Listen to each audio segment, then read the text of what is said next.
A foreign-going cargo vessel mysteriously sank in the South China Sea. Only 8 people managed to board a life raft, eventually drifting to an island that does not appear on any map. Here, there are no sci-fi laboratories, no genetic modifications, only the most primal laws of survival. Lurking within the island's dense forests, swamps, and caves are beasts made exceptionally ferocious by a special magnetic field, and something even more dangerous, the darkness of human nature, magnified 100-fold by desperation. When the survivors discover a secret Japanese arms depot, left over from World War II and buried deep on the island, along with a vast quantity of gold that was never shipped out, the alliance for survival shatters instantly. Everyone becomes a hunter, and everyone is also prey. This is not an experiment. It is the truest purgatory of human nature. Chapter 1. Black Waves. The night on the South China Sea was a blackness soaked through with ink. Gale-force winds whipped the rain, lashing the deck of the cargo ship Kingfisher like countless icy whips. The waves roared, raising black walls several meters high that crashed heavily against the hull. The spray, mixed with rain, turned into a hazy mist under the ghastly white light of the searchlights. Qin Jun leaned against the railing at the edge of the deck, his left hand unconsciously rubbing a fierce scar on the webbing between his right thumb and forefinger. It was left by a prison guard's baton during his escape 3 years ago. Now scarred over, it remained like an indelible brand, a reminder of everything he bore. He wore a faded black work uniform, the taut fabric outlining a lean but explosively powerful physique. At 185 centimeters tall, he stood as steady as a rock in the gale, as rooted in place. On his exposed forearms, old and new scars layered upon each other. The most prominent was a knife wound stretching from his elbow to his wrist, a souvenir from jungle combat. The missing segment of his left little finger was wrapped in black electrical tape, hiding the gruesome stump but unable to conceal the cold, hard aura he exuded. As the armed guard on this luxury cargo ship, Qin Jun's duty was to guard against pirate attacks. But he knew well that while the Kingfisher ostensibly carried ordinary cargo, it was actually involved in shady dealings. In the 3 months since boarding, he had seen encrypted cargo boxes secretly moved at night, seen the crew's cowed obedience to the first mate Zhou Zheng, and seen the deep calculations hidden behind the eyes of seemingly ordinary passengers. None of this was his concern. He had boarded this ship solely to stow away, to find a chance to contact his comrades overseas and overturn his wrongful conviction. A former captain in the Special Forces Unit Scorpions of the Jungle, he had been framed for treason for refusing to massacre civilians and thrown into a military prison. After escaping, he became an internationally wanted fugitive, living like a rat in the gutter, surviving only in the darkness. The Kingfisher was his final gamble. Once the ship reached international waters, he planned to seize a crew member's satellite phone and dial the number etched into his memory. The rain grew heavier, stinging his face. Qin Jun squinted slightly, his deep-set eyes gleaming with a beast-like vigilance in the darkness. His hearing was exceptional. Amidst the roar of the storm, he could discern the subtle sounds of the ship's structure. The steady thrum of the engines, the rhythmic crash of the waves, the occasional faint scrape of steel cables securing cargo on the deck. Everything seemed normal, yet for some reason his heart hammered against his ribs. A battlefield-honed intuition, like a cold snake, crept slowly up his spine. Something was wrong. Although the storm over the South China Sea was fierce, the Kingfisher, as a 10,000-ton cargo vessel, had strong seaworthiness. But now, he could feel the ship vibrating slightly, not the rise and fall from waves, but a strange tremor, coming from beneath the hull, as if something enormous was silently approaching from underwater. Qin Jun straightened up, his right hand instinctively reaching for his waist. Hidden there was a self-made military knife, its blade ground from scrap ship steel, sharp enough to pierce ordinary body armor. This was his only weapon, his lifeline for survival in desperate straits. He walked quickly along the deck towards the stern, his steps light and swift like a nocturnal leopard. The heavy rain blurred his vision. He could only rely on instinct to navigate. Passing the crew lounge, he heard laughter and horseplay inside. Several crewmen were drinking and playing cards, utterly oblivious to the anomaly outside. Idiots, Qin Jun sneered inwardly. On the battlefield, any negligence could mean death. These men had long had their edges dulled by the comfort of sea life. Arriving below the stern lookout platform, Qin Jun stopped. That strange tremor was becoming more pronounced. He could even feel a faint scraping sound from the hull. He crouched, pressing his ear to the cold steel deck. A low vibration transmitted through the steel, drilling clearly into his eardrum. It wasn't the sound of the engine or waves, but more like metal grinding against metal. Had they run aground? Impossible. The Kingfisher's route was precisely calculated. This sea area was deep enough with no recorded reefs. Qingjin shot up, his gaze turning icy. He looked out at the pitch-black sea. The rain fell like a curtain. He could see nothing, but he felt it. In the darkness, a pair of eyes were watching this ship, watching everyone on board. Just then, a ghastly white lightning bolt tore across the sky, illuminating the sea for an instant. Qingjin's pupils constricted. In the water off the starboard stern, he saw a massive black shadow clinging close to the hull, at least a dozen meters long, its shape strange, unlike any known marine creature. The moment the lightning vanished, the shadow sank back into the darkness, as if it had never been there. An illusion? Qingjin tightened his grip on the knife at his waist, his knuckles whitening from the pressure. His breathing quickened, not from fear, but from a grim excitement. This feeling of being on the brink of danger was both repellent and familiar. It was like being back in the Southeast Asian jungles, where every step could be a trap, every breath could draw the enemy. Midnight. A piercing screech of tearing metal suddenly cut through the roar of the storm. Crack! The sound was sharp and jarring, as if a giant pair of shears were forcibly cutting through the ship's steel plates. The lights went out instantly. The entire ship plunged into darkness. Then the ship listed sharply. Qingjin stumbled, nearly falling. What's going on? Power outage? Why is the ship tilting? The commotion from the crew lounge ceased abruptly, replaced by panicked shouts. On deck, several roused crewmen ran out of their cabins, darting around chaotically in the dark like headless flies. Qingjin steadied himself, using the occasional distant lightning flash to assess the ship's condition. The deck on the starboard stern had collapsed. A huge gash ran from the hull bottom up to the deck, and seawater was pouring in through the gash with a rushing sound. The ship's list grew steeper. Standing on deck, it was nearly impossible to keep balance. "We hit something! We hit something!" someone screamed. "It's not a collision. Something tore the hull open from below." Qingjin roared, his voice hoarse but powerful, cutting through the storm in panic screams. But no one listened. Panic spread like plague. Crewmen fled in all directions, some trying to grab life vests, others running towards the life rafts. In the chaos, someone was pushed down, groaning in pain, then trampled by the frantic crowd. Qingjin ignored them. His goal was clear, the life raft. In this storm, only a life raft offered a slim chance of survival. He charged along the sloping deck towards the forward life raft storage. His steps were unsteady, but he kept his direction. Along the way, objects tumbled from cabins, furniture, boxes, cargo, crashing onto the deck with dull thuds. Suddenly, he heard a woman's cry, followed by the sound of something heavy falling.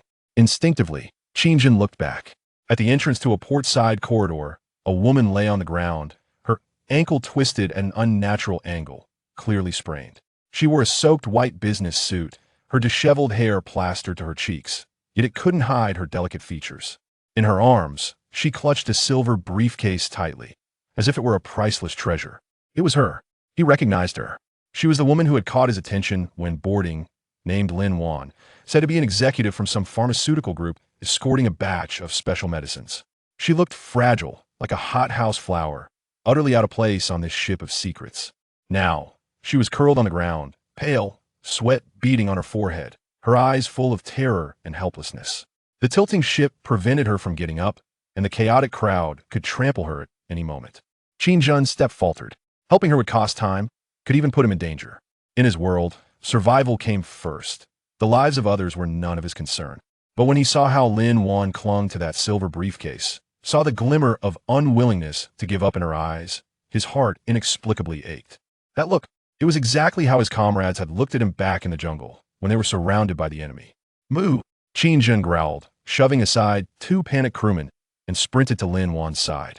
Lin Wan looked up, saw Qingjin's icy gaze, and instinctively hugged the briefcase tighter, her body trembling slightly. She recognized him, the ship's armed guard, always alone, his eyes cold as ice, radiating a dangerous aura. "Get up!" Qingjin extended his hand, his voice still cold. Lin Wan was stunned, as if not comprehending. The ship suddenly listed violently again. Seawater was already washing over the deck, icy cold. An explosion sounded in the distance, probably fuel leaking from the engine room, igniting. "No time!" Qingjin grabbed Lin Wan's arm and hauled her roughly to her feet. "Ah!" Lin Wan cried out in pain. Her sprained ankle sent excruciating pain through her, making it nearly impossible to stand. Qin Jin frowned. Without a word, he bent, scooped her up in his arms.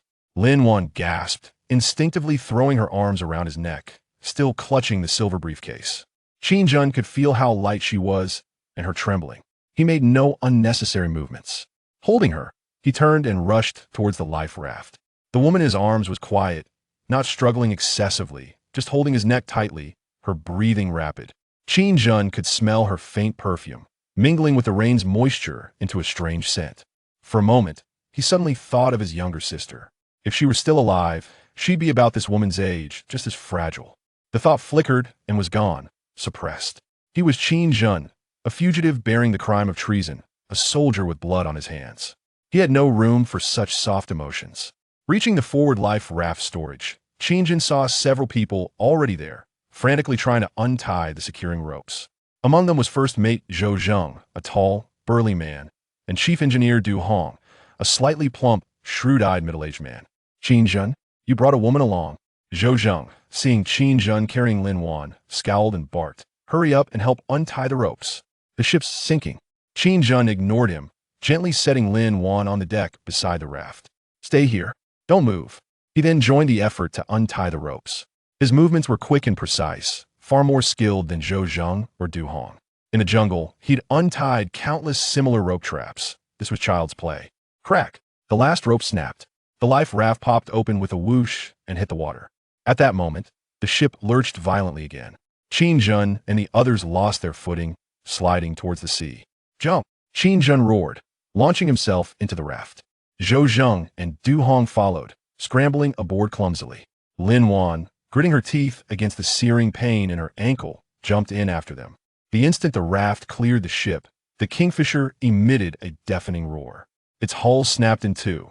The aft section plunged rapidly into the sea, creating a huge surge that swept the raft far away. Qin Jun clung to the raft's edge, looking back. On the Black Sea, the forward section of the Kingfisher still burned, its glow reddening half the sky, illuminating the surrounding storm. More and more people leaped from the burning wreckage into the icy water, their desperate cries filling the air. But there was only one life raft. They could do nothing. There are more people. Lin Wan pointed at the sea nearby, her voice choked with tears. Qin Jun followed her gaze. In the water, for people were struggling desperately. A young couple, the man stocky, the woman flashily dressed, and an old man and a little girl, the elderly man white-haired, holding a child. The stowaway Zhao Debiao and his mistress Su Wan, the passenger Professor Chun and his granddaughter Xiaoyu. Qin Jun didn't hesitate. He grabbed an oar and paddled fiercely towards them. Zhou Zheng started to object, but was silenced by Qin Jun's icy glare. More people, more strength, Qin Jun said coldly. Zhou Zheng pursed his lips and said nothing. He knew Qin Jun was dangerous. Now wasn't the time to antagonize him. With Qin Jun and Du Hong's help, Zhao Debiao, Su Wan, Professor Chun, and Xiaoyu scrambled onto the raft. 8 people crowded the small raft, making it exceptionally cramped. Zhao Debiao gasped for air, his face full of relief at surviving. Su Wan huddled against him, shivering. Professor Chun held Xiaoyu, constantly comforting his frightened granddaughter. The raft drifted on the black, raging sea. The rain still poured. Behind them, the Kingfisher's wreckage slowly sank, its fire dimming, eventually swallowed by the boundless dark. The 8 were silent, except for the slap of waves against the raft and occasional sighs. Qin Jun sat at the raft's edge, his sharp gaze sweeping the surrounding sea. In the darkness, he could feel that strange aura hadn't vanished. That massive shadow might still be lurking nearby. He tightened his grip on a knife at his waist, watching alertly. Lin Wan sat near him, curled up, the pain in her ankle making her forehead bead with cold sweat. She glanced at Qin Jun beside her. This man had just saved her, yet his eyes remained icy, as if his action were merely casual. But she could sense something reassuring in this man. Thank you, Lin Wan whispered, her voice thin, almost drowned by the waves. Qin Jun didn't look back, only said flatly, surviving, that's what matters. Yes, surviving. That was the only thought in the 8 people's minds now. The raft drifted on the Black Sea, destination unknown, future unknown. The rain blurred the line between sky and sea, as if the whole world was shrouded in darkness and water. Qin Jun leaned against the raft, closing his eyes, but not drowsy. Battlefield memories flooded his mind like a tide. Hail of bullets, flying flesh, fallen comrades, the wails of civilians. These images grew sharper, stoked by the storm. His body began to tremble slightly, his gaze turning distant and fierce. Symptoms of PTSD in this rainy night quietly surfaced. Lin Wan noticed his agitation and asked cautiously, "Are you all right?" Qin Jun's eyes snapped open, cold and predatory, as if looking at an enemy. Lin Wan froze, terrified by his look, instinctively recoiling. Seeing her fear, the ferocity in his eyes slowly faded, returning to its usual coldness. He took a deep breath, suppressing the chaotic memories, and said flatly, "I'm fine." Lin Wan said nothing more, just hugged her silver briefcase tighter, her eyes full of confusion and fear. She didn't know where this sudden shipwreck would take them, nor did she know what despair and struggle awaited her in the days to come. The raft continued, drifting on the angry sea, carrying 8 intertwined fates towards the unknown darkness. In the distance, the outline of an island, shrouded in gray mist, faintly emerged in the pre-dawn gloom. Chapter 2. 8 on the raft. A towering wave, like a moving black wall, slammed against the raft's edge, splashing icy seawater over everyone's clothes. Qin Jun had just settled Lin Wan onto a cushion in the center when he heard desperate cries for help behind him. He looked back. On the Black Sea, 6 figures were rising and falling among the waves, flickering like candles in the wind, on the verge of being extinguished. The wreck of the cargo ship still burned, its glow illuminating terrified, twisted faces. Seawater had covered most of the hull. The broken mast groaned, on the verge of complete collapse. "Quick, paddle the raft over there." Zhou Zheng, the first mate, shouted from the raft's edge. Though panicked, years at sea preserved a shred of professional instinct. He reached for an oar. Qin Jun grabbed his hand, his gaze icy. "Sit still. Don't move." The raft had limited capacity. 8 was already max. A careless move could capsize it. Releasing Zhou Zheng, he grabbed another oar, arm muscles bulging, and paddled furiously towards the nearest person. The waves were fierce. Each time the oar entered the water, it met immense resistance. Using the extraordinary arm strength honed in the jungle, Qin Jun stabilized the raft and steered it towards the white-haired old man holding a little girl, Professor Chun, and his granddaughter Xiaoyu. "Hold on." Qin Jun leaned out, his left hand gripping Professor Chen's arm tightly. The old man clutched a waterproof notebook to his chest, his other arm shielding Xiaoyu, both shivering with cold. Zhou Zheng and Chief Engineer Du Hong, who had climbed aboard, quickly reached out to help, one supporting the old man's back, the other reaching for Xiaoyu. In the chaos, Xiaoyu started crying. Professor Chen soothed her while thanking Qin Jun profusely. "Save it. Move inside," Qin Jun growled, pulling them into the raft before turning to rescue the next person. A young couple. The man was stocky, bare-chested, his bronze skin covered in muscle. Zhao Debiao the stowaway. He swam with one arm, the other tightly gripping the woman beside him. She was flashily dressed, even in this predicament clinging desperately to her curly hair and shrieking nonstop. His mistress, Su Wan. "Pull me up, damn it!" Zhao Debiao, seeing the raft, yelled as if it were his only hope. "Any later, and this wreck will drag me down." Qin Jun frowned, disliking the man's arrogant tone, but saving lives came first. He reached out. Zhao Debiao seized his hand like a lifeline, lunging forward, practically shoving Su Wan ahead, and hauled himself aboard, nearly tipping the raft. "Slow down. You're trying to kill us all." Zhou Zheng, jostled, cursed involuntarily. "Shut up. Lucky to be alive." Zhao Debiao panted, rudely pushing others aside to find a comfortable spot, pulling Su Wan close to him. The last to climb aboard was Du Hong. Slightly plump, face smeared with oil and seawater, he coughed as he climbed, still clutching a crumpled cigarette pack like a treasure. The instant Du Hong's feet left the water, a deafening roar sounded behind them. Boom! The Kingfisher's hull completely snapped. The aft section, engulfed in flames, sank. The enormous whirlpool created towering waves that swept the raft far away. A blast of scorching air mixed with smoke washed over them, suffocating. Qin Jun immediately lunged to the raft's edge, paddling desperately to escape the sinking ship's vortex. He knew the suction from a sinking vessel could pull the raft under. They had to clear the danger zone fast. "Everyone sit tight. Hold the ropes." Qin Jun's voice cut through the storm with unmistakable authority. Everyone instinctively obeyed, gripping the safety lines. Lin Wan curled in the center, her ankle throbbing, sweat beading on her forehead. She clutched the silver briefcase as if it were her only anchor. The raft tossed on the angry sea like a leaf.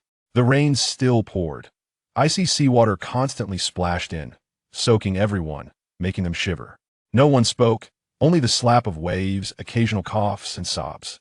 Qin sat at the stern, paddling rhythmically while vigilantly scanning the sea. His gaze was sharp as an eagle's, even in the pitch black, able to detect the slightest anomaly.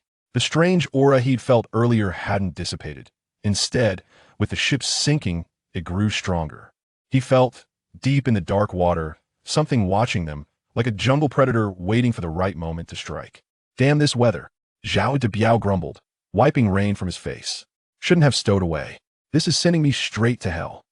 Su Wan huddled against him, trembling, her voice tearful. Debiao, are we going to die here? I don't want to die. Shut up. Bad luck. Zhao Debiao snapped, though fear was evident in his voice. With me here, we ain't dying. When it gets light, maybe a passing ship will find us. Zhou Zheng sat nearby, scowling at Zhao Debiao with disdain. As first mate, he knew the ship's route and cargo well, aware this voyage was no ordinary one. Besides legitimate freight, there was plenty of contraband, including Lin Wan's special medicines. He glanced at Lin Wan curled in the center, his eyes lingering on her silver briefcase, his gaze flickering. He'd heard the Kanghua Bio executive was escorting something immensely valuable. He just hadn't expected this accident. Brother Qin, Zhou Zheng addressed Qin, trying to ease the tension. You were in the military, right? Your skills are something else. Qin didn't look back, focused on paddling. His voice was flat. None of your business. Rebuffed, Zhou Zheng's expression soured, but he dared not say more. Qin's strength and calm during the rescue commanded respect. He could tell this man was not to be trifled with. Du Hong sat silently, pulling out his cigarette pack. The cigarettes inside were soaked. He sighed regretfully and stuffed it back. As chief engineer, he was tactful and taciturn. Now, just staring down, lost in thought. Professor Chun held Xiaoyu close, shielding her from the wind and rain. Xiaoyu had stopped crying, just gripping her grandfather's clothes, her wide eyes full of fear and confusion. Professor Chun gently patted her back while pulling out his waterproof notebook, glancing through a few pages by occasional lightning flashes, his expression grim. Lin Wan leaned against the raft wall, enduring her ankle pain, observing everyone.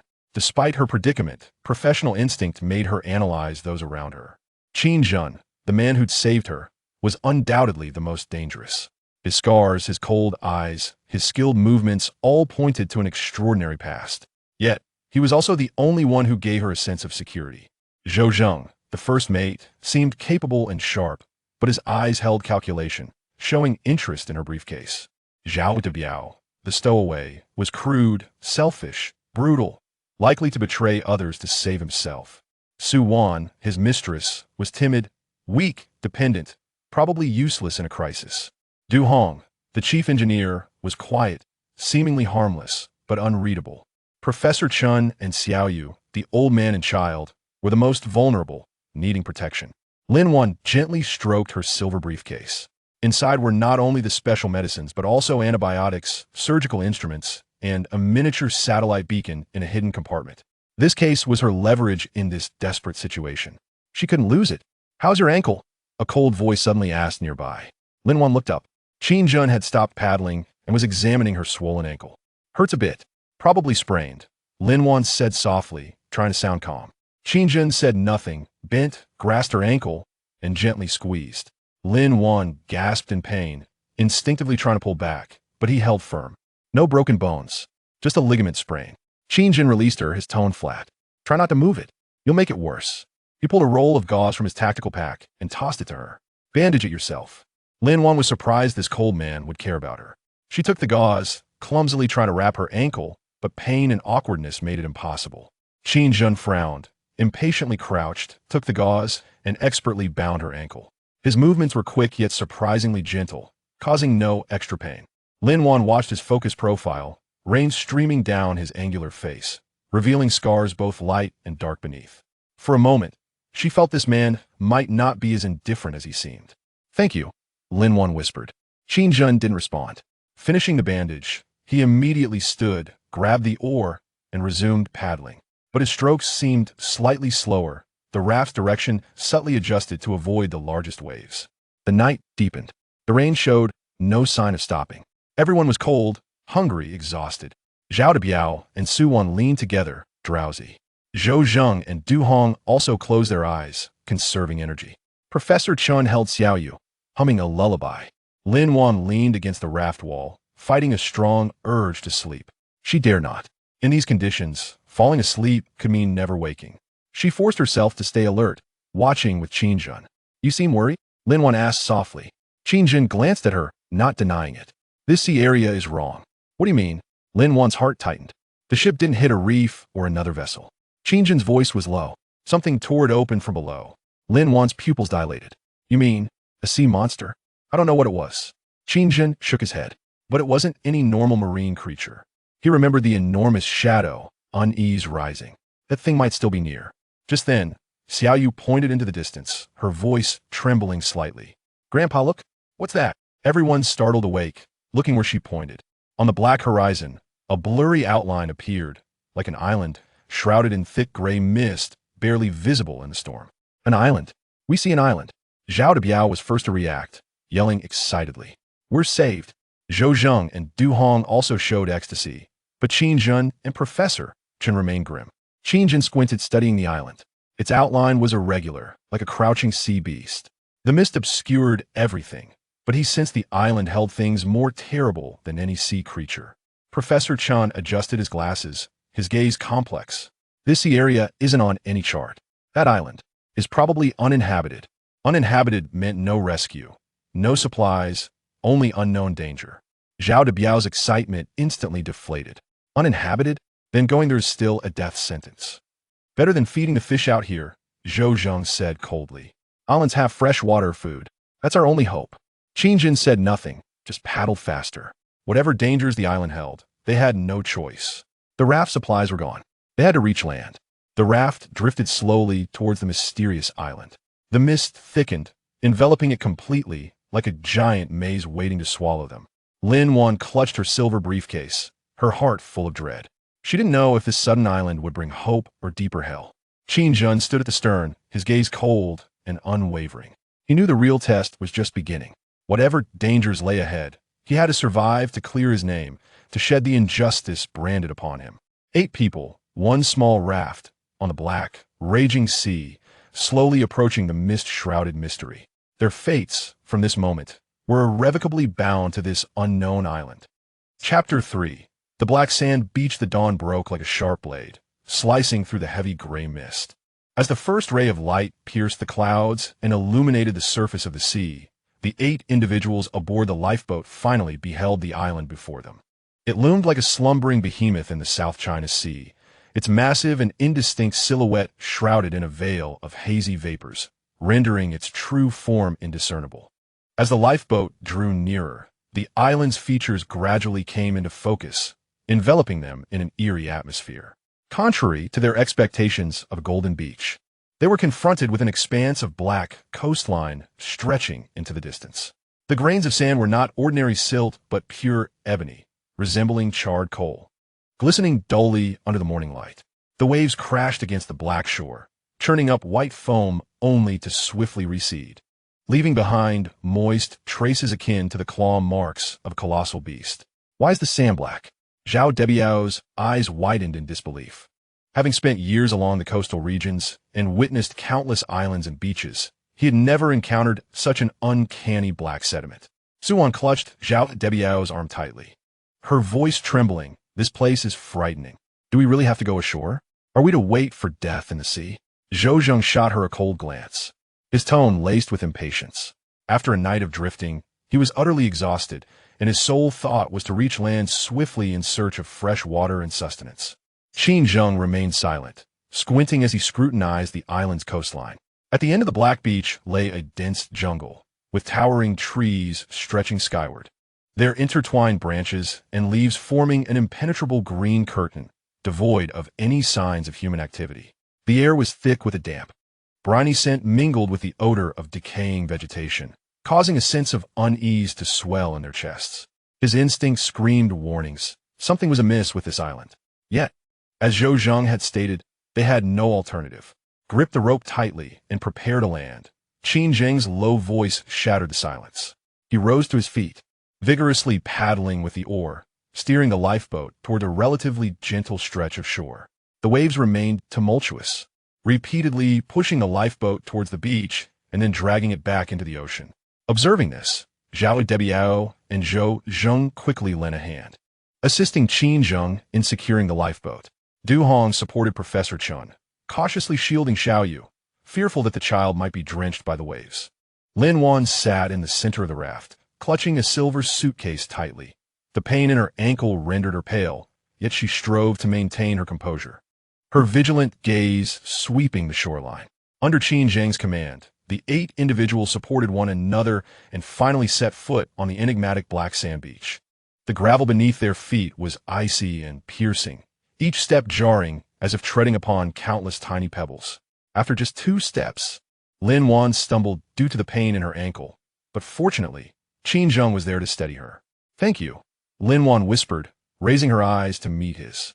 His expression was devoid of emotion, yet his gaze remained sharp, scanning their surroundings like a hawk, ever watchful for impending danger. Exhaustion enveloped them, and one by one, they collapsed onto the beach, gasping for breath.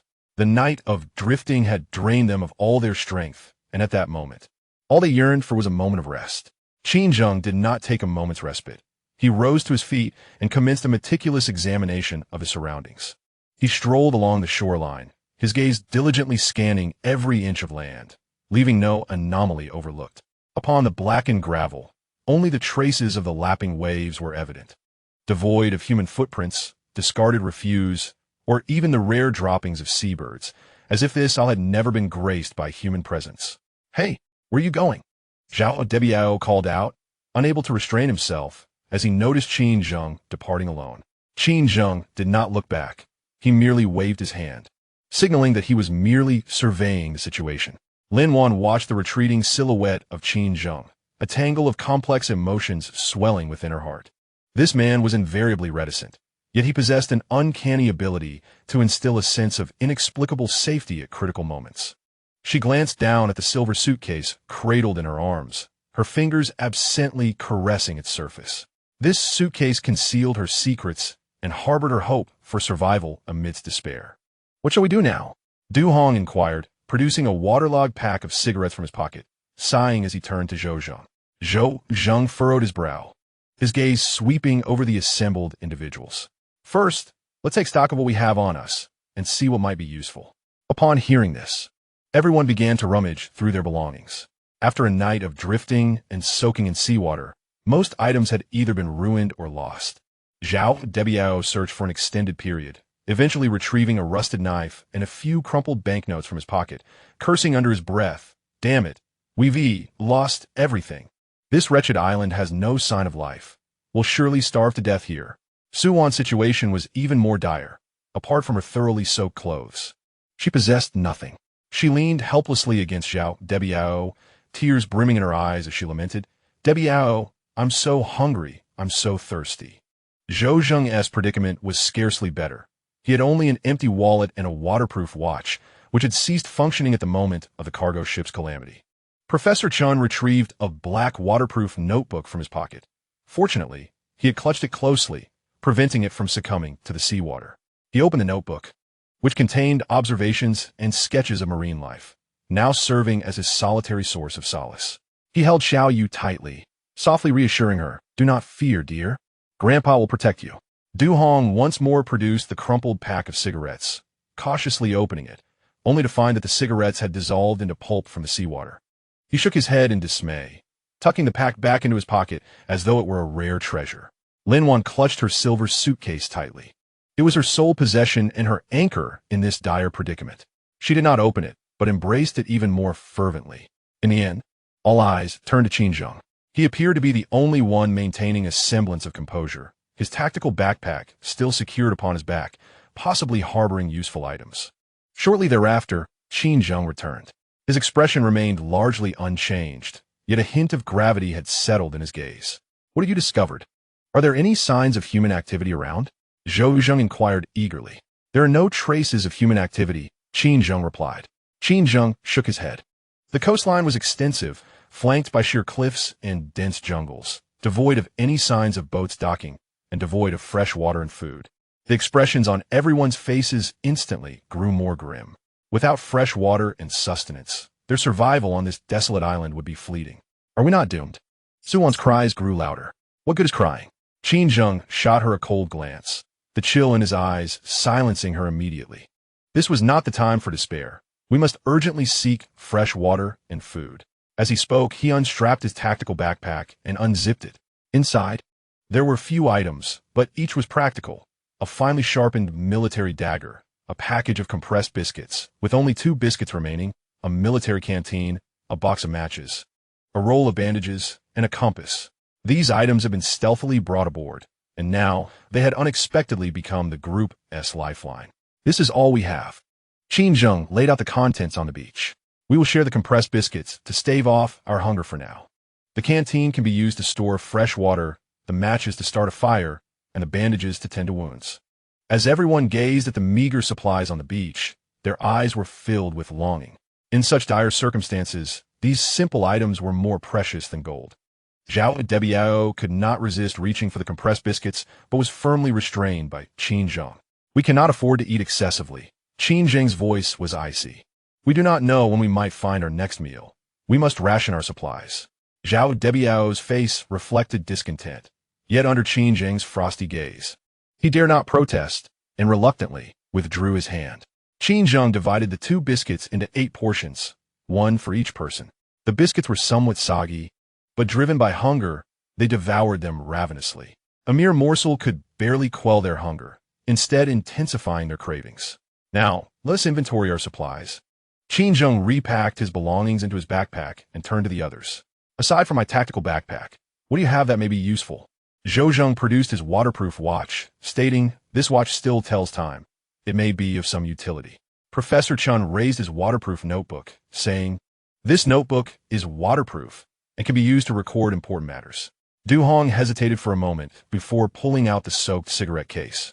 "I have nothing else of use." Zhao Debiao and Su Wan shook their heads, revealing they had nothing. Lin Wan took a deep breath and opened her silver suitcase. Inside, there was nothing particularly remarkable, just a few changes of clothes and some documents. However, she knew the true treasure lay within the hidden compartment of the suitcase. Yet now was not the time to reveal it. "I have some common medications and a first aid kit." Lin Wan did not unveil the hidden compartment, but extracted a few boxes of ordinary cold medicine and some adhesive bandages, perhaps for emergency use. Qin Zheng nodded, committing the status of everyone's supplies to memory. Presently, their circumstances appeared exceedingly dire, with resources severely lacking, and they were utterly ignorant of this island. Next, we must accomplish 2 tasks.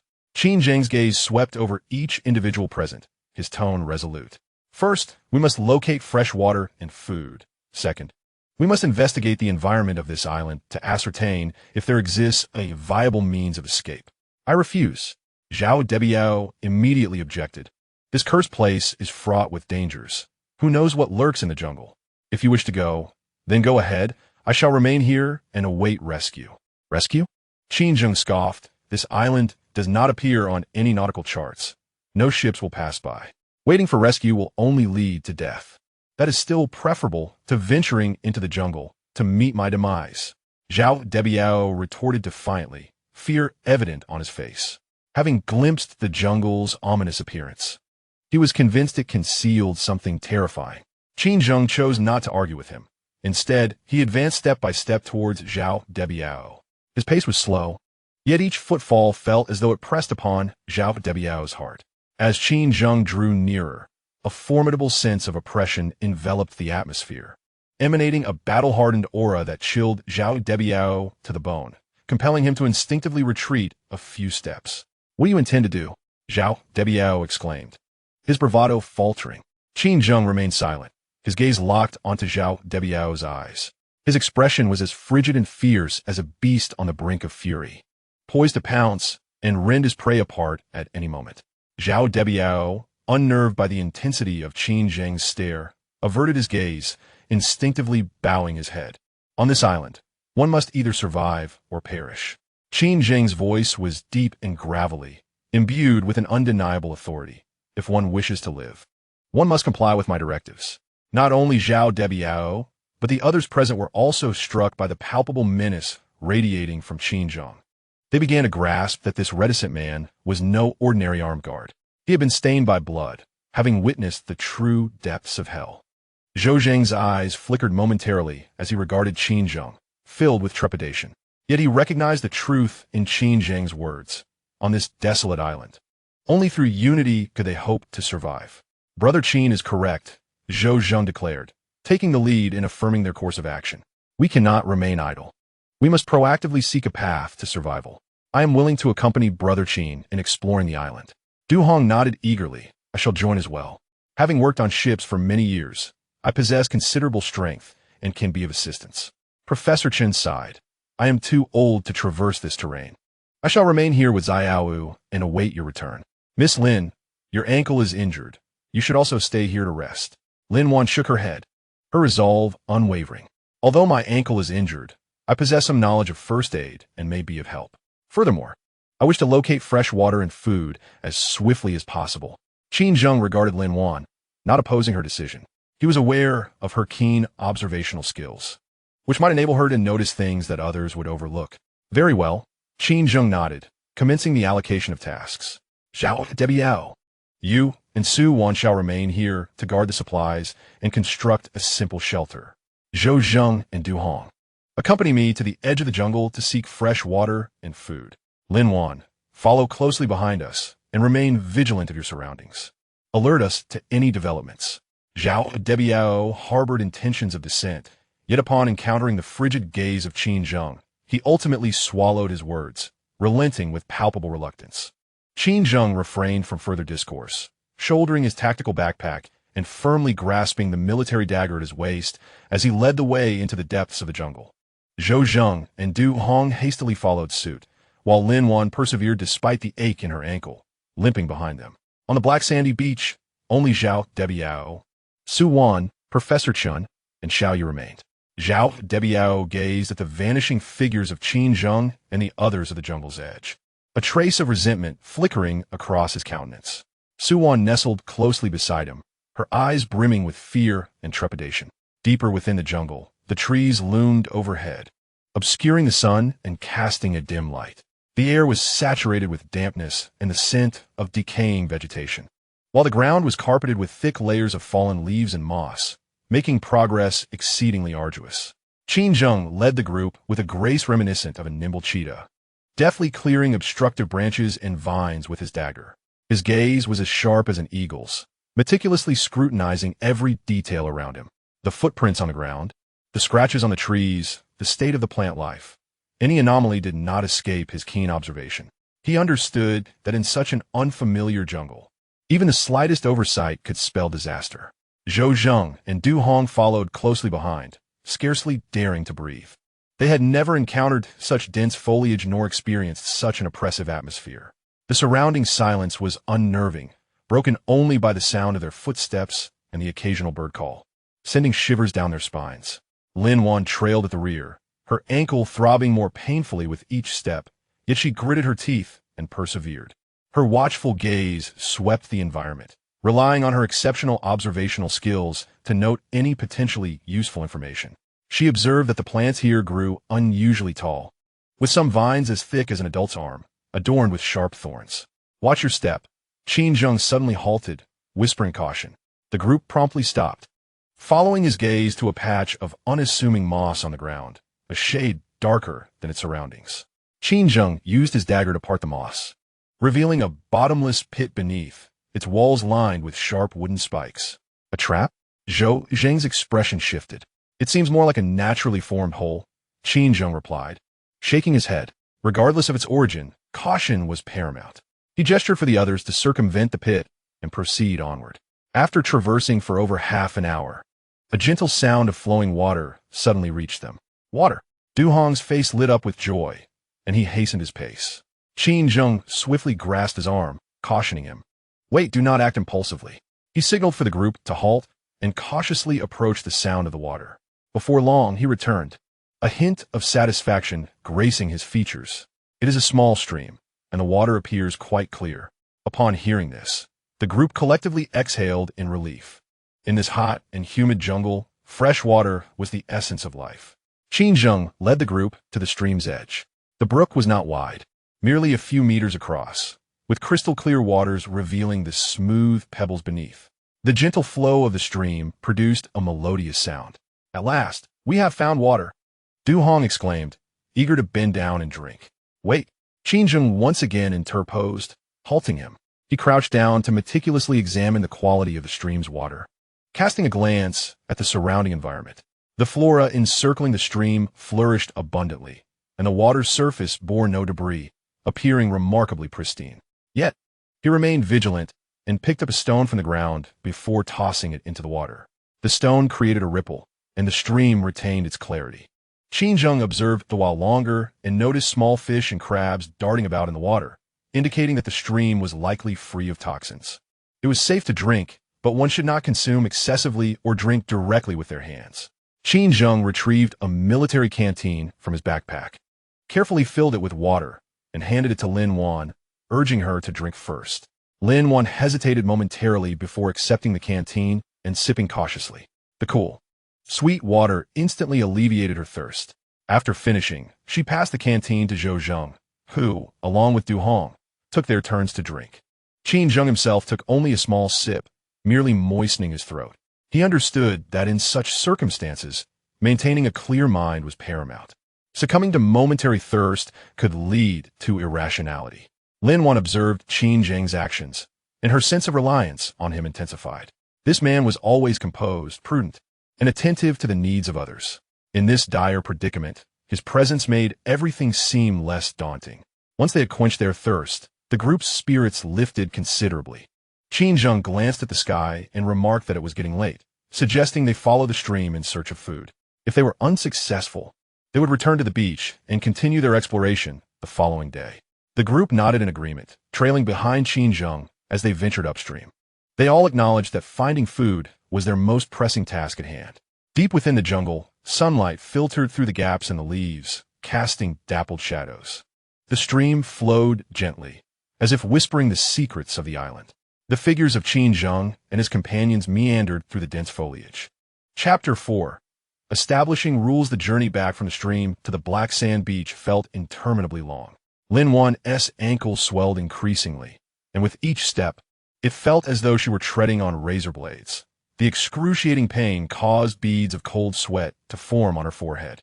Qin Zheng walked beside her, seemingly nonchalant as he slowed his pace, occasionally offering a gentle arm to steady her when she teetered, without uttering unnecessary words, allowing her to barely keep pace with the group. Zhou Zheng and Du Hong walked ahead, their expressions grave as they occasionally glanced back. Although they had managed to drink water by the stream, the fleeting sense of fullness it provided quickly dissipated, and hunger surged back like a tidal wave, gnawing at everyone's nerves. Zhao Debiao and Su Wan lagged behind, with Zhao Debiao grumbling incessantly about his misfortune, while Su Wan clutched his arm tightly. Her eyes filled with apprehension. Professor Chun, cradling Xiaoyu, stumbled along. The elderly man, exhausted from a night of drifting and trekking through the jungle, appeared as pale as a sheet, his breathing somewhat labored. Xiaoyu nestled in her grandfather's embrace, understanding and refraining from crying, occasionally lifting her head to survey the strange surroundings with her clear, innocent eyes. When the group finally returned to He Sha Tan, the midday sun had pierced through the gray mist, scorching the black pebbles with its relentless heat. The beach offered no shelter, and the sweltering temperature left everyone parched and increasingly fatigued. Damn it, after all this time, we haven't even found a wild fruit. Zhao Debiao plopped down onto the sand, irritably tugging at his drenched clothing. If this continues, we will surely starve to death here. Su Wan nestled beside him, weakly lamenting, "I am so thirsty. It feels like the water I just drank has turned into sweat." Zhou Zheng furrowed his brow and looked towards Qin Zheng. "Brother Qin, what shall we do next? We cannot just sit here and wait for death, can we?" Du Hong echoed in agreement. "Indeed, we must find a way to secure some food and construct a shelter. Otherwise, we will be in dire straits if it rains at night." The eyes of the group converged upon Qin Zheng. Following a series of prior events, this taciturn man, marked with scars, had inadvertently become their pillar of support. Qin Zheng did not respond immediately. He stood on the beach, his gaze sweeping over each individual present. Among the 8 of them, the elderly, the weak, women, and children comprised half of the group. Among the remaining 3 men, Zhao Debiao was brash and self-serving.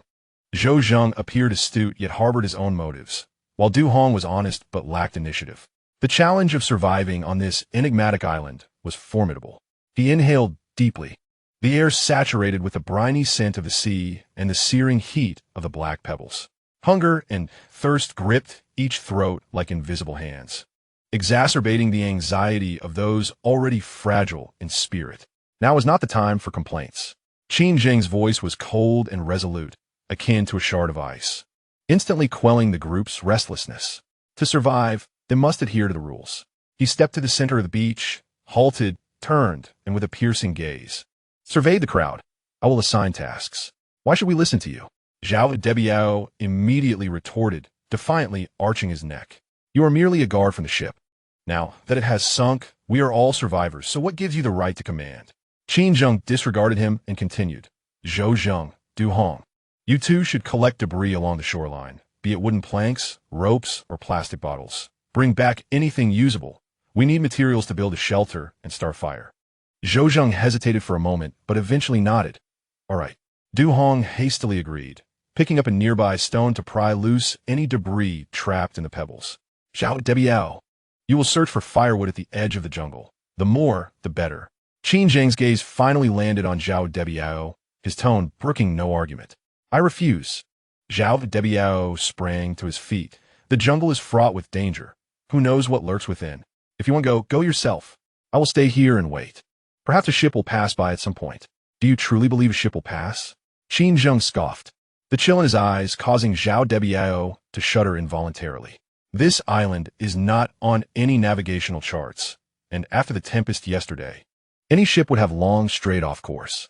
Waiting for rescue is nothing but self-deception. That is still better than venturing into the jungle to meet our demise. Zhao Debiao, with a fierce demeanor yet trembling inside, shouted, his fists clenched tightly, seemingly poised to strike. Zhou Zheng and Du Hong halted their actions, anxiously observing the two men. Lin Wan, supporting Professor Chun, furrowed her brow in concern. They all understood that an internal conflict at this moment would only exacerbate the dire situation. Qin Zheng slowly approached Zhao Debiao, his steps deliberate, each footfall on the black gravel producing a faint rustling sound. As he drew near, an overwhelming sense of oppression enveloped the air, a palpable aura of lethal intent born from countless battles and drenched in the blood of the fallen, rendering the atmosphere almost stagnant. Zhao Debiao instinctively took a few steps back, his face betraying his fear. Though he was brutish and arrogant, he was not devoid of intellect. He could sense that the menace emanating from Qin Zheng was genuine. This man had indeed taken lives. I shall repeat myself, Qin Zheng stated, halting just a few steps away from Zhao Debiao. His gaze was as frigid as the polar winds, commanding authority. Zhao Debiao contemplated resistance, yet upon meeting Qin Zheng's cold, unfeeling eyes, his words became lodged in his throat. He envisioned a ferocious beast on the verge of wrath. Uttering another word would likely lead to his immediate destruction. Qin Zheng slightly raised his left hand, revealing a palm missing its little finger. The fingers were thick and calloused, marred by scars, now clenching slightly, as if ready to unleash an attack at any moment. 17 distinct scars, old and new, were visible under the sunlight, each one a silent testament to his perilous past. Do you dare to disregard my words? Qin Zheng's voice was low and gravelly, laced with an almost imperceptible threat. Zhao Debiao trembled, no longer daring to feign bravado. He sensed that Qin Zheng's patience had worn thin.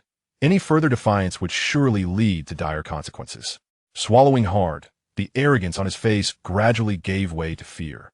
And at last he bowed his head, muttering, I understand.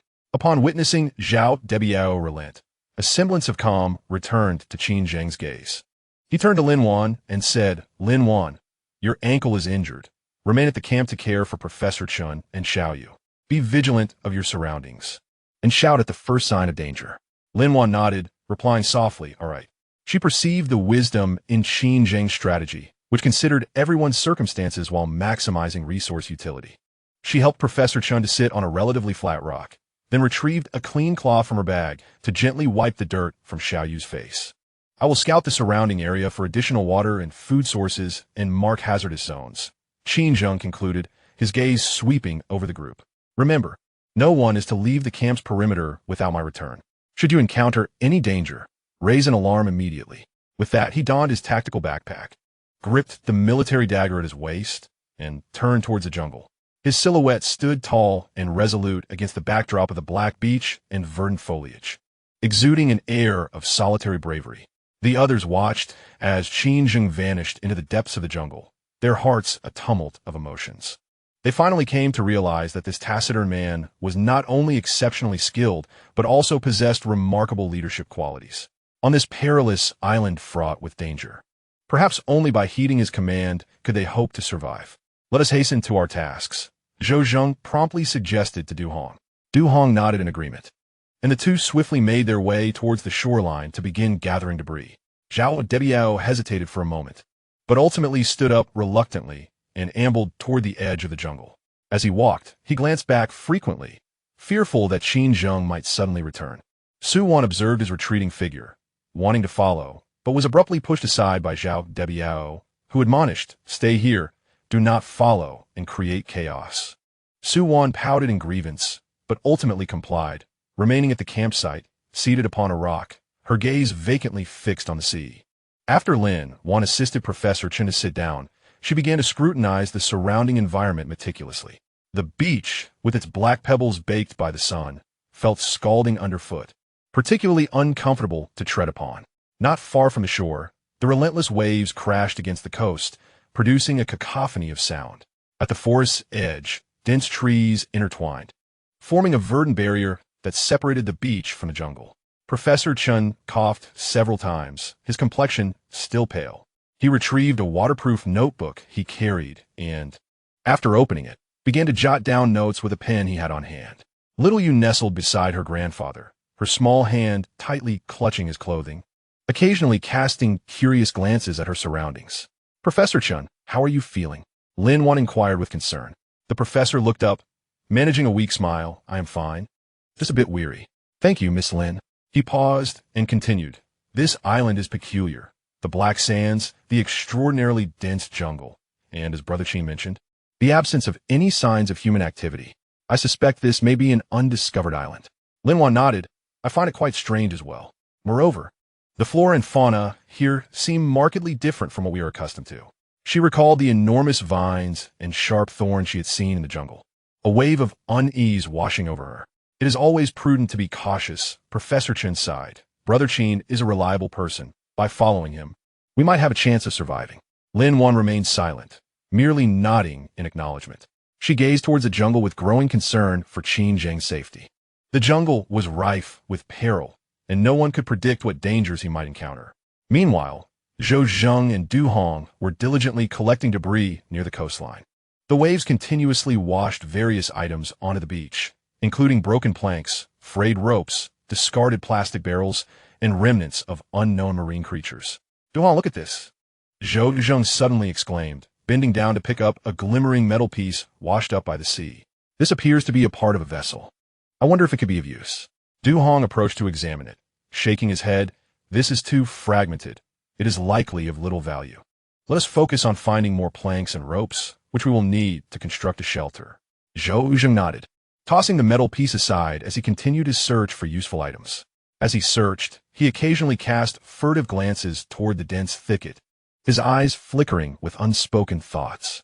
"Du Hong, what do you think of Qin Zheng?" Zhou Zheng suddenly inquired. Du Hong paused momentarily, reflecting before responding. "Brother Qin is a good man, skilled and considerate of everyone. If it weren't for him, we might have perished long ago." Zhou Zheng scoffed. "A good man? In a place like this, where can one find goodness? He merely seeks to exploit us, to have us do his bidding. Have you not noticed? He assigns us the perilous tasks while he himself scouts the surroundings, perhaps already plotting his escape route." Du Hong furrowed his brow. "Brother Zhou, how can you think like that? Brother Qin is not that kind of person. The human heart is inscrutable. Who knows what lies within?" Zhou Zheng replied, a hint of calculative glint in his eyes. "Look at the scars on his body. They are not the marks of an ordinary individual. He might be a fugitive. By following him, we could very well find ourselves betrayed one day." Du Hong fell silent, acknowledging the merits of Zhou Zheng's reasoning, yet unwilling to accept that Qin Zheng could be such a person. He shook his head, choosing to remain quiet, and continued silently gathering driftwood. Meanwhile, Zhao Debiao had reached the edge of the jungle. The interior was dark and damp, the light dim, and the air thick with the scent of decaying vegetation mixed with an inexplicable metallic tang. He cautiously peered into the depths, fearful of any lurking danger. Damn it! What a wretched place, Zhao Debiao muttered under his breath, remaining vigilant as he searched for dry branches. He dared not venture deeper into the jungle, content to explore the periphery. Suddenly, a gust of wind rustled through the leaves, causing Zhao Debiao to startle, spinning around with clenched fists. After a brief moment of stillness revealed no threats, he exhaled in relief. He patted his chest, his heart racing with fear, eager to collect enough firewood and flee this terrifying locale. At that moment, Qin Zheng had already penetrated several hundred meters into the jungle. His movements were lithe and swift, akin to a nimble leopard weaving through the dense foliage. His gaze was sharp as an eagle's, meticulously scrutinizing his surroundings. Not a single anomaly escaped his keen eyesight. He noted that the vegetation on this island grew exceptionally lush, with some trees so robust that multiple individuals would be required to encircle their trunks. Their sprawling branches obscured the sky, blocking sunlight entirely. Underfoot, a thick carpet of fallen leaves and moss yielded softly to his weight, producing a faint sound. As he walked, Qin Zheng marked the trees with his dagger to ensure he wouldn't lose his way upon his return. He often paused, examining the ground for tracks and traces. He discovered numerous animal footprints, some impressively large, suggesting they were not left by ordinary beasts. After approximately half an hour, Qin Zheng abruptly halted. He caught a faint whiff of blood and, following the scent, noticed a dark red stain in the grass not far off, accompanied by scattered tufts of fur. A sense of urgency gripped him as he cautiously approached, crouching to examine the bloodstain and the fur closely. The bloodstains had yet to fully dry, indicating that a struggle had recently occurred here. The hair, brown and coarse in texture, appeared to belong to some large wild beast. He gazed in the direction of the blood trail, where he noticed a path trampled through the grass, extending into the depths of the jungle. Qin Zheng furrowed his brow, a sense of unease swelling within him. He could sense that the beasts on this island were likely far more perilous than he had initially imagined. He chose not to venture further, instead turning back. He understood that the priority was to find food and water swiftly, rather than risking an encounter with unknown creatures.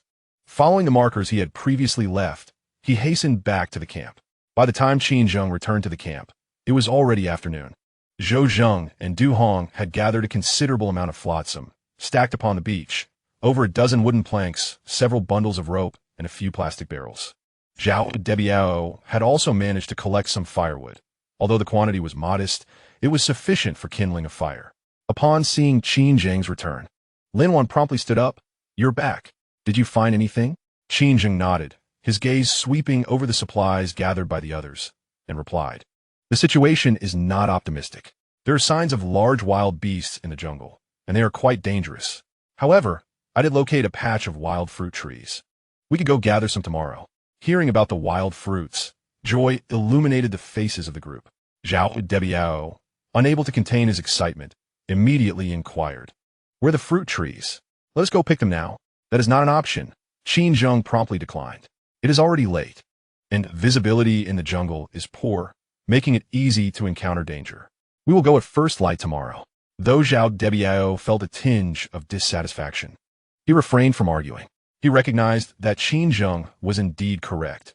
Venturing into the jungle at this hour was far too perilous.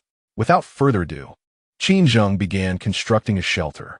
Utilizing the wooden planks and ropes collected by Zhou Zheng and Du Hong, he erected a simple canopy on the beach. While rudimentary, the shelter sufficed to shield them from the sun and rain. After completing the shelter, Qin Zheng proceeded to start a fire. He retrieved matches from his tactical backpack and ignited dry leaves and twigs. Before long, the flames roared to life, casting a warm glow that dispelled some of the chill and instilled a measure of safety in the hearts of the group. Observing this, Zhou Zheng and Du Hong hurried over to assist, piling the gathered firewood beside the blaze. Zhao Debiao sat by the fire, drying his soaked clothes, his expression still tinged with discontent. Lin Wan assisted Professor Chun into the shelter, allowing him and Xiao Yu to rest inside.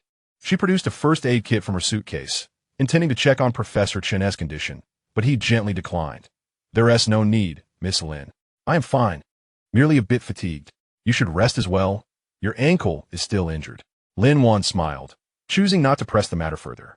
She settled beside Professor Chen, watching the others by the fire, a complex array of emotions stirring within her.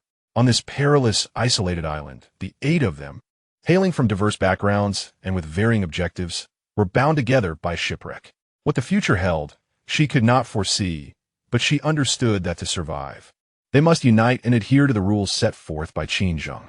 Qin Zheng sat beside the fire, diligently adding fuel, while vigilantly surveying his surroundings.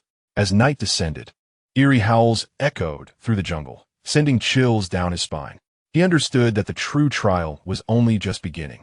On this lawless island where survival reigned supreme, the darkness of human nature would soon be laid bare. He had to remain ever watchful, guarding against not only the beasts of the jungle, but also the people around him. The flickering flames illuminated the faces of those gathered, revealing a tapestry of emotions: fatigue, fear, scheming, and confusion. The bonfire on the black sandy beach served as a frail, yet tenacious glimmer of hope in the encroaching darkness, lighting the path ahead while reflecting the complexities and vulnerabilities of human nature. Chapter 5. The first sip of water as the night faded. A gray mist once again enveloped the black sandy beach. The bonfire had long extinguished, leaving only a pile of black ashes that still emitted a faint warmth. Qin Zheng was the first to awaken, leaning against a wooden post of the shelter, having not slept a wink. The strange howls from deep within the jungle had persisted throughout the night, sometimes sharp as a whistle, other times low and thunderous.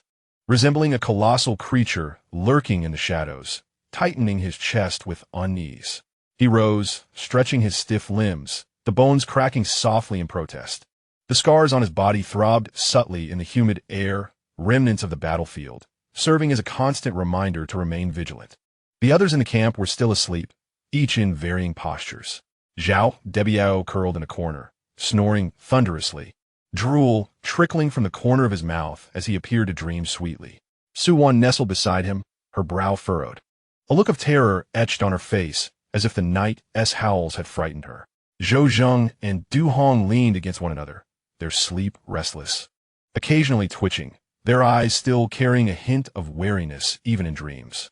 Lin Wan occupied the innermost part of the shelter, resting against a wooden board with a silver briefcase cradled in her arms, already asleep. Her brow was slightly knitted, long eyelashes casting shadows upon her eyelids, and the swelling of her ankle remained pronounced, a stark sight in the morning light. Professor Chen held Xiao Yu tightly, both deeply asleep, their breath steady, perhaps too weary to recall the perilous situation surrounding them. Qin Zheng's gaze swept across the group, ultimately resting on Lin Wan.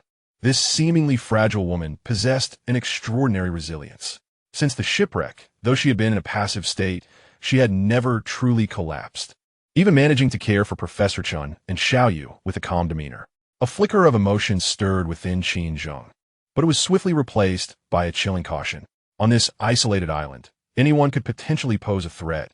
He could not afford to trust anyone easily. He silently exited the shelter, the black gravel beneath his feet still cool, making no sound as he treaded upon it. In the mist, the outlines of the coastline and jungle blurred, as if the entire world were shrouded in a delicate veil. The air was thick with a faint metallic scent, mingled with the odor of decaying vegetation, more pungent than the day before. Qin Zheng took a deep breath, relying on his keen sense of smell to detect a subtle hint of moisture in the air. Water was the most scarce resource at this moment. After a night of depletion, the moisture carried by the group had nearly evaporated, leaving them parched and dry-throat, the sensation akin to a searing fire within their throats. If they failed to locate fresh water today, they would succumb to dehydration before any beast could strike. Qin Zheng gripped the military dagger at his waist and ventured toward the jungle. He did not rouse anyone, opting instead to delve deeper into the forest's edge alone, in search of a water source. From his reconnaissance the previous day, he had already familiarized himself with the nearby terrain and was aware that a stream or pond should lie not far inland. The jungle was far dimmer than the beach, a gray mist seeping through the crevices of the foliage, rendering visibility increasingly obscure. Towering trees reached skyward, their branches intertwined, forming an impenetrable green curtain through which sunlight could scarcely penetrate. The ground was blanketed with a thick layer of fallen leaves and moss, yielding softly underfoot and occasionally emitting faint rustling sounds. Qin Zheng moved with the grace and agility of a lithe cheetah, weaving through the dense thicket. His gaze was sharp as an eagle's, meticulously observing everything around him. The footprints on the ground, the moss on the trunks, the state of plant growth, any hint of anomaly did not escape his keen eyes. He understood that there were numerous methods to seek water sources within the jungle. Moist moss, flourishing vegetation, and animal tracks could all potentially indicate the direction of water. As he proceeded, he used his dagger to clear away obstructing branches and vines, all the while remaining alert to the signs beneath his feet. After traversing for over half an hour, Qin Zheng abruptly halted. He discerned a faint trickling sound, reminiscent of flowing water. A surge of joy filled him as he immediately moved toward the source of the sound. The noise became increasingly distinct, and as he parted the last dense thicket, a small stream revealed itself before him. The water was crystal clear, meandering gracefully along the terrain before disappearing into the depths of the jungle. Lush greenery flourished on either bank, with droplets of dew glistening on the leaves, sparkling in the misty air. Within the stream, several small fish swam joyfully, occasionally revealing a few crabs scuttling over the pebbles beneath the water. Qin Zheng did not approach the water immediately. Instead, he paused to carefully scrutinize his surroundings. The vegetation around the stream was verdant and untrampled, indicating that few animals came to drink here, or that those who did were exceedingly cautious. He crouched down to examine the footprints on the ground. Scattered animal tracks were evident, primarily from small mammals, with no signs of large predators. This knowledge eased his tension slightly, though he remained vigilant. To ensure the safety of the stream water, Qin Zheng picked up a twig from the ground and delicately dipped it into the water, stirring it gently. The stream remained clear, devoid of any anomalies. He observed the small fish and crabs for a while longer. They appeared healthy, exhibiting no signs of poisoning. Yet, this was insufficient. In the jungle, many water sources that seemed pristine could harbor deadly toxins. Qin Zheng did not dare to be complacent. He scanned his surroundings and noticed a small crab climbing atop a stone by the stream. He reached out and grasped the crab, which flailed desperately in his hand. Waving its tiny pincers, Qin Zheng gently placed the small crab into the stream, attentively observing its reaction. Upon entering the water, the crab immediately scuttled towards the smooth pebbles at the bottom, continuing its normal activities without any signs of distress. After patiently waiting for more than 10 minutes and confirming that the crab displayed no abnormalities, he finally felt reassured. Rising to his feet, he turned and headed in the direction of the camp. He needed to bring everyone here to drink water as soon as possible, while also warning them against overindulgence. Upon returning to the camp, he found that everyone had awakened. Seeing Qin Zheng's return, Lin Wan promptly stood up and inquired with concern, "How did it go? Did you find a water source?" Her voice was slightly hoarse, clearly indicating her extreme thirst. Others gathered around, their eyes filled with anticipation. "I found it, follow me," Qin Zheng replied, his voice still cold but subtly imbued with an air of relief. Upon hearing this, expressions of joy illuminated the faces of the group. WWII, unable to contain his eagerness, exclaimed, "Hurry, take us there. I feel like I'm dying of thirst." Without further ado, Qin Zheng turned and walked towards the jungle, the others hastily following suit. Lin Wan supported Professor Chun, while Xiao Yu tightly grasped her grandfather's clothing. Zhao Debiao and Su Wan walked in the middle, with Zhou Zheng and Du Hong bringing up the rear. The group swiftly arrived at the stream's edge, following the path that Qin Zheng had cleared. Upon seeing the crystal-clear water, excitement surged among them as they rushed towards the stream, eager to quench their thirst. "Wait!" Qin Zheng suddenly shouted, his voice cold and commanding, instantly halting everyone in their tracks. They paused, looking at him in confusion. Zhao Debiao, growing impatient, remarked, "What are you doing? We're about to die of thirst."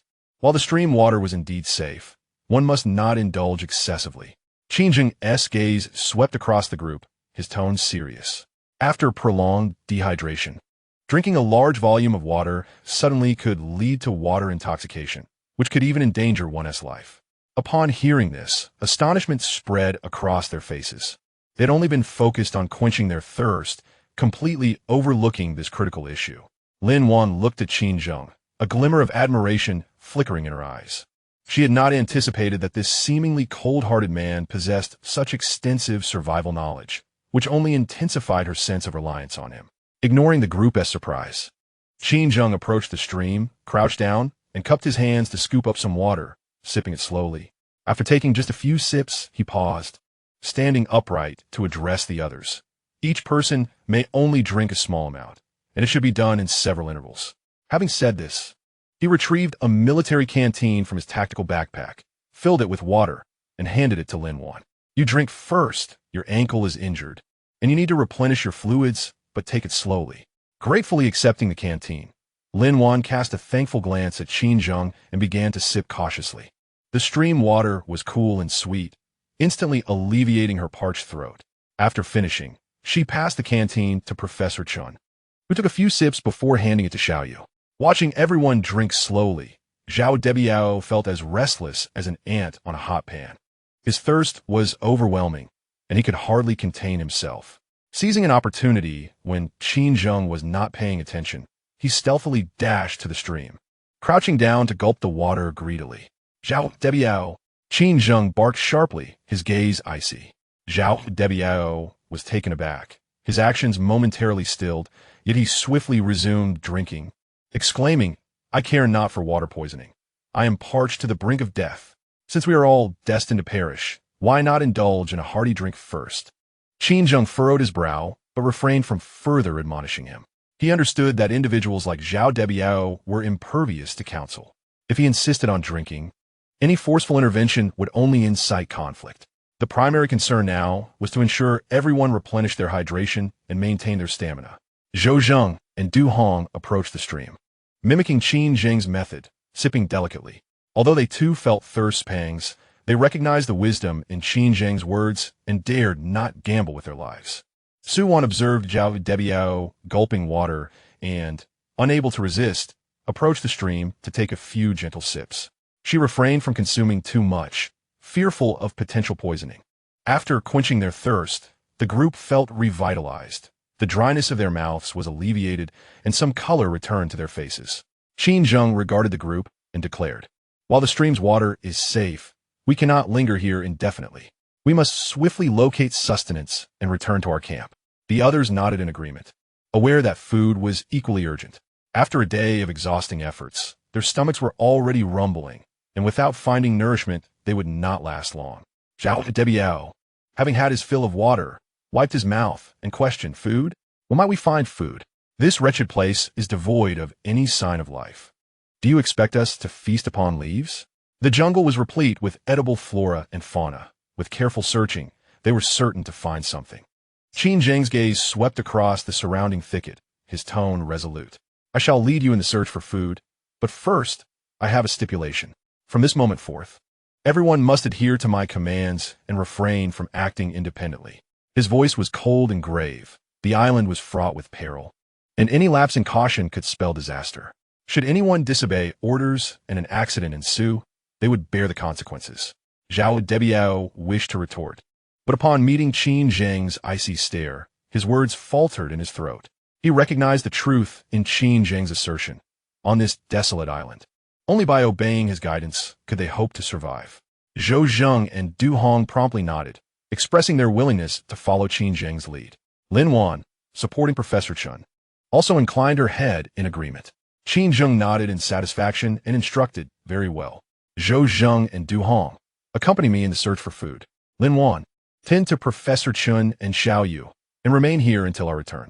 Remember, do not leave this spot without permission, and if danger arises, call for help at once. Understood, Lin Wan affirmed, her gaze resolute. She knew her role was to care for Professor Chun and Xiaoyu, avoiding any complications for Qin Zheng. Without further ado, Qin Zheng turned and ventured deeper into the jungle, with Zhou Zheng and Du Hong hastily following. Zhao Debiao hesitated for a moment before joining them. Though he begrudged Qin Zheng's authority, he recognized that following him would enhance their chances of finding food. Su Wan gazed at Zhao Debiao's retreating figure, yearning to follow him, but was halted by Lin Wan. Miss Su, it will be best for you to remain here. The jungle is perilous, and, as a woman, your presence would not be of assistance. Rather, It may expose you to danger. Su Wan hesitated for a moment, meeting Lin Wan's resolute gaze, and ultimately nodded in agreement. Choosing to stay by the stream, Qin Zheng, accompanied by Zhou Zheng, Du Hong, and Zhao Debiao, delved deeper into the jungle in search of sustenance. His movements were lithe and agile, akin to a nimble leopard, as he deftly cleared obstructing branches and vines with his dagger. His eyes were sharp as an eagle's, meticulously scanning his surroundings for traces of edible plants and animals. Zhou Zheng and Du Hong trailed closely behind, scarcely daring to breathe. They had never encountered such a dense thicket, nor felt such an oppressive atmosphere. The silence was unnerving, broken only by their footfalls and the occasional distant chirping of birds, sending shivers down their spines. Zhao Debiao, bringing up the rear, grumbled as he walked. "Damn it, is there any food in this cursed place? I'm on the verge of starvation." Qin Zheng paid no heed to his complaints, remaining focused on the quest for food. He understood that this was not the time for grievances. Securing nourishment was paramount. After traversing for over half an hour, Qin Zheng suddenly halted. His gaze fell upon a tree laden with enticing red fruits. "What are those? Are they edible?" Zhao Debiao exclaimed, his eyes alight with eagerness as he yearned to climb and pluck them. "Wait!" Qin Zheng immediately interjected, his expression vigilant. The fruits appeared peculiar, and their edibility was uncertain. They could very well be poisonous. Poisonous? Surely not. They look so inviting, Zhao Debiao replied skeptically, but upon seeing Qin Zheng's serious demeanor, he begrudgingly paused. Without uttering a word, Qin Zheng picked up a stone from the ground and hurled it at the fruits. The stone struck the fruit, causing it to plummet to the earth with a resounding thud. Qin Zheng approached, scrutinizing the fallen fruit closely. The bright red exterior was smooth and alluring. Yet upon closer inspection, one could discern a fine layer of fuzz covering its surface, accompanied by a faint, odd odor. "This fruit is likely toxic. We cannot consume it," Qin Zheng asserted with conviction. In the jungle, the more vibrant the coloration of a plant, the greater the likelihood of toxicity. The group nodded in agreement, refraining from further consideration of the red fruits. Qin Zheng pressed onward, guiding the group in search of edible provisions. He was aware that the jungle harbored numerous consumable plants, such as wild vegetables, berries, and mushrooms, yet also contained many poisonous varieties that required careful discernment. After walking a while longer, Qin Zheng abruptly stopped. He detected a subtle, fragrant aroma and, following the scent, spotted a patch of green foliage in the nearby underbrush, its serrated leaves resembling those of spinach. "This plant is edible." Qin Zheng's face brightened with delight. It was Portulaca oleracea, rich in vitamins and minerals and devoid of toxins. The group exhaled in relief. Zhao Debiao, unable to contain his excitement, rushed forward to gather the Portulaca oleracea. "Wait, let me do it." Qin Zheng obstructed his path, meticulously plucking a few leaves of Portulaca oleracea, inhaling their fragrance before observing them closely. Once satisfied that there were no issues, he proclaimed that they could commence gathering, but cautioned them to only harvest the leaves without uprooting the plants, allowing them to continue flourishing. The group nodded in agreement, proceeding with care to collect the Portulaca oleracea. Zhao Debiao exhibited the quickest pace, soon amassing a generous handful. "Can this be consumed?" "It appears no different from wild grass," Su Wan remarked, lingering by the stream, her skepticism evident as she watched the others gather the Portulaca oleracea. "Rest assured, this indeed is edible and possesses a delightful flavor," Lin Wan replied with a smile, offering her insight. "I once tasted it at my grandmother's home in the countryside. A brief blanching in hot water, followed by a cold dressing, renders it quite refreshing." Su Wan nodded, falling silent. Although doubts still lingered in her mind, Lin Wan's confidence compelled her to trust her judgment. After gathering sufficient Portulaca oleracea, Qin Zheng led them to find some edible wild fruits. These fruits, deep purple in hue, bore a striking resemblance to blueberries, presenting a sweet and tangy taste devoid of toxicity. Once they had harvested their sustenance, Qin Zheng guided the group back to the stream's edge. Lin Wan and Su Wan had already constructed a rudimentary stove from stones, preparing to cook. Qin Zheng laid the gathered Portulaca oleracea and wild fruits upon the ground, stating, "The Portulaca oleracea can be blanched in boiling water and served cold. The wild fruits may be consumed directly to replenish our vitamins." Everyone nodded in agreement, busily attending to their tasks. Zhou Zheng and Du Hong took charge of igniting the fire, while Lin Wan and Su Wan focused on preparing the portulaca oleracea. Zhao Debiao, unable to contain his eagerness, eagerly devoured the wild fruits. Before long, the fire was ablaze. Su Wan used a clean plastic bucket to fetch some water from the stream, placing it over the fire to bring it to a boil. Subsequently, she submerged the portulaca oleracea in the boiling water for a brief moment, then drained it and mixed in some salt crystals discovered on the island, identified as salt by Qin Zheng, found by Du Hong near the shore, stirring everything to a harmonious blend. Thus, a platter of cold portulaca oleracea was prepared. Although devoid of oil and condiments, it remained quite palatable, alleviating the group's hunger. They gathered together, consuming the portulaca oleracea and wild fruits while deliberating their forthcoming plans. They understood that this was merely a temporary reprieve. To survive long-term on this isolated island, they needed to locate additional sources of food and water, and perhaps even discover a means of escape. Lin Wan gazed at Qin Zheng, her heart brimming with gratitude. Were it not for him, they might have succumbed to dehydration or perished from consuming toxic plants. She recognized that on this solitary island, Qin Zheng represented their sole beacon of hope. After finishing their meal, Qin Zheng rose to his feet and declared, "We must now return to the camp. Although this location is safe, it is too distant from our base, hindering our ability to observe our surroundings. Furthermore, we must hasten to construct a sturdier shelter to face the impending challenges." The group nodded in unison, tidying their belongings in preparation for their return to the camp. Qin Zheng led the way, his gaze remaining vigilant. He was acutely aware that the journey back could pose dangers. Yet he also understood that only by returning to the camp could they better confront the trials that lay ahead. The stream flows gently, as if bidding them farewell. A gray mist continues to shroud the jungle, resembling a vast labyrinth awaiting their exploration. Qin Zheng leads the group along the path they had traversed, moving toward the campsite. Their silhouettes meander slowly through the dense foliage, gradually vanishing into the depths of the gray fog. Chapter 6. The fright of the wild boar on the return journey from the stream to the campsite. The gray mist remained persistent, growing increasingly dense as the sun ascended. Qin Zheng walked at the forefront, his brow furrowed. The purslane and wild fruits they had gathered barely sufficed to quell their hunger, utterly inadequate to sustain the energy of the 8 individuals. Particularly, Zhao Debiao incessantly complained about the meager provisions, declaring that if they failed to find decent food soon, he would venture deep into the jungle to hunt for himself. This approach was unsustainable. Suddenly, Qin Zheng halted, turning to face the group. Wild vegetables and fruits could only satiate immediate cravings, but to survive long-term, they needed to procure meat. Zhou Zheng immediately concurred, stating, "Brother Qin is correct. Relying solely on these leaves, we shall inevitably starve." Yet, he continued, "This jungle is fraught with peril, and we lack adequate weaponry for hunting." His gaze instinctively drifted toward the military dagger at Qin Zheng's waist, his eyes betraying a hint of longing.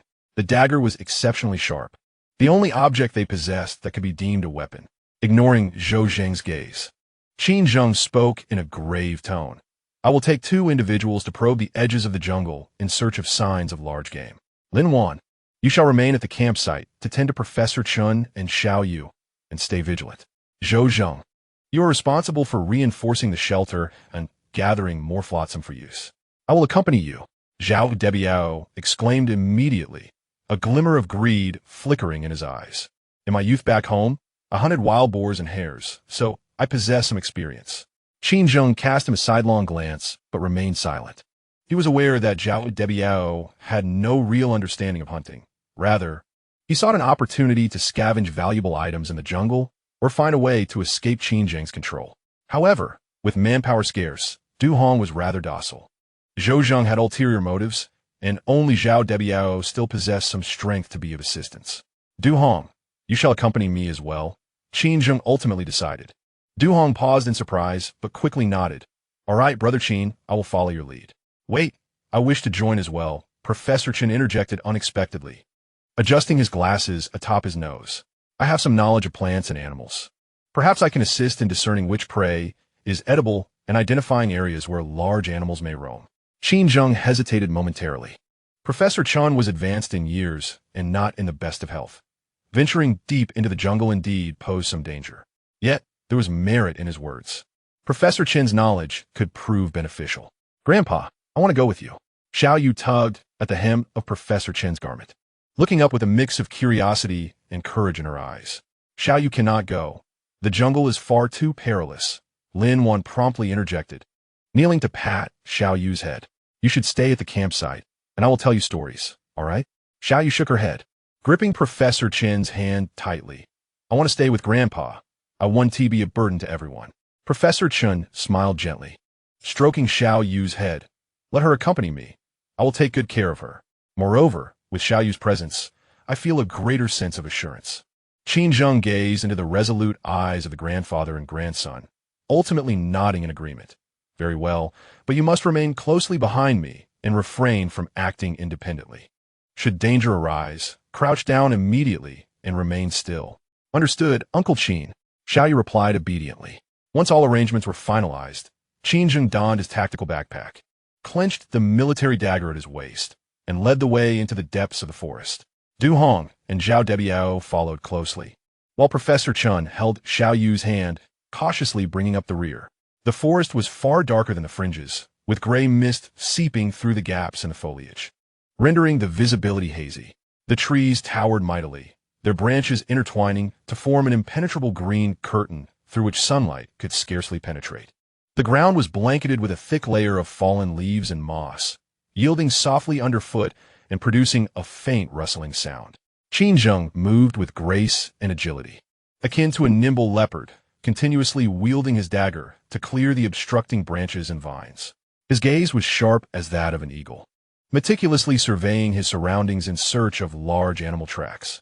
Brother Qin, we have been walking for quite some time, yet we have not even glimpsed a rabbit. Could it be that there are no large prey in this forest? Zhao Debiao complained impatiently, glancing around in evident frustration. Silence. Qin Zheng replied coldly. Haste is the gravest sin in hunting. Large animals are highly vigilant. To find them, one must possess patience. Zhao Debiao pouted, refraining from further comment, though his dissatisfaction became increasingly apparent. Du Hong, positioned in the middle, dared not draw breath, closely trailing Qin Zheng, his eyes alertly scanning the environment, wary of any sudden emergence of dangerous creatures. Professor Chen, holding Xiao Yu's hand, progressed slowly, carefully observing the surrounding flora and fauna. He frequently paused to jot down notes in his waterproof notebook. Xiao Yu, filled with curiosity, examined her surroundings, occasionally pointing out birds perched on branches or insects on the ground, quietly posing questions to Professor Chen. After approximately an hour of walking, Qin Zheng abruptly halted, signaling for silence. The group immediately ceased their movements, holding their breath as they warily scrutinized their surroundings. Qin Zheng's gaze fell to the ground, where he noticed a series of distinct footprints on the thick layer of fallen leaves. The prints were large and oval-shaped, with clear hoof marks, resembling those of a wild boar, albeit significantly larger than the typical variety. It's a wild boar. Qin Zheng's voice was low and hoarse, and its size is considerable. Zhao Debiao's eyes sparkled with excitement. A wild boar? Splendid. If we capture it, we shall feast well. Do not celebrate prematurely, Qin Zheng replied coldly. This wild boar is considerably larger than the ordinary kind, and it appears quite ferocious. We lack adequate weaponry, so dealing with it will not be simple. Professor Chen knelt down to examine the footprints closely, observing, based on the depth and freshness of the prints, this wild boar must be nearby, and it weighs at least 300 jin. This particular breed of wild boar possesses a fierce temperament, especially when startled or threatened, making it prone to aggressive behavior. Over 300 pounds? Du Hong's expression shifted dramatically. How could we possibly confront such a formidable beast? Brother Qin, perhaps we should reconsider. This is far too perilous. Zhao Debiao immediately countered. Reconsider? We have journeyed for so long, and if finally encounter prey, we cannot simply abandon the pursuit. It is merely a wild boar, after all. The three of us cannot possibly be outmatched by it, can we? Brother Qin, you wield a dagger, and Du Hong and I possess strength. Together, we will surely vanquish it. Qin Zheng remained silent, his gaze laden with complexity as he regarded Zhao Debiao. He recognized that Zhao Debiao was driven by ambition, failing to grasp the inherent dangers.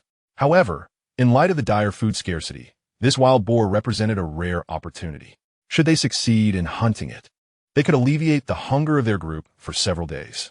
Follow me, Qin Zheng ultimately declared, turning to proceed in the direction of the tracks. The others hastily followed, the atmosphere growing tense. Zhao Debiao rubbed his hands together, brimming with eagerness, while Du Hong's pallor revealed his trepidation. Professor Chun, holding Xiao Yu's hand, trailed closely behind, his expression betraying a hint of concern. After following the tracks for approximately 10 minutes, the trees ahead became sparse, revealing a small clearing. The clearing was overgrown with low shrubs and weeds, with sunlight filtering through the leaves, casting dappled shadows upon the ground. Qin Zheng gestured for the group to halt while he cautiously parted the branches before him to gaze into the clearing. There a colossal wild boar was foraging, its size truly astonishing, significantly larger than an ordinary wild boar, standing at least 1.50 meters tall and exceeding 2 meters in length. Its body adorned with coarse black bristles standing upright like steel needles. 2 formidable tusks protruded from its jaw, measuring over 10 centimeters, pale yellow and exceedingly sharp, glinting ominously.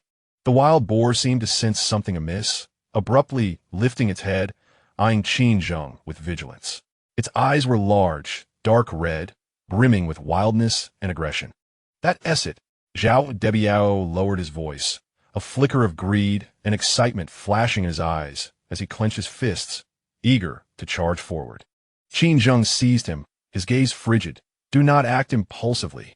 This wild boar is ferocious. We cannot engage in a direct confrontation. What then? Shall we merely watch as it escapes? Zhao Debiao protested, unwilling to concede. Qin Zheng remained silent, meticulously observing the boar's movements in search of its vulnerabilities. He understood that the wild boar's offensive capabilities were formidable, particularly its tusks. A single strike could prove fatal. Yet, the boar possessed weaknesses as well. Its eyes and abdomen were relatively vulnerable. Should they strike these areas, they could inflict critical damage. Du Hong, you will move to the left to divert its attention. Zhao Debiao, you will position yourself to the right. Once it is drawn away, you will launch a surprise attack on its abdomen from behind. Professor Chun, you will keep Xiao Yu hidden behind the trees. Do not emerge.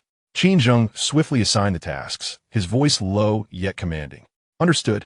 Du Hong dead. Inhaling deeply as he stealthily made his way toward the left thicket.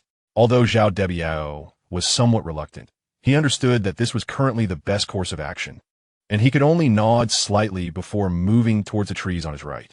Qin Zheng firmly gripped the military dagger at his waist, crouching slightly, prepared to strike at any moment. Du Hong stealthily circled to the left, picking up a stone and hurling it towards the direction of the wild boar. The stone landed with a sharp sound beside the boar, immediately drawing its attention. The wild boar turned its head towards the source of the noise, emitting a low, menacing growl as it charged forward on its sturdy legs towards Du Hong. Its speed was astonishing, akin to an uncontrollable tank, causing the ground to tremble slightly. Run! Qin Zheng shouted urgently. Du Hong's face turned pale with fear as he turned and sprinted towards the predetermined escape route. The wild boar pursued relentlessly behind him, its massive hooves thudding against the ground. Seeing the boar was distracted, Zhao Debiao felt a surge of hope and dashed out from behind the tree, aiming to tackle the boar's legs and bring it down. However, he underestimated the boar's speed and agility.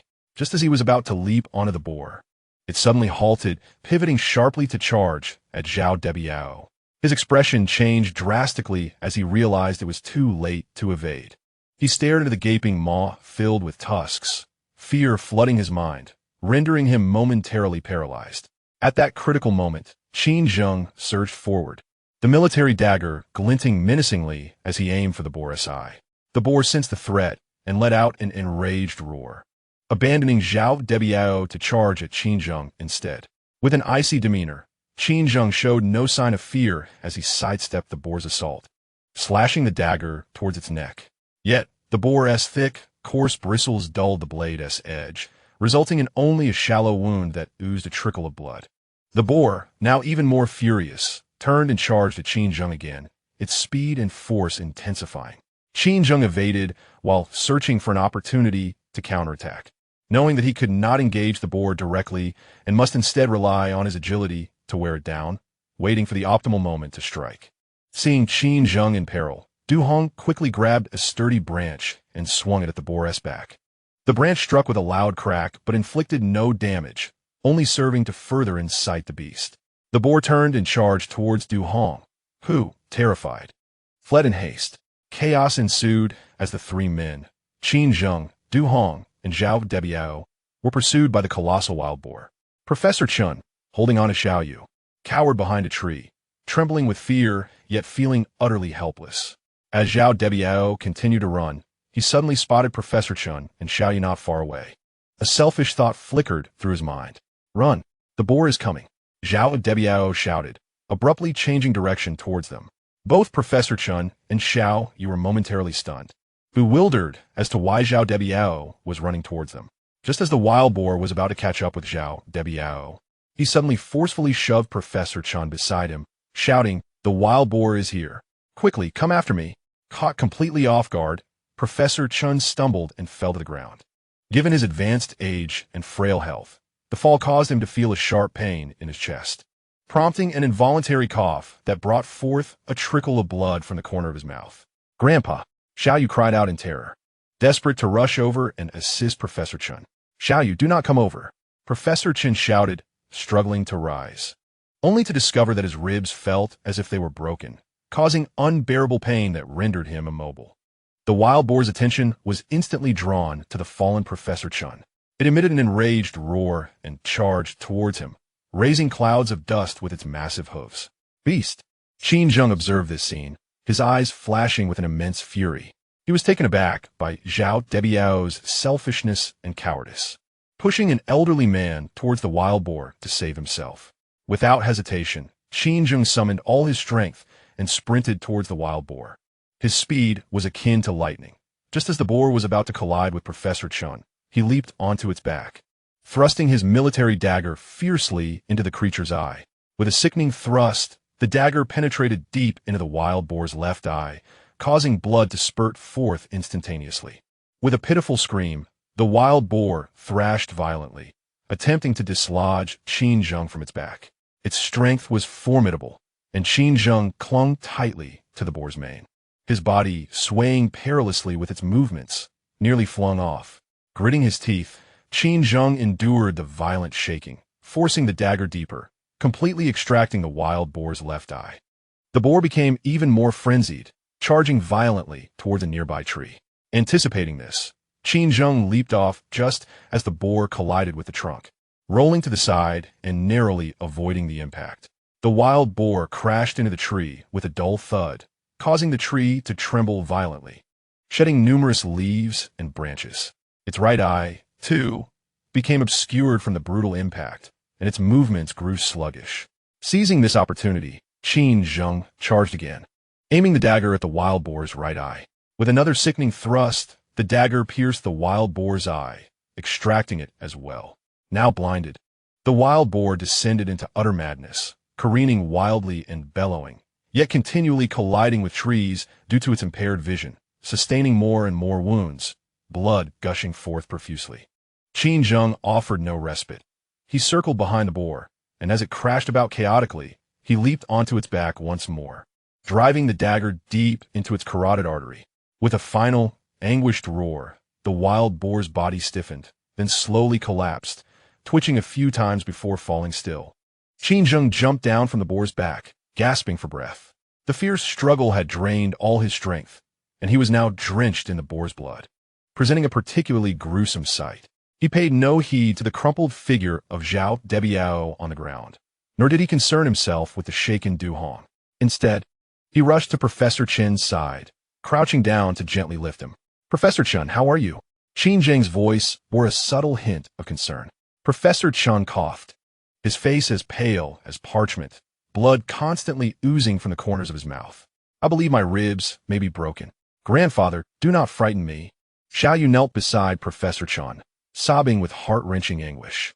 Qin Zheng placed his hand on the professor's chest, feeling the distinct sound of fractured ribs. He understood the gravity of Professor Chen's injuries. Without immediate medical attention, his life could be in jeopardy. "We must return to the camp at once and let Lin Wan tend to your wounds," Qin Zheng declared, carefully lifting Professor Chen into his arms.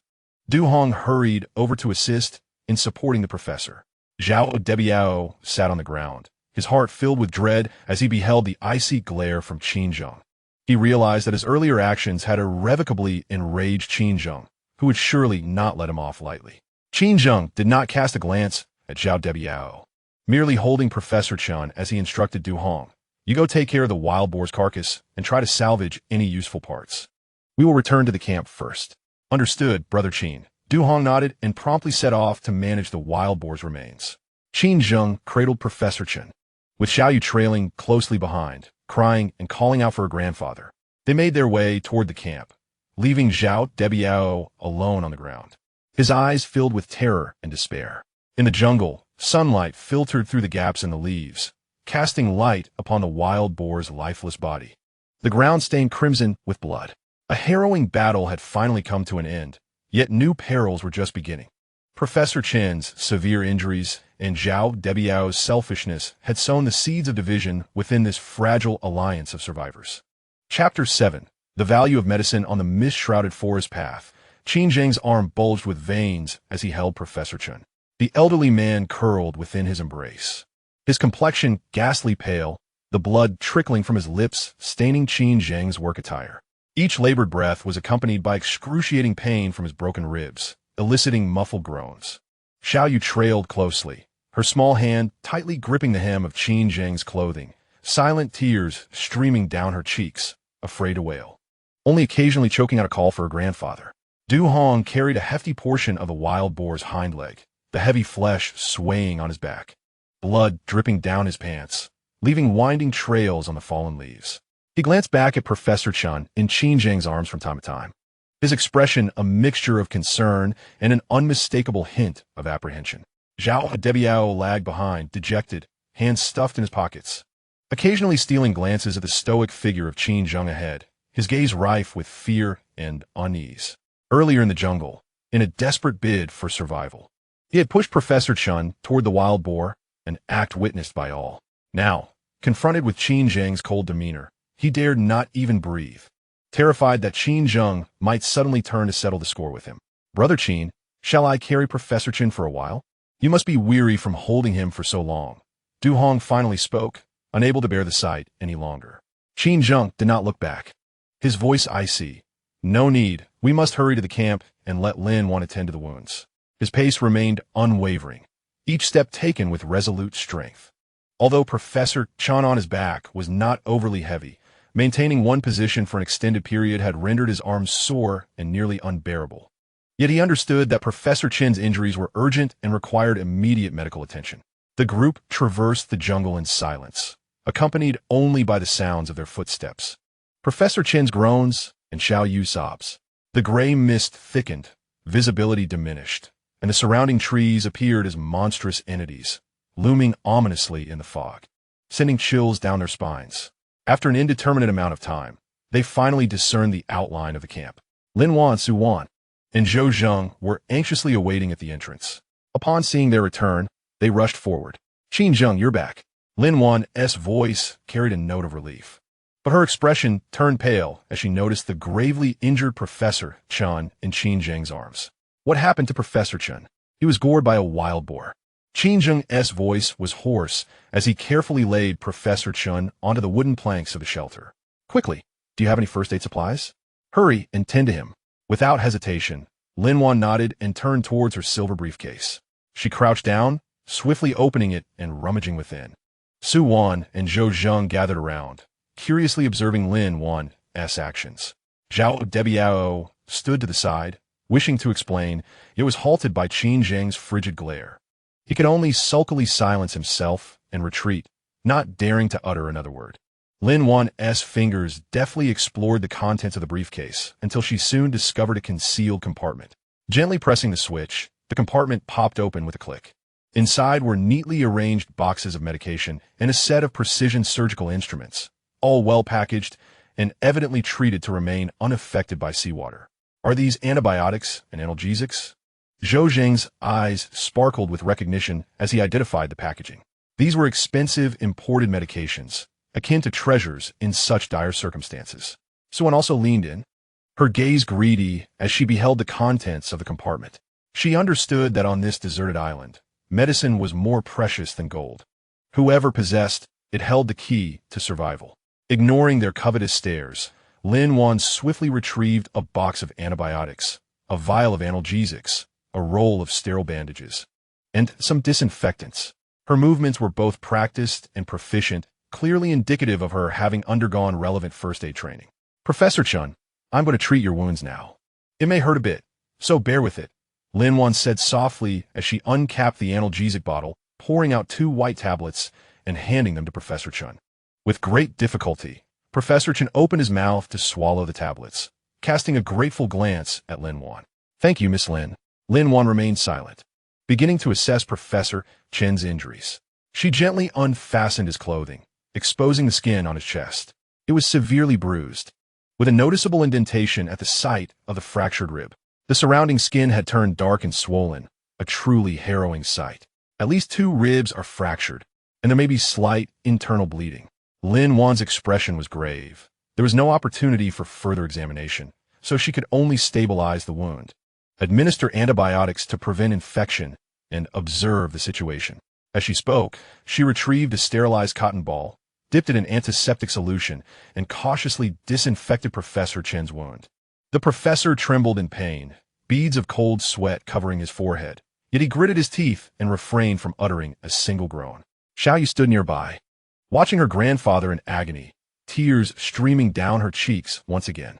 While tending to the wound, Lin Wan softly reassured Xiaoyu. Xiaoyu, be good. Grandpa will recover soon. Qin Zheng stood aside, his gaze icy as he watched Lin Wan attend to the injury, while also vigilantly observing Zhou Zheng and Su Wan's movements. He noticed Zhou Zheng's eyes were fixated on Lin Wan's suitcase, his expression flickering, evidently scheming something. Su Wan stood beside Zhou Zheng, occasionally glancing at the suitcase, her face betraying a greedy demeanor. WWII also approached, eyeing the medicines in the hidden compartment. His throat moved as if he wanted to say something, but ultimately he remained silent. He understood that his earlier actions had already incited discontent among everyone, and seeking the medicines now would only be a futile endeavor.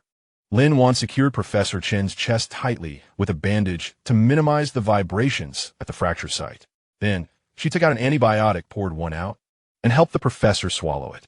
That's all we can do for now, Professor Chun, Lin Wan said as she put away the medicines and instruments. You must try to remain quiet and avoid moving around, taking the antibiotics on schedule. If your condition does not improve or you experience difficulty breathing, you must inform me. The professor nodded weakly and said, Thank you, Miss Lin. You truly are our savior. Lin Wan smiled gently, remaining silent. She returned the medicines and instruments to the hidden compartment of her suitcase, closed it, and held it tightly against her chest. She sensed several avaricious gazes upon the suitcase, which made her feel uneasy. Qin Zheng discerned Lin Wan's discomfort and approached her, speaking in a low voice. Secure the suitcase. Do not easily open the hidden compartment from now on. We need to conserve these medicines. Lin Wan nodded, placing the suitcase beside her and protecting it with her body. She understood that Qin Zheng was cautioning her. These medicines had already attracted the covetousness of others, and if not properly safeguarded, they could easily be seized. Zhou Zheng watched Lin Wan clutching the suitcase, a flicker of resentment crossing his eyes. He stepped forward, smiling as he spoke. Miss Lin, Professor Chen's injuries require proper care, and these medicines are indeed precious. However, we are a team now. We share both hardships and fortunes. If someone else gets injured in the future, we may need to use these medicines. Shouldn't we consider taking them out for communal management? His words sounded noble, but everyone understood he aimed to monopolize the medicines. Lin Wan furrowed her brow, hesitating to respond. She was aware of Zhou Zheng's ulterior motives. If she relinquished the medicines, they would likely be hoarded by him, Zhao Debiao, and Su Wan, leaving those truly in need without the necessary treatment. Qin Zheng immediately interjected, interrupting Zhou Zheng's words. There's no need for that. These medications were brought by Miss Lin and should rightfully be entrusted to her. From now on, anyone in need of medicine must obtain the consent of both Miss Lin and myself. No one is permitted to take them without authorization. His voice was cold and resolute, imbued with an undeniable authority. Zhou Zheng's expression instantly soured, yet he dared not challenge Qin Zheng, begrudgingly falling silent. Su Wan, witnessing Zhou Zheng's discomfiture, could not restrain herself from speaking. Brother Qin, one cannot put it that way. We are all trapped on this island. Our fate's uncertain. Medications are inherently meant to be shared. Should either I or WWII sustain injuries, and if Miss Lin refuses to provide the necessary supplies, would we not be left to await our demise? That depends on whether you survive to be injured, Qin Zheng retorted, his gaze sweeping over Su Wan and Zhao WWII, laced with a hint of mockery. If you remain compliant and heed commands, perhaps you may live. Should you dare to act recklessly, even with medicine, it will not save your lives. Su Wan trembled at Qin Zheng's piercing gaze, silenced by fear.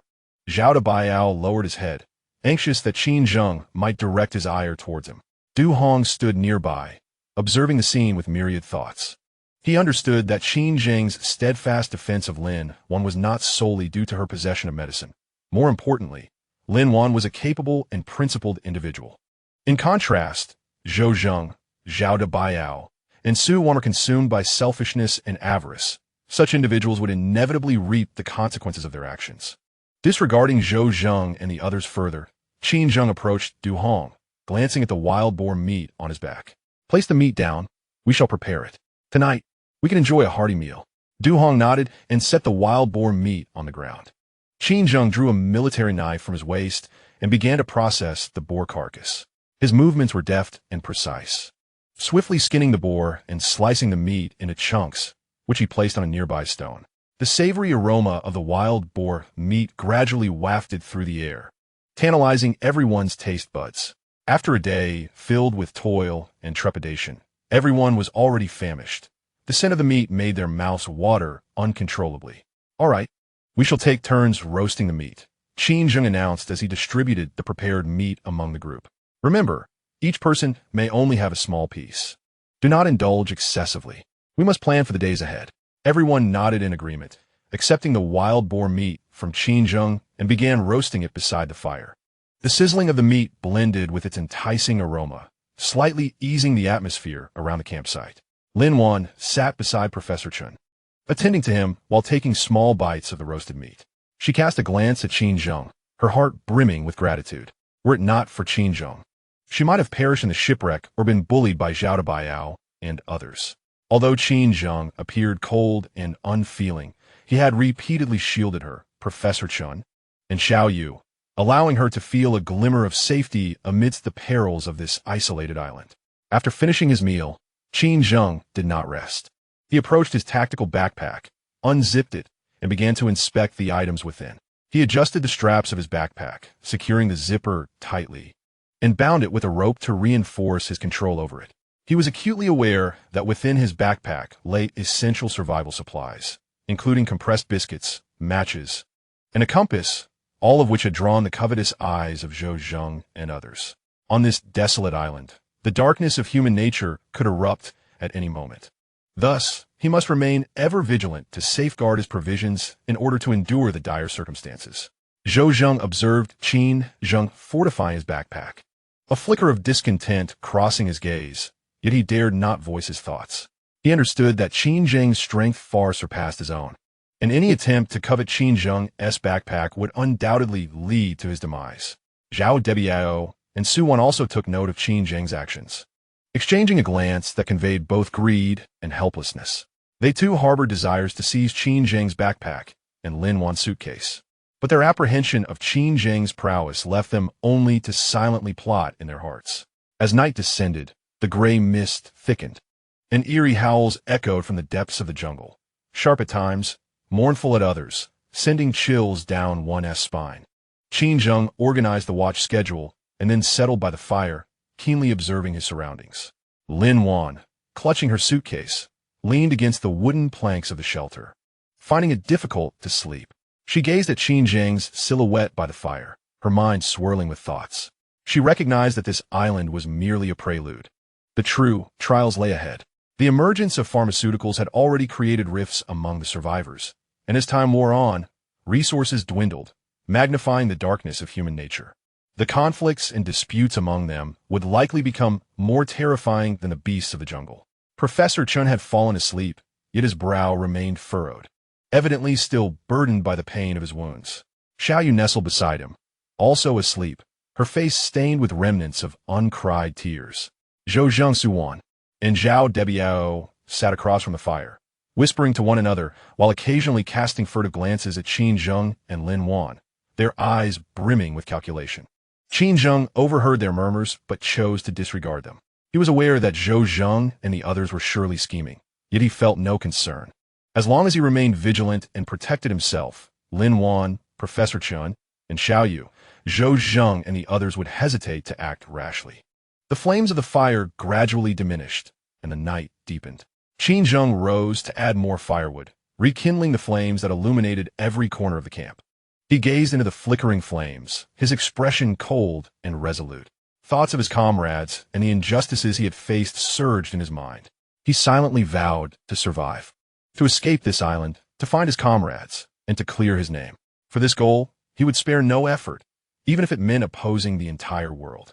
On this island shrouded in gray mist, the survivors harbored their own intentions, a tapestry woven from the darkness and light of human nature. The arrival of pharmaceuticals was akin to a stone cast into a tranquil lake, creating ripples that stirred the surface. An unperceived contest over resources necessary for survival had already begun. Chapter 8. The Night Watchers. The night enveloped the island like a heavy black shroud, casting an impenetrable darkness upon the land. The thickening gray mist rendered visibility to a mere 5 meters. The campfire at the center had dwindled to a mere ember, its flickering flames elongating the shadows of the gathered individuals, who swayed uncertainly on the black sands like phantoms. Eerie howls emanated from the depths of the jungle, alternating between the cries of women and the roars of beasts, occasionally interspersed with sharp shrieks that sent chills down one's spine and instilled a sense of unease. Qin Zheng added the last log to the fire, the crackling sparks briefly illuminating his austere visage. He rose to his feet, casting a sweeping glance over the faces encircling the fire, each etched with fatigue and fear, their eyes brimming with trepidation at the unknown perils of the night. The jungle was most treacherous after dark. Thus, a watch was imperative. Breaking the silence, Qin Zheng's voice rang out, cold yet resolute. I will arrange the watch order. Each person will take a 2-hour shift, rotating accordingly. The group looked up in unison, no one daring to dissent. On this peril-laden island, the dangers of the night were self-evident, and maintaining a watch was the sole means to ensure their safety. Zhao Debiao, you will take the first watch from now until 2 o'clock in the morning, Qin Zheng decreed. Zhao Debiao's countenance shifted instantaneously. His dread of the darkness and jungle made the prospect of solitary vigil a torment. However, he dared not challenge Qin Zheng and could only muster a reluctant nod. All right. Du Hong, you'll take the second shift from 2 to 4. Qin Zheng continued. Zhou Zheng, you are on for 4 to 6. I will take the last watch from 6 until dawn. Du Hong and Zhou Zheng expressed no objections, nodding in agreement. The arrangement seemed reasonable, despite Zhao Debiao's timidity. His youth and vigor made the first shift relatively manageable. Du Hong was dependable, ensuring vigilance during the second shift. Zhou Zheng, with his quick wit, would likely fend off drowsiness during the third. As the strongest among them, Qin Zheng would address the dangers that lurked before dawn and guarantee their safety at daybreak.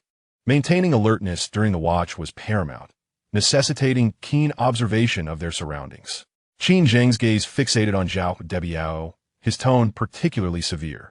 The fire must not be extinguished. Add logs every half hour. If you notice anything unusual, raise your voice immediately. Do not act on your own. Understood, Zhao Debiao replied dismissively, his eyes filled with reluctance. He grasped a burning torch and settled on a rocky outcrop at the edge of the camp, scanning the enveloping darkness with vigilance. The others sought their own places to rest. Lin Wan, cradling a silver suitcase, leaned against the wooden shelter, safeguarding Xiao Yu in her embrace. The child, already trembling with fear, curled tightly, clutching Lin Wan's garment, her eyes fast shut yet unable to find slumber. Professor Chen lay nearby, occasionally stifling groans of pain from his fractured ribs. Zhou Zheng and Su Wan sat on the opposite side of the fire, engaged in hushed conversation. Zhou Zheng's gaze occasionally flickered towards Qin Zheng and Lin Wan, his eyes glimmering with an inscrutable light. Su Wan nestled close to Zhou Zheng, her face a mask of terror, frequently glancing towards the ominous depths of the jungle. Qin Zheng did not immediately rest. Instead, he circled the encampment, meticulously inspecting the surroundings to ensure there were no lurking dangers.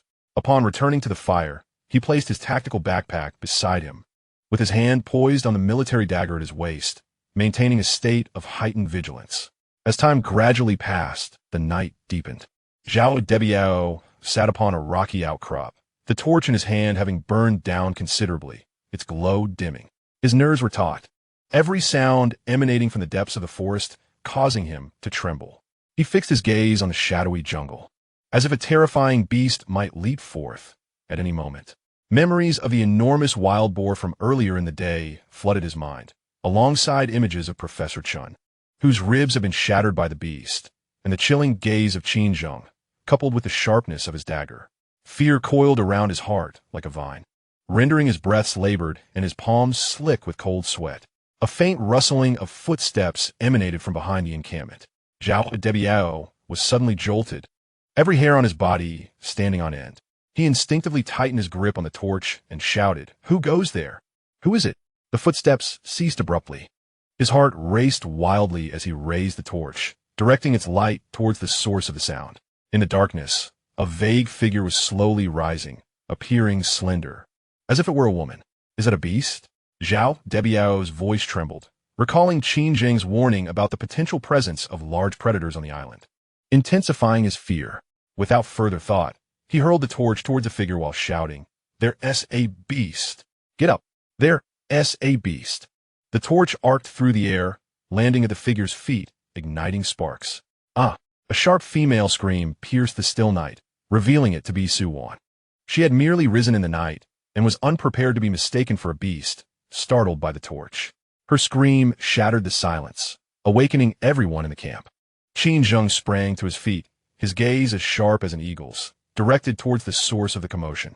He saw Suwan crouched on the ground, trembling in fear, while Zhao Debiao stood beside the rocky outcrop, his face ashen and at a loss. Lin Wan also rose, cradling Xiao Yu in her arms, her face etched with concern. Du Hong and Zhou Zheng also got up, glancing in their direction. "What's going on?" Qin Zheng's voice was frigid and piercing, laced with intense ire. He swiftly approached Suwan, relieved to find that she was merely frightened and uninjured.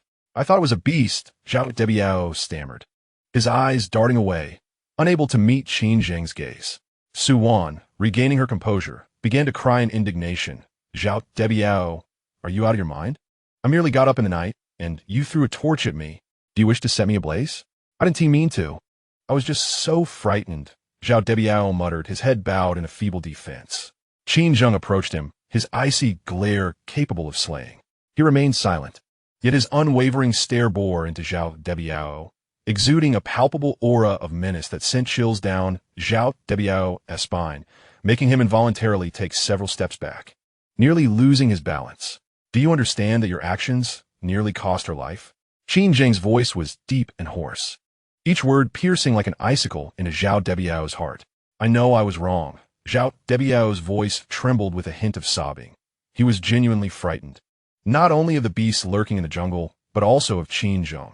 Ignoring his apology, Qin Zheng turned, his gaze sweeping over everyone present, his tone cold and serious. "I will reiterate once more, one must maintain composure and clarity during the night watch.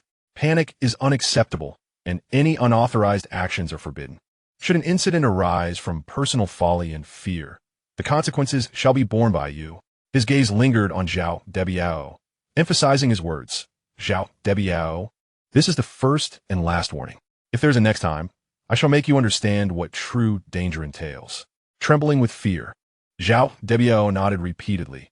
"I understand. I shall not dare again." Qin Zheng no longer regarded him and approached Suwan, speaking in a hushed tone. "Are you all right? Do you need a rest?" Suwan shook her head, wiping away her tears, her voice choked. "I'm fine, thank you, Brother Qin." Her eyes, filled with resentment as they glanced at Zhao Debiao, held her back from saying more. Qin Zheng nodded, picked up the torch from the ground, reignited it, and handed it to Zhao Debiao. "Continue your watch. If you err again, the consequences will be beyond your capacity to bear." Zhao Debiao accepted the torch, his hands trembling, determined not to let his guard down again. He fixed his gaze ahead, still gripped by fear, yet refrained from shouting or throwing things around. As the situation calmed, Everyone returned to their positions to rest, though sleep eluded them. The recent fright had made them all acutely aware that the dangers of the night stemmed not only from the beasts in the jungle, but also from the fear and errors of those around them. Lin Wan cradled Xiao Yu, gently patting her back while softly reassuring, "Xiao Yu, do not fear, it is over now. We are all here." Xiao Yu nodded, yet clung tightly to Lin Wan's clothing, her eyes wide with terror, staring into the dark jungle. Professor Chun sighed and remarked, "This island is perilous, especially at night. We must strictly adhere to Brother Qin's orders. Otherwise, it is only a matter of time before something dreadful occurs." Seated beside the fire, Qin Zheng remained silent. He understood that what had transpired was merely the beginning. On this isolated island, fear magnified the frailties of human nature. Even the slightest misstep could lead to fatal consequences. He needed to be ever vigilant, not only guarding against the beasts of the jungle, but also constantly monitoring the state of those around him, ensuring that everyone adhered to the discipline. Time passed slowly, and Zhao Debiao endured his shift amidst fear and tension. When he roused Du Hong, his voice was hoarse, his face etched with exhaustion. Du Hong accepted the torch, nodded without further inquiry, and took Zhao Debiao's previous position to continue the watch. He was far calmer than Zhao Debiao. Though afraid, he maintained his clarity, adding wood to the fire every half hour while vigilantly scanning the surrounding darkness. Leaning against his backpack with closed eyes, Qin Zheng rested, yet his ears remained attuned, alert to the faintest sounds that dared to disturb the night.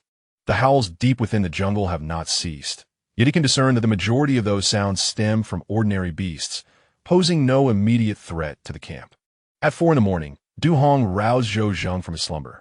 Zhou Zheng stretched, weariness etched upon his face, yet his gaze remained sharp. Taking the torch from Du Hong, he ventured to the edge of the camp, occasionally glancing towards Lin Wan, lost in thought. He performed his watch with a semblance of diligence, albeit occasionally distracted, his eyes flickering as if contemplating something significant. Qin Zheng observed this with heightened vigilance, aware that Zhou Zheng harbored desires for Lin Wan's medicinal supplies in his backpack. Yet restrained by the intimidation Qin Zheng exuded, he refrained from acting rashly. However, uncertainty gnawed at him. Would Zhou Zheng, at a critical juncture, make decisions detrimental to the group? The darkness before dawn is at its most profound. As Zhou Zheng's shift neared its conclusion, an extraordinarily loud howl erupted from the depths of the jungle, filled with rage and ferocity, seemingly not far from the camp. Zhou Zheng's expression shifted, instinctively retreating a step while gripping the torch tighter. He contemplated shouting, yet hesitated, ultimately remaining silent, his vigilance fixated on the direction from which the sound emanated. Qin Zheng abruptly opened his eyes, his gaze sharp as an eagle's. Rising, he approached Zhou Zheng and inquired in a low voice, "What happened?" Zhou Zheng's voice trembled slightly as he replied, "There was a howl just now. It seemed so close." Qin Zheng listened intently, noting that aside from the rustling leaves stirred by the wind and the distant howls, all was eerily still. A frown creased his brow as unease swelled within him. That howl did not resonate like that of an ordinary beast. It resembled something colossal and exceedingly fierce. "Continue your watch. Do not let your guard down," Qin Zheng urged, placing a firm hand on Zhou Zheng's shoulder, his tone grave. He understood that the moments before dawn are the most perilous. Any lapse in attention could yield dire consequences. Zhou Zheng nodded, resolute in his focus, his eyes fixed on the darkened jungle, palms slick with cold sweat. Before long, the eastern horizon blushed with dawn's light, ushering in a new day. Qin Zheng took the torch from Zhou Zheng and extinguished its flame. The night watch concluded. Though no tangible danger had materialized, fatigue weighed heavily upon everyone. The howls from the jungle gradually subsided. The gray mist began to dissipate, and a fresh day emerged. As Qin Zheng regarded the brightening sky, a sigh of relief escaped him. Yet, he was acutely aware that this tranquility was but fleeting. True peril loomed ahead. The island concealed innumerable secrets and uncertainties, and their survival demanded unwavering vigilance, strict adherence to discipline, and unity. Turning towards the others, he noted that everyone had awakened, their faces etched with exhaustion and relief. Zhao Debiao curled in a corner, fast asleep, seemingly oblivious to the fears and missteps of the previous night. Suwan leaned against Zhou Zheng, her eyes still reflecting a hint of lingering terror. Lin Wan attended to Professor Chun, while Xiao Yu curiously gazed towards the distant sea.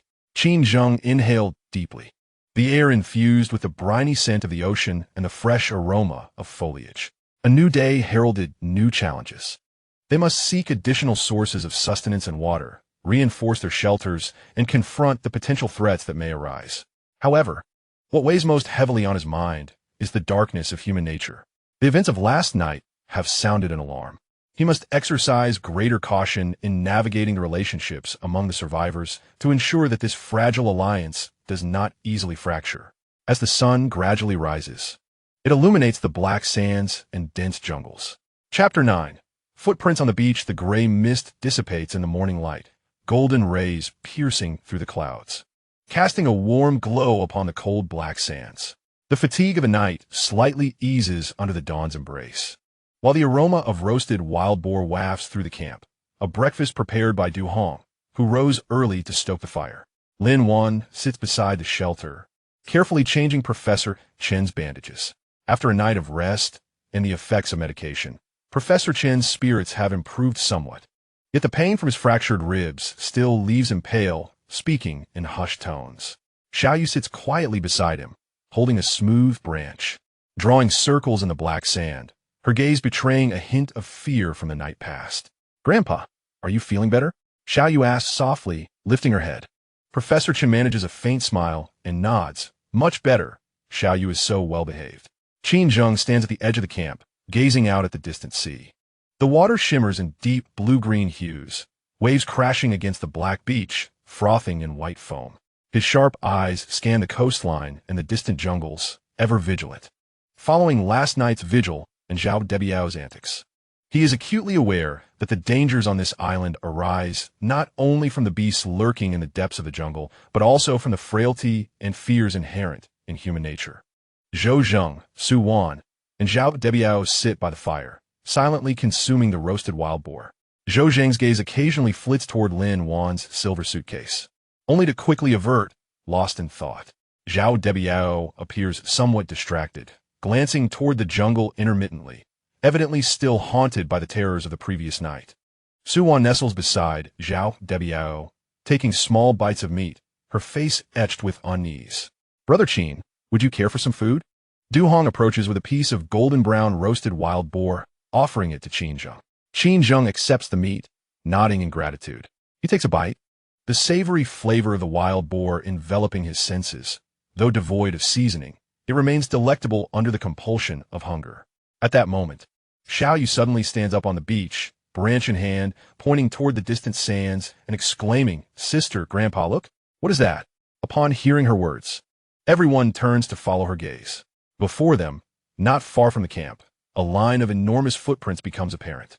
These prints are remarkably wide, nearly double the size of an average adult's foot, resembling human form but with notably thicker toes, and the edges bear vague claw marks, rendering them particularly bizarre. The footprints stretch from the edge of the jungle all the way to the sea, as if their owner had ventured into the water, only to retrace their steps back into the depths of the jungle. The footprints were deeply imprinted, remaining distinctly visible even after being gently brushed by the waves, a testament to the astonishing weight of the being that left them, far beyond that of an ordinary human. "What manner of footprints are these?" Su Wan was the first to react, her voice trembling, her face etched with fear. Instinctively, she drew closer to WWII, gripping his arm tightly. WWII's countenance turned pale, his gaze fixed on the enormous footprints, his lips quivering as he uttered, "Could such large footprints belong to a monster?" Zhou Zheng furrowed his brow tightly, rising to take a few steps toward the prince, his eyes filled with vigilance and astonishment. Having spent years at sea, he had encountered many exotic creatures, yet he had never seen footprints so colossal and humanoid in nature. Lin Wan supported Professor Chun and approached slowly, crouching down to scrutinize the prints, her brow knitted in concentration. The footprints were exceedingly peculiar, resembling neither any animal she had encountered nor the marks of a normal human, particularly the robust toe impressions and the alarming depth, which stirred a sense of unease within her. Qin Zheng's expression turned grave as well. He hastily moved to the side of the footprints, crouching down to measure their width and depth with his fingers. The prints were approximately 30 centimeters wide and exceeded 5 centimeters in depth, leaving such a clear impression even on the hard black gravel, indicating that the creature that made them weighed at least 300 kilograms. Following the direction of the prince, they extended from the edge of the jungle to the seaside and then back into the thicket. Qinzheng's gaze settled on the jungle's edge, where the trees swayed slightly, as if something had just concealed itself within. These are not ordinary beast tracks. Qinzheng's voice was low and hoarse, imbued with a barely perceptible seriousness, nor do they belong to a human. What could have left such marks? Du Hong also approached, staring in horror at the massive footprints. Qinzheng did not respond. Instead, he stood and walked toward the edge of the jungle. His steps were light, his gaze sharp as an eagle, meticulously observing the surrounding environment. The underbrush at the jungle's edge bore signs of having been trampled, and some low-hanging branches were broken, clearly indicating that the creature had just passed through this area. "Qin brother, be careful," Lin Wan could not help but call out, her heart filled with concern. Qinzheng did not look back, merely raising a hand to signal that he was unharmed. He reached the jungle's edge, carefully examining the trampled grass and broken branches before returning. This creature is enormous, possesses incredible strength, and walks on two legs. Qinzheng's eyes swept over the group, his tone grave. Judging by the freshness of the footprints, it had been active in this vicinity last night, possibly even observing our camp. What? Zhao Debiao trembled in fear, instinctively retreating a few steps. It was here last night? Are we in grave danger? Su Wan's face turned ashen, clutching Zhao Debiao's arm tightly, tears welling in her eyes. We should leave this place. It's too terrifying. Zhou Zheng's expression also darkened as he looked at Qinzheng and said solemnly, "Brother Qin, what should we do now? This creature appears exceedingly formidable. Should it choose to attack us, we would be utterly defenseless." Qinzheng's brow furrowed in concern, for he understood that the enormous footprints signified the existence of an unknown and exceptionally perilous entity on the island. This being was far more terrifying than the wild boar encountered the previous night, not only due to its colossal size, but also potentially possessing a degree of intelligence, capable of observation and ambush. Henceforth, no one is permitted to approach the edge of the jungle. Qinzheng's voice was cold and resolute, imbued with an undeniable authority. Water procurement and food gathering must strictly occur within the safe confines of the beach, and one must not cross the boundaries marked by the footprints. What shall we do about our food and water? Zhao Debiao could not help but inquire. The stream lies just at the jungle's edge. If we cannot approach, will we not perish from thirst and hunger? I will devise a solution, Qinzheng replied tersely. Today, I shall take Du Hong and Zhou Zheng to set traps and warning devices at the jungle's periphery, and subsequently, we will retrieve water from the stream and search for food. Until then, we have sufficient wild boar meat and fresh water stored from yesterday to sustain us for a while. I want to go too, Zhao Debiao suddenly exclaimed, a glimmer of fear and hope in his eyes. The more hands, the more strength. I can assist. Qinzheng cast him a glance and shook his head. You will remain at the camp to protect Professor Chun, Xiao Yu, and Miss Lin. He recognized Zhao Debiao's timid nature in the face of danger. He might very well flee, potentially jeopardizing others. Staying at the camp would be far safer for him. Upon hearing this, Zhao Debiao's expression shifted to one of relief, and he nodded promptly. All right then. Professor Chun, supporting Lin Wan with his arm, spoke with a grave countenance. Brother Qin, could this creature be related to the magnetic anomalies on the island? I have previously researched the effects of magnetic fields on organisms. A strong magnetic presence might cause mutations, leading to increased size and ferocity. Qinzheng nodded thoughtfully. That is a possibility. However, now is not the time for such inquiries. Our immediate priority is to fortify our defenses and ensure everyone's safety. He turned to Zhou Zheng and Du Hong. Once you have finished your meals, prepare some tools with me. We shall set traps and warning devices. Understood. Zhou Zheng and Du Hong replied in unison. Lin Wan gazed at the immense footprints, her heart heavy with unease. She knelt and gently stroked Xiao Yu's head. Xiao Yu, you must not venture to the beach alone anymore. Do you understand? It is very dangerous. Xiao Yu nodded, fear evident in her eyes. Sister, will that creature with the large footprints come to eat us? Lin Wan forced a smile and shook her head. No, Uncle Qin will protect us. As long as we stay obediently in the camp and refrain from approaching the jungle's edge, we will be safe. Qinzheng remained silent, turning to his tactical backpack to retrieve a military dagger and some ropes. He needed to construct simple yet effective traps and warning devices, such as tripwires, noise arrows, and spike traps to guard against the unknown giant creature.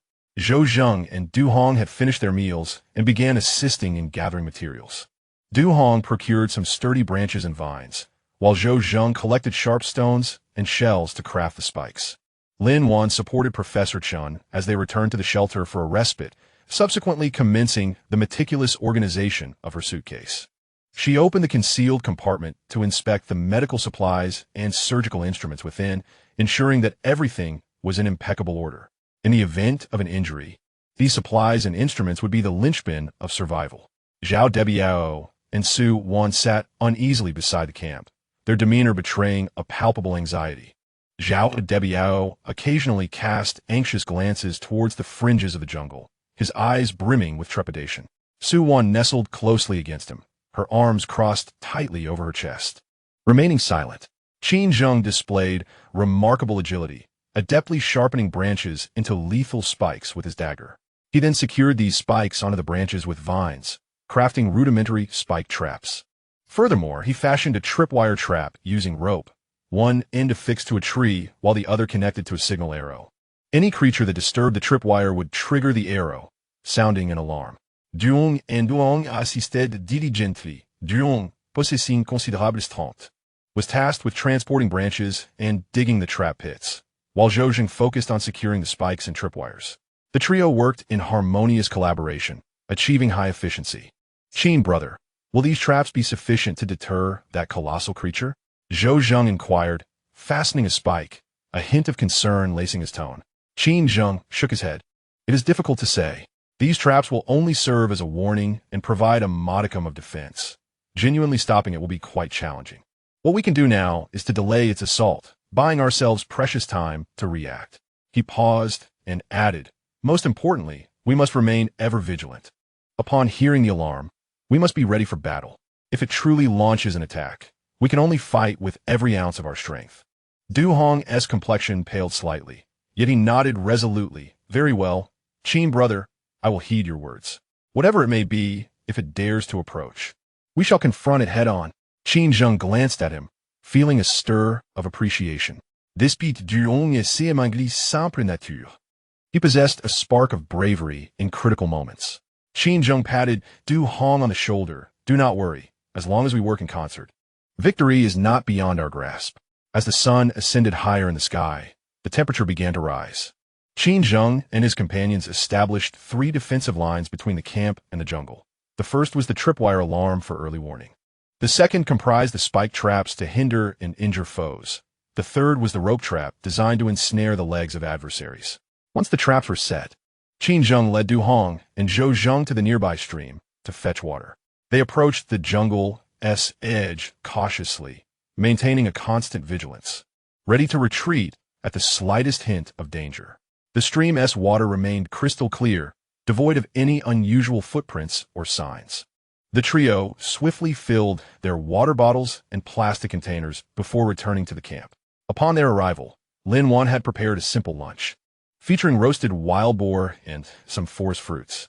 After the meal, Qin Zheng conducted another inspection of the camp's defenses, ensuring there were no vulnerabilities. From this moment forth, the night watch must be doubly vigilant, Qin Zheng stated, his tone serious as he addressed the group. They needed to not only observe the movements within the jungle, but also be alert to any changes in the footprints on the beach. Should any anomalies arise, they were to shout immediately and refrain from acting independently. Understood, the group nodded in unison, their faces reflecting the gravity of the situation. Xiao Yu sat beside Lin Wan and whispered, Sister, I believe I just saw some small footprints next to the large ones on the beach. I wonder what creature has left them. Lin Wan's heart stirred, and she promptly inquired, Where? Did you see it clearly? Xiao Yu pointed towards the distant beach, over there. Beside those large footprints, there are some very tiny ones, resembling those of a child, yet sharper than a child's. Upon hearing this, Qin Zheng immediately moved in the direction Xiao Yu indicated. He meticulously examined the vicinity of the enormous footprints and indeed discovered several minuscule tracks. These footprints were diminutive, merely a few centimeters in width, with a pointed shape as if left by some small creature, and there were numerous of them, encircling the giant footprints as though trailing the colossal being. Qin Zheng's brow furrowed even tighter. The presence of these tiny footprints complicated matters. Could it be that the gigantic creature had companions? Or was there some form of symbiotic relationship? Qin brother, what's the matter? Lin Wan approached, gazing at the minuscule tracks, her face a canvas of confusion. It's nothing. Qin Zheng shook his head. They are likely left by some small animal. There's no need to dwell on it. He wished to quell the rising panic among the group, temporarily concealing his apprehensions. Yet deep down, he understood that the situation was likely more perilous than he had imagined. This island harbored not only gigantic unknown creatures, but possibly other perilous beings as well. Their battle for survival was only just commencing, and the true trial perhaps lay ahead. As the sun gradually dipped towards the west, a gray mist began to envelop the beach once more. The traps and warning devices surrounding the camp stood silently, resembling mute sentinels. Everyone sat at the center of the camp, their faces etched with fatigue and gravity. The eerie howls emanating from the depths of the jungle intermittently echoed, but this time, no one dared to let their guard down. Leaning against his tactical backpack, Qin Zheng kept his hand resting on the military dagger at his waist, his gaze sharply scanning the encroaching darkness. He was aware that tonight was destined to be another sleepless night. The unknown creature that had left the enormous footprints might still be lurking nearby, poised to strike at any moment. He had to safeguard every individual in the camp until they found a way to escape this island. Lin Wan, clutching a silver briefcase, leaned beside Professor Chun. She observed Qin Zheng's silhouette, her heart brimming with complex emotions. This taciturn man, marked by scars, had become their sole beacon of hope on this desolate island. She was uncertain of what the future held or whether they would survive to leave this place. Yet she knew that as long as she followed Qin Zheng, there remained a glimmer of hope.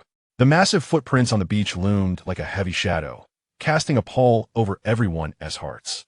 They symbolized not only an unknown peril, but also hinted at the island's concealed secrets yet to be unveiled.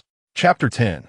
Whispers of Zhou Zheng. The gray mist, akin to unyielding ink, once again shrouded the black sand beach.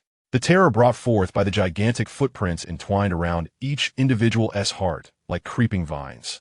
The traps surrounding the camp stood quietly, yet they did nothing to dispel the profound unease that permeated the air.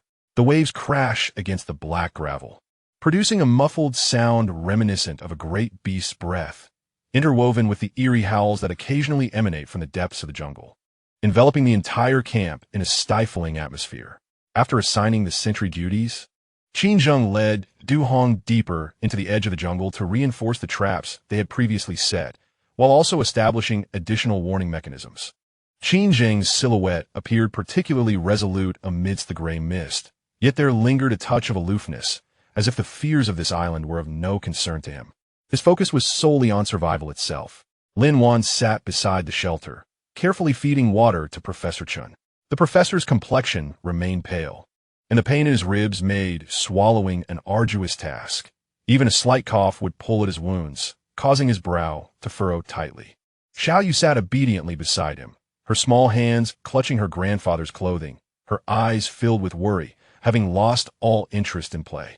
On the opposite side of the camp, Zhao Debiao crouched on the ground, cradling his head in his hands, his face etched with irritation and fear. The shadow of the enormous footprints lingered in his mind, the panic from last night's vigil, the humiliation of being cowed by Qin Zheng, and the dread of the unknown creature intertwined, rendering him utterly uneasy. Su Wan nestled beside him, occasionally glancing towards the jungle, her gaze brimming with anxiety, her hands tightly gripping Zhao Debiao's arm, as if seeking a semblance of security through his presence. Zhou Zheng leaned against a rock, appearing to rest his eyes while, in reality, his peripheral vision swept over every individual in the camp. He noticed the fear and unease in Zhao Debiao and Su Wan, observed Lin Wan's care for Professor Chun, and paid particular attention to the direction in which Qin Zheng and Du Hong had departed. A cunning thought quietly took root in his mind. He recognized that Qin Zheng's strength and ruthlessness had instilled fear in many, and the terror brought by the massive footprints presented an opportune moment for him to win hearts. If he could persuade Zhao Debiao and Su Wan and find the right opportunity, perhaps he could alter the current situation. After all, No one wished to remain under Qin Zheng's dominion indefinitely, nor did they want to perish due to the burdens of the elderly and weak. Zhou Zheng slowly rose, stretched lazily, and feigned nonchalance as he walked towards Zhao Debiao and Su Wan. His footsteps were light, careful not to draw Lin Wan's attention. Upon reaching the two, he crouched down, lowering his voice as he spoke. Brother Zhao, Miss Su, are you also worried about that creature with the large footprints? Zhao Debiao lifted his head, casting a glance at Zhou Zheng, and replied irritably, How can we not worry? That thing is enormous. If it charges in, we would stand no chance. Though Qin Zheng is formidable, he cannot protect us forever. Can he? Su Wan nodded vigorously, her voice trembling. Yes, Brother Zhou, we should leave this place. I'm truly terrified. Zhou Zheng sighed and shook his head. Leave? Where can we go? This island is fraught with danger, and we have no idea where that creature is hiding. The most crucial thing now is to unite. Only together can we survive. Unite? Zhao Debiao scoffed. How can we unite? Qin Zheng is a man of chilling austerity and unyielding authority. Every command of his must be obeyed without hesitation. To deviate even slightly from his directives invites nothing but a piercing, intimidating glare. Moreover, Lin Wan's precious medical supplies have been entirely diverted to treat that elderly man. Professor Chun, what then shall we do if we sustain injuries? Shall we simply stand by, helpless and resigned, awaiting death? Zhao Debiao's words struck precisely at the core of Zhou Zheng's own misgivings. He quickly chimed in. Brother Zhao, you speak with remarkable clarity. I took sense that Qin Zheng is no ordinary man. Consider this.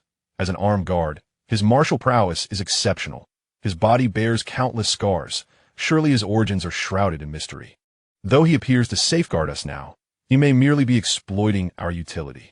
Once he has amassed sufficient resources, he will discard us without remorse, perhaps even eliminate us. Zhou Zheng left the sentence unfinished, yet the implicit threat hung heavy in the air. Zhao Debiao's and Su Wan's countenances paled further, their eyes clouding with deepening dread.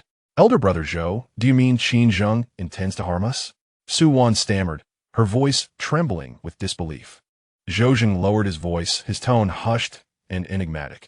I speak only in speculation, yet vigilance is never unwarranted. Reflect. How obsessively he guards his backpack. Surely it contains something of vital importance, yet he refuses to disclose its contents. And Lin Wan's medicines, so rare, so irreplaceable, are freely allocated to Professor Chun, while our own welfare is utterly disregarded. Professor Chun and Xiao are nothing but burdens, consuming vast quantities of food and water each day, demanding constant care. At this rate, they will inevitably erode our resilience, dragging us all into ruin. Zhao Debiao's eyes flared with sudden intensity. He had long regarded the professor and the girl as dead weight, yet dared not voice it aloud. Now, with Zhou Zheng articulating the unspoken, his suppressed resentment ignited into open fury. Precisely. That old man and that little girl are nothing but encumbrances, our very shackles. Were it not for them, we would not be so utterly constrained. Su Wan nodded solemnly. Indeed, these medicines are treasures, meant to be shared equitably among all. Why should they be monopolized by one man? Should any of us suffer injury and find ourselves without treatment, death would be inevitable. Observing their emotions stirred to full fervor, Zhou Zheng concealed his inner satisfaction beneath an expression of solemn concern.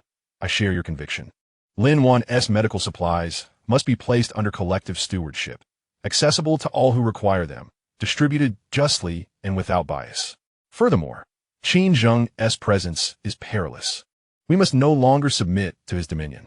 We three are strong, capable, and resolute. United, we can assume control over the camp's resources, freeing ourselves from Qin Zheng's shadow and from the draining weight of the infirm and vulnerable. Then, together, we may seek escape from this island, or forge here a sovereign haven of our own, secure, self-sufficient, and unburdened by fear. Unite? Zhao Debiao hesitated. But Qin Zheng is formidable. How could we possibly prevail against him? Zhou Zheng placed a reassuring hand upon Zhao Debiao's shoulder, his voice resonant with quiet confidence. Brother Zhao, what is there to fear? Qin Zheng, for all his prowess, remains but a single man. The three of us, united in purpose, can sway even Du Hong to our cause. When numbers gather and resolve hardens, even the most formidable adversary becomes vulnerable. And mark this, his focus is wholly consumed by trap setting. He will never suspect our alliance. Seize the right moment, strike swiftly, silently, and without warning, and victory shall be ours. He paused momentarily before continuing. Consider this. Once we gain control over the resources, we can freely use the medicines and no longer need to ration food and water. When we discover a means to escape this island, having these resources will allow us to lead a prosperous life. Even if we cannot find a way off, we can reign supreme on this island, no longer subjected to the whims of others. Zhou Zhang's words fell like seeds into the hearts of Zhao WWII and Su Wan, quickly taking root and sprouting.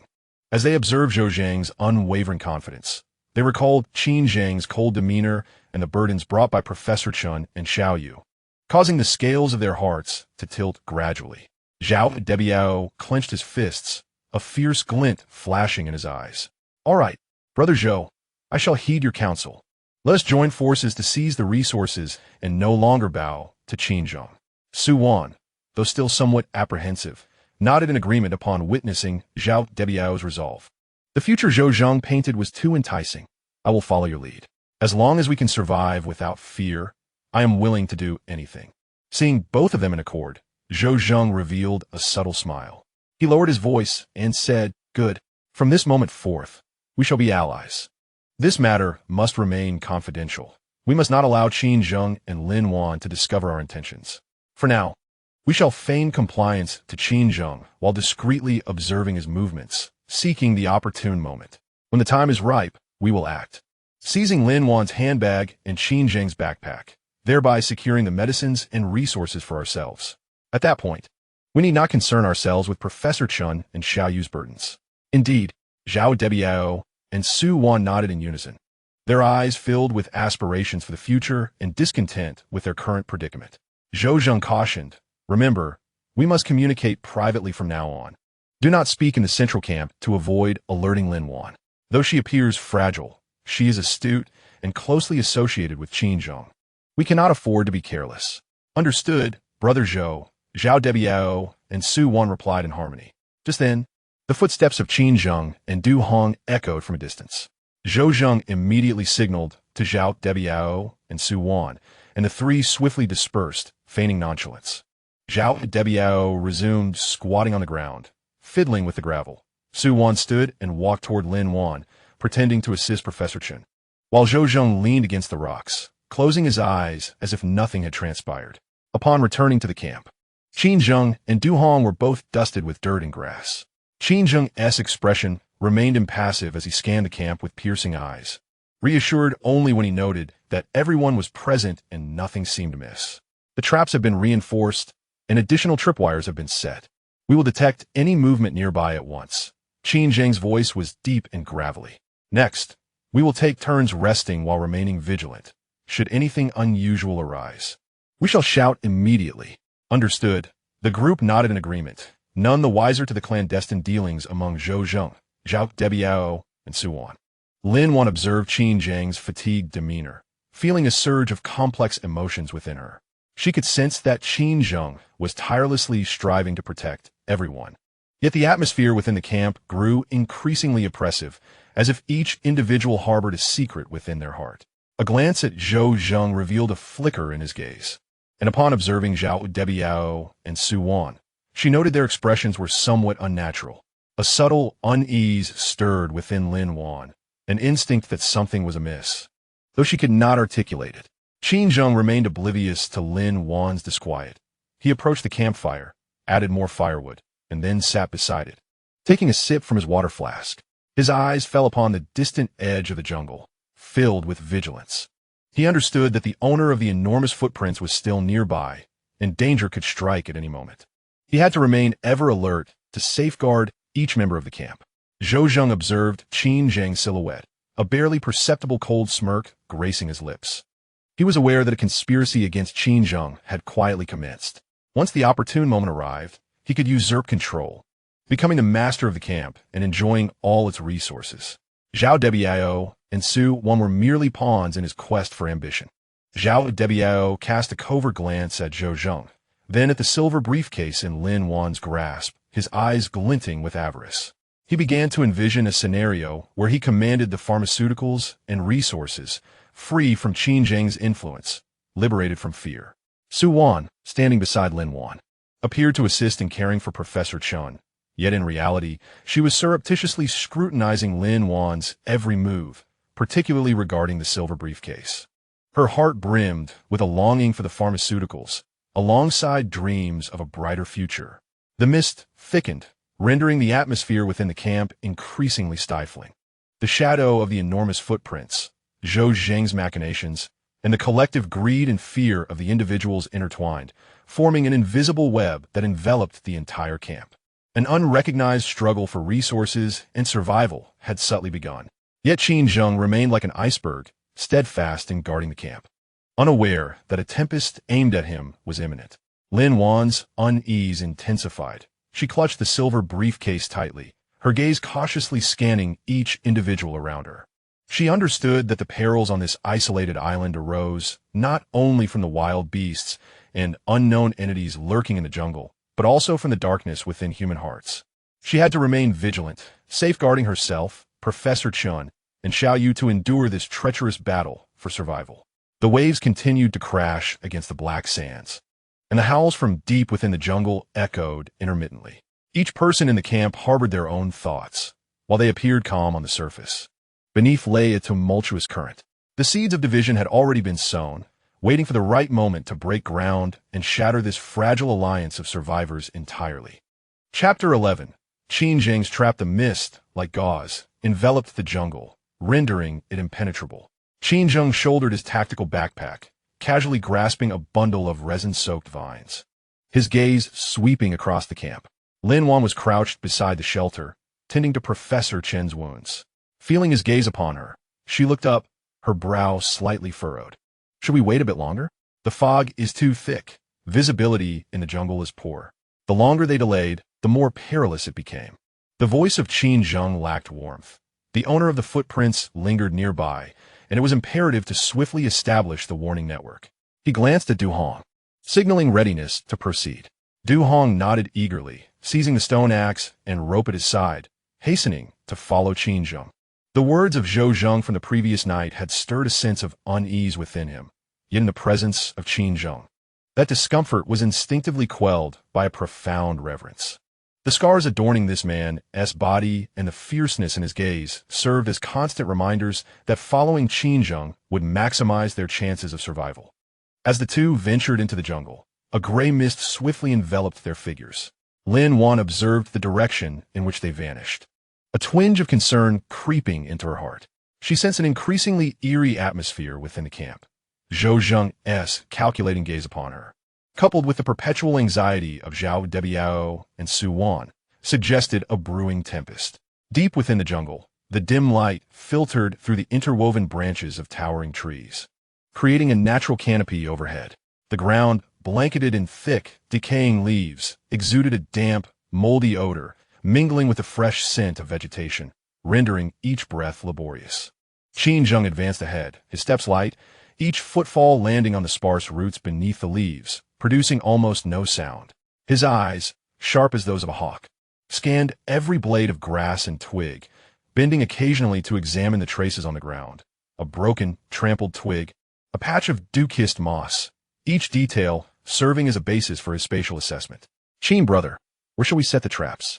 Du Hong whispered, unable to suppress his grip on the stone axe. The jungle was unnaturally quiet. Only the sound of their footsteps and the occasional bird call broke the silence, which tightened his entire being. Up ahead at the canyon's mouth, Qin Zheng replied without turning, gesturing towards the diagonal front, where the jungle led to the beach, flanked by steep slopes, ideal for snares and rock traps. Du Hong followed his direction, but could only see dense thickets, unable to discern the outline of the canyon. Secretly admiring Qin Zheng's acute sensitivity to the terrain, he noted it seemed as though this was not his first visit. They advanced, stepping both deep and shallow, with Qin Zheng pausing intermittently to mark trees with his axe or to manipulate vines. His movements were practiced and precise, securing one end of the vine to a sturdy trunk while stretching the other to the opposite thicket, employing a slender branch as a triggering mechanism. The vine was entwined with sharp stone shards. This constituted a rudimentary snare. Upon triggering, the vine would tighten instantaneously, and the razor-sharp stones could slice through skin or ensnare limbs. This snare would suffice for small game. For larger targets, more formidable measures were required. As Qin Zheng spoke, he continued to fell nearby deadwood with his axe. The chosen deadwood was as thick as a bowl, yet he cleaved it with just a few strikes, creating a clean cut. Du Hong hurried to assist, and together they lifted the heavy timber to the steep slopes on either side of the canyon, securing it firmly with vines and propping the base with loose stones. This is a rockfall trap, Qin Zheng elucidated, connecting the triggering mechanism with vines. Once activated by the target, the deadwood would tumble down the slope.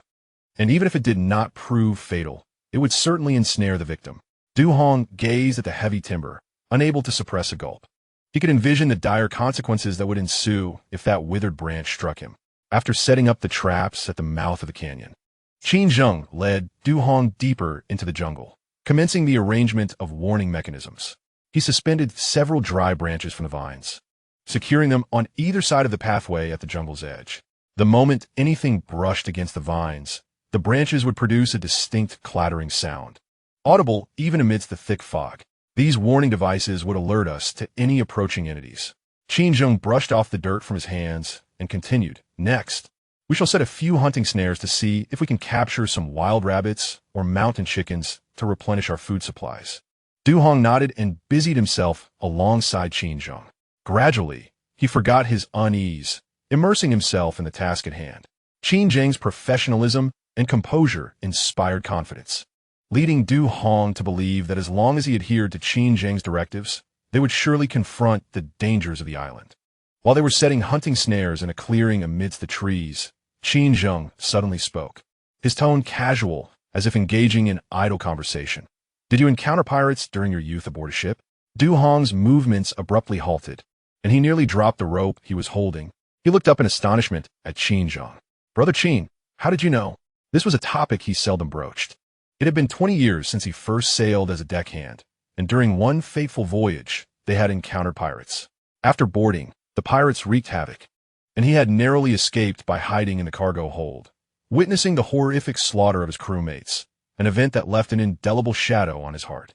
He had never confided in anyone at the camp. How could Qin Zheng possibly know? Qin Zheng did not meet his gaze, remaining focused on the snares.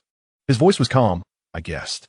Each time you hear the word pirate, your demeanor shifts, and you bear a scar on your wrist, reminiscent of a cut from a curved blade. Likely a remnant from that time." Du Hong instinctively touched the scar on his left wrist.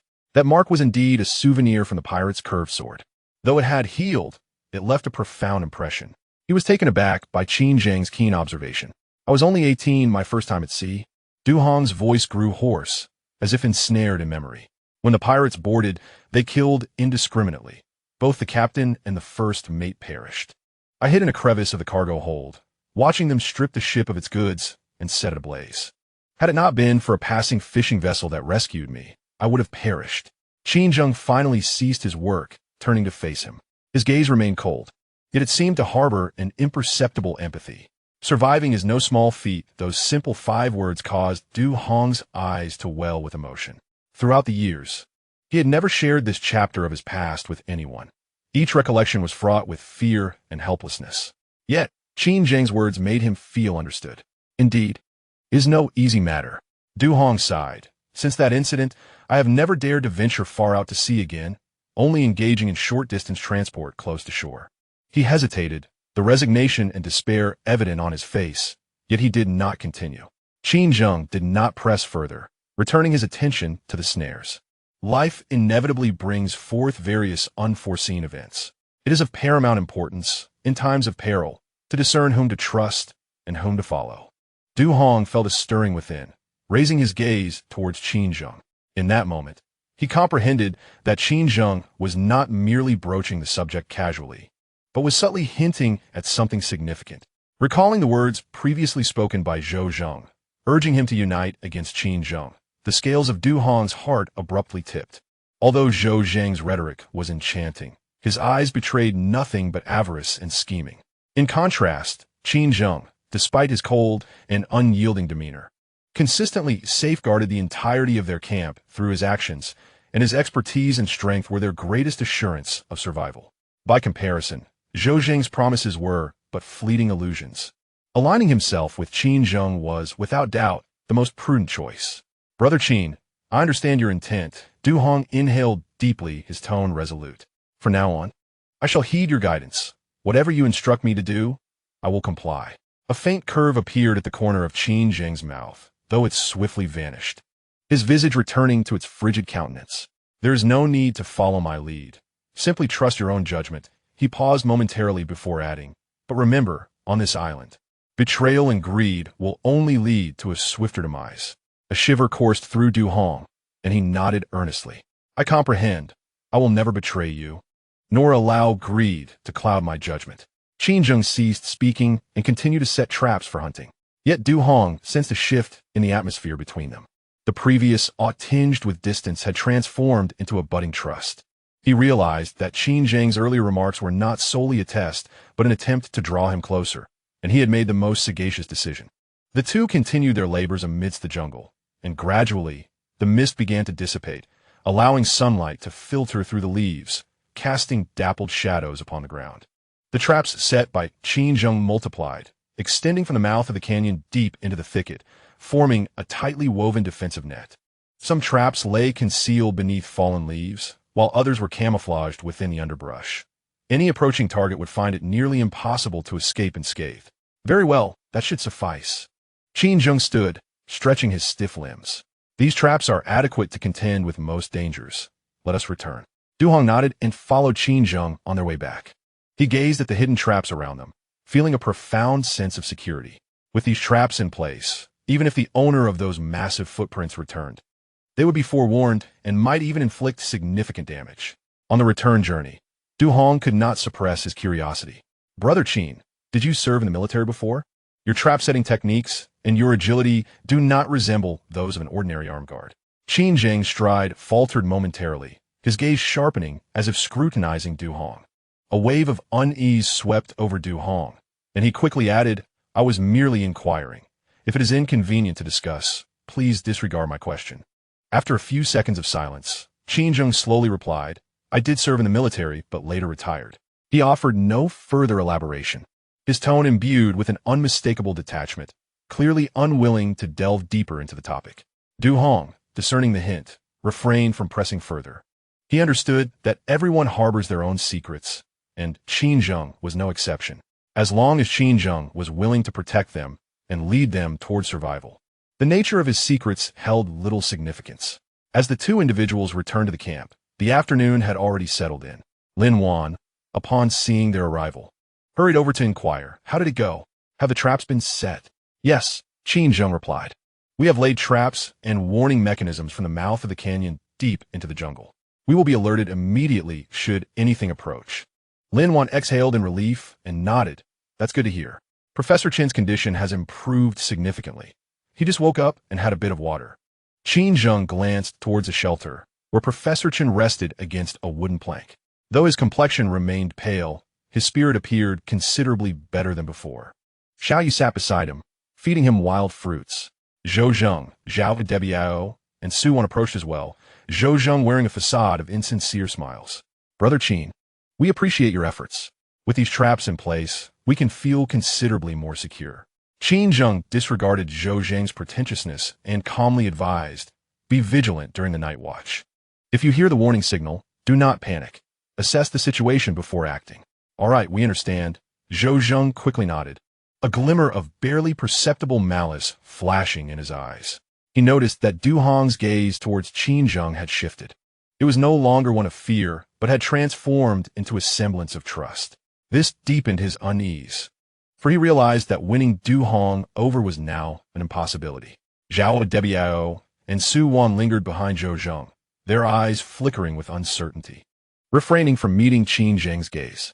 Earlier that morning, they had conspired on how to seize resources. Now, seeing Qin Zheng and Du Hong return from the jungle with an aura of invisible authority, their confidence waned. Qin Zheng paid little heed to their reactions as he approached the campfire, setting down his tactical backpack and taking a sip from his water bottle. His gaze swept over everyone in the camp, Lin Wan's anxiety, Professor Chen's frailty, Xiao Yu's obedience, Du Hong's resolve, Zhou Zheng's scheming, and Zhao Debiao and Su Wan's trepidation, all were noted by him. He understood that the undercurrents within the camp had not dissipated. Zhou Zheng would not relinquish his ambitions easily. Yet, he felt no concern, for as long as Du Hong stood by him and Lin Wan remained alert, even Zhou Zheng's cunning would not stir any substantial turmoil. The true peril still lurked within the depths of the jungle. The owner of those enormous footprints, along with the island's unknown beasts and secrets, awaited them. However, he was prepared. As long as he could safeguard the camp and those around him, and discover a means to escape the island, he would fulfill his objectives. As the sun dipped below the horizon, golden rays bathed the black sands, casting a warm glow over the camp. Strange howls echoed from the depths of the jungle. But this time, the camp inhabitants did not succumb to panic as before. With Qin Zheng's traps and Du Hong's steadfast support, they felt a renewed sense of assurance. Yet only Qin Zheng understood that this was merely a fleeting calm. The genuine trials lay ahead. With the darkness of human nature and the island's dangers poised to surge like relentless tides, he must remain perpetually vigilant, allowing no room for complacency. As night fell, a gray mist once again enveloped the camp. Qin Zheng organized the watch schedule, and Du Hong volunteered for the first shift, eager to demonstrate his loyalty through action. Qin Zheng did not refuse him, but reminded him to prioritize safety and to shout immediately if anything seemed amiss. The flickering campfire illuminated the faces of everyone present. Lin Wan, clutching a silver suitcase, leaned against the shelter, gazing at the silhouette of Qin Zheng. The worries that once plagued her heart gradually dissipated, replaced by a sense of reassurance. She understood that as long as Qin Zheng was by their side, they held a glimmer of hope for survival. Meanwhile, Zhou Zheng sat on the opposite side of the fire, his gaze dark and calculating as he scrutinized Qin Zheng and Du Hong. His schemes deepened. He realized that having failed to win over Du Hong, he must find a more opportune moment to confront Qin Zheng, employing more ruthless tactics. He cast a glance at the silver suitcase in Lin Wan's hands, a flicker of greed shimmering in his eyes. The pharmaceuticals and resources within were something he yearned for. The atmosphere in the camp grew oppressive once more, as a silent confrontation began to unfold. In the depths of the jungle, the owner of the enormous footprints seemed to sense the shift within the camp, and the howls grew increasingly closer and more frequent. Danger was encroaching step by step. Chapter 12. Remnants. The gray mist had yet to fully dissipate, leaving the air surrounding the camp imbued with a damp chill. After inspecting the perimeter for warning devices, Qin Zheng spotted Lin Wan approaching, her silver suitcase in hand. Though her ankle remained somewhat impaired, causing her to limp slightly, her gaze was resolutely unwavering. "I wish to accompany you to explore the eastern side of the island," she stated assertively, her tone devoid of hesitation. Qin Zheng frowned. "The jungle is fraught with peril. Your ankle has not healed. Precisely because of the danger, I must go," Lin Wan replied, meeting his icy stare with determination. "Professor Chen requires ongoing medication. Our supplies will eventually run out. The eastern side of the island may harbor more resources, and I seek to uncover clues for our escape." She paused momentarily before adding, "My powers of observation surpass yours. I might discover something useful. Moreover, I possess basic first aid knowledge, and should any unforeseen events arise, I could be of assistance." Qin Zheng silently assessed her. There was no trace of fear on Lin Wan's face, only a resilience born from desperation. He recognized that this seemingly delicate woman was far stronger at her core than she appeared outwardly. Du Hong remained behind to care for Professor Chen and Xiao Yu, while Zhou Zheng was tasked with guarding the camp. Without uttering another word, Qin Zheng turned to retrieve his tactical backpack. "Stay close to me and do not act independently." Lin Wan sighed in relief, hastily following in Qin Zheng's wake. She entrusted the suitcase to Du Hong, carrying only a small bag of essentials and a multi-functional knife salvaged from the aircraft wreckage, a weapon previously given to her by Qin Zheng for self-defense. Zhou Zheng watched the retreating figures of the duo, his expression darkening. He had intended to seek an opportunity to win over Lin Wan or to strike when Qin Zheng was absent. Yet he had not anticipated that Lin Wan would proactively accompany Qin Zheng on this expedition. However, he dared not act rashly. Du Hong was now fiercely loyal to Qin Zheng, and the camp's vigilance was stringent. He could only restrain his restless heart, awaiting a more favorable moment. As Qin Zheng and Lin Wan ventured into the jungle, the gray mist danced among the trees, visibility dwindling to less than 10 meters. Towering trees intertwined their branches, effectively blocking the sunlight, allowing only scattered beams to filter through the leaves and land upon the thick carpet of fallen foliage. The ground was slick and muddy, and Lin Wan's ankle occasionally throbbed painfully, yet she gritted her teeth and steadfastly followed in Qin Zheng's footsteps. She understood that on this island, survival was solely dependent on Qin Zheng, and her utmost endeavor was to avoid becoming a burden. Qin Zheng moved with an agile yet steady gait, occasionally pausing to scrutinize the traces on the ground or to clear away obstructive vines with his knife. His gaze was sharp as that of an eagle, vigilantly scanning his surroundings, leaving no hint of anomaly unnoticed. The trees here were denser than those on the western side, and numerous fallen. Withered trunks hinted at frequent activities of large beasts. As he walked, Qin Zheng spoke in a low voice, instructing her to stay close and tread in his footprints. Ensuring minimal sound, Lin Wan nodded, cautiously stepping in Qin Zheng's imprints as she advanced. She sensed the air growing increasingly humid, faintly catching the sound of flowing water from afar. After traversing for over an hour, Qin Zheng abruptly halted, signaling Lin Wan to silence. He pointed ahead, and following his gesture, Lin Wan beheld the undergrowth suddenly thinning, revealing an expanse of murky swamp before them. The swamp exhibited a deep brown hue, its surface adorned with green algae, exuding a foul stench. At its center, a massive metallic structure lay partially concealed beneath thick vegetation and mud, revealing only a small portion of its outline. "What is that?" Lin Wan whispered. "It resembles the wreckage of an aircraft." Qin Zheng's expression turned grave, indicating it had likely been there for quite some time. They cautiously approached the swamp's edge, which was perilously slippery.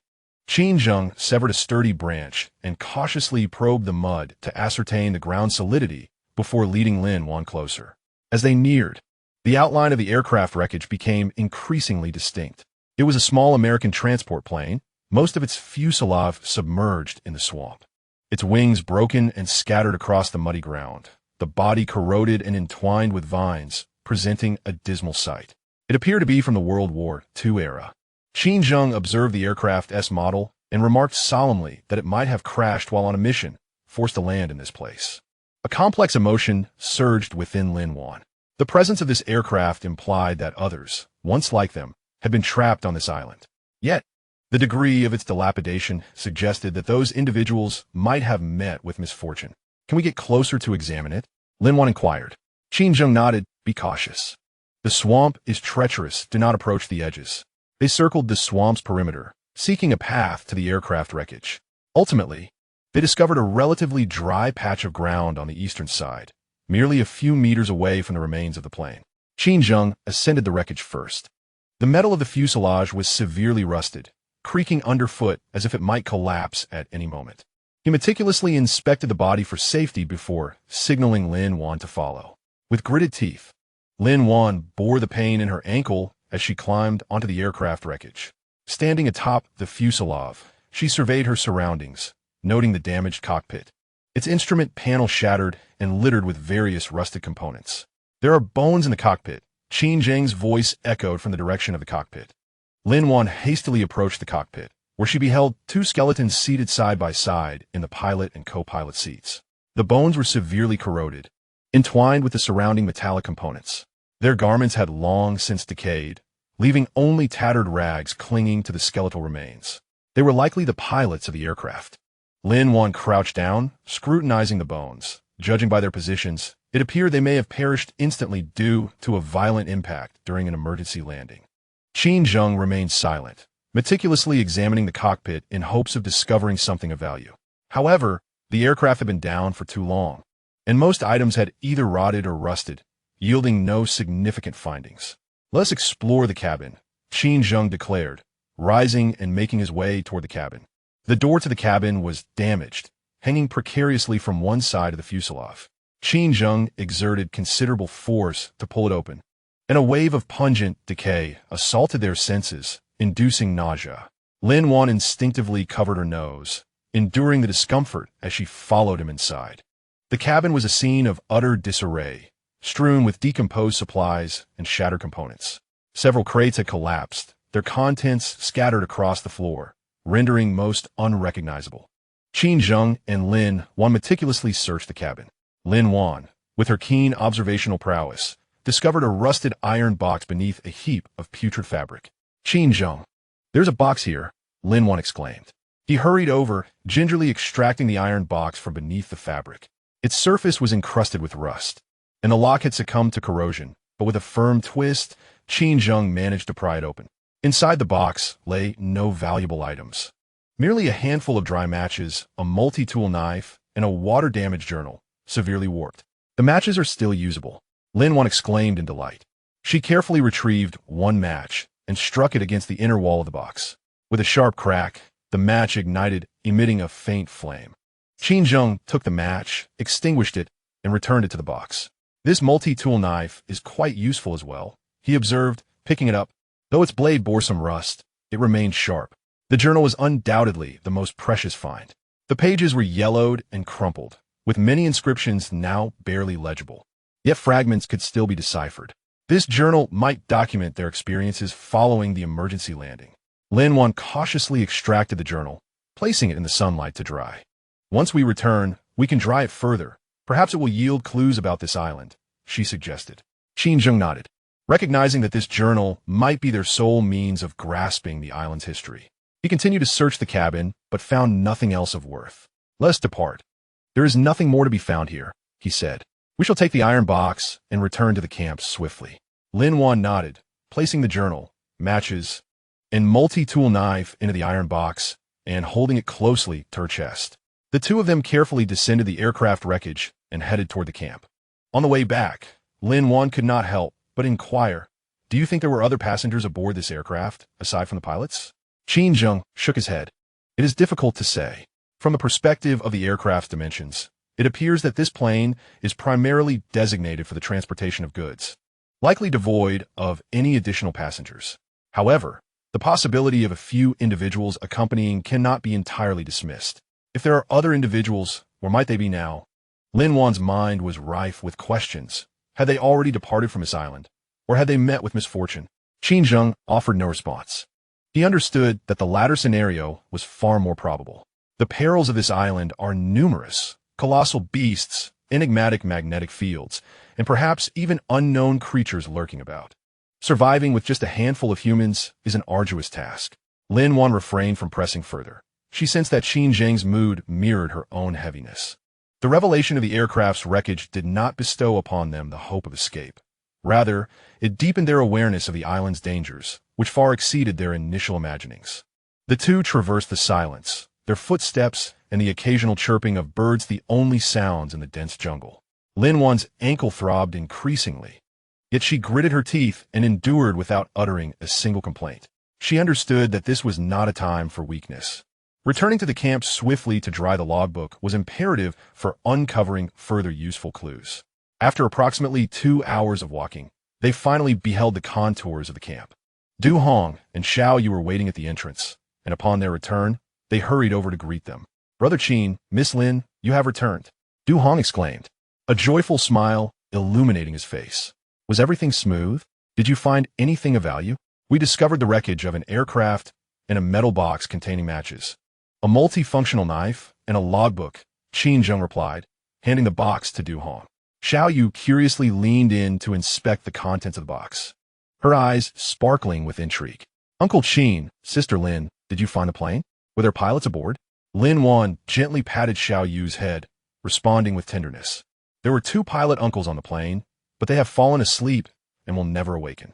Xiao Yu nodded in a semblance of understanding, a trace of sorrow crossing her face. Zhou Zheng approached, his gaze flickering toward the metal box as he inquired, Brother Qin, what does the logbook say? Is there any information about this island or a way to leave? The logbook had been soaked by water, rendering the handwriting illegible. Qin Zheng replied coldly, we need to dry it out before we can decipher it. A flicker of disappointment crossed Zhou Zheng's face, yet he refrained from further questioning. He was aware that Qin Zheng would not readily divulge any useful information.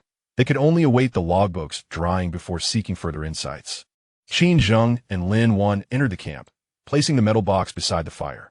Lin Wan cautiously extracted the logbook, laying it flat upon a clean wooden plank.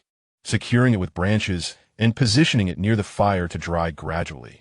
As the flames enveloped the logbook, the paper began to dry and flatten, with some of the indistinct writing slowly coming into focus. Lin Wan's heart brimmed with anticipation. She hoped to uncover clues regarding the island, its dangers, available resources, or potential escape routes. Meanwhile, Qin Zheng sat nearby, his vigilant gaze scanning the surroundings. He understood that news of the aircraft wreckage and logbook might incite further agitation in Zhouzheng. He must remain ever vigilant to prevent Zhouzheng from undertaking actions detrimental to the group. As the sun dipped below the horizon, golden rays filtered through the gaps in the jungle, illuminating the log beside the fire. Lin Wan focused intently on the log, occasionally brushing away the dust with her fingers, striving to decipher the indistinct characters. Qin Zheng observed Lin Wan's profile. Her expression was earnest and concentrated, with the sunlight casting a gentle halo upon her face. In that moment, a sliver of warmth seemed to thaw the chill within his heart. He recognized that amidst the perils of this treacherous island, Lin Wan had become an indispensable ally. The dried log resembled a Pandora's box, harboring secrets of the island while potentially ushering in new dangers. Regardless, they must unveil its contents, for it was their sole avenue to comprehend the island and seek a glimmer of hope for survival. The mist around the camp began to thicken once more, and eerie howls echoed from the depths of the jungle, as if warning them that the island's dangers had merely begun. Yet, within Qin Zheng and Lin Wan's hearts, a flicker of hope ignited. They believed that as long as they persevered, one day they would discover a means to escape this island and reclaim their freedom. Chapter 13. Excerpt from the log. The night enveloped the island like thick ink, saturating it entirely. The bonfire at the center of the camp blazed brightly, its flickering flames casting shadows that elongated and shortened, dancing upon the dark sands like phantoms. The strange howls from the jungle grew more frequent than the previous night, oscillating between piercing shrieks and low whimpers, intermingled with the roars of unknown beasts, shrouding the entire camp in a thick veil of oppressive fear. Lin Wan sat by the bonfire, carefully cradling the log she had salvaged from the wreckage of the airplane. The log had been dried, its pages brittle and fragile, edges curled and yellowed, with many inscriptions rendered indistinct from prolonged immersion, barely recognizable in fragments. Beside her lay the multi-functional knife found within an iron box, its blade glinting faintly in the firelight. Qin Zheng perched on a nearby rock, leaning against his tactical backpack, his hand resting on the military dagger at his waist. His gaze was sharp as an eagle's, scanning the surrounding darkness with vigilance, akin to a hunter prepared to confront any lurking danger. The firelight illuminated his face, accentuating his stern features and the varied scars that adorned him, making him appear even more formidable. Du Hong sat across the bonfire, diligently polishing the multifunctional knife while occasionally glancing at Lin Wan's log, curiosity and anticipation gleaming in his eyes. Professor Chun leaned against the wooden boards of the shelter, his complexion still pale, yet his spirit had improved somewhat as he closed his eyes to rejuvenate. Xiao Yu nestled beside Professor Chun, already asleep, her face bearing traces of lingering fatigue.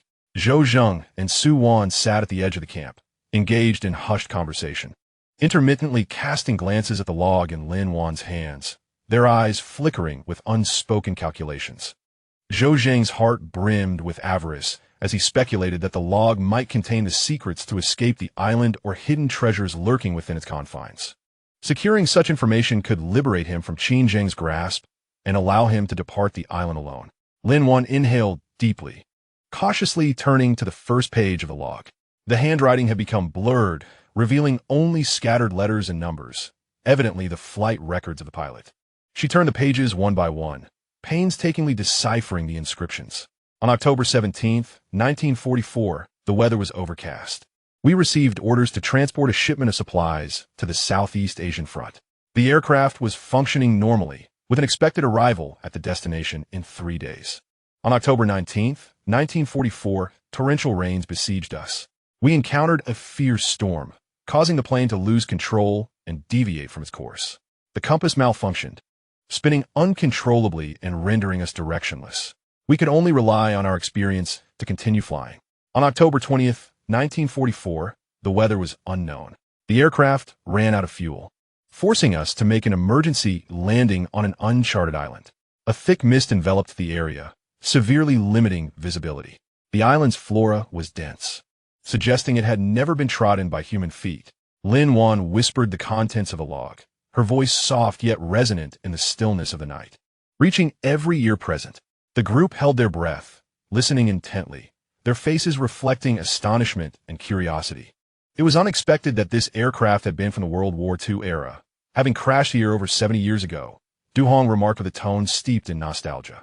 Qin Zheng remained silent, his expression growing increasingly grave. He understood that the presence of a World War II aircraft crash signified that this island might have been discovered by the Japanese military during the war, potentially serving as a secret base. The log's mention of the compass anomaly evoked memories of Professor Chen's prior references to magnetic disturbances, suggesting a possible connection between the two phenomena.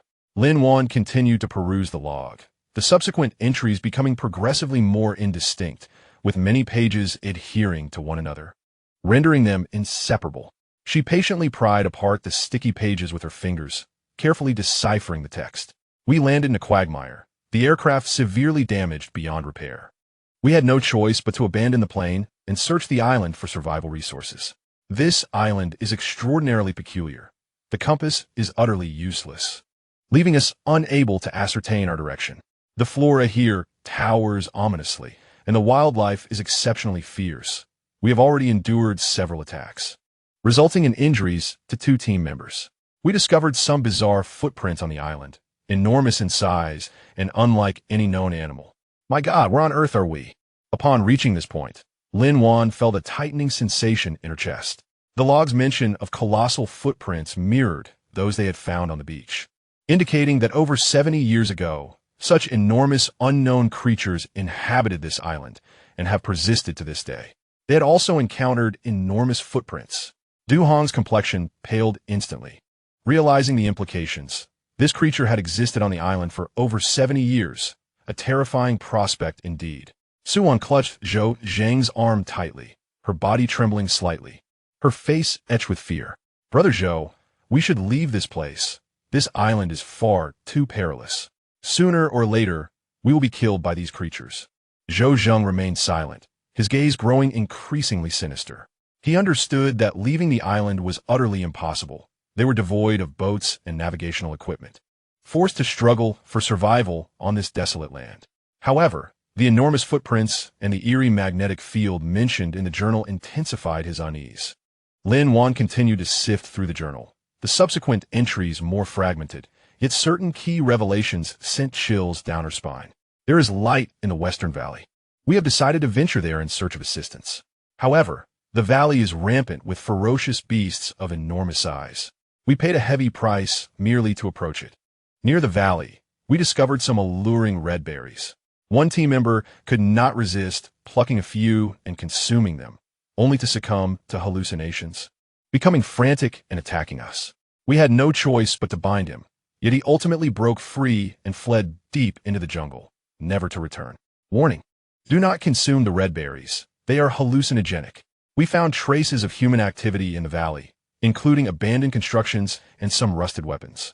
It appears the Japanese had established something here. Why would they choose to build facilities on such a remote island? What secrets does it conceal? Oh God, were those footprints? They are larger and more bizarre than the ones we discovered earlier. They have been trailing us, making us feel like prey, watched by some unknown entity. Our food and water supplies have dwindled, and our wounds are beginning to fester. We may soon perish here. The final pages of the journal were scrawled in a hasty, chaotic script filled with terror and despair. The last page contained only a few blurry words. Magnetic field affects them. They are coming. Lin Wan closed the journal, her complexion pale, her heart heavy with shock and unease.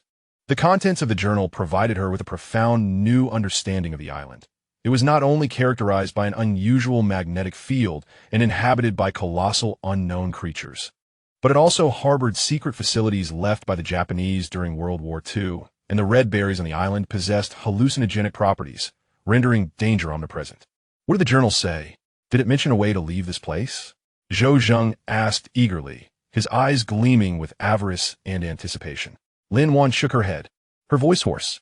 The journal does not mention any means of escape.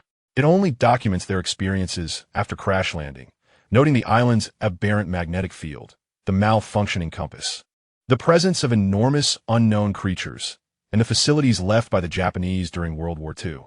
Furthermore, it warns us against consuming the red berries, as they are hallucinogenic. Facilities left by the Japanese? Zhou Zheng's eyes sparkled with intrigue. Were they? Does the journal specify a location? It states that the Japanese facilities are located in the Western Valley, Lin Wan replied, but the valley is exceedingly perilous, teeming with massive beasts. And the magnetic field anomalies are even more pronounced. A surge of greed welled up within Zhou Zheng. He was aware that within the facilities established by the Japanese army during the Second World War, there likely lay a substantial cache of weapons and supplies, perhaps even gold and jewels. Should he succeed in locating these facilities, he would acquire sufficient resources and possibly discover a means to escape from the island. Qin Xiong. Since the log mentions that there are Japanese facilities in the Western Valley, shall we embark on an exploration tomorrow? Zhou Zheng inquired, casting a tentative glance at Qin Zhen. Perhaps there lay the provisions we desperately need, or even a route to leave this place. Qin Zhen's gaze was icy, and he refrained from responding immediately. He understood that the Western Valley was fraught with peril. The log's references to colossal beasts and magnetic anomalies indicated that it was a veritable death trap. However, he also recognized that to survive on this island, they must seek out additional resources and clues. The Japanese facilities in the Western Valley might represent their only glimmer of hope. No, Lin Wan interjected vehemently. The log has already warned of the extreme dangers within the valley, teeming with enormous beasts and the hallucinogenic red berries. Our supplies are limited, and Professor Chun is injured. We lack the capacity to venture into the valley. Du Hong nodded in agreement. Miss Lin is right. Brother Zhou, our paramount concern should be to secure the camp and ensure everyone's safety. The Western Valley is too perilous. We cannot take such risks. Zhou Zheng's expression darkened. Yet he acknowledged the validity of Lin Wan and Du Hong's points. Their current strength was indeed insufficient for an expedition into the Western Valley. Forcing the issue could lead to catastrophic consequences. Nevertheless, he did not abandon the thought, secretly resolving to explore the Western Valley when the time was ripe. After a moment of silence, Qin Zhen spoke solemnly. The information in the log is of utmost importance. We must proceed with caution. Starting tomorrow, we will fortify the camp's defenses while dispatching individuals to survey the surrounding environment for additional resources and clues.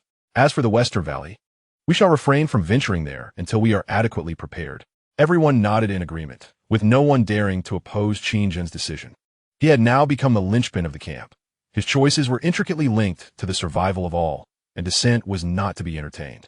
Lin Wan carefully stored the log in her silver briefcase.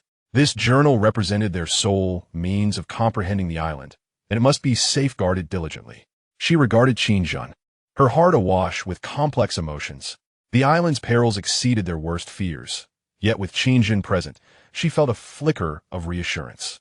Rising, Qin Zhen approached the campfire, adding more wood to the flames.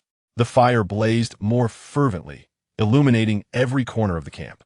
He addressed the group with a grave tone. From this moment forward, no one is permitted to leave the camp without authorization. Any search for supplies must be conducted in pairs or more, and all must return before nightfall. Furthermore, it is imperative that everyone refrain from consuming the island's red berries to avoid potential dangers. Acknowledgements resounded among the group, their expressions laden with seriousness. As the night deepened, the howls from the depths of the jungle persisted unabated. Qin Zheng leaned against a rocky outcrop, his eyes closed in contemplation.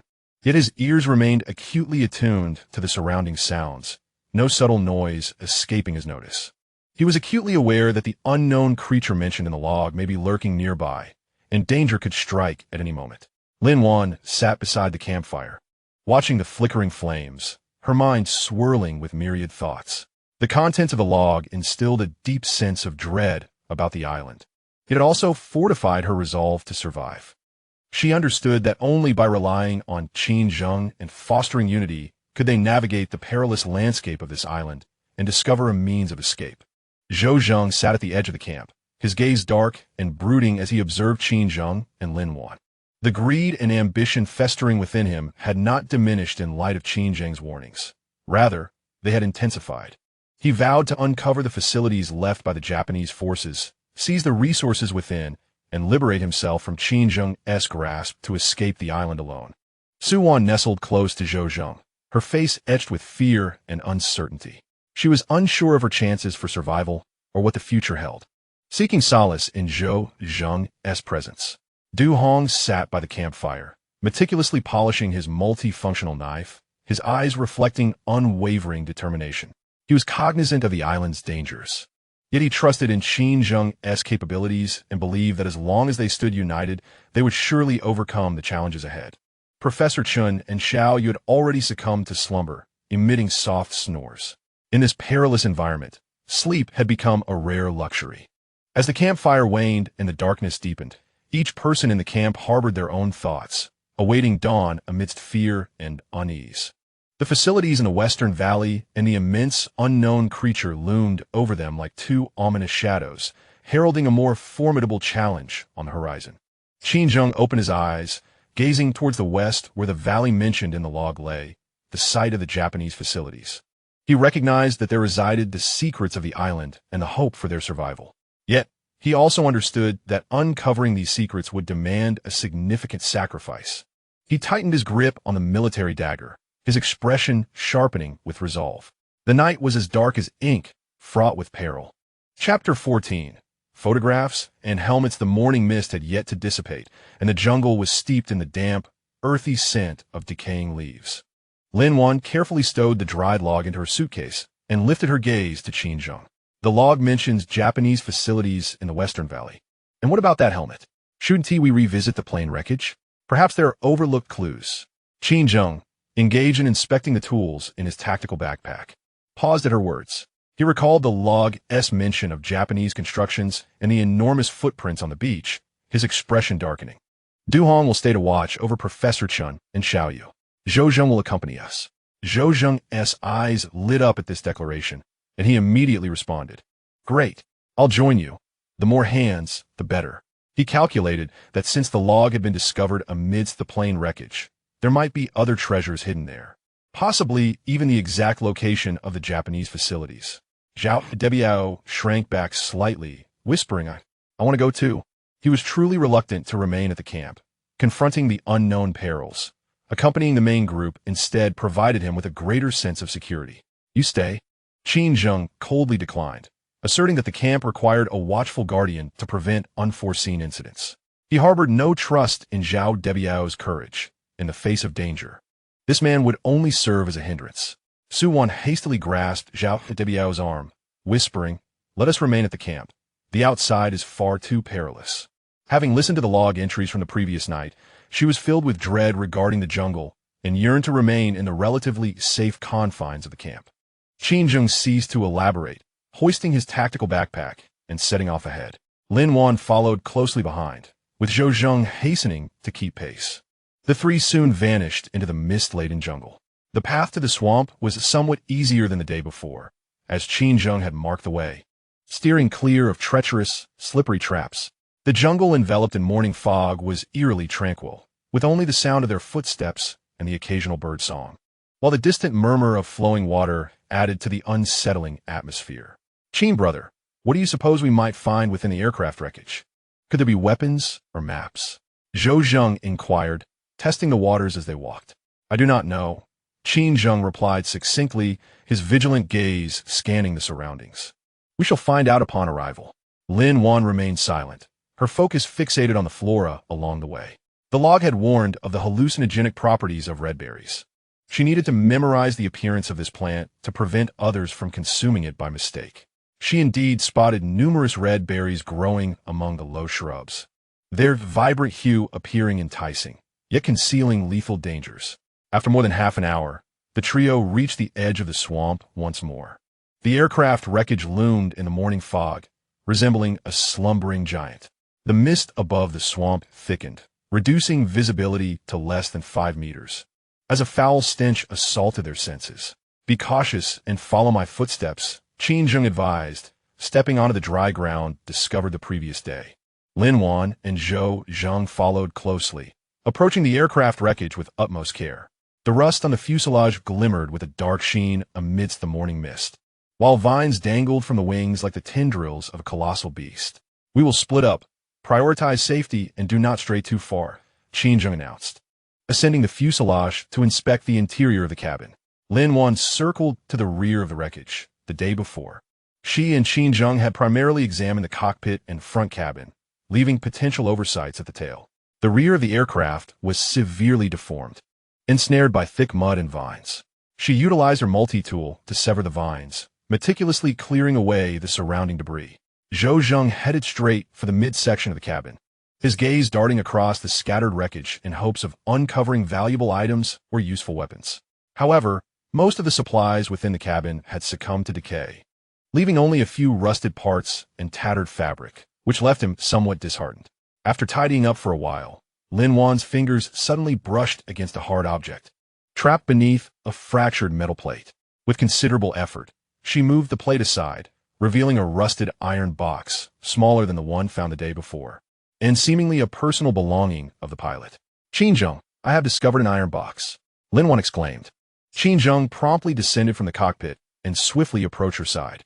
Zhou Zheng hastily joined them, his eyes brimming with anticipation. Qin Zheng took the iron box and pried open the rusted latch with his knife. Inside the iron box lay no precious items, only a severely worn notebook, a steel pen, and a folded photograph.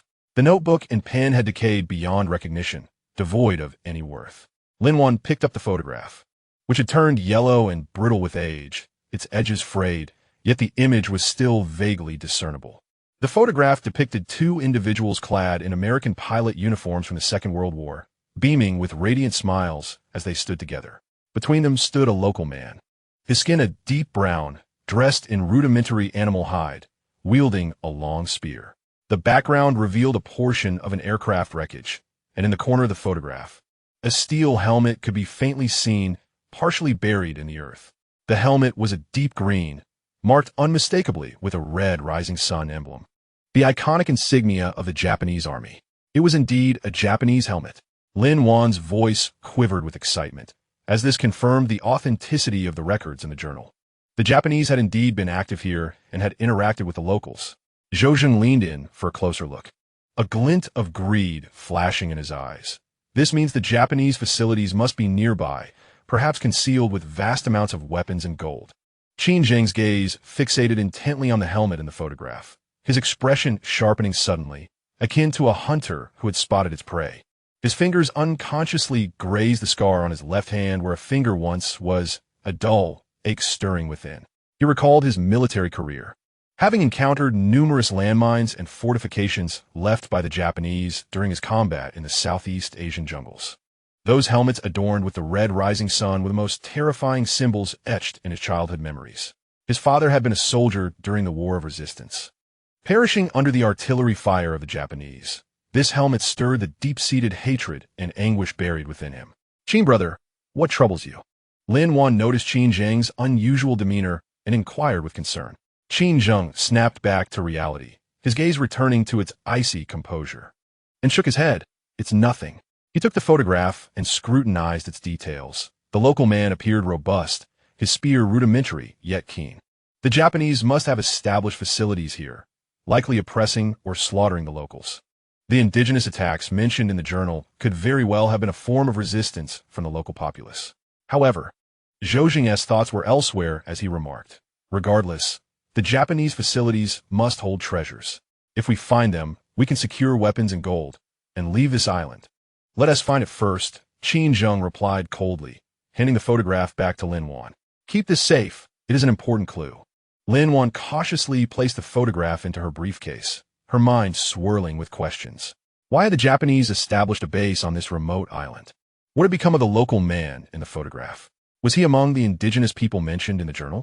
The trio continued to scour the vicinity of the aircraft wreckage, hoping to uncover further clues. Qin Zheng discovered a rusty shell casing amidst the ruins of the cockpit, appearing to be from a Japanese rifle, further confirming their prior presence. Meanwhile, Lin Wan stumbled upon some peculiar symbols etched onto a battered metal plate in a corner of the wreckage, resembling Japanese characters yet also akin to some kind of code, which she diligently recorded in her notebook. Zhou Zheng found nothing and, feeling somewhat disheartened, could not help but lament This wretched aircraft contains nothing of value. We should hasten to the Western Valley to seek the Japanese facilities. No, Qin Zheng immediately countered, we possess no knowledge of the Western Valley. The logs indicate that it is rife with wild beasts and anomalies in the magnetic field. Venturing blindly would be perilous. We must first prepare ourselves, gather sufficient supplies and weaponry, and then devise a strategy. Lin Wan nodded in agreement, affirming Qin Zheng is correct. We cannot afford to take unnecessary risks. Our foremost priority now is to return to the camp, organize the clues we have discovered, and formulate a plan. Though Zhou Zheng was reluctant, he recognized the validity of Qin Zheng's reasoning and begrudgingly acquiesced. Very well. I shall defer to your judgment. The three of them then resumed their journey, retracing their steps back to the camp. As the morning mist gradually dissipated, sunlight filtered through the gaps in the leaves, illuminating the path through the jungle. However, the mood among the trio remained heavy. The appearance of the Japanese steel helmet signified an additional layer of peril on this island. On the return journey, Qin Zheng spoke little, his expression grave. Lin Wan sensed something was amiss with his demeanor, aware that the sight of the Japanese helmet had stirred his inner turmoil. Yet she refrained from probing further, recognizing that everyone harbors their own secrets. In contrast, Zhou Zheng was consumed with thoughts of the treasures hidden within the Japanese facilities, his eyes glimmering with an intensifying greed. He had resolved that should he locate the Japanese installations, he would seize the treasures within, even if it meant betraying Qin Zheng and Lin Wan. Upon returning to the camp, it was already noon.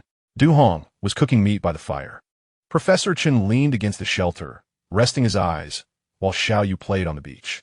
Upon seeing the trio return, she immediately rushed over, exclaiming, Uncle Qin, Sister Lin, you're back. Did you find anything good? Her face radiated with innocent joy. Lin Wan affectionately ruffled Xiao Yu's hair, replying with a smile. We found a photograph featuring a pilot and some locals.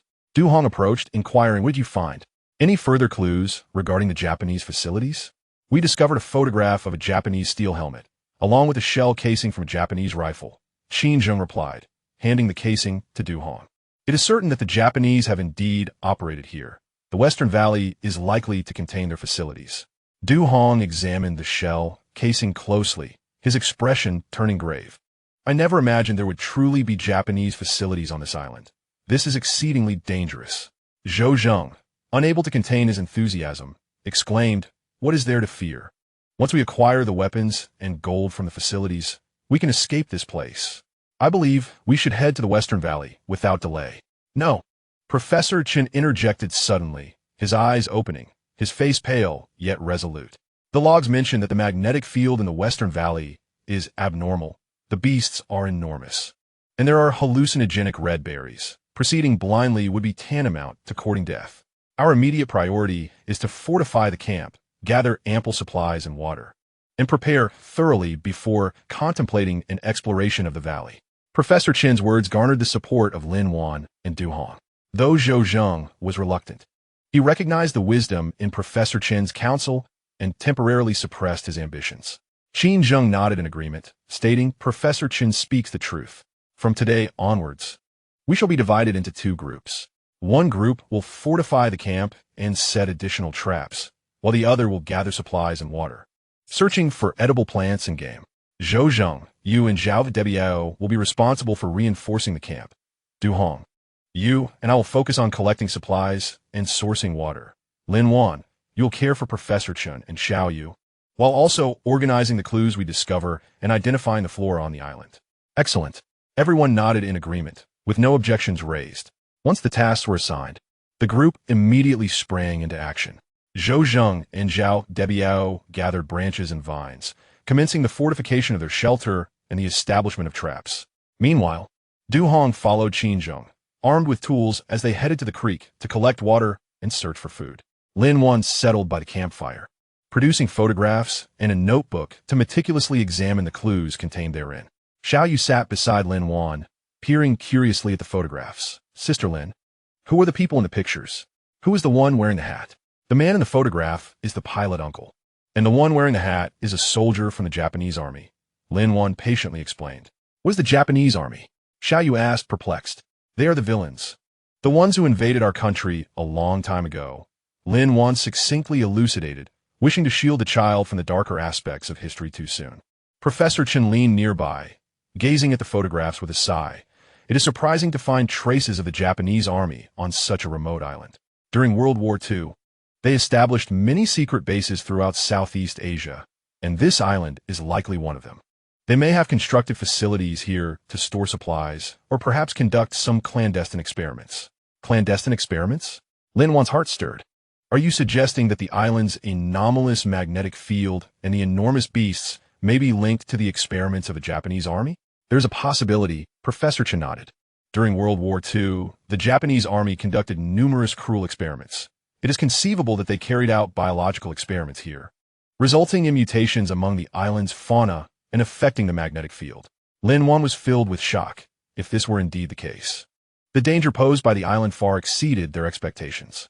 The remnants of Japanese experiments, mutated beasts, the abnormal magnetic field, along with hidden facilities and treasures, wove together a vast net that ensnared them on this isolated island. Qin Zheng and Du Hong soon returned, bringing back ample fresh water and some wild vegetables, along with several crabs discovered by the creek. Du Hong handed the crabs to Lin Wan for processing before returning to assist in fortifying the camp. Qin Zheng approached Lin Wan, observing the photograph in her hand, and spoke gravely. Have there been any new discoveries? Professor Chen speculates that the island's anomalous magnetic field and the gigantic beasts may be related to the Japanese army's secret experiments, Lin Wan conveyed. Sharing her conjectures with Qin Zheng, his expression grew even more serious. Regardless of whether it is an experiment or not, we must exercise caution. The facilities of the Japanese army may harbor hazardous remnants or traps. We must be fully prepared before proceeding. Lin Wan nodded, tucking the photograph away. I have documented the clues from the photographs, as well as the strange symbols discovered on the aircraft wreckage. They may be related to the Japanese facilities. Qin Zheng remained silent, his gaze directed towards the western horizon. The mist swirled around, faintly revealing the contours of the valley, resembling a vast maw awaiting its prey. He understood that venturing towards the western valley was an inevitability. There lay not only the facilities of the Japanese army, but also potential clues for escaping this island, along with the deep-seated hatred he harbored within. Yet, he could not act impulsively. He must safeguard the camp's inhabitants and prepare thoroughly to unveil the island's secrets. Zhou Zheng and WWII had reinforced the shelter and were setting traps. Zhou Zheng occasionally cast his gaze towards the west, his eyes brimming with avarice and anticipation. He could hardly contain himself, yearning to discover the Japanese facilities, seize the treasures within, and escape this accursed island. As the sun dipped below the horizon, golden rays bathed the black sands. The camp's defenses had been fortified, traps laid, and the group gathered around the campfire, feasting on roasted crabs and wild vegetables. Lin Wan handed the meticulously organized clues to Qin Zheng, which included photographs, fragments of journals, peculiar symbols, and Japanese shell casings. Qin Zheng scrutinized the evidence, his brow furrowed, contemplating the next course of action. Tomorrow, Lin Wan and I will scout the perimeter of the Western Valley to assess the situation, Qin Zheng declared. Duong, you will remain at the camp to continue fortifying defenses and care for Professor Chen and Xiaoyu. Zhou Zheng, you and Zhao WWII should gather more supplies and firewood to ensure logistical readiness. Understood. The group responded in unison. A flicker of disappointment crossed Zhou Zheng's face. He had hoped to accompany Qin Zheng in the exploration of the valley, but the opportunity was denied him. He suppressed his thoughts, planning to seize the fruits of their endeavor once they located the valley. As night fell, eerie howls emanated from the depths of the jungle, more frequent than on previous nights. Qin Zheng organized the watch schedule, Zhou Zheng on the first shift, Du Hong on the second, and he himself on the last. Lin Wan lay within the shelter, yet sleep eluded her. She gazed at the photograph in her hand, memories flooding her mind. Japanese helmets, enormous footprints, mutated beasts, and abnormal magnetic fields, all filling her with unease. She pondered the dangers that awaited them in the valley exploration and whether they would survive to escape this island.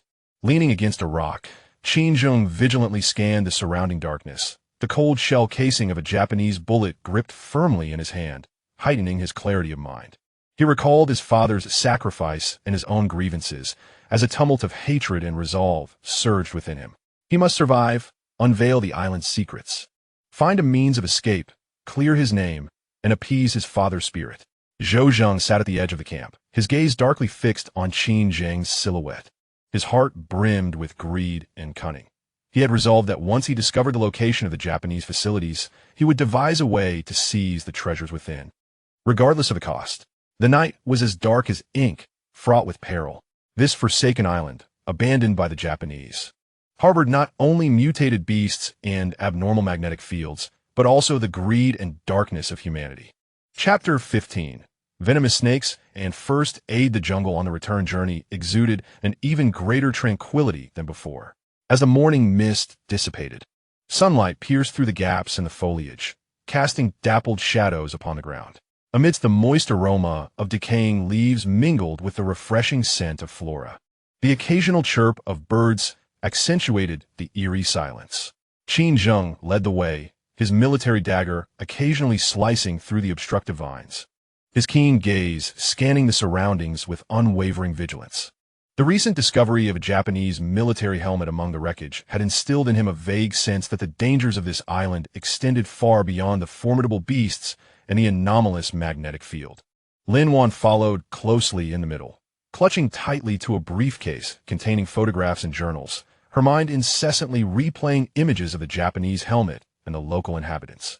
She harbored an unsettling notion that the bizarre symbols etched upon the aircraft wreckage were somehow linked to the clandestine facilities of the Japanese forces. Though she could not articulate the connection, Du Hong trailed behind, his emotions a tumultuous blend. On one hand, the revelation of a Japanese facility ignited a glimmer of hope for escape. On the other, the journal's accounts of colossal beasts and hallucinogenic berries filled him with dread. He occasionally cast a glance at Qin Zheng's silhouette, his reverence for the man deepening with each passing moment. Brother Qin, do you think there might be a boat at the Japanese facility? If there is, we could leave this place. Du Hong could not help but inquire, his tone tinged with anticipation. Qin Zheng, without turning, replied in a low voice, the likelihood is slim. If there had been a boat, the pilot would not have perished here. Lin Wan nodded in agreement. The journal states that the aircraft ran out of fuel and was forced to land. They must have considered seeking a vessel to escape, yet ultimately failed. It is highly probable that the Japanese facility contains weapons and supplies, not a boat. Du Hong's expression dimmed, as the flicker of hope within him was nearly extinguished. He sighed, lapsing into silence and following the two further along. The trio advanced towards the stream, its waters gurgling softly and revealing a crystalline bottom. The vegetation grew increasingly dense, vines entwining the trunks of trees, creating a natural barrier. A thick carpet of fallen leaves blanketed the ground, crackling underfoot, the sound resonating with startling clarity in the stillness of the jungle. Suddenly, a piercing scream erupted from Du Hong at the rear. Ah, my foot! Qin Zheng and Lin Wan halted simultaneously, spinning around in alarm. They beheld Du Hong kneeling on one knee, his face ashen, his right hand clutching his ankle in agony as he curled his body in distress.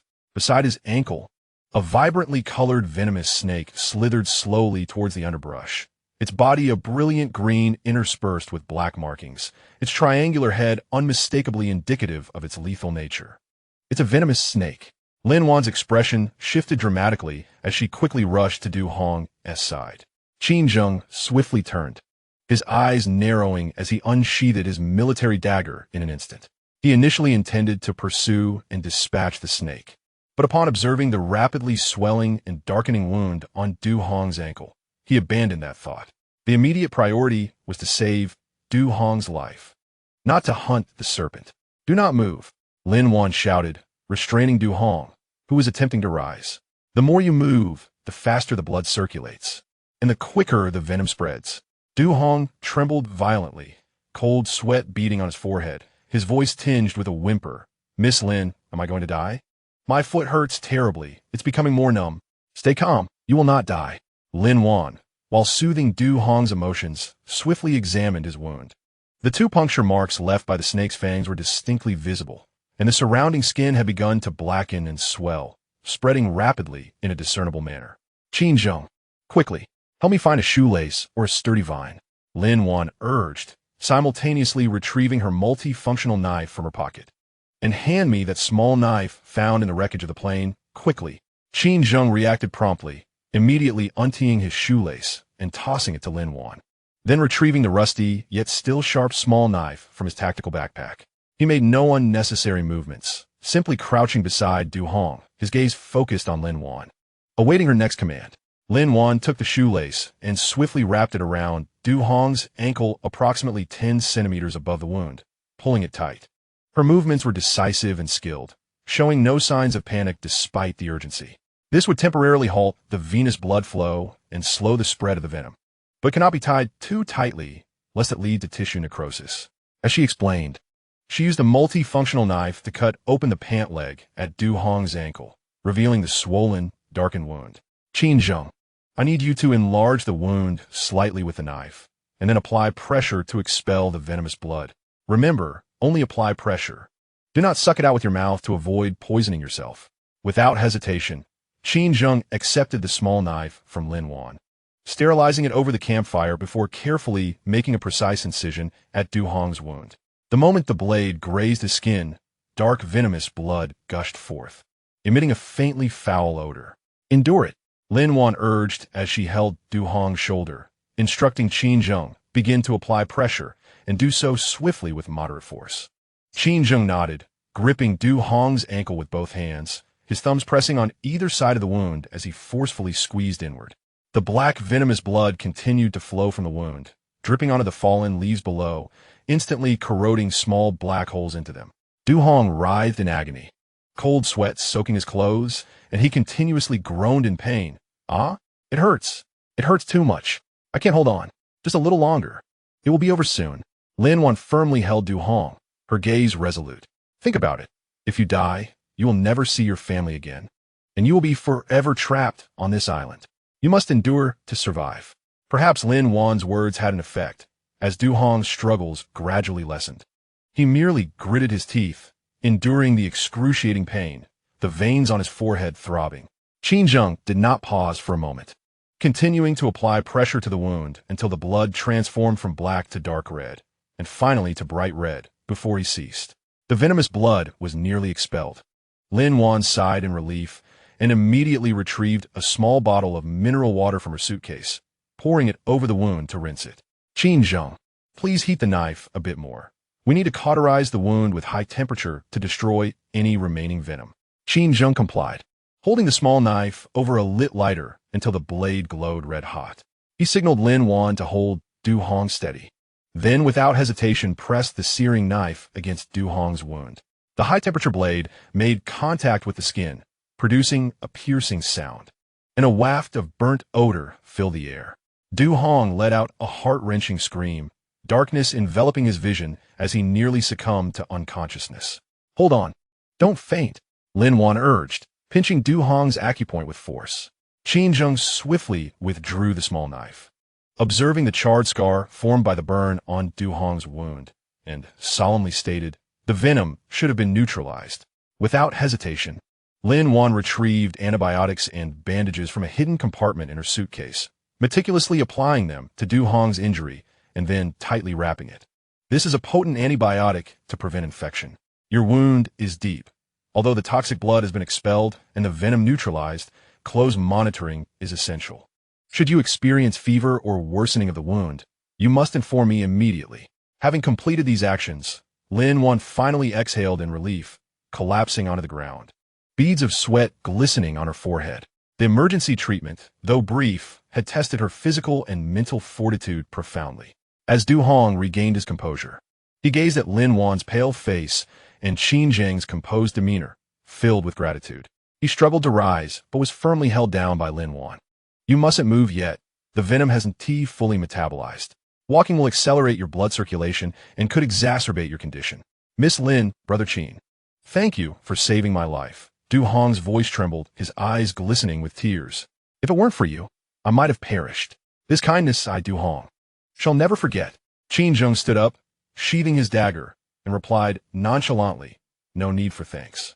On this island, we are companions. Mutual aid is only natural. Lin Wan smiled gently, adding, we are like grasshoppers on the same rope. Only by uniting our efforts can we survive. You need not thank us. Taking good care of your injury is the best gratitude you can offer. Glancing at the sky, Qin Zheng remarked, "It's getting late. We must return to the camp swiftly. Du Hong cannot walk now. I will carry him." Before Du Hong could protest, Qin Zheng had already crouched down, signaling for him to climb onto his back. After a moment's hesitation, Du Hong gratefully settled onto Qin Zheng's back. Standing upright, Qin Zheng bore Du Hong with ease, his movements effortless. Lin Wan organized her suitcase and followed beside Qin Zheng, occasionally checking on Du Hong's condition. "Du Hong, how do you feel? Are there any symptoms of dizziness or nausea?"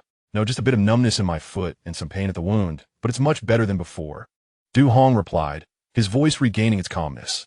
The trio continued their journey toward the camp, with Qin Zheng steadfastly carrying Du Hong, albeit at a slower pace than before.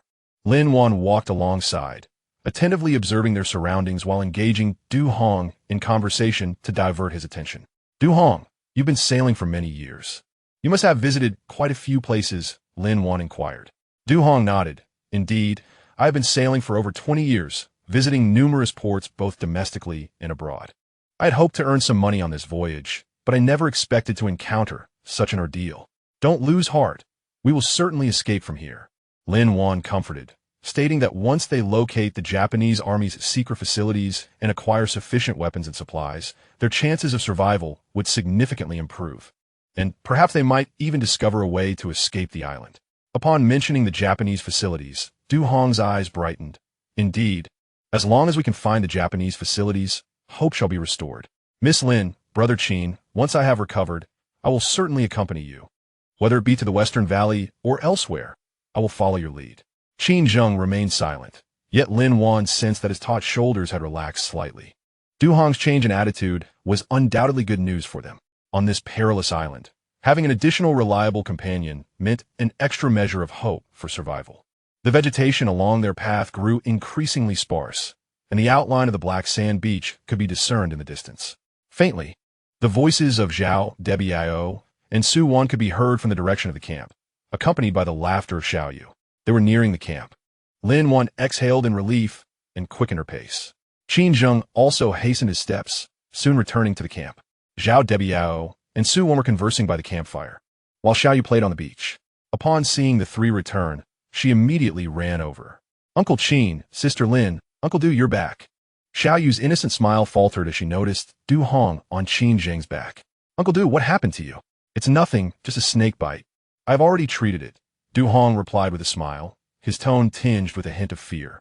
Zhao, WWII, and Su Wan approached, astonished to see the bandage on Du Hong's ankle. "What happened? Did a snake bite you? Is it serious?" "It's fine now, thanks to Miss Lin and Brother Qin. Otherwise, I might not have survived," Du Hong expressed gratefully. Lin Wan assisted Qin Zheng, gently placing Du Hong on a wooden plank beside the campfire. Du Hong was bitten by a venomous snake, but we have extracted the venom and neutralized the remaining toxins with heat, applying antibiotics as well. He should be all right, but he needs to rest well. Professor Chen also came over, carefully examining Du Hong's wound and bandage, nodding in approval. The treatment was quite professional. "Miss Lin, you are quite knowledgeable in first aid." "I learned some basic first aid skills at the company, but I never expected they would come in handy today," Lin Wan modestly replied. Qin Zheng refrained from joining their conversation. Instead, he walked to the edge of the camp to check the surrounding traps and warning devices. After confirming that everything was in order, he returned to sit by the campfire. He took a sip from his water bottle, his gaze remaining vigilant as he scanned the environment. Zhao, WWII glanced at Du Hong's injury, a fleeting smirk of schadenfreude crossing his face, though he quickly concealed it. He inwardly rejoiced that it was Du Hong who was bitten and not himself. Su Wan, on the other hand, looked at Du Hong with concern, offering comforting words, though her eyes betrayed a lack of sincerity. Zhou Zheng was absent from the camp, likely assessing the situation by the sea. Lin Wan observed the group gathered by the campfire, a sense of unease creeping into her heart. Du Hong's injury had diminished the camp's labor force, and Professor Chen's health had yet to improve, resulting in a faster depletion of supplies. What troubled her even more were the avarice harbored by Zhou Jinsin and the selfishness exhibited by Zhao, WWII, and Su Wan.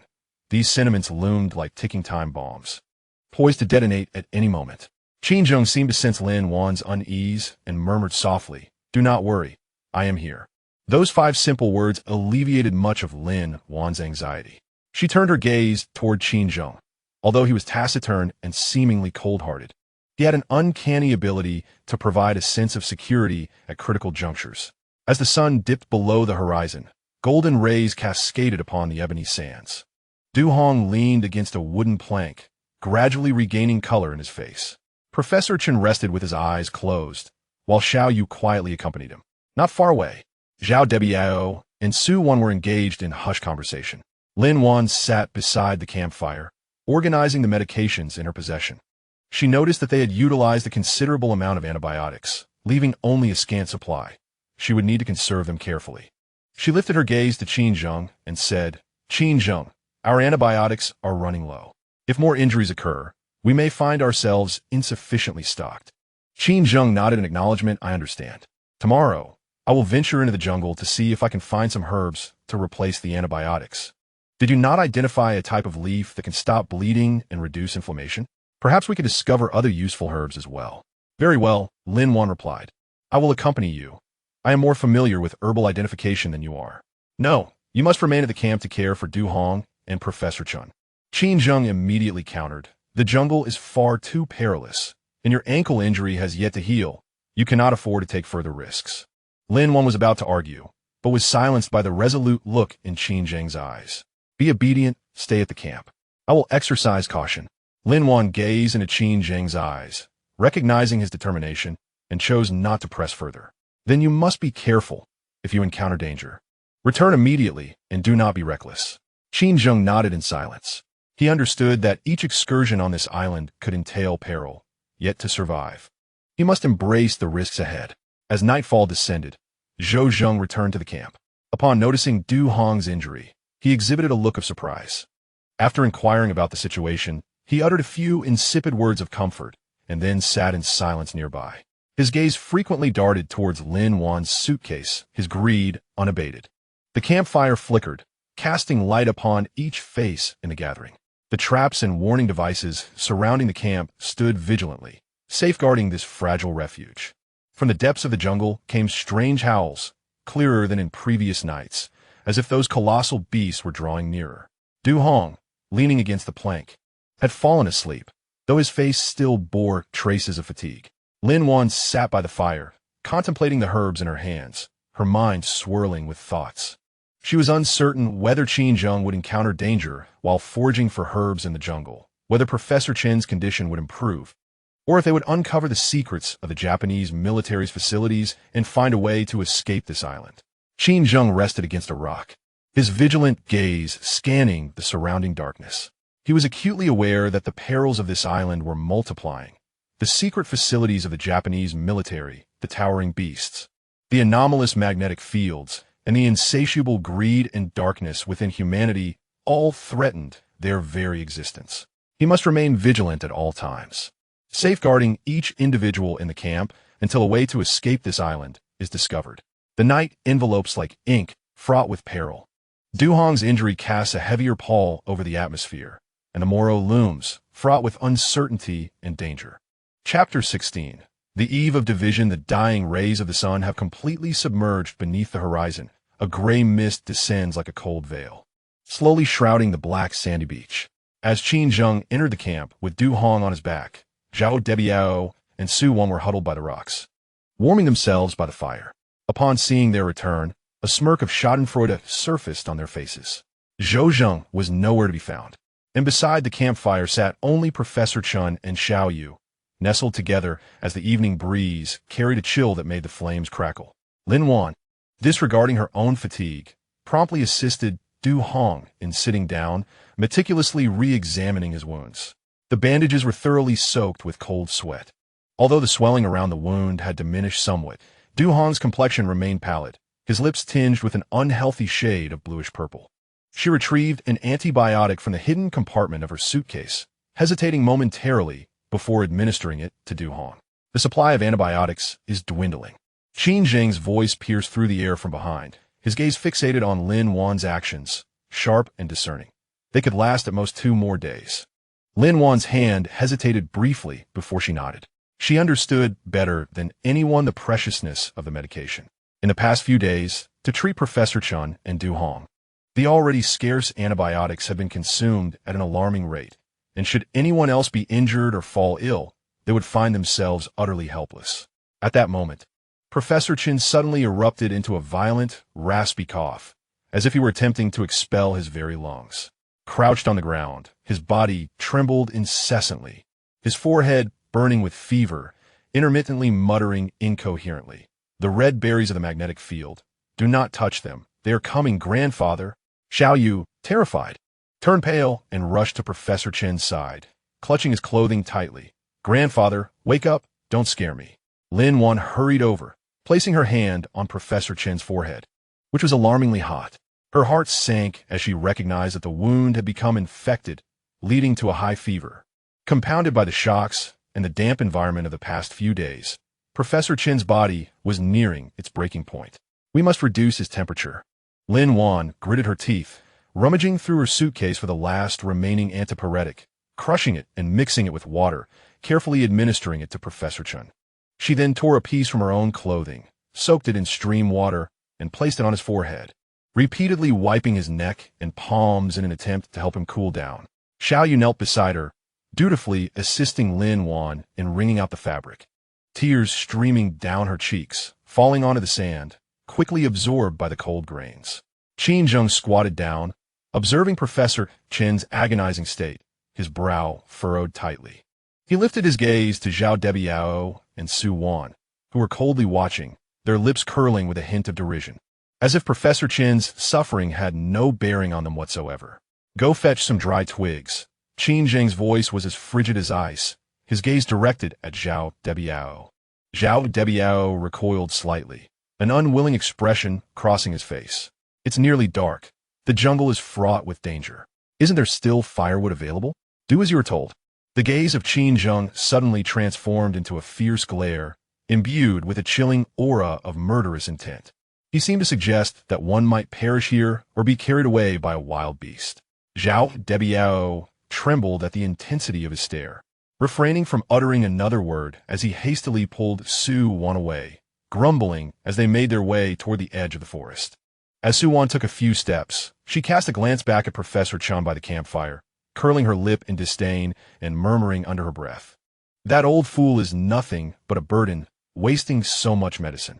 Though her words were softly spoken, they clearly reached Lin Wan's ears. She clenched the fabric of her clothing tightly, her knuckles turning white as a surge of anger welled up within her, yet she felt utterly powerless. On this island, survival took precedence, and selfishness and indifference seemed to have become the protective veneer for each individual. At that very moment, Zhou Zheng returned, bearing an empty water bag and an expression marked by fatigue. Upon witnessing the scene at the camp, he paused momentarily before hastening over. "What has happened to Professor Chen?" he inquired, feigning concern as he crouched down, his gaze inadvertently drifting towards Lin Wan's suitcase, an insatiable greed glimmering in his eyes like a piercing needle. "Infection and persistent fever," Lin Wan replied tersely, lacking the patience to engage in his pretense. Zhou Zheng responded with a nonchalant "oh," rising to his feet and brushing off the sand from his hands before turning to Qin Zheng. "Brother Qin, I just checked by the seaside. The tide has receded significantly, yet I found nothing edible. Our water supply is dwindling as well. Let us ration what little we have left." Qin Zheng nodded silently, aware that Zhou Zheng was not speaking the truth. He had clearly observed Zhou Zheng sneaking behind the rocks, concealing something unknown. However, he chose not to confront him. It was not yet the time to sever ties. Zhao WWII and Su Wan soon returned with a few sticks of dry wood, tossing them beside the fire. They did not approach the flames, but instead huddled together against a distant rock, occasionally voicing their grievances. "Why do they get to use so much medicine? What if we fall ill?" Zhao WWII's voice was not loud, yet he deliberately spoke so that all could hear. "And water? I'm nearly dying of thirst. That little bit I drank earlier is hardly sufficient." Su Wan immediately echoed, "Exactly. That old fool and that little girl are nothing but a liability. If the medicine and water were reserved for us stronger individuals, our chances of survival would greatly increase." At this, the atmosphere in the camp plummeted to a frigid silence. Du Hong, leaning against the rock, trembled with rage upon hearing their words, wanting to rise in protest, but was restrained by Qin Zheng's firm grip on his shoulder. Qin Zheng shook his head, signaling him to refrain from acting impulsively. Lin Wan felt her heart sink to the depths of despair. She understood that the sentiments expressed by Zhao Debiao and Su Wan were, in fact, Zhou Zheng's own thoughts, embodying the island's harshest survival rule: the strong prey upon the weak.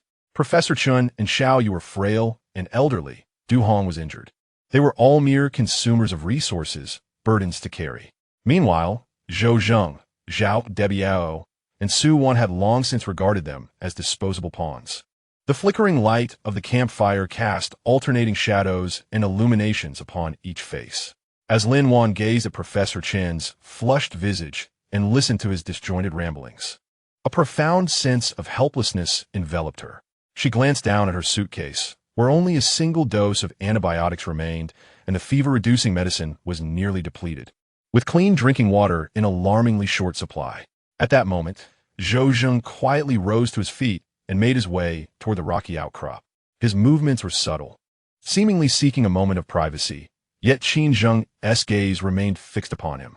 Zhou Zheng circled behind the rocks, glancing left and right to ensure no one was watching, before retrieving a water pouch from his bosom, the last remaining half-bag of clean drinking water from the camp.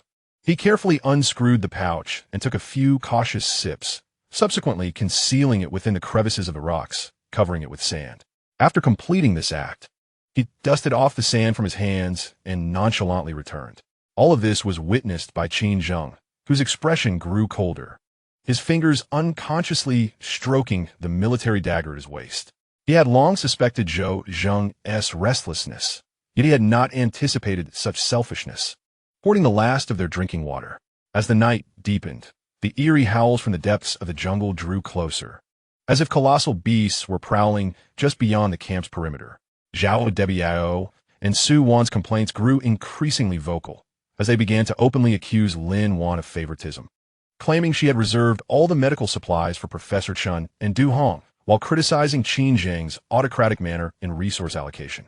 Why must we suffer from hunger while they consume so many resources? Zhao Debiao suddenly stood up, pointing at Lin Wan's suitcase, insisting that the medicines within were for everyone and should be shared. Su Wan joined in, exclaiming, "Exactly. That old man can't last much longer. Why waste medicine? It would be better to reserve it for us, for our survival." Lin Wan trembled with rage, poised to retort, but was halted by Qin Zheng.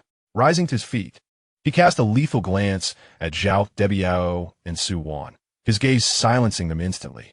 "Silence," Qin Zheng commanded, his tone low yet imbued with an undeniable authority. "If you wish to survive, behave yourself. Should you utter another word, I shall cast you to the beasts." Zhao Debiao, frightened, took a step back, his face paling, yet he stubbornly muttered, "This is indeed an unfair distribution of resources." Zhou Zheng stood nearby, silent, a barely perceptible smirk playing at the corners of his lips. This was precisely the outcome he desired, to provoke Zhao Debiao and Su Wan into testing Qin Zheng's limits, while he himself would reap the benefits from the ensuing discord. Lin Wan observed the scene before her heart sinking. She finally comprehended that the true horror of this island lay not in the monstrous beasts or the erratic magnetic fields, but in the grotesque magnification of human darkness brought forth by desperation. Medicines, water, and food, these essential elements for survival, were gradually tearing apart their fragile alliance. Professor Chen's cough grew weaker, his fever unabated, and his incoherent mutterings became increasingly muddled, with vague references to gems in the Western Valley. Xiao Yu, curled beside him, had cried herself weary, nestling in his embrace and softly sobbing. Du Hong leaned against the rocks, disappointment and anger etched across his features as he surveyed the unfolding chaos. He had never expected that the comrades with whom he once fought for survival at sea would devolve into this wretched state. Qin Zheng stood by the campfire, gazing into the flickering flames, his eyes as profound as the night itself. He understood that the seeds of division had already been sown. It merely required a spark to ignite a raging inferno. The arrival of that Mars may be imminent. Lin Wan lowered her gaze to the empty medicine bottle, then glanced at the water pouch concealed within the crevices of the rocks. A wave of intense unease surged within her. She understood that tonight's camp would inevitably be a sleepless night. The night was as dark as ink. Thick fog enveloped the surroundings. The howls from the jungle grew ever closer. The campfire trembled in the cold wind, seemingly on the verge of extinguishing. Each face was marked with varying expressions of greed, fear, anger, and despair. A war over survival resources was already poised to erupt, a prelude to the impending division. Chapter 17. Plunder. The morning mist had yet to dissipate, as the cold wind, laden with the scent of the sea, struck faces like needles. Qin Zheng cast a glance at Professor Chun, curled up beside the fire, then surveyed Zhao Debiao and Su Wan, whose faces were etched with discontent. Ultimately, his gaze settled on Lin Wan, and he spoke in a low voice. I will inspect the outer traps and see if I can procure some game. Du Hong, you guard the camp. His tactical backpack leaned against the rock, its zipper tightly sealed, concealing its contents from all. Yet, everyone knew that what lay within was far more precious than the medicines in Lin Wan's suitcase. It was Qin Zheng's assurance for survival on this island. Du Hong was about to respond when a sharp pain shot through his ankle wound, causing him to grimace slightly before nodding. Rest assured, Brother Qin, I will keep watch. Qin Zheng said no more, grabbing the hunting knife from the ground, his figure swiftly disappearing into the mist-laden edge of the jungle. His steps were light, akin to a prowling leopard, melding into the gray fog until he vanished, leaving only a faint silhouette behind. The atmosphere of the camp shifted the moment Qin Zheng departed. The campfire crackled, embers flying up and extinguishing upon hitting the cold sand. Professor Chen remained unconscious, his forehead burning hot, mumbling incoherently. Xiaoyu huddled next to Lin Wan, gripping her clothing tightly, her large eyes filled with fear. Zhou Zheng slowly emerged from behind the rocks, toying with a piece of rubble, his gaze darting back and forth between Lin Wan's silver suitcase and Qin Zheng's tactical backpack, much like a hungry wolf eyeing its prey. He first leaned in towards Zhao Debiao, lowering his voice with a tone of persuasion. Brother Zhao, considering the circumstances, how many days can we hold out? That old fool is burning through supplies and hoarding the medicine. That little girl consumes more than anyone. Lin Wan has fed all the medicine to them. What about us? By the time Qin Zheng returns, we want to even have clean water to drink. Zhao Debiao, seething with anger after a night of Su Wan's incessant complaints about Lin Wan's favoritism and Qin Zheng's domineering nature, felt the sting of her words. He slammed his thigh and cursed. Damn it, I found him intolerable for a long time. That medicine belongs to everyone. Why should it all go to that old man and the girl? And who knows what treasures are hidden in Qin Zheng's backpack? Su Wan quickly chimed in with a sharp voice, laced with instigation. Exactly, Brother Zhou, you are the first mate. It should be your decision. Qin Zheng is nothing but a reckless brute, ruthless and cold-hearted. If we follow him, we will be sold out sooner or later. It will be better to seize the medicine and the backpack, and the three of us can divide them. We can then dispose of that old man and the little girl, so as to avoid wasting resources.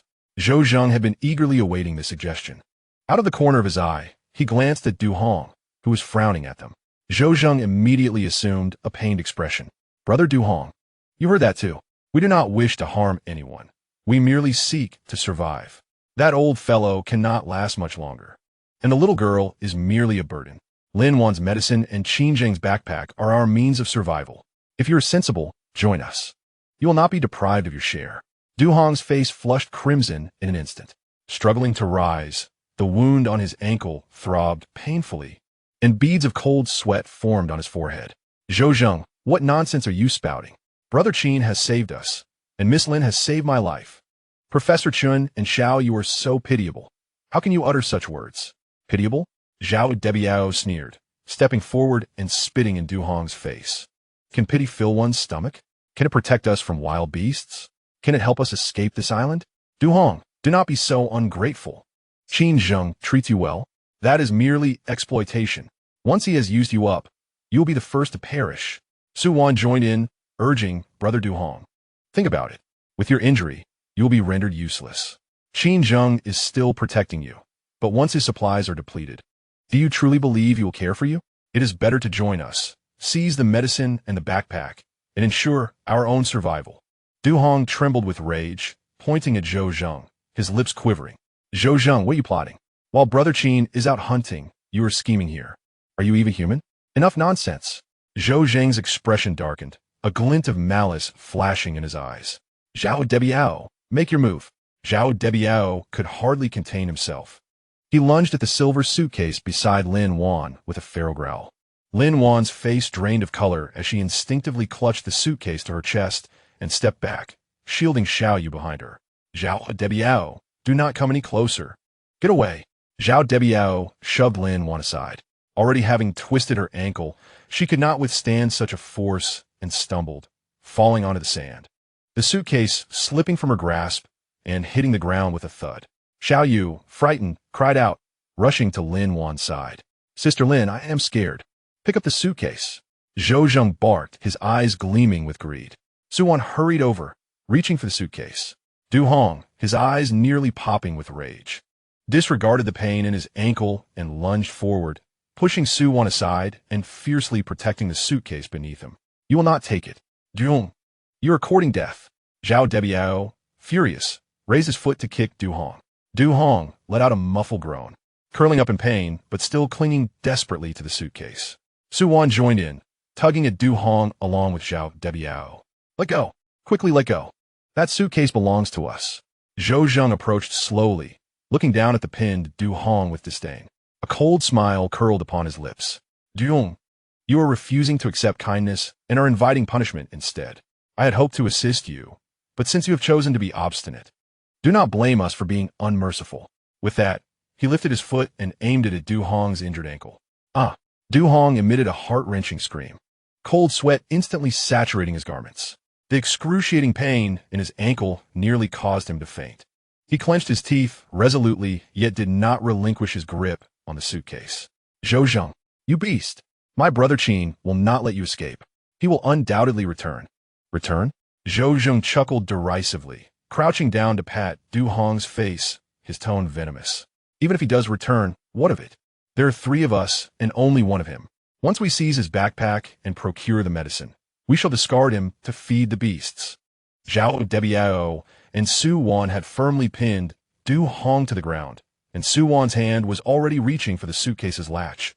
With the slightest twist, it could be opened to access the coveted medications within. Lin Wan struggled to rise, the pain in her ankle blurring her vision. She gazed at Du Hong, held down on the ground, at the suitcase poised to be opened, and at Zhou Zheng's malevolent visage, a wave of despair surging within her.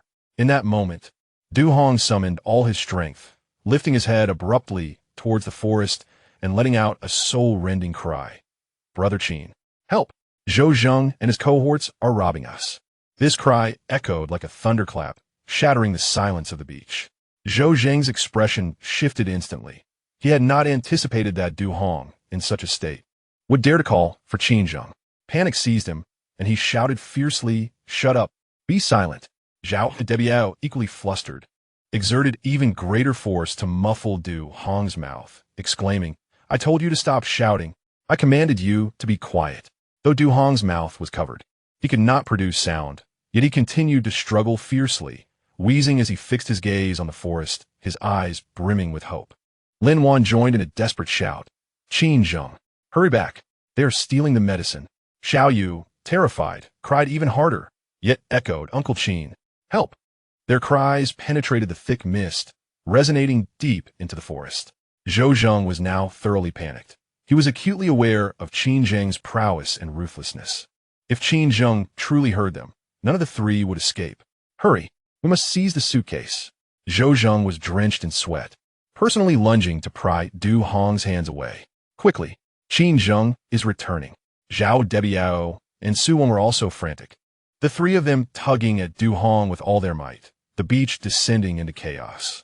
The suitcase rattled violently under their pulling, the latch loosening, and it was on the verge of being opened. Du Hong's strength was waning, the searing pain in his ankle threatening to overwhelm him, his consciousness beginning to blur.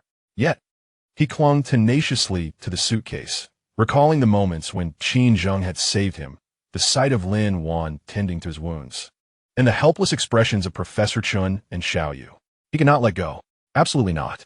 The mist thickened further, the forest remaining ominously silent. Zhou Zheng's face contorted into a sinister grin. It's futile. Qin Zheng cannot hear us. Even if he did, he would not arrive in time. His hand had already grasped the edge of the suitcase. With a bit more force, he could claim it. Just then, a flurry of hurried footsteps suddenly emerged from the fog-shrouded edge of the forest. The footsteps were faint, yet carried an aura of chilling menace. growing ever clearer as they approached.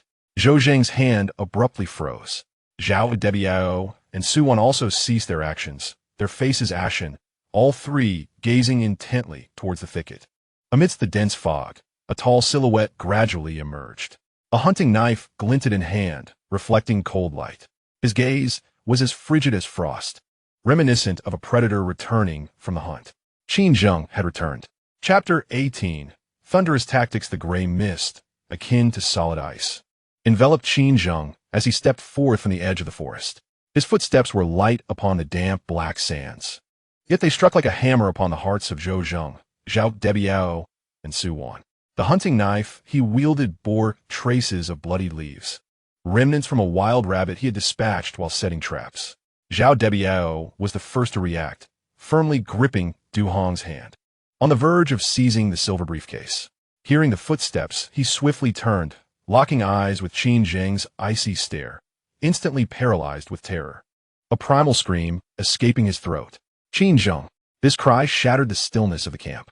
Zhou Zheng's face drained of color, instinctively taking a step back, nearly stumbling over the gravel beneath him. Su Wan, in stark contrast, collapsed to the ground, her hands frantically clutching the sand, her lips trembling, unable to utter a coherent word. Only Du Hong, as if seeing a savior, felt a flicker of hope ignite within his previously unfocused gaze. Summoning his last ounce of strength, he broke free from Zhao Debiao's grip, hoarsely shouting, "Brother Qin, they are stealing the medicine. They are after your backpack." Qin Zheng remained silent. His gaze swept over the chaotic scene. The overturned briefcase on the sand, the grime and blood on Du Hong, Lin Wan's pale face, and the trembling figure of Xiao Yu curled up in her embrace, alongside the unmasked greed and fear etched on Zhou Zheng and the others' faces. Everything was abundantly clear. Zhao Debiao, having navigated the underworld, quickly transformed his initial panic into a desperate ferocity.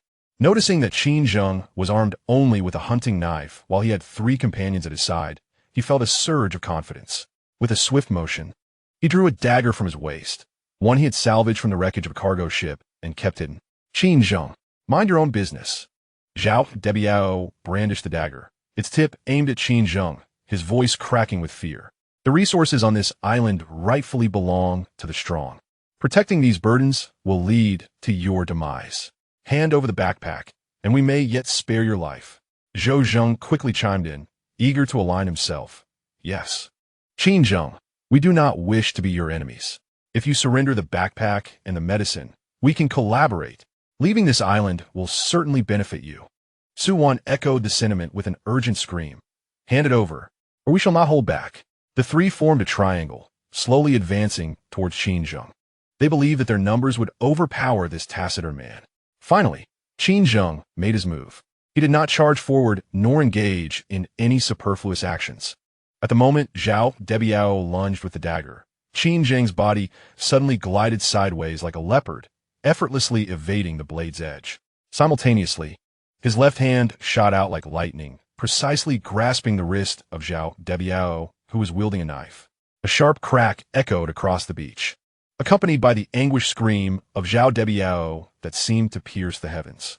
Qin Zheng's fingers exerted force, directly snapping his wrist. The dagger clattered to the ground, producing a crisp sound. Clutching his wrist, Zhao Debiao writhed in agony on the sand, cold sweat cascading down his face, incoherently pleading for help. All of this unfolded in the blink of an eye, so rapid that one could scarcely blink. Zhou Zheng and Su Wan's steps froze instantaneously, their expressions of greed replaced by profound terror. They beheld Qin Zheng's impassive visage, his eyes radiating a chilling malevolence, suddenly realizing they had provoked the wrong individual. This was no ordinary maritime guardian. This was a demon risen from the depths of hell. Qin Zheng did not relent. He retrieved the dagger from the ground. Gripping it firmly, he then crouched down, seizing Zhao Debiao by the hair, forcefully pressing his face into the sand. Zhao Debiao convulsed in pain, struggling desperately. Yet he could not escape Qin Zheng's grip. "Have I not mentioned the importance of adhering to rules?" Qin Zheng's voice was soft, yet it carried an unnerving chill. Zhao Debiao mumbled incoherently, unable to utter a complete phrase, only shaking his head vigorously. Qin Zheng gazed into his eyes, filled with dread. Recalling the earlier screams of Du Hong, the terror of Lin Wan and Xiao Yu, and the insatiable greed that consumed humanity on this island. Without a moment's hesitation, he thrust the dagger forward with force, its tip piercing Zhao Debiao's heart with precision. Blood gushed forth instantaneously, staining the black sand surrounding them. Zhao Debiao's body convulsed violently before falling entirely still, his eyes wide open, still reflecting the depths of fear and unwillingness. The beach lay in a deathly silence. Only the sea breeze, swirling with mist, produced a mournful sound. Zhou Zheng and Su Wan were utterly paralyzed by fear, staring at Zhao Debiao's lifeless body, observing the bloodstains on Qin Zheng's hands, and gazing into his emotionless eyes, trembling uncontrollably, unable to maintain their footing. Su Wan fainted outright, collapsing limply to the ground. Zhou Zheng's trousers became soaked, an acrid odor permeating the air. He watched as Qin Zheng rose slowly, advancing towards him, causing him to lose his wits and turn to flee. Qin Zheng's voice pierced through the air behind him, chilling to the bone. Stop. Zhou Zheng's feet were instantly anchored to the ground, devoid of the courage to turn back. His body trembled, teeth chattering, as he muttered incessantly, I was wrong, Brother Qin. I was wrong. I should not have taken the medicine, nor should I have seized your backpack. Please, spare me. Qin Zheng approached him from behind, refraining from striking. He merely regarded Zhou Zheng's face, etched with terror, and calmly stated, return to the camp. Uphold the rules and manage your people. Should I catch you plotting again, you shall share the same fate as him. Zhou Zheng felt as if a great weight had been lifted from his shoulders as he scrambled back to the camp, not daring to cast a glance at Zhao Debiao's corpse. He helped the unconscious Su Wan, hiding behind the rocks, trembling as if caught in a relentless storm. Only then did Qin Zheng turn away, making his way towards Du Hong. He crouched down to examine Du Hong's injuries. The wound on his ankle was torn open, oozing fresh blood, and his body bore numerous bruises and abrasions. He retrieved herbs and bandages from his tactical backpack and handed them to Lin Wan, instructing her to tend to him. Lin Wan, regaining her senses, accepted the herbs and bandages with trembling hands and cautiously knelt to dress Du Hong's wound. Xiao Yu peeked out from her embrace, gazing up at Qin Zheng with a mixture of awe and reverence. Qin Zheng approached a silver briefcase, bent down to pick it up, wiped off the dirt, and passed it to Lin Wan. He then walked over to Zhao Debiao's lifeless body, his expression devoid of emotion as he hoisted the corpse and moved deeper into the jungle. A long trail of blood was left on the beach, winding away into the gray mist. Lin Wan watched his retreating figure, her heart a tumult of emotions. She understood that Qin Zheng's actions were aimed at intimidating Zhou Zheng and Su Wan, meant to protect them, the burdensome companions. However, the ruthlessness of his demeanor sent a shiver of trepidation through her. This was the law of survival in dire straits. It was either you perish or I thrive. Du Hong leaned against the reef, gazing in the direction where Qin Zheng had disappeared, his eyes reddening. Memories of his youth, when he encountered pirates, flooded back to him. The sailors slain by those marauders, coupled with the ruthless methods Qin Zheng had just displayed. Suddenly, he comprehended that to survive on this island, one must follow Qin Zheng. Only this man could offer them a glimmer of hope. Zhou Zheng and Su Wan cower behind the rocks, too afraid to make sound. They observed the bloodstains on the beach and listened to the faint noises emanating from the jungle, their hearts filled with dread. They knew that Zhao Debiao's corpse had likely become prey for the wild beasts. When Qin Zheng returned, the blood had been cleansed from his body. His face remained expressionless, as if nothing had transpired. He approached the campfire, added some firewood, and stoked the flames to burn brighter. I will take the watch tonight, Qin Zheng declared, his voice calm, yet imbued with an undeniable authority. You all return to rest. Remember, adhere to the rules. No one dared to contradict him. With Lin Wan's support, Du Hong slowly made his way back to the shelter. Zhou Zheng and Su Wan remained huddled behind the rocks, too frightened to move. Lin Wan, cradling Xiao Yu, sat by the fire, watching the dancing flames, though her heart felt icy. She knew that from this moment forward, the equilibrium of the camp had been irrevocably shattered. Qin Zheng had established his absolute authority in the most brutal of manners, while simultaneously exposing the darkness of human nature in stark relief to all. Zhou Zheng and Su Wan's fear would not last long. Once the seeds of greed were sown, they would take root and flourish. The trials of this island had only just begun. As night deepened, the gray mist enveloped the entire beach. In the depths of the jungle, the howls of wild beasts echoed more clearly than ever before. The glow of the campfire appeared faint against the boundless darkness.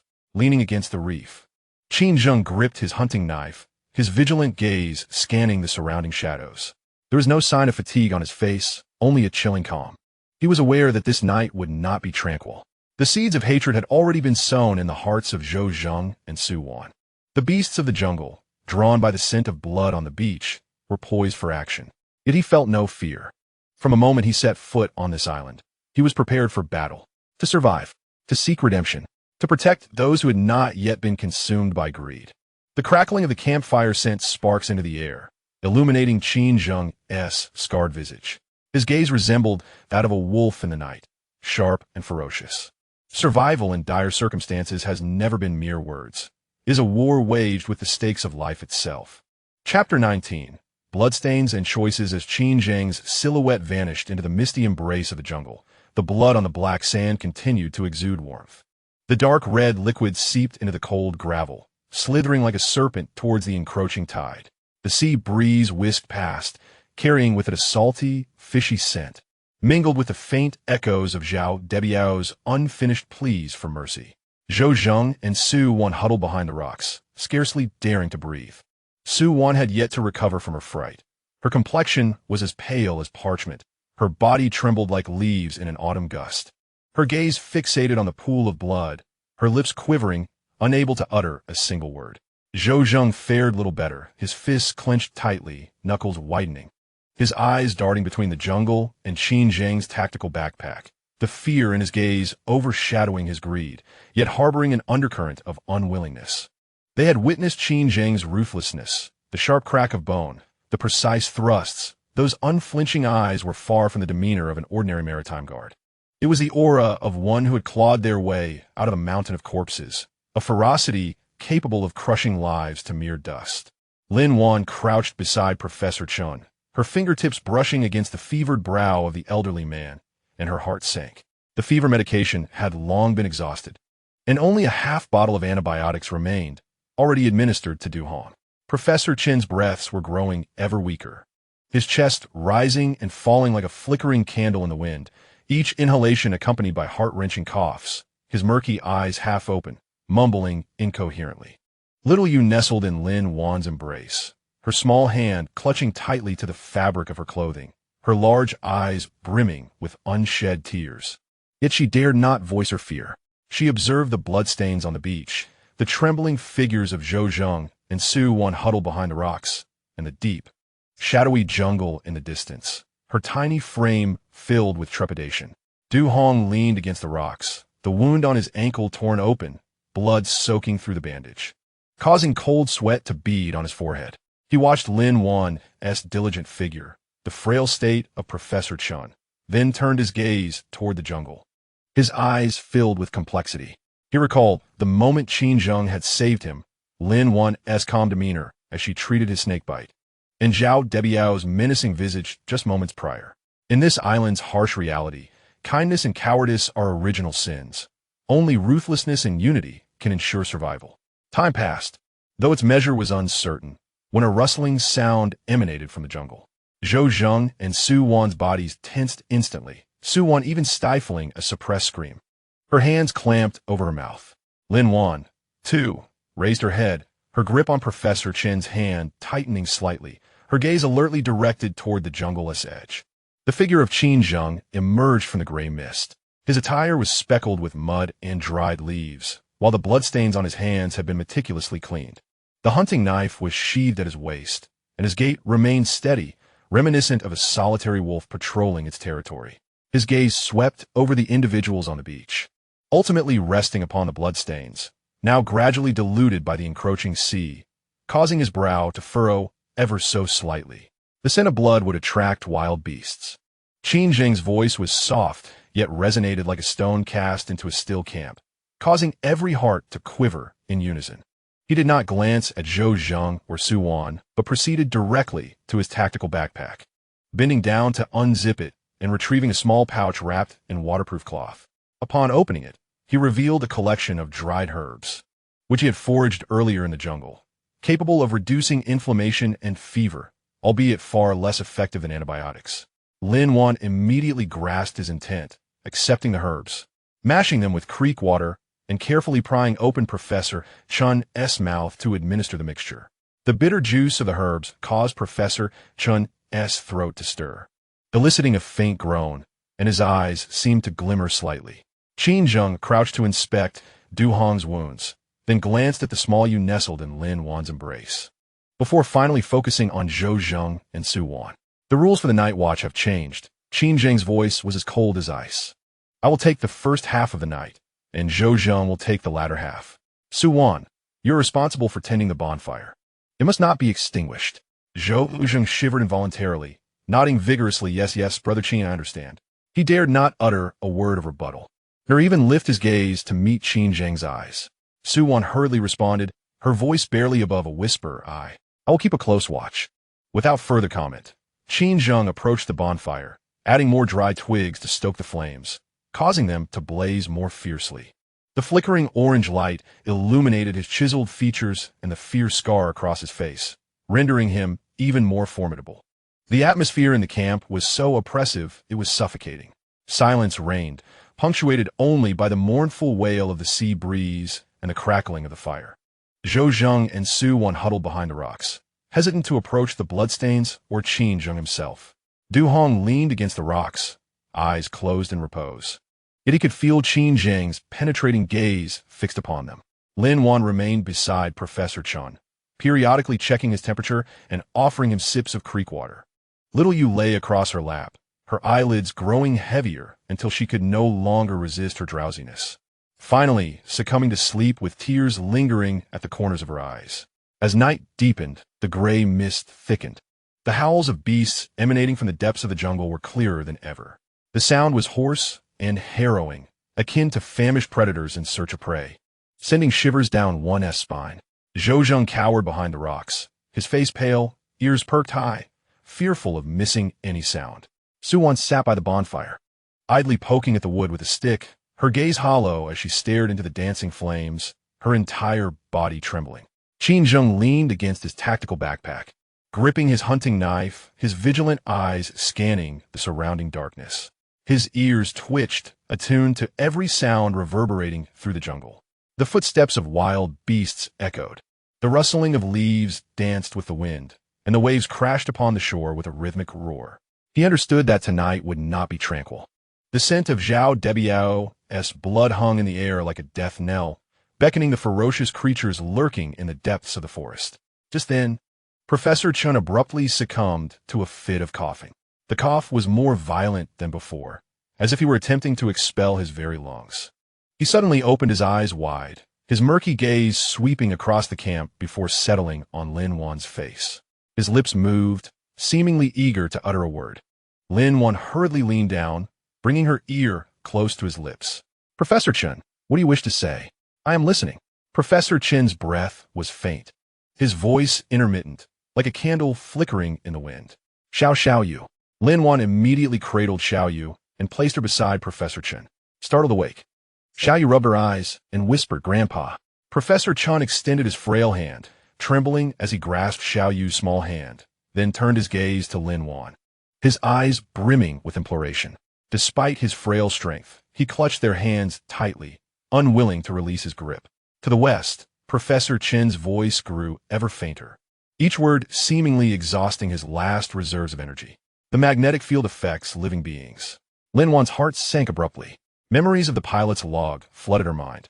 The colossal footprints on the beach, and that exceptionally fierce wild boar loomed in her thoughts. Cautiously, Professor Chen's trembling finger pointed towards the western jungle. His eyes filled with terror. What glows is not a gem. Upon uttering this, Professor Chen's hand suddenly slackened, his head tilted to one side, and his eyes slowly closed. The rise and fall of his chest ceased altogether. Xiao Yu paused momentarily, seemingly unable to comprehend, but after a few seconds, a heart-wrenching cry erupted from her lips. Grandpa! Grandpa! Wake up! Her wail sliced through the stillness of the camp like a sharp blade. Lin Wan's eyes instantly reddened. She reached out to gently close Professor Chen's eyes.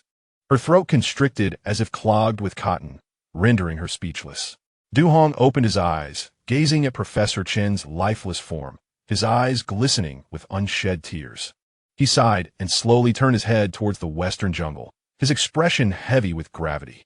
Zhou Zheng and Su Wan also heard Xiao Yu's cries, but dare not approach. They huddled behind the rocks, observing Professor Chen's body, their faces betraying a complex mixture of emotions: fear, compassion, and a subtle sense of relief. One less burden. This thought flickered momentarily in their minds, only to be swiftly suppressed. Qin Zheng rose, walking over to Professor Chen's side, studying the serene visage of the elder and then glancing at the tear-streaked face of Xiao Yu, a subtle shift of emotion crossing his features. He crouched down, placing a comforting hand on Lin Wan's shoulder, his voice low and somber. "Let's bury him."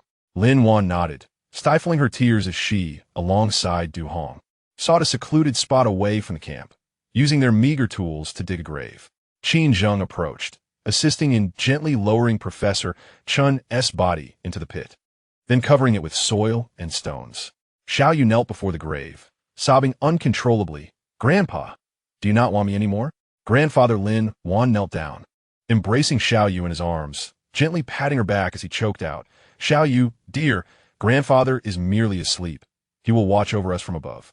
The sea breeze swept through the mist, bringing a refreshing chill. Qin Zheng stood before the grave, gazing at the humble tombstone, his eyes profound. Professor Chen's last words had planted a seed deep within his heart. To the west, the valley exhibited unusual magnetic phenomena that affected living beings. The source of the glow was not gemstones, almost mirroring the contents of the pilot's logbook. The secrets of this island appeared increasingly clear. Qin Zheng turned to the western thicket, where gray mist enveloped the valley like an enormous net, lying in wait for its prey. He understood that it would not be long before they embarked on the path to the western valley, where the Japanese army's secret facilities lay, fraught with unknown dangers, yet holding the hope of survival. Zhou Zheng and Su Wan observed from a distance, hesitant to approach. They watched Qin Zheng's silhouette and the newly erected grave, their hearts burdened with deepening dread. They knew Qin Zheng would not spare them. Zhao WWI's death was merely the beginning.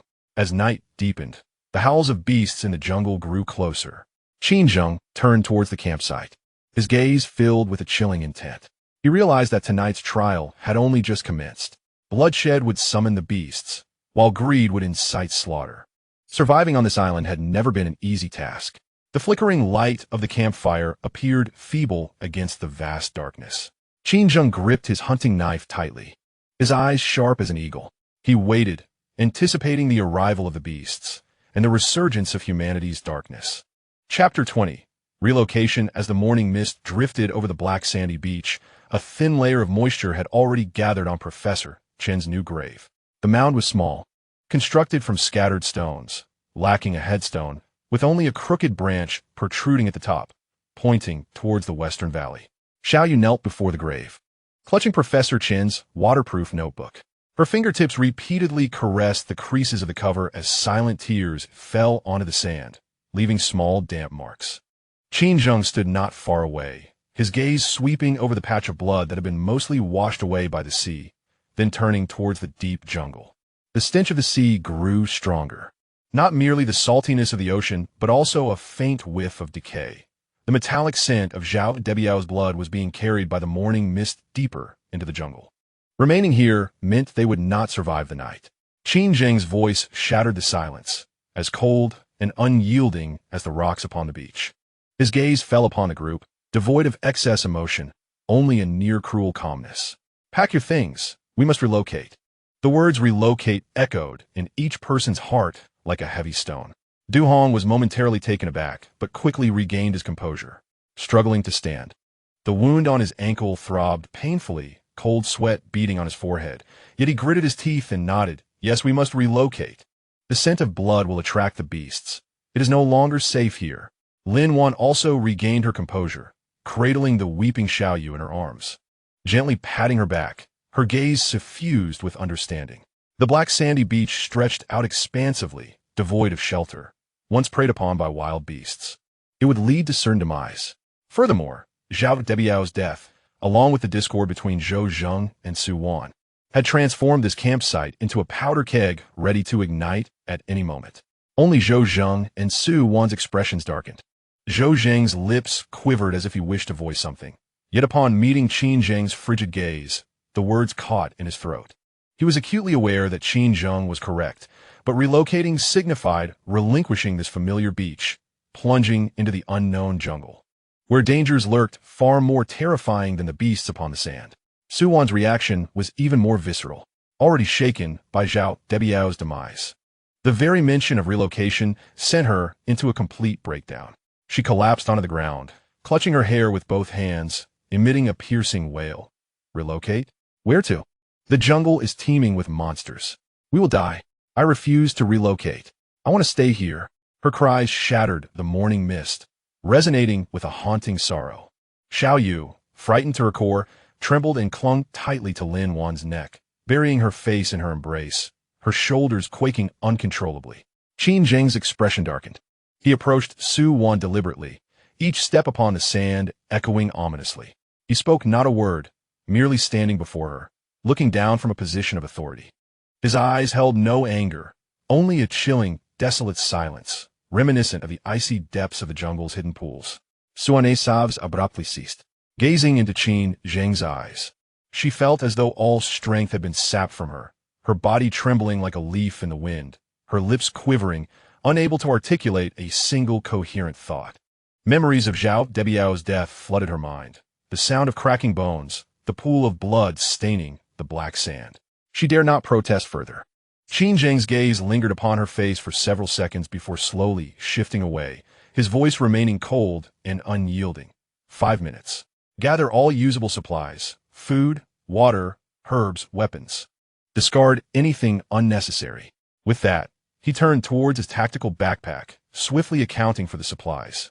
A hunting knife, flint, herbs, the remaining half-bag of compressed biscuits, and that multi-functional knife salvaged from the wreckage of the plane.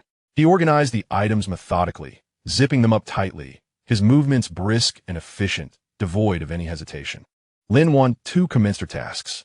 She entrusted Xiao Yu to Du Hong for safekeeping, then knelt to gather the silver briefcase. The hidden compartment held scant antibiotics. She carefully stowed the remaining vials into her inner pocket, along with the pilot's logbook and photographs, finally zipping it shut and grasping it in her hand. Her ankle throbbed faintly, each step weighed down by exhaustion, yet she dared not pause. She understood that this was a moment of life and death, where even the slightest delay could spell catastrophe. Zhou Zheng, having lingered for what felt like an eternity, reluctantly rose to his feet. He cast a furtive glance at Qin Zheng's retreating figure, then at Su Wan, a shadow of unease flickering in his eyes. He dragged a tattered cloth bag from behind the rocks, containing the precious freshwater and compressed biscuits he had hidden away amidst the chaos the previous night. He flung the bag over his shoulder with a rough motion, yet he dared not make too much noise. Su Wan remained slumped on the ground, her gaze vacant as she stared ahead. It was only when Qin Zheng's eyes swept over her again that she jolted, scrambling to her feet and hastily grabbing a few tattered garments scattered by the rocks, stuffing them into her embrace. Her hair was a disheveled mess, her face streaked with tears, rendering her an image of utter disarray. 5 minutes passed in a heartbeat. Qin Zheng donned his tactical backpack, gripping his hunting knife, and cast a sharp glance over the group. Are we ready? Du Hong nodded, supporting Xiao Yu, who staggered slightly. Lin Wan held a silver suitcase, standing beside him. Though her complexion was pale, her gaze remained resolute. Zhou Zheng carried the ragged cloth bag, his head bowed in deep thought. Su Wan lingered at the back, clutching the tattered clothes tightly to her chest, her body still trembling faintly. Let us depart. At Qin Zheng's command, he led the way towards the jungle. He walked in front, his hunting knife occasionally parting the obstructive vines, his eyes scanning the surroundings with vigilance. His footsteps were light, yet steady, akin to a prowling leopard, each step carefully placed in the safest spot. Lin Wan and Du Hong followed closely behind, with Xiao Yu supported by Du Hong, the small figure nestled between the two, gripping Lin Wan's garment tightly, never straying an inch. Zhou Zheng and Su Wan trailed at the rear, maintaining a distance between them, neither uttering a word. The morning fog thickened, obscuring visibility to less than 10 meters. The jungle was saturated with the damp scent of decaying leaves, the ground slick and muddy. posing a risk of slipping with the slightest misstep. Vines twisted around tree trunks like serpents, occasionally snagging on one's clothing. The surroundings were eerily silent, save for the sound of footsteps and breathing, punctuated by the occasional eerie howl from afar. Suwon stumbled along, nearly falling several times. She muttered incessantly, "We're all going to die. Zhao Debiao is dead. Professor Chun is dead. We're next." Her voice was soft, yet pierced the hearts of everyone like a needle. Zhou Zheng's expression darkened, and he could not help but scold her in a hushed tone. "Be quiet. If you keep this up, Qin Zheng will throw you to the beasts." Su Wan, startled by his outburst, cried even harder but dared not raise her voice again. She merely wiped her tears, her footsteps faltering as she continued to follow. Listening to Su Wan's weeping, Lin Wan felt a heaviness in her heart. She glanced at Qin Zheng, who walked ahead, his silhouette tall and proud, a sturdy barrier against the dangers and uncertainties of the jungle. She recalled the events of the past few days, the boar attack, the snake bites, Zhao Debiao's betrayal, and Professor Chen's demise. In just a few short days, they had lost two of their own. This island was indeed a crucible for human nature. "Watch your step." Qin Zheng's voice suddenly broke through Lin Wan's thoughts.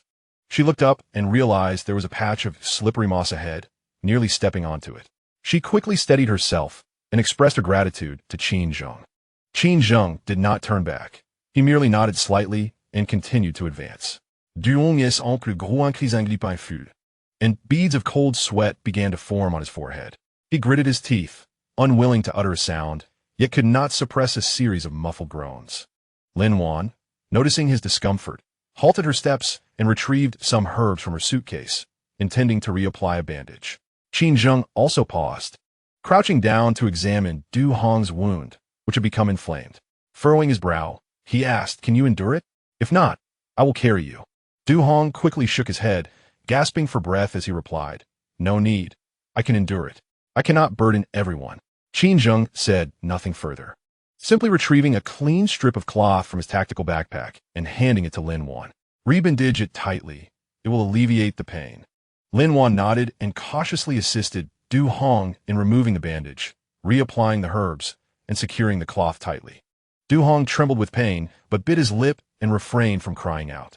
Xiao Yu, observing Du Hong's agony, extended her small hand to gently wipe the cold sweat from his forehead, whispering, "Uncle Du, does it hurt? Let me blow on it. It will feel better." Looking into Xiao Yu's clear eyes, Du Hong felt a warmth in his heart and managed a strained smile. "It doesn't hurt. Xiao Yu uncle is fine." Zhou Zheng and Su Wan stood not far away, coldly observing the scene. A flicker of disdain crossed Zhou Zheng's eyes as he muttered quietly, "A bunch of burdens will eventually perish." Though his voice was soft, Qin Zheng caught the words. He abruptly turned his head, his gaze sharp as a blade, landing on Zhou Zheng's face. Zhou Zheng's body instantly stiffened, and he dared not speak further, hastily lowering his head to feign interest in the ground beneath him. Qin Zheng's stare lingered on his face for a few seconds before slowly shifting away as he resumed his forward march. The fog in the jungle gradually thinned, and sunlight filtered through the gaps in the foliage, casting dappled shadows. After an uncertain duration, a sudden rush of water echoed ahead. Qin Zheng's steps faltered momentarily, his eyes brightening. "We are nearly there." The group perked up, hastening their pace. After traversing a thicket of dense shrubs, the scene before them opened up dramatically. A waterfall cascaded down a steep cliff, sending sprays of water into the air, which, illuminated by the sun, refracted into splendid rainbows. Below the waterfall lay a crystal-clear pool, its waters emerald green as jade, surrounded by lush trees and vines in vibrant abundance. The cliff rose steeply, with towering trees, rendering the area secluded and secure. Easy to defend, yet difficult to attack. "This is the place," Qin Zheng declared, standing at the edge of the pool, his eyes finally reflecting a hint of emotion. He turned to face the group, his tone still firm, yet softened imperceptibly. "This will be our new camp." Lin Wan gazed at the waterfall and the pool, releasing a long sigh of relief. The fatigue and fear that had plagued her for days began to dissipate in that moment. Cradling Xiao Yu, she approached the edge of the pool, peering into the clear water, unable to resist bending down to scoop some water, washing away the traces of tears from her face. Du Hong leaned against a large tree, surveying the scene before him, revealing the first smile he had worn in days. A flicker of surprise crossed Zhou Zheng's eyes, only to be swiftly replaced by shadowy discontent. He gazed at the verdant trees surrounding him, quietly contemplating something. Su Wan, mesmerized by the waterfall before her, had forgotten her tears, standing there in a daze, murmuring to herself, "So beautiful." Xiaoyu broke free from Lin Wan's embrace and ran to the water's edge, watching the splashes of water, finally revealing a hint of a smile. The sunlight cascaded across her face, dispelling the gloom that had lingered for days. Qin Zheng observed the scene before him, his gaze gradually softening. He understood that relocating to this place did not signify the end of peril, but rather the commencement of a new chapter. Nevertheless, they were for the time being safe. At the very least, they still held onto the hope of survival. He turned to face the west. There lay the destination pointed out by Professor Chun before his passing, the valley mentioned in the pilot's log. The location of the Japanese military's clandestine facility and the deepest secret of this island. Qin Zheng tightened his grip on the hunting knife in his hand, his resolve becoming unwavering. He knew that it would not be long before he led everyone on the journey to the valley in the west. There awaited danger, the unknown, treasure, and the hope of escaping this island. For now, however, they needed to establish a new camp here, a robust refuge capable of withstanding all threats. As the sun dipped below the horizon, golden rays illuminated the waterfall, glistening on the surface of the pool and gracing the faces of each individual present. The howls from the jungle echoed still, yet they seemed to fade into the distance. A new camp, a new beginning. Yet, the shadows of human nature had not receded. Zhou Zheng watched Qin Zheng's silhouette, a glint of ruthlessness flashing in his eyes. He brushed his fingers against the dagger concealed within his garments, a barely perceptible cold smirk curling at the corners of his mouth. The best performance had only just begun. Chapter 21. The waterfall camped. The golden glow of the sunset pierced through the rising mist, casting a warm halo over the cascading waterfall. The splashes of water fell onto the surface of the pool, creating ripples that radiated outward, revealing the crystal-clear depths where smooth pebbles lay, occasionally disturbed by the swift passage of small fish, causing the water's surface to shimmer. The steep rock walls rose abruptly alongside the pool, cloaked in deep green vines, forming a natural barrier that isolated this little realm from external dangers. Below the rock face, a few ancient trees, thick enough for two people to embrace, flourished robustly, their dense canopies casting vast shadows on the ground. Qin Zheng set down his tactical backpack, his gaze sweeping the surroundings like a hawk, ultimately resting on the ancient trees. He approached one, knocking on its trunk, feeling the solid, unyielding texture beneath his fingertips. Glancing up at the interwoven branches, his brow gradually unfurled. This was the spot. Qin Zheng's voice, though soft, resonated with undeniable certainty. He pointed to two ancient trees standing merely 2 meters apart and declared, "Construct a treehouse 5 feet above the ground, high enough to evade the assaults of ground-dwelling beasts. Backed by the rock wall, there is but one access point, making it easy to defend." The others followed his gaze, instantly grasping his intention. The trunks of those two ancient trees were sturdy and robust, their branches interlaced, perfectly suited for building a platform, 5 feet above the ground. This vantage point effectively wards off the beasts that roam the earth below while remaining accessible for climbing. The steep, smooth rock face behind offers no opportunity for a stealthy assault by predators. The sole entryway is the winding path beside the pond. As long as this path is secured, this place stands as an impregnable fortress. "Brother Qin, you truly excel," Du Hong exclaimed, unable to suppress his admiration. Leaning against a tree trunk for support, he surveyed the scene before him, and the fatigue and dread that had accumulated over the past few days seemed to dissipate considerably. This place felt infinitely safer than the black sand beach, offering clean water and shaded areas, allowing them to finally breathe without fear. Lin Wan nodded in agreement, cradling Xiaoyu as she approached the pond, squatting down to scoop up a handful of water. The water was cool and imbued with a refreshing sweetness, invigorating her as it splashed against her face. She turned to Qin Zheng, her eyes filled with admiration. "How did you know such a splendid place existed?"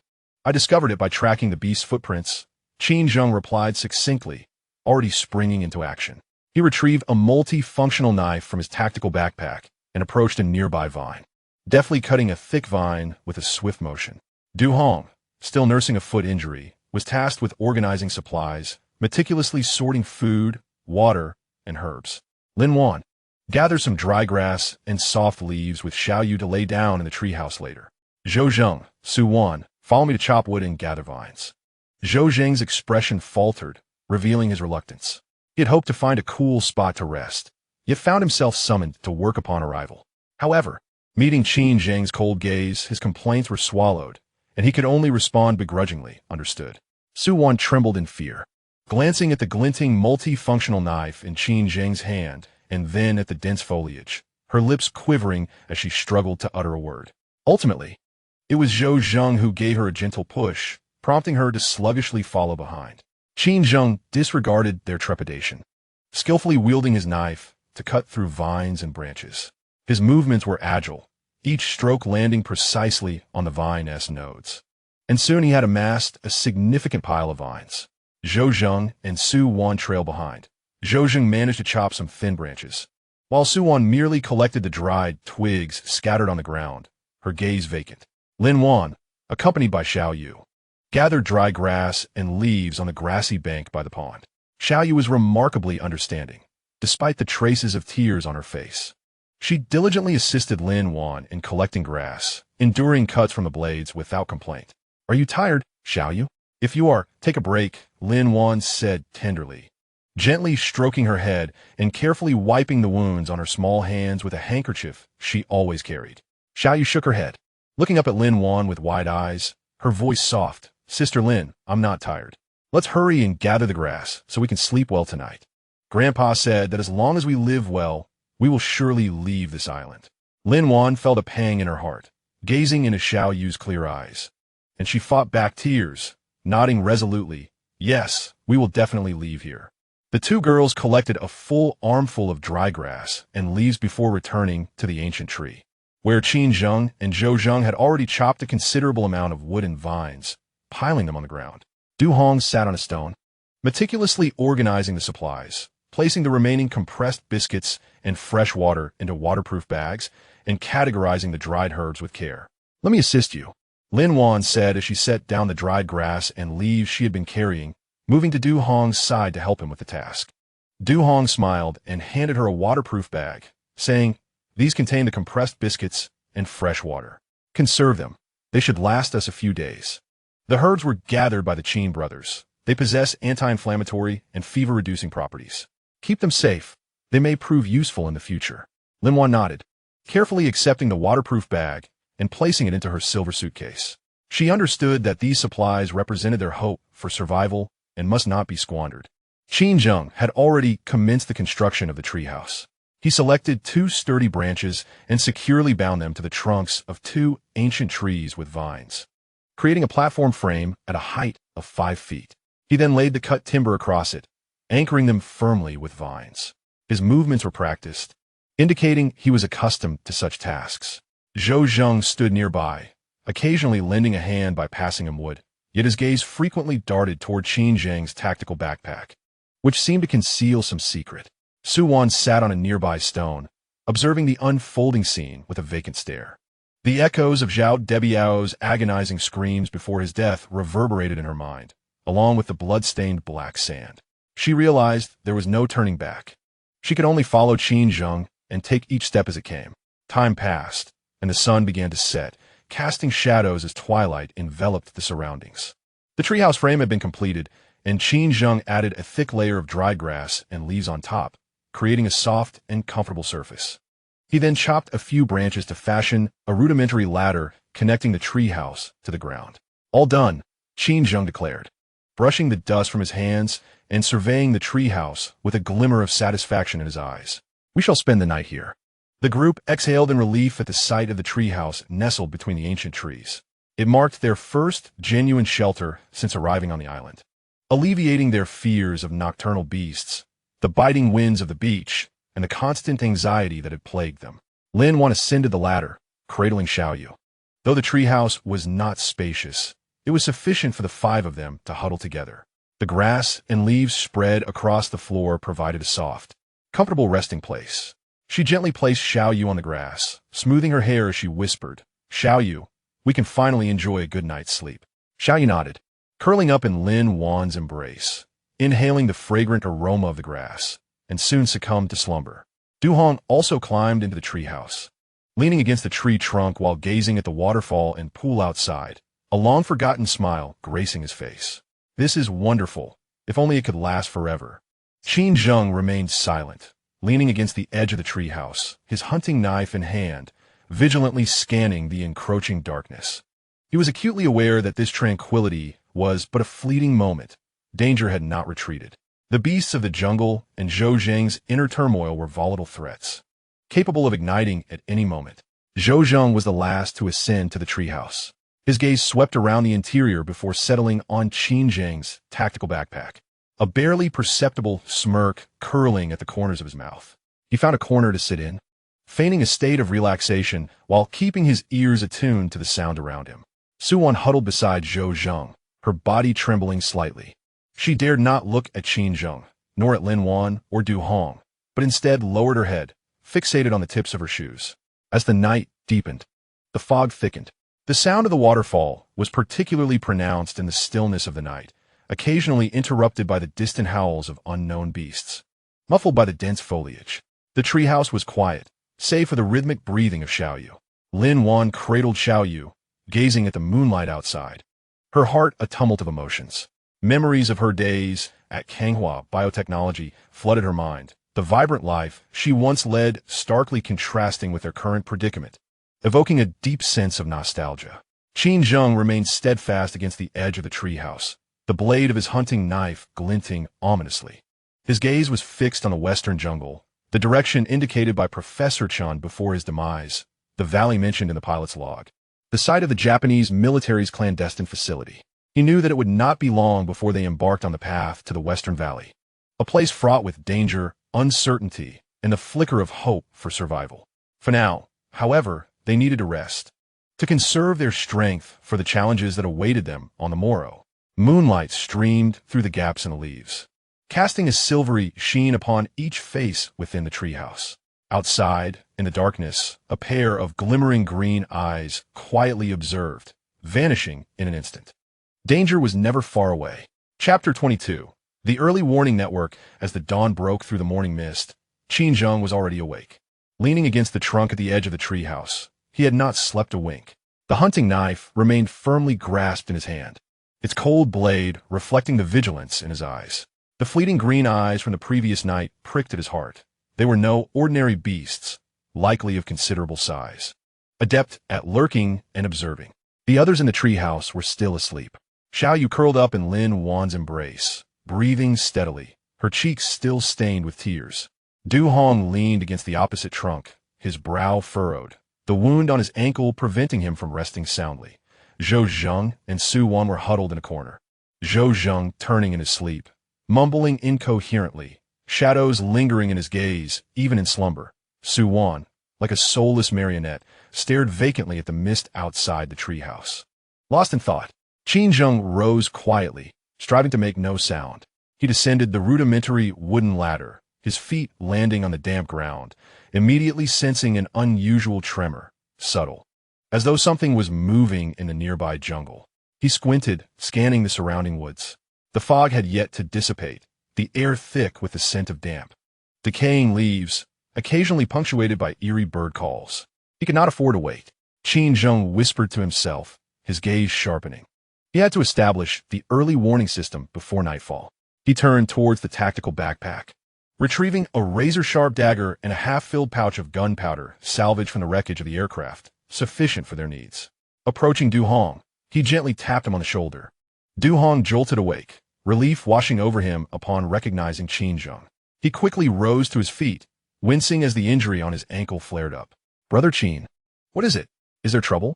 "Something came last night," Qin Zheng stated succinctly, his gaze sweeping across the direction of the jungle. "Establish a warning net within a 100-meter radius, 3 layers of defense. You're still injured. Assist me in gathering materials and sharpening branches." Du Hong's expression shifted dramatically as recollections of those green eyes and the enormous footprints on the beach flooded his mind, sending chills down his spine. He nodded vigorously. "Understood. I will get to it immediately." Qin Zheng ascended to the treehouse, rousing Lin Wan and Xiaoyu. Lin Wan rubbed her eyes, and upon seeing Qin Zhang's serious demeanor, she comprehended the gravity of the situation. Xiao Yu, be good. We're going to help Uncle Qin, so we can sleep soundly tonight, she whispered as she lifted Xiao Yu in her arms.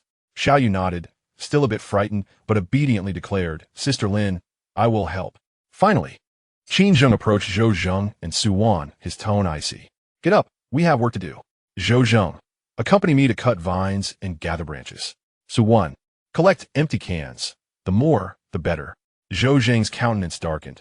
He had intended to sleep a bit longer, but was roused by Qin Zheng, his heart brimming with discontent. Yet as he met the cold gaze of Qin Zheng and recalled Zhao Debiao's fate, he begrudgingly rose, muttering, got it. Su Wan stood up numbly, no longer concerned about the task at hand, merely following Zhou Zheng into the depths of the jungle. Ignoring their discontent, Qin Zheng led Zhou Zheng, swiftly accumulating a substantial pile of vines and branches, each about the thickness of a wrist. These vines, known for their exceptional resilience, were ideal materials for constructing traps. Though Zhou Zheng was reluctant, he dared not slack off, immersing himself in the labor until beads of cold sweat appeared on his forehead. Lin Wan, accompanied by Xiao Yu, gathered several empty cans among the rocky debris by the pond, remnants from the cargo ship wreckage that had washed ashore. Xiao Yu, displaying remarkable maturity, excitedly handed each can she found to Lin Wan, a smile finally gracing her face. Du Hong sat upon a stone beneath the treehouse, skillfully whittling branches with his dagger. His craftsmanship was commendable. He swiftly fashioned the branches into sharp points resembling miniature spears. Observing Qin Zhang's industriousness, he silently thanked his fortune for following him. Otherwise, it would likely have become prey for wild beasts by now. With preparations complete, Qin Zheng commenced the setup of the warning net. His movements were practiced and precise, each step executed flawlessly, a testament to his extensive experience. The first layer consisted of outer tripwire branches. Together with Zhou Zheng, he selected a dozen concealed positions around the perimeter of the camp, within a 100-meter radius of the jungle's edge. He bent down the lush branches, gently ensnaring them with vines, skillfully adjusting the angles to ensure that any disturbance would cause the branches to snap back, producing a cacophony of sound. These resonant branches served as the first line of alarm. As Qin Zheng meticulously arranged the setup, he spoke to Zhou Zheng in a cold, firm tone, explaining that while they would not cause harm, the sounds they produced would alert them to any approaching entities. Remember, do not disturb the surrounding environment. The more concealed, the better. Zhou Zheng nodded, yet internally dismissed the notion, thinking Qin Zheng was overreacting. After all, it was merely a few wild beasts. Was such an elaborate setup truly necessary? However, he dared not voice his dissent and clumsily followed Qin Zheng's instructions to arrange the alarm branches. Qin Zheng, perceiving his thoughts, coldly remarked, do not underestimate this. In the jungle, sound is synonymous with life. A minor noise can grant you an early warning of danger, potentially saving your life. Zhou Zheng's body jolted at the gravity of the statement, and he refrained from further idle thoughts. The second layer consisted of mid-level snares and pitfalls. Qin Zheng designated a 50-meter radius around the campsite, identifying it as the most probable breach point for wild beasts. He crafted discreet snares for vines, suspending them from low-hanging branches, positioned just at knee height for humans and appropriately at leg height for beasts. The moment something stepped into the snare, it would tighten instantaneously, causing the creature to be caught off guard. Subsequently, Qin Zheng guided Zhou Zheng to excavate a series of deep pits nearby, each approximately 2 meters deep and lined with sharpened branches pointing upwards. He camouflaged the pits with branches and leaves, ensuring they blended seamlessly with the surrounding terrain, nearly undetectable to the untrained eye. The snares were intended to trip the prey, while the pits were designed for lethal harm. Qin Zheng brushed the dirt off his hands, his gaze sharp.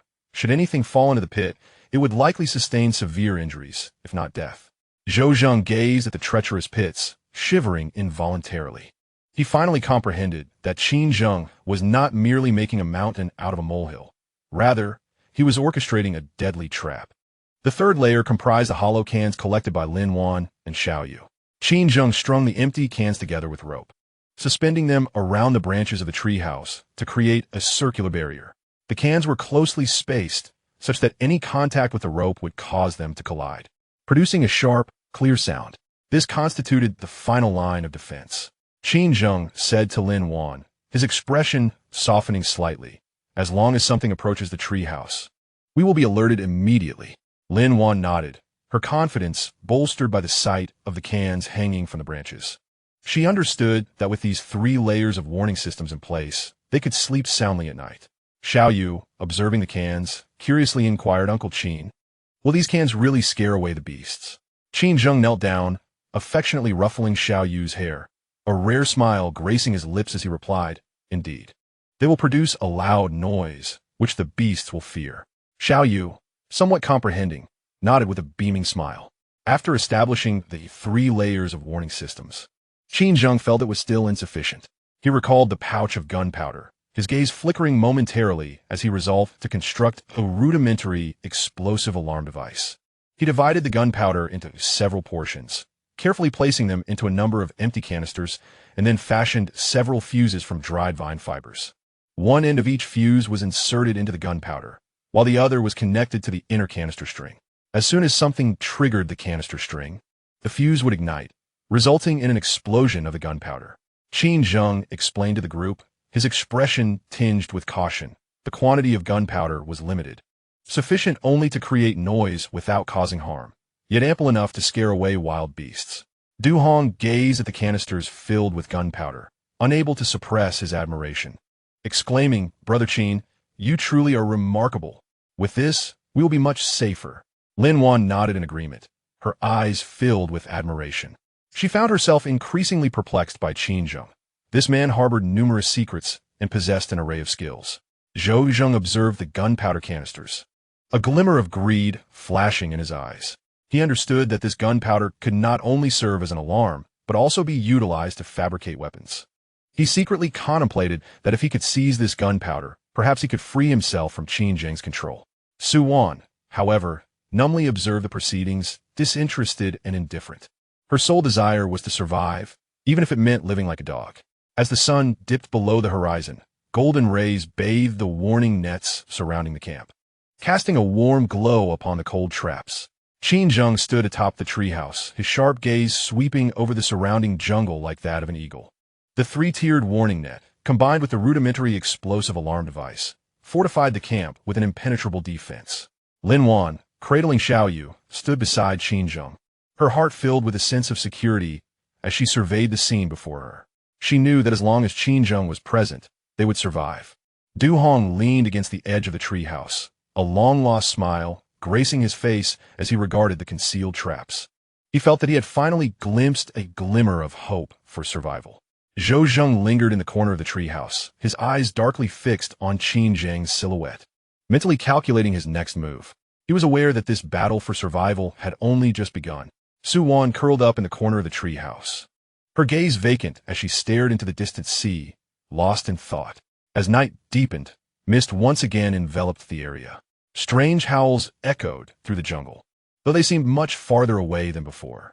Qin Zheng leaned against the edge of the treehouse, gripping his hunting knife, his vigilant eyes scanning the surrounding darkness. The warning net had been fully established, yet danger had not receded. He knew that those lurking in the shadows would inevitably re-emerge, and he was ready. A new hunt was about to commence. Chapter 23. Bones and bayonets. The following day, after the warning net was set, the morning light gently cascaded over the waterfall's pool, casting a delicate golden shimmer upon the surface. The air in the camp finally bore a little less of the tense atmosphere, replaced by a fleeting sense of tranquility. Qin Zheng sat upon a stone beside the treehouse, polishing the multi-functional knife he had salvaged from the airplane wreckage, its blade glinting with a cold brilliance in the sunlight. Du Hong's ankle remained swollen and red as he leaned against the tree trunk, assisting Qin Zheng in organizing the sharpened branches, occasionally glancing into the depths of the jungle with a vigilant gaze. Xiao Yu squatted by the pond, cupping her hands to scoop water, watching the little fish swim about, a long-lost smile gracing her face. Lin Wan observed the dwindling herbs in the suitcase, her brow slightly furrowing. The antibiotics were nearly exhausted. Du Hong's foot injury required anti-inflammatory treatment, and Xiao Yu's health also needed tending. The camp could not be without a supply of herbs. Recalling several hemostatic and anti-inflammatory plants she had seen earlier along the stream, she resolved to venture downstream in search of new herbal varieties. "I will gather some herbs and return shortly," Lin Wan said softly, picking up the small basket woven from vines and approaching Qin Zheng. Qin Zheng raised his head, his gaze sweeping over her figure before shifting towards the downstream direction, his brow furrowing slightly. The terrain downstream is complex with many loose stones. Wild beasts may be present. "Take this," he said, handing Lin Wan a sharp short knife. "In case of danger, do not act recklessly. Immediately trigger the warning branch." Lin Wan accepted the knife, its handle still warm from Qin Zheng's palm. She nodded, a warm current surging within her. "Do not worry, I will be careful." Du Hong attempted to rise and follow her, but a sharp pain shot through his ankle. He grimaced and said helplessly, "Miss Lin, be cautious. There may be snakes among the rocky piles downstream." "I understand," Lin Wan replied with a smile, gently patting Xiao Yu's head. "Stay here in the camp. I will return with wild fruits for you." Xiao Yu looked up, her large eyes filled with anticipation. "Sister Lin, I will wait for your return." With the basket in hand, Lin Wan turned and walked towards the stream's downstream. The water of the stream was crystal clear, flowing down the winding riverbed. While the vegetation on both banks grew increasingly lush, vines entwining around the tree trunks like green serpents. The air was infused with the damp scent of earth and the fresh aroma of foliage, occasionally interrupted by the melodious chirping of birds, which lifted one's spirits. As Lin Wan strolled along the bank of the stream, her eyes meticulously scanned the surrounding flora. She spotted the previously identified hemostatic and anti-inflammatory leaves and quickly bent down to collect them, placing them in her basket. She then noticed a robust plant with thick roots, recalling from her readings that its roots could serve as a substitute for salt. Carefully, she took out the short knife and delicately excavated the roots, adding them to her basket. Unbeknownst to her, Lin Wan had ventured downstream, where the terrain indeed grew more intricate. The riverbed widened, the water surged more violently, and both banks were strewn with rocks of various sizes, the vegetation thinning out, with only a few resilient shrubs growing defiantly in the crevices of the stones. Lin Wan crouched down, intending to harvest a herb growing among the rocky gaps, when her gaze inadvertently swept across the depths of the rocky pile. Her body suddenly froze. Before her lay a relatively flat clearing, scattered with several stark white bones. The remains were not numerous, only 4 or 5, haphazardly lying among the stones. Some bones were fractured, while others retained a curled posture, evidently having endured a violent struggle before death. The garments upon the skeletal remains had long since decayed, leaving only tattered, brownish strips clinging tightly to the bones. A chill surged from Lin Wan's feet to the crown of her head, her grip on the short knife tightening slightly as her heart raced. Taking a deep breath, she forced herself to regain her composure and cautiously approached the remains. As she drew nearer, she discerned that the skeletons were robust, seemingly belonging to males. Scattered around the bones were several deformed rifle cartridges, their surfaces rusted and nearly obliterating any inscriptions. Beside one of the skeletons stood a rusted bayonet, its handle having rotted away, while the blade was covered in a brown patina, yet still retained its sharp outline. Lin Wan crouched down, carefully extracting the bayonet from the crevices of the rocks. It was heavy, and she exerted considerable effort to free it, holding it up for a closer examination. The blade bore some indistinct engravings, and after a prolonged scrutiny, she recognized them as Japanese. "Sanshunyenshur," she murmured, her heart stirred by tumultuous waves of realization. She had read about this type of bayonet in books. It was the standard weapon of the Japanese army during World War II, typically issued to soldiers wielding the Yuzo rifle. Were these skeletons the remains of Japanese soldiers?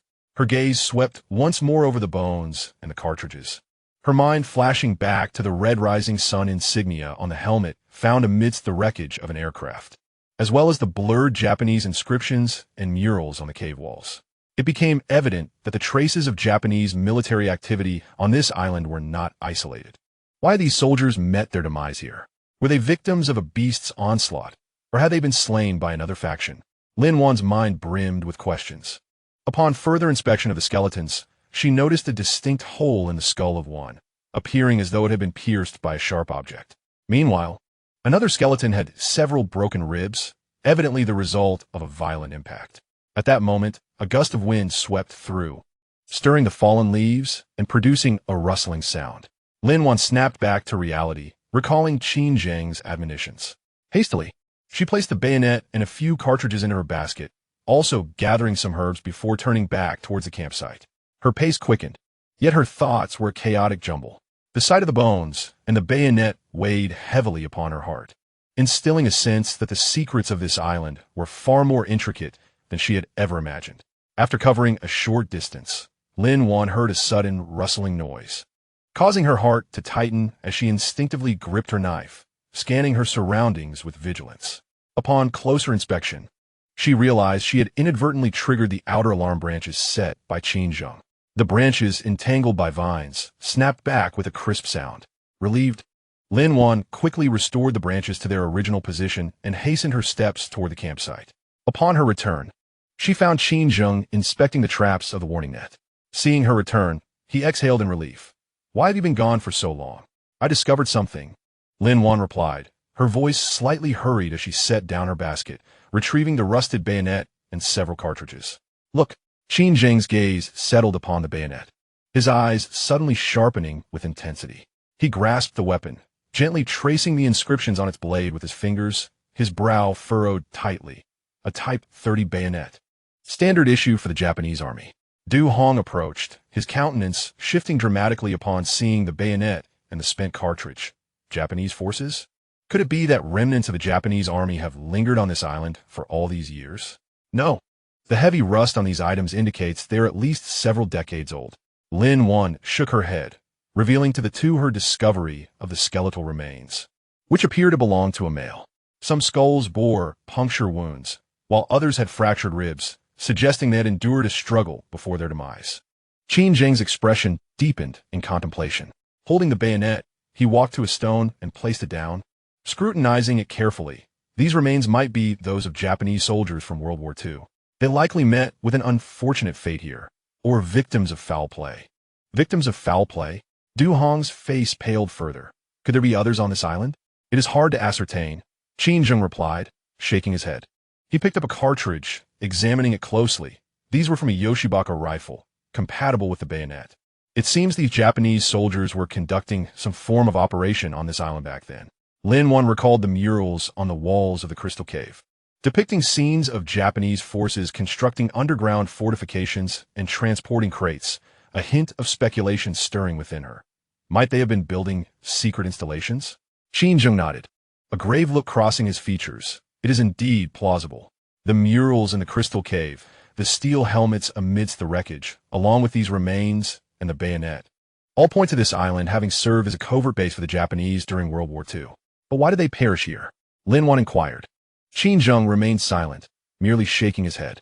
His gaze shifted downstream, imbued with a sense of vigilance.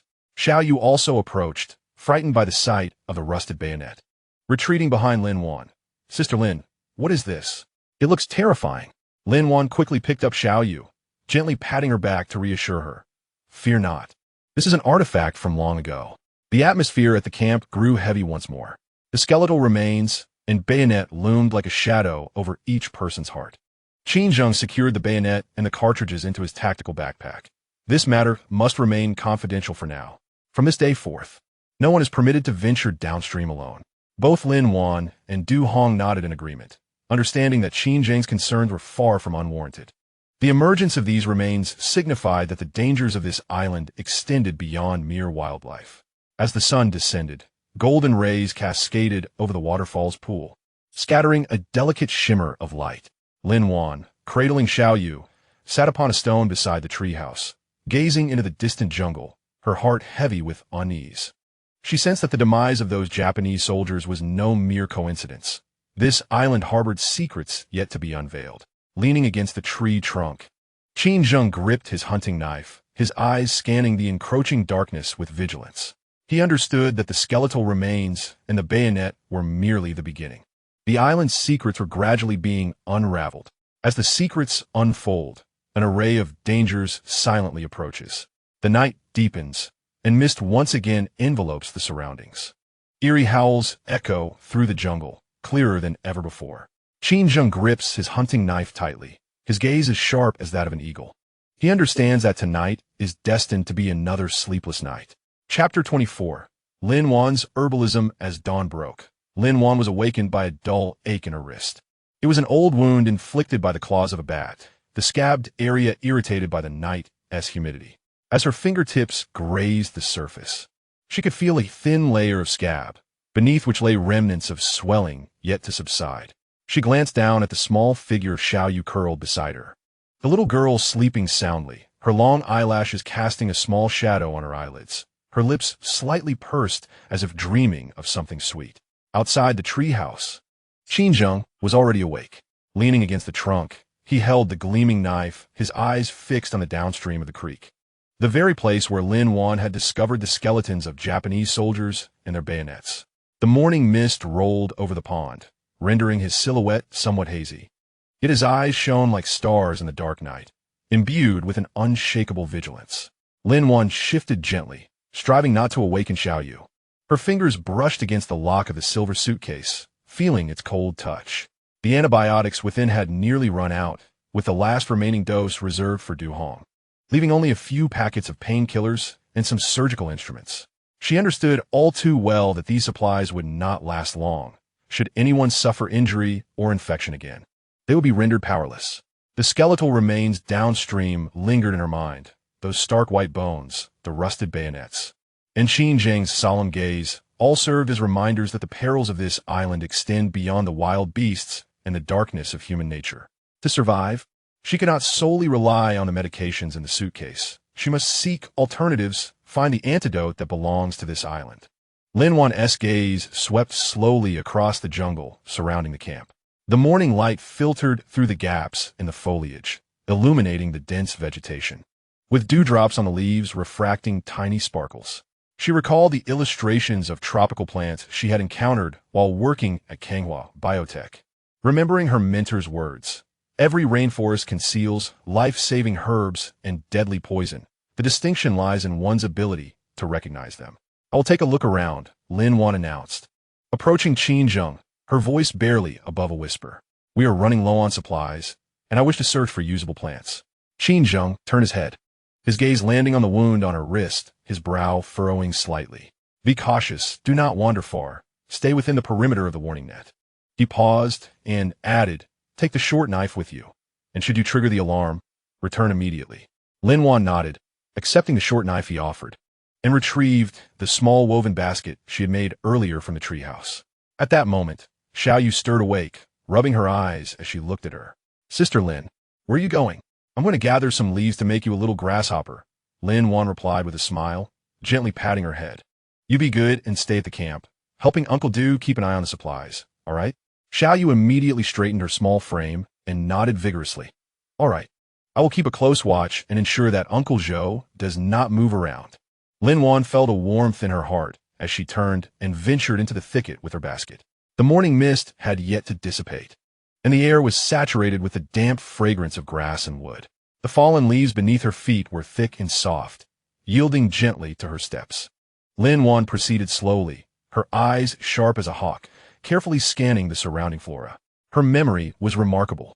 The characteristics of the plants she had previously observed in her guidebook now vividly resurfaced in her mind. The first plant that caught her attention was one that thrived on the rocks by the stream.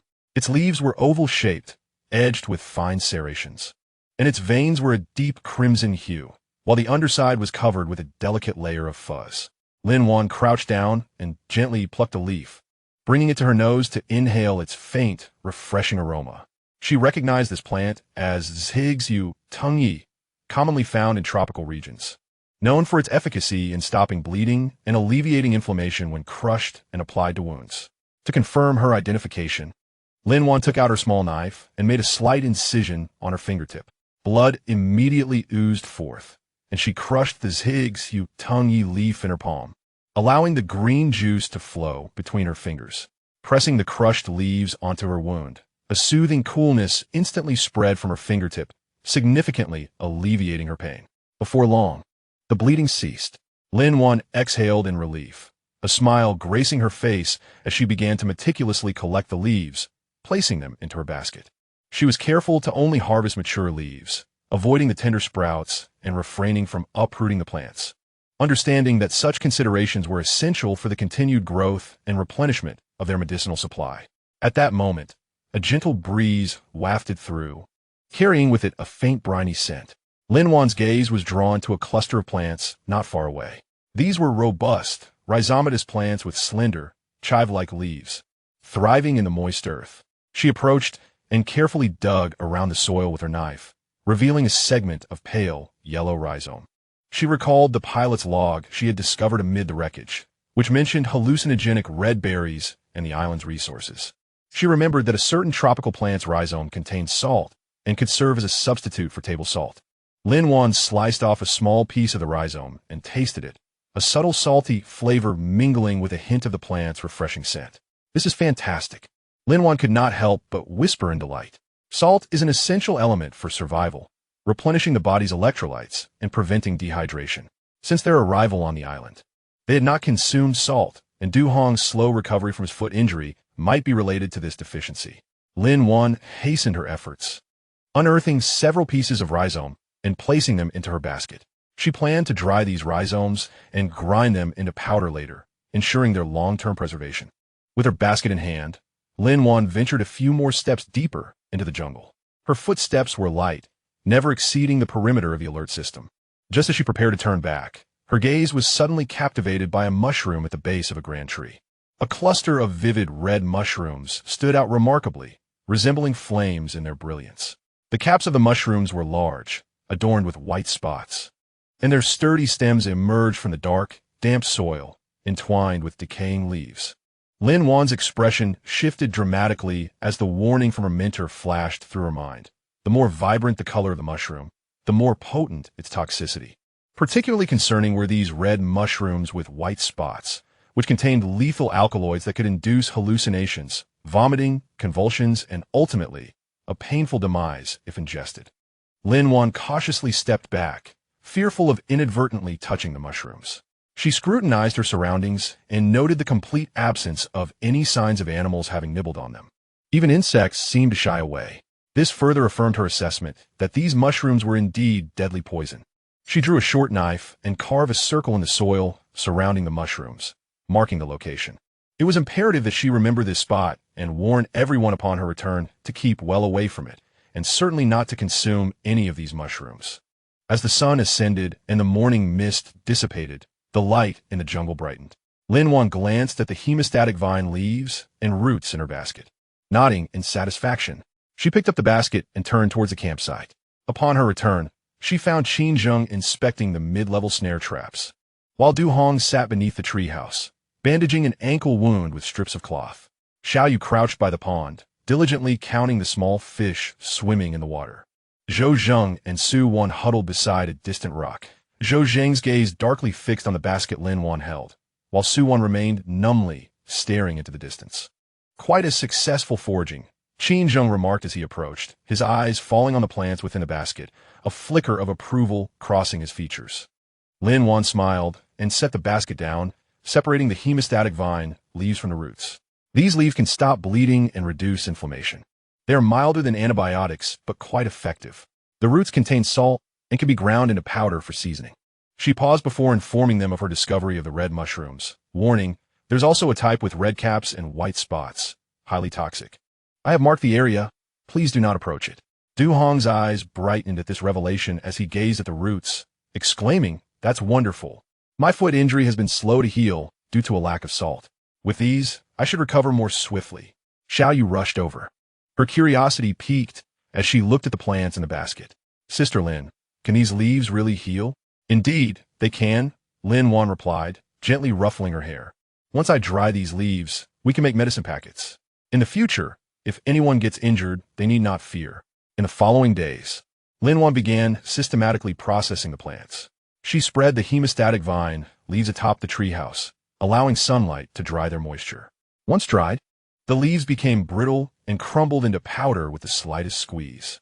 She placed this powder into a small bag woven from vines and sliced the roots into thin pieces, drying and grinding them into fine powder, which she stored in another bag. She even sought out a smooth stone, pouring the root powder onto it and using another stone to grind it further. Thus, these powders became indistinguishable from table salt, readily accessible at any moment. Lin Wan approached these tasks with utmost caution, acutely aware of Zhou Zhang's insatiable greed. Therefore, she would discreetly conceal the prepared medicinal packets and salt powders within the crevices of the treehouse whenever Zhou Zhang was distracted. She was determined to prevent these life-saving items from falling into his hands. On that particular evening, the golden rays of the setting sun cascaded over the waterfall, the splashes of water reflecting a resplendent rainbow.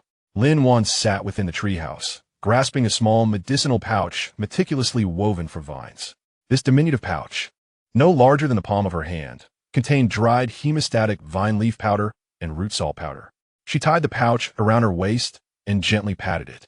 This small pouch was her assurance of survival on this island, a testament to her journey from dependence to self-reliance. Qin Zheng leaned against the edge of the treehouse, observing Lin Wan's movements, his gaze flickering with a complex light. He understood that this seemingly fragile woman was gradually undergoing a transformation, becoming increasingly resilient and formidable. Sensing Qin Zheng's gaze, Lin Wan turned her head and offered him a faint smile. The sun's glow illuminated her face, making her eyes sparkle. Qin Zheng's lips curled slightly upward in response. As the campfire began to rise, its flickering flames cast light upon every face present. Du Hong's foot injury had improved significantly, allowing him to walk slowly. Xiao Yu sat beside the fire, joyfully holding a grasshopper crafted by Lin Wan. Zhou Zheng and Su Wan huddled in silence in a corner. Qin Zheng sat by the fire, gripping a hunting knife, his vigilant eyes scanning the surrounding darkness. While Lin Wan, seated next to Xiao Yu, meticulously examined a hemostatic vine leaf. As night deepened, strange howls echoed through the jungle. Lin Wan tightened her grip on the small pouch at her waist, her expression resolute. She understood that this battle for survival was only just beginning. Yet, fear no longer plagued her, for she possessed the life-saving herbs in her hands. Furthermore, she had trustworthy companions by her side.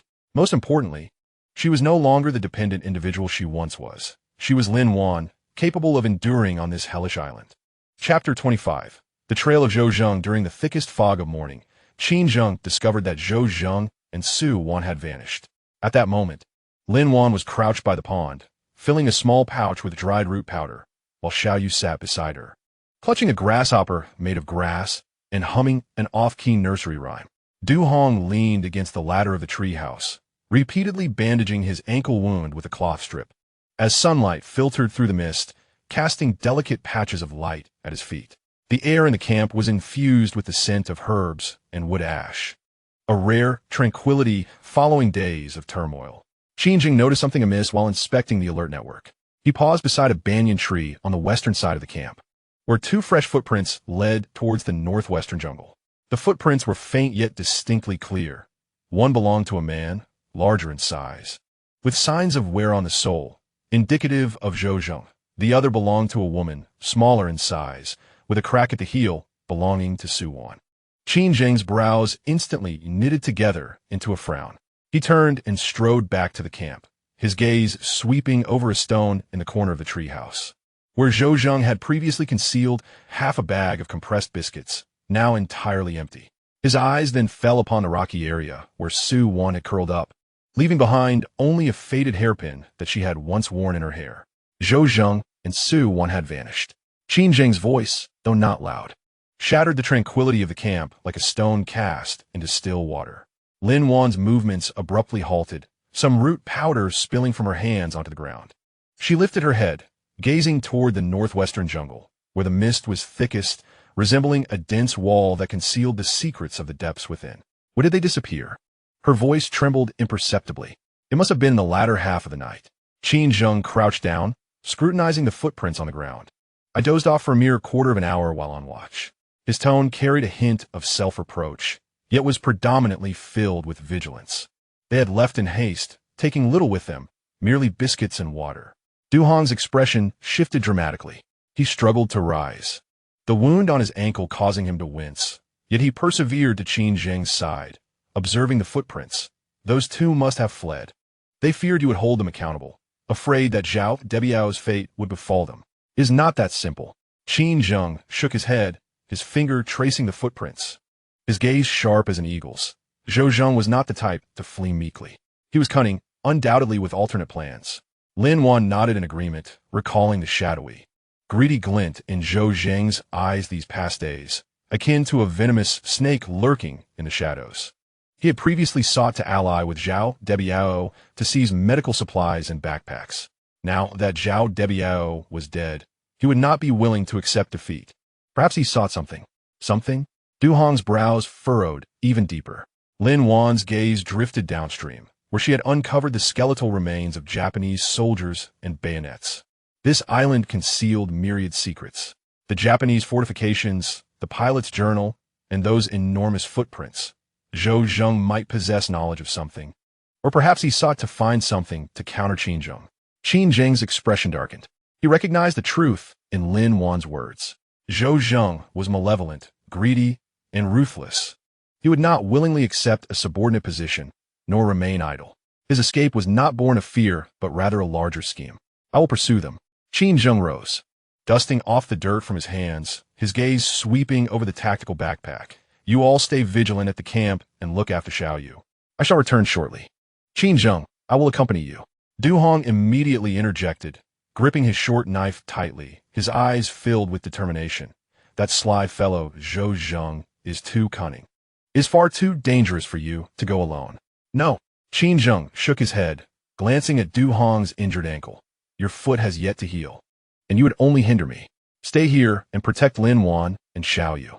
Should I not return before nightfall, reinforce the treehouse and refrain from venturing outside. Du Hong wished to utter further words, yet was silenced by Qin Zheng's penetrating gaze. He understood Qin Zheng's temperament. Once a decision was made, it was seldom altered. Lin Wan approached Qin Zheng, presenting him with a small pouch woven from vines, containing dried hemostatic vine leaf powder and some root salt. Take this and proceed with caution. Should you encounter danger, do not act recklessly. Return at once. Her gaze lingered on Qin Zheng's face, imbued with a hint of concern. The mist in the northwestern jungle was dense, with an unusual magnetic field rendering the compass potentially ineffective. I am aware. Qin Zheng accepted the pouch, placing it into his tactical backpack. His eyes fell upon Lin Wan's wrist, where the wound had scabbed yet still bore a faint scar. Take care of yourself. He paused momentarily before adding, keep a watchful eye on the warning network. If the alert is triggered, seek refuge in the treehouse without delay. Lin Wan nodded, her eyes slightly reddening. She observed Qin Zheng's silhouette, tall and proud, akin to a solitary wolf poised to enter the jungle. A surge of complex emotions swelling within her. Qin Zheng cast one final glance at Xiaoyu, the little girl hiding behind Lin Wan, her large eyes filled with fear. He offered her a faint smile, subtle yet tinged with an imperceptible tenderness. Then, he turned, grasping his hunting knife, and strode towards the northwestern jungle. The morning mist enveloped him like an immense net, gradually consuming his figure. The fog in the northwestern jungle was thicker than anticipated. Qin Zheng moved with utmost stealth, treading softly upon the thick layer of fallen leaves, nearly soundless.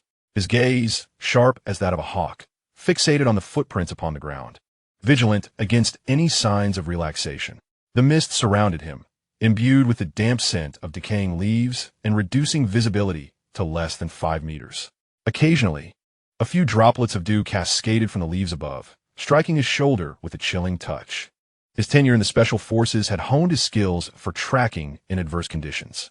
Even without a compass, he could discern the general direction by observing the orientation of the leaves and the moss upon the trunks. He recognized that the footprints of Zhou Zheng and Su Wan were his only clues. The footprints extended deep into the jungle, increasingly disordered. Qin Zheng crouched down, meticulously examining the impressions in the earth. Zhou Zheng's prints were large and deeply imprinted, indicating a hurried pace, even tinged with panic. In contrast, Su Wan's footprints were shallower and somewhat erratic, as though she had been dragged along. At that moment, Qin Zheng's gaze fell upon a small tree that had been broken. The trunk was slender, barely the width of a bowl, yet it had been forcefully snapped, with distinct claw marks at the break, suggesting it had been violently bent. Beneath the tree lay several fragments of fabric, remnants of the red garment Su Wan had worn earlier. Qin Zheng's expression grew solemn. He rose and continued onward. Not far ahead, the traces on the ground became even more chaotic. There was a patch of trampled grass, the blades flattened and the soil overturned. Scattered upon the ground were various items, a hairpin belonging to Su Wan, a shoe of Zhou Zheng, and several torn strips of fabric. What stands out most prominently are the deep drag marks on the grass, extending toward the thickening fog, with the end of the marks leading into a deeper mire. Qin Zheng crouched down, measuring the footprints on the ground with his hands. His expression grew increasingly somber. There were two distinctly different types of footprints on the grass. One set belonged to a human, varying in size. The larger ones were Zhou Zheng's, and the smaller ones belonged to Su Wan. Zhou Zheng's footprints were chaotic, resembling a frantic run or a struggle, while Su Wan's were nearly imperceptible, marked only by faint traces, suggesting she had been dragged along. The other set of footprints was astonishingly large. Each footprint measured 0.5 meters in length, shaped like a human foot, but significantly wider, with distinct toe impressions that resembled sharp daggers. The prints were deeply embedded in the mud, indicating their owner's immense weight and strength. Qin Zheng's fingers brushed against the enormous footprint, sending a chill through his fingertips. He recognized this type of print. It was the same as the one discovered by Xiao Yu on the black sandy beach, yet this one was even larger than the previous. A bipedal creature of considerable size. The words flashed through Qin Zheng's mind. He stood up, scanning his surroundings. The fog was thick, the trees towering, and the vines entwined, creating a vast labyrinth. The drag marks and the enormous footprint both led toward the densest part of the fog, where the mist was so thick it resembled unyielding ink, obscuring everything within. As Qin Zheng advanced a few steps, the ground became increasingly muddy beneath his feet. His gaze fell upon a vine, which bore deep claw marks, as if something with sharp talons had scraped it, the traces so profound that even the fibers of the vine had been torn away. A wave of coldness surged within Qin Zheng. He understood that Zhou Zheng and Su Wan had likely encountered peril. The disappearance of Su Wan's footprints, leaving only the drag marks, suggested she might have been taken by the large bipedal creature. Zhou Zheng's prints, however, continued to extend forward, growing more chaotic, indicating he might still be fleeing or had already encountered the creature. Qin Zheng tightened his grip on the hunting knife in his hand, his gaze sharp as a blade. He moved forward, intent on continuing his pursuit. Just then, a low, rumbling roar emanated from the depths of the fog. The sound was muffled, as if it arose from the bowels of the earth, imbued with a primal ferocity and brutality. Though faint, it pierced Qin Zheng's heart like a needle. His steps abruptly halted. He lifted his head to peer into the depths of the fog. There was an impenetrable darkness, obscuring all visibility, with only the low roar reverberating through the mist, drawing nearer, yet retreating into the distance. Qin Zheng's brow furrowed tighter. He recognized that the danger lurking within the fog far exceeded his imagination. This large bipedal creature was no ordinary beast. It possessed the cunning to lie in wait, to observe, to track, and even to hunt. Qin Zheng cast one last glance at the drag marks and the enormous footprint, then at the depths of the fog. A flicker of hesitation flashing in his eyes. He had been tracking Zhou Zheng and Su Wan, but now their traces had vanished into the depths of the dense fog, where dangers lurked that he could not foresee. If he continued the pursuit, he risked falling into peril. Yet, if he refrained, he would remain oblivious to the whereabouts of Zhou Zheng and Su Wan, as well as the true nature of that large bipedal creature. Qin Zheng's gaze fell upon the hunting knife in his hand, the cold glint of the blade reflecting the vigilance in his eyes. After a moment of contemplation, he ultimately turned away, making his way back towards the camp. The fog swirled around him, slowly engulfing his figure. Only the enormous footprints and the deep drag marks remained on the grass, resembling a colossal question mark awaiting revelation. From the direction of the camp, the sound of a child's weeping reached his ears. Qin Zheng paused for a moment before quickening his pace. He understood the urgency of returning to the camp to relay this news to Lin Wan and Du Hong. The perils of this island were far greater than they had anticipated. In the depths of the fog, the low, menacing roar echoed once more, this time closer than before. Chapter 26. The fate of Su Wan. The roar from the depths of the fog gradually faded. It pierced Qin Zheng's heart like a cold needle. He did not immediately turn back to the camp. Years spent in special forces had ingrained in him a habit. The unknown dangers were far more lethal than visible foes. The traces of Zhou Zheng and Su Wan, the massive bipedal footprints, and this roar filled with ferocity, all resembled pieces of a puzzle, piecing together the most perilous aspect of this island. He felt compelled to advance a few more steps to ascertain the true threat of the creature. Otherwise, The tranquility at the waterfall camp would be nothing but self-deception.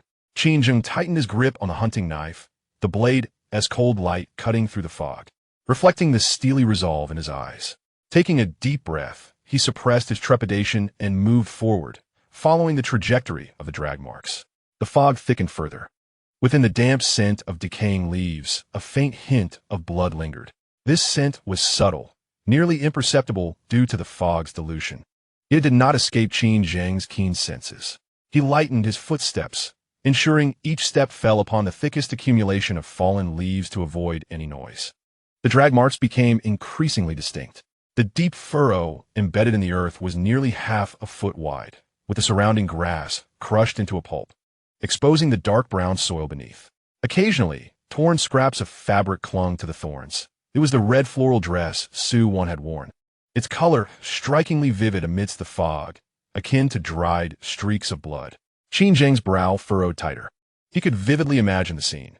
Su Wan must have been seized by some creature suddenly, struggling and crying out as the fabric was shredded by thorns and claws. The creature dragged her through the muddy jungle, indifferent to the thorns and jagged stones along the way. After advancing approximately 50 meters, the fog suddenly thinned slightly. Before him lay a small clearing. At the center of the clearing was a muddy pit, trampled and in disarray. In the mire, a few disheveled strands of long hair lay scattered, alongside tattered scraps of fabric and several mangled remnants of limbs. Qin Zheng's footsteps abruptly halted.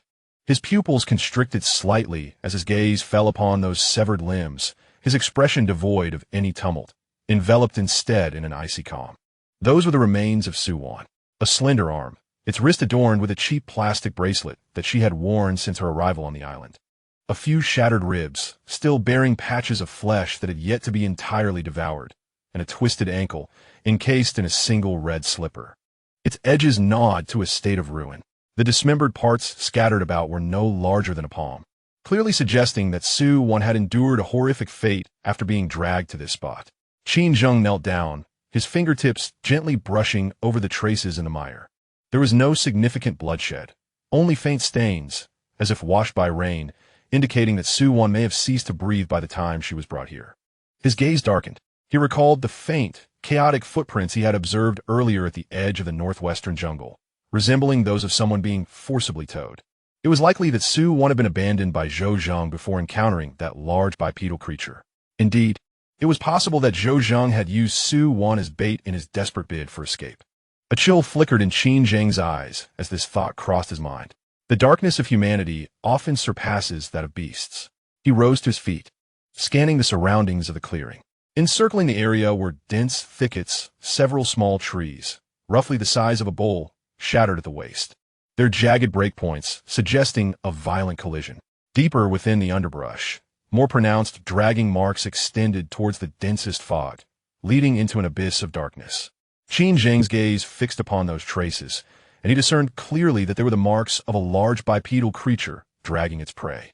The width of these marks surpassed that of the footprints he had previously observed, and they pointed further into the depths of the island. A wave of cold dread surged within him. He understood then that the large bipedal creature, after feasting upon the remnants of Su Wan, had returned to its lair with the remains. This indicated not only immense strength, but also a cunning ability to store food. This was no ordinary beast. Common predators would consume their catch on the spot, never laboriously dragging the dismembered remains back to their den. Such behavior could only be attributed to a creature possessing a certain level of intelligence.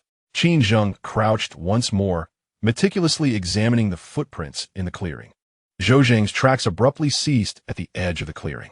The impressions were chaotic and deeply embedded in the mire, revealing his frantic haste.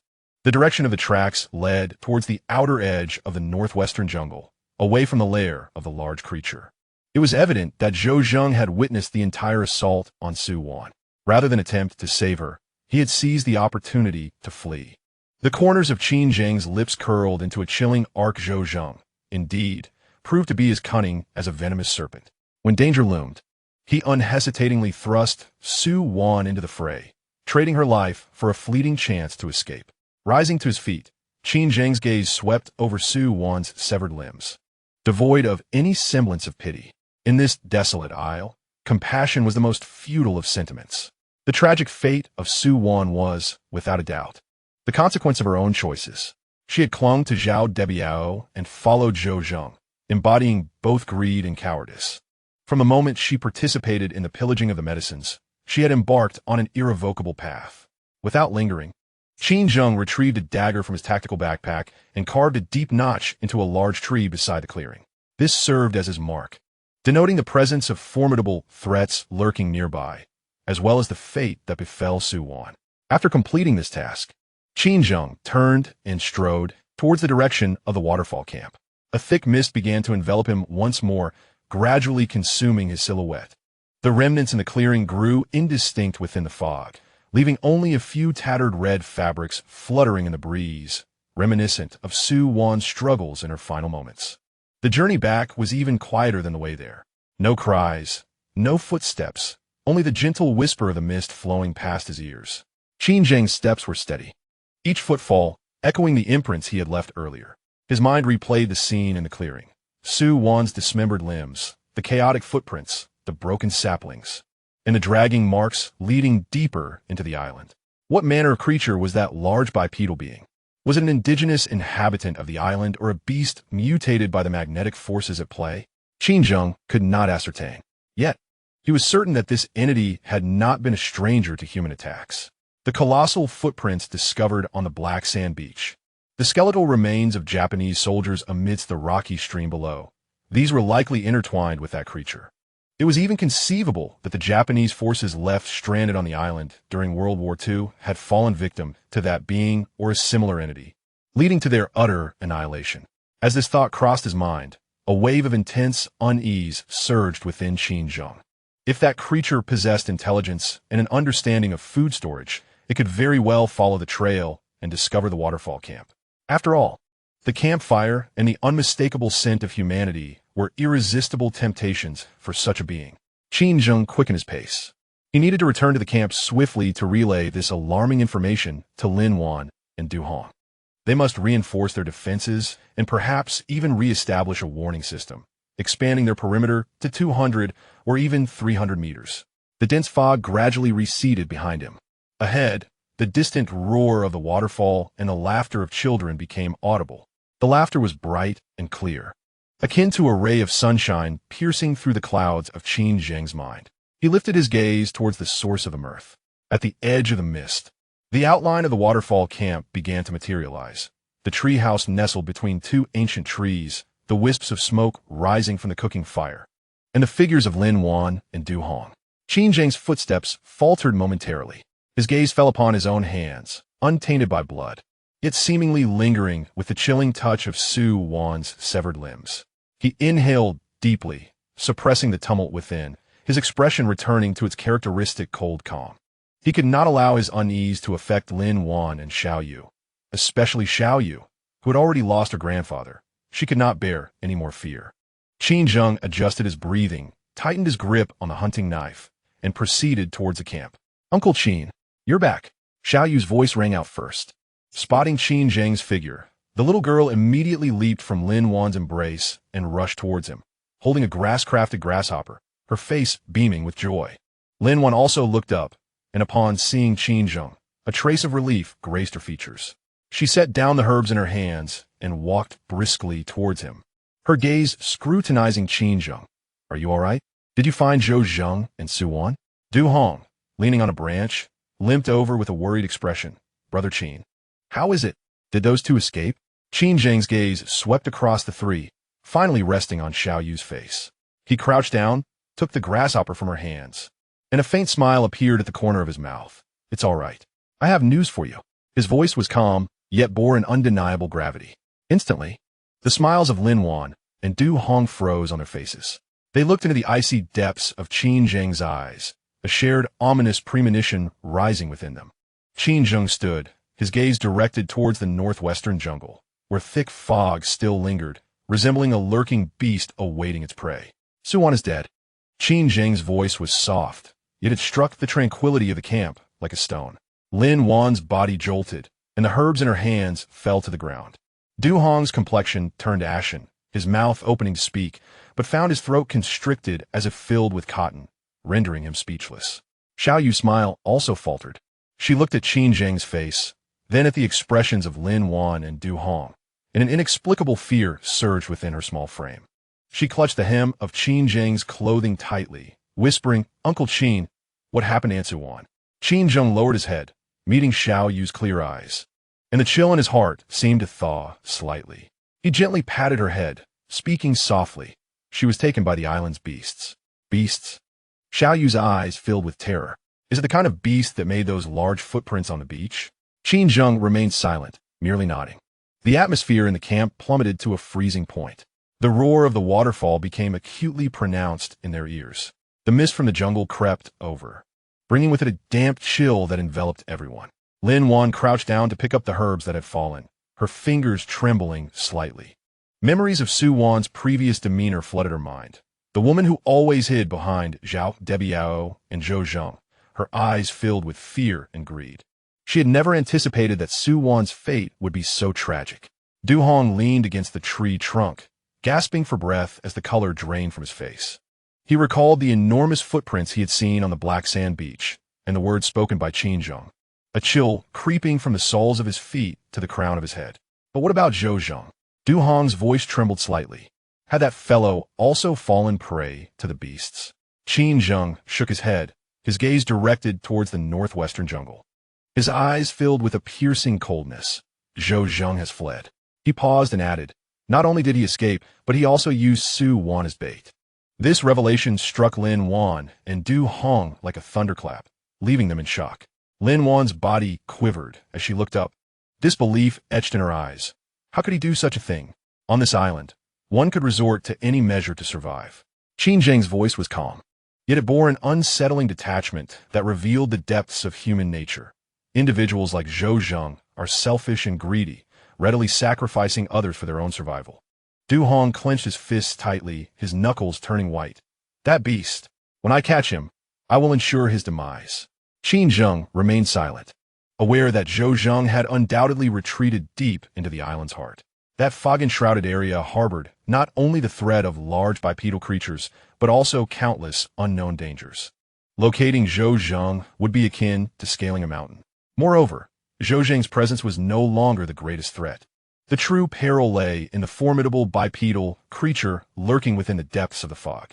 Qin Zheng rose, his gaze sweeping over the perimeter of the camp's warning network. His expression grave. From this moment forth, we must reinforce the camp. Expand the warning network to a distance of 200 meters. No one is permitted to leave the camp alone, not even for a step. His voice carried an undeniable authority that compelled Lin Wan and Du Hong to nod in agreement. Qin Zheng's attention shifted to Lin Wan as he added, gather all the herbs and prepare for a potential evacuation. That creature may very well follow our trail to this location. Lin Wan nodded. She understood that Qin Zheng was not being alarmist. Su Wan's fate had sounded an alarm for them. This island was far more perilous than they had ever imagined. As the sun dipped below the horizon, golden rays filtered through the dense fog, illuminating the tree houses of the waterfall camp. Qin Zheng and Du Hong worked together to reinforce the treehouse railings, extending the warning network to a 200-meter radius. Lin Wan, accompanied by Xiao Yu, gathered all supplies into the treehouse, preparing for an immediate evacuation. The atmosphere in the camp was so tense it was suffocating. Silence enveloped them, broken only by the rhythmic sound of hammers striking wood and the thunderous roar of the waterfall. As the sun continued its descent, darkness began to cloak the earth. The fog thickened once more, enveloping the entire camp. Strange howls echoed through the jungle, clearer than ever before. Qin Zheng leaned against the edge of the treehouse, gripping his hunting knife, his eyes fixed on the direction of the northwestern jungle. Deep within that fog, a pair of eyes watched silently, keeping vigil over them. The corners of Qin Zheng's mouth curled into a chilling arc. He understood that a new hunt had commenced, but this time they were the prey, while that entity lurking within the depths of the dense fog was the hunter. Chapter 27. The brass button. The thick fog enveloped the clearing in the northwest forest like a drenched cotton wadding. Qin Zheng stood beside the mire where Su Wan's dismembered limbs lay scattered, the hunting knife in his hand glimmering coldly. The fragments of grass and leaves clinging to the blade being swept away by the breeze. He intended to leave after marking his findings.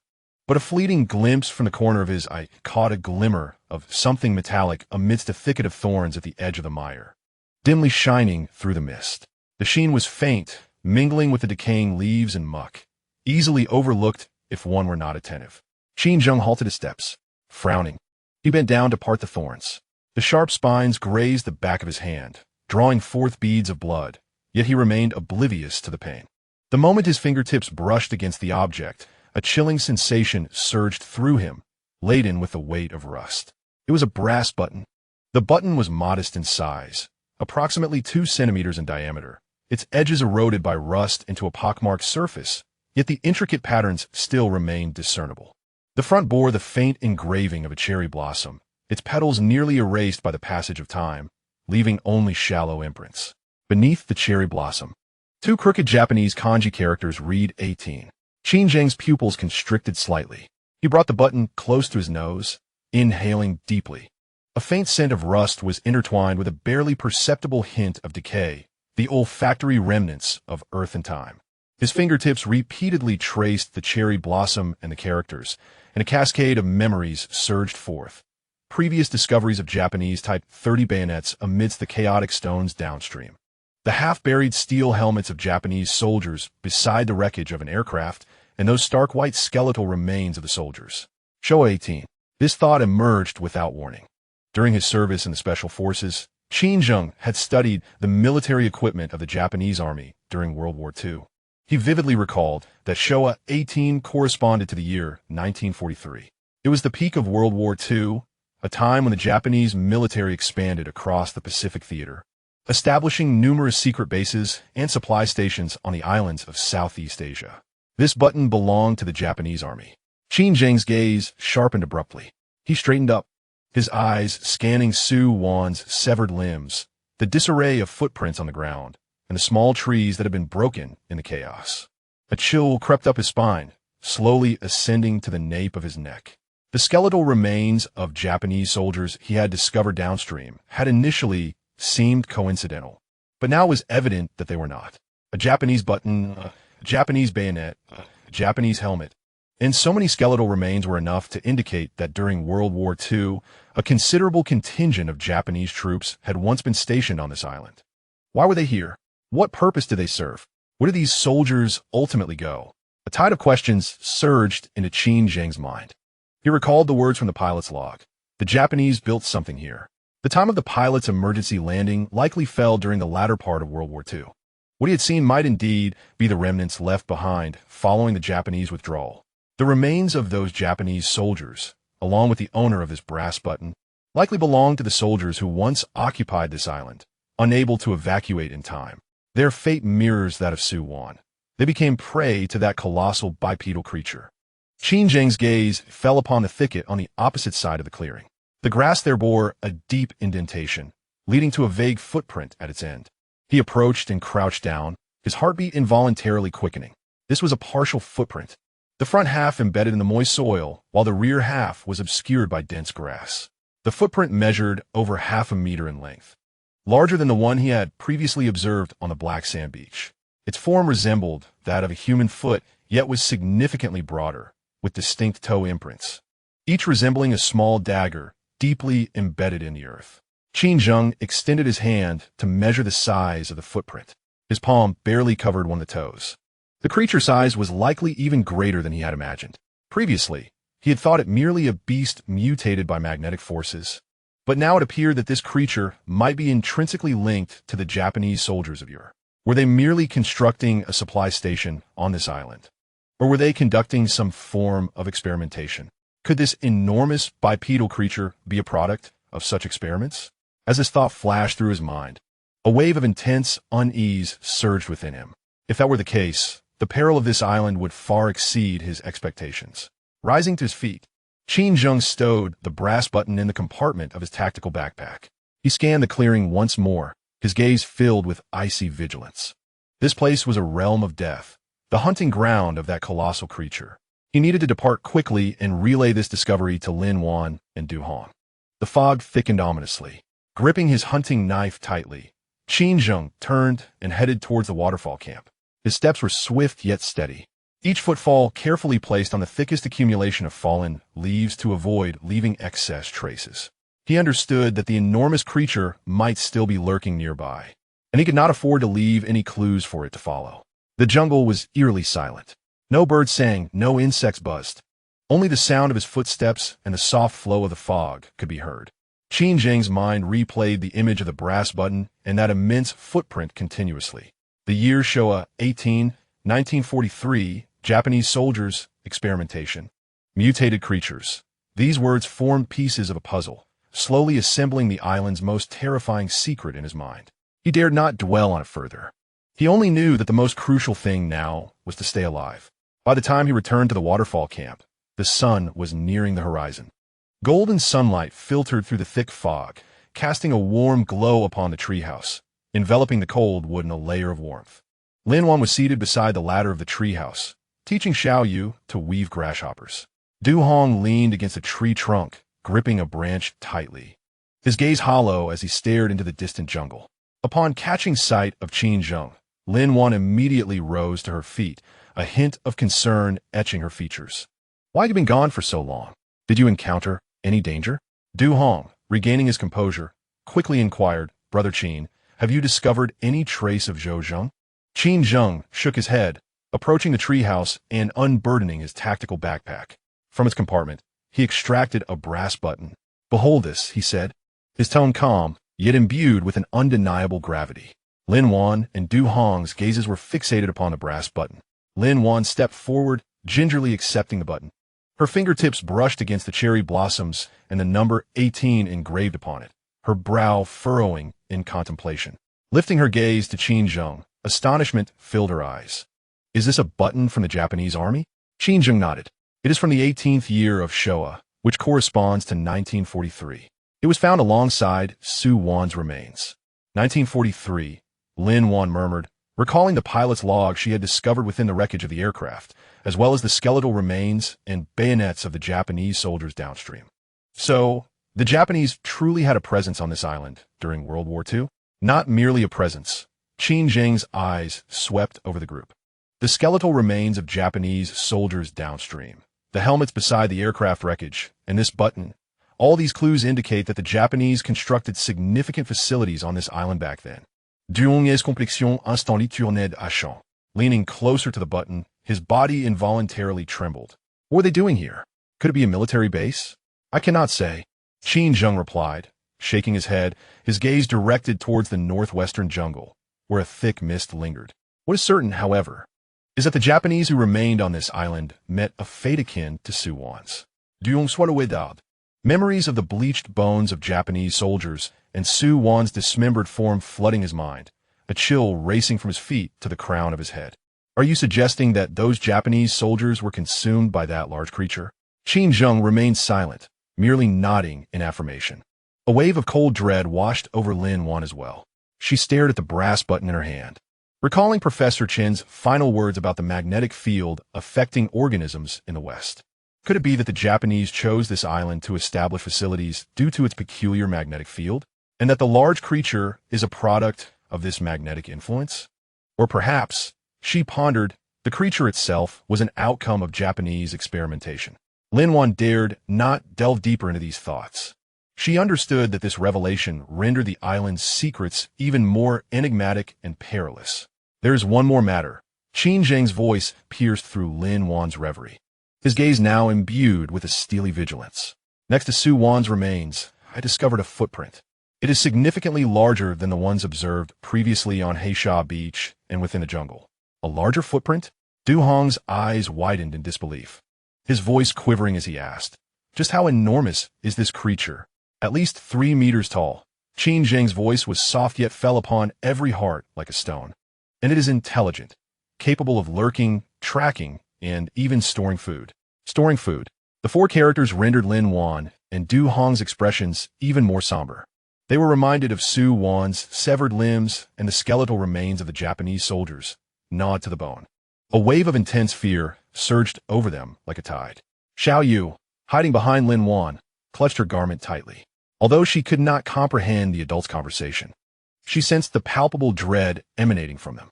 She looked up at Lin Wan's pale visage and softly inquired, "Sister Lin, will we also be devoured by that creature?" Lin Wan's body trembled involuntarily. She crouched down, gathered Xiao Yu into her arms, and gently patted her back, her voice tinged with a barely perceptible tremor. "No, we shall not. With Uncle Qin here, we are safe." Qin Zheng's gaze fell upon Xiao Yu's face, and a fleeting softness glimmered in his eyes. He approached and ruffled her hair, speaking in a deep, reassuring tone. "Rest assured, as long as I am here, that creature shall not lay a finger on you." Though Qin Zheng's voice was not loud, it carried a comforting strength. Lin Wan observed Qin Zheng's profile, noting the cold determination in his eyes, and gradually, her fear began to dissipate. The sun had completely set, and the night enveloped the island like a vast net. The dense fog thickened, tightly shrouding the waterfall camp. Strange howls echoed through the jungle, clearer than ever before. Leaning against the edge of the treehouse, Qin Zheng gripped his hunting knife, his vigilant gaze scanning the surrounding darkness. Lin Wan sat inside the treehouse, cradling Xiao Yu, her fingers clutching the brass button. Du Hong leaned against a tree trunk, wielding a sharpened branch, his eyes filled with trepidation and unease. The atmosphere in the camp was so heavy it felt suffocating. The brass button resembled a ticking time bomb, instilling profound fear in each heart. They all understood that the secrets of this island extended far beyond what was known, and that the large creature lurking in the depths of the fog could resurface at any moment. As night deepened, the howling in the jungle drew ever closer. Qin Zheng tightened his grip on the hunting knife, his gaze sharp as an eagle's. He knew that tonight would inevitably be a sleepless one. Chapter 28. Anxious Du Hong. The night draped over the waterfall camp like a heavy black cloth. The flickering flames of the campfire danced gently, casting mottled shadows on the wooden planks of the treehouse. Sparks occasionally crackled, bursting forth with tiny flashes of light, only to be swiftly consumed by the night. Qin Zheng sat beside the fire, clutching the brass button, his fingertips repeatedly tracing the indistinct cherry blossom pattern upon it. His gaze was fixed on the northwest jungle, where the fog had thinned somewhat, revealing dark silhouettes of trees, resembling a pack of dormant beasts silently observing the camp. Lin Wan leaned against the tree trunk, cradling the now slumbering Xiao Yu. The little girl's breaths were soft, her long eyelashes casting a shadow on her eyelids, the corners of her mouth slightly pursed, as if dreaming of something sweet. Lin Wan's eyes lingered on Qin Zheng, taking in the sharp contours of his face and the depth of vigilance in his eyes. And a surge of complex emotions welled up within her. The death of Su Wan, the military button from the Japanese army, and the ever-growing bipedal creature's footprints weighed heavily upon the hearts of all, like three cumbersome stones. Only Du Hong appeared particularly agitated.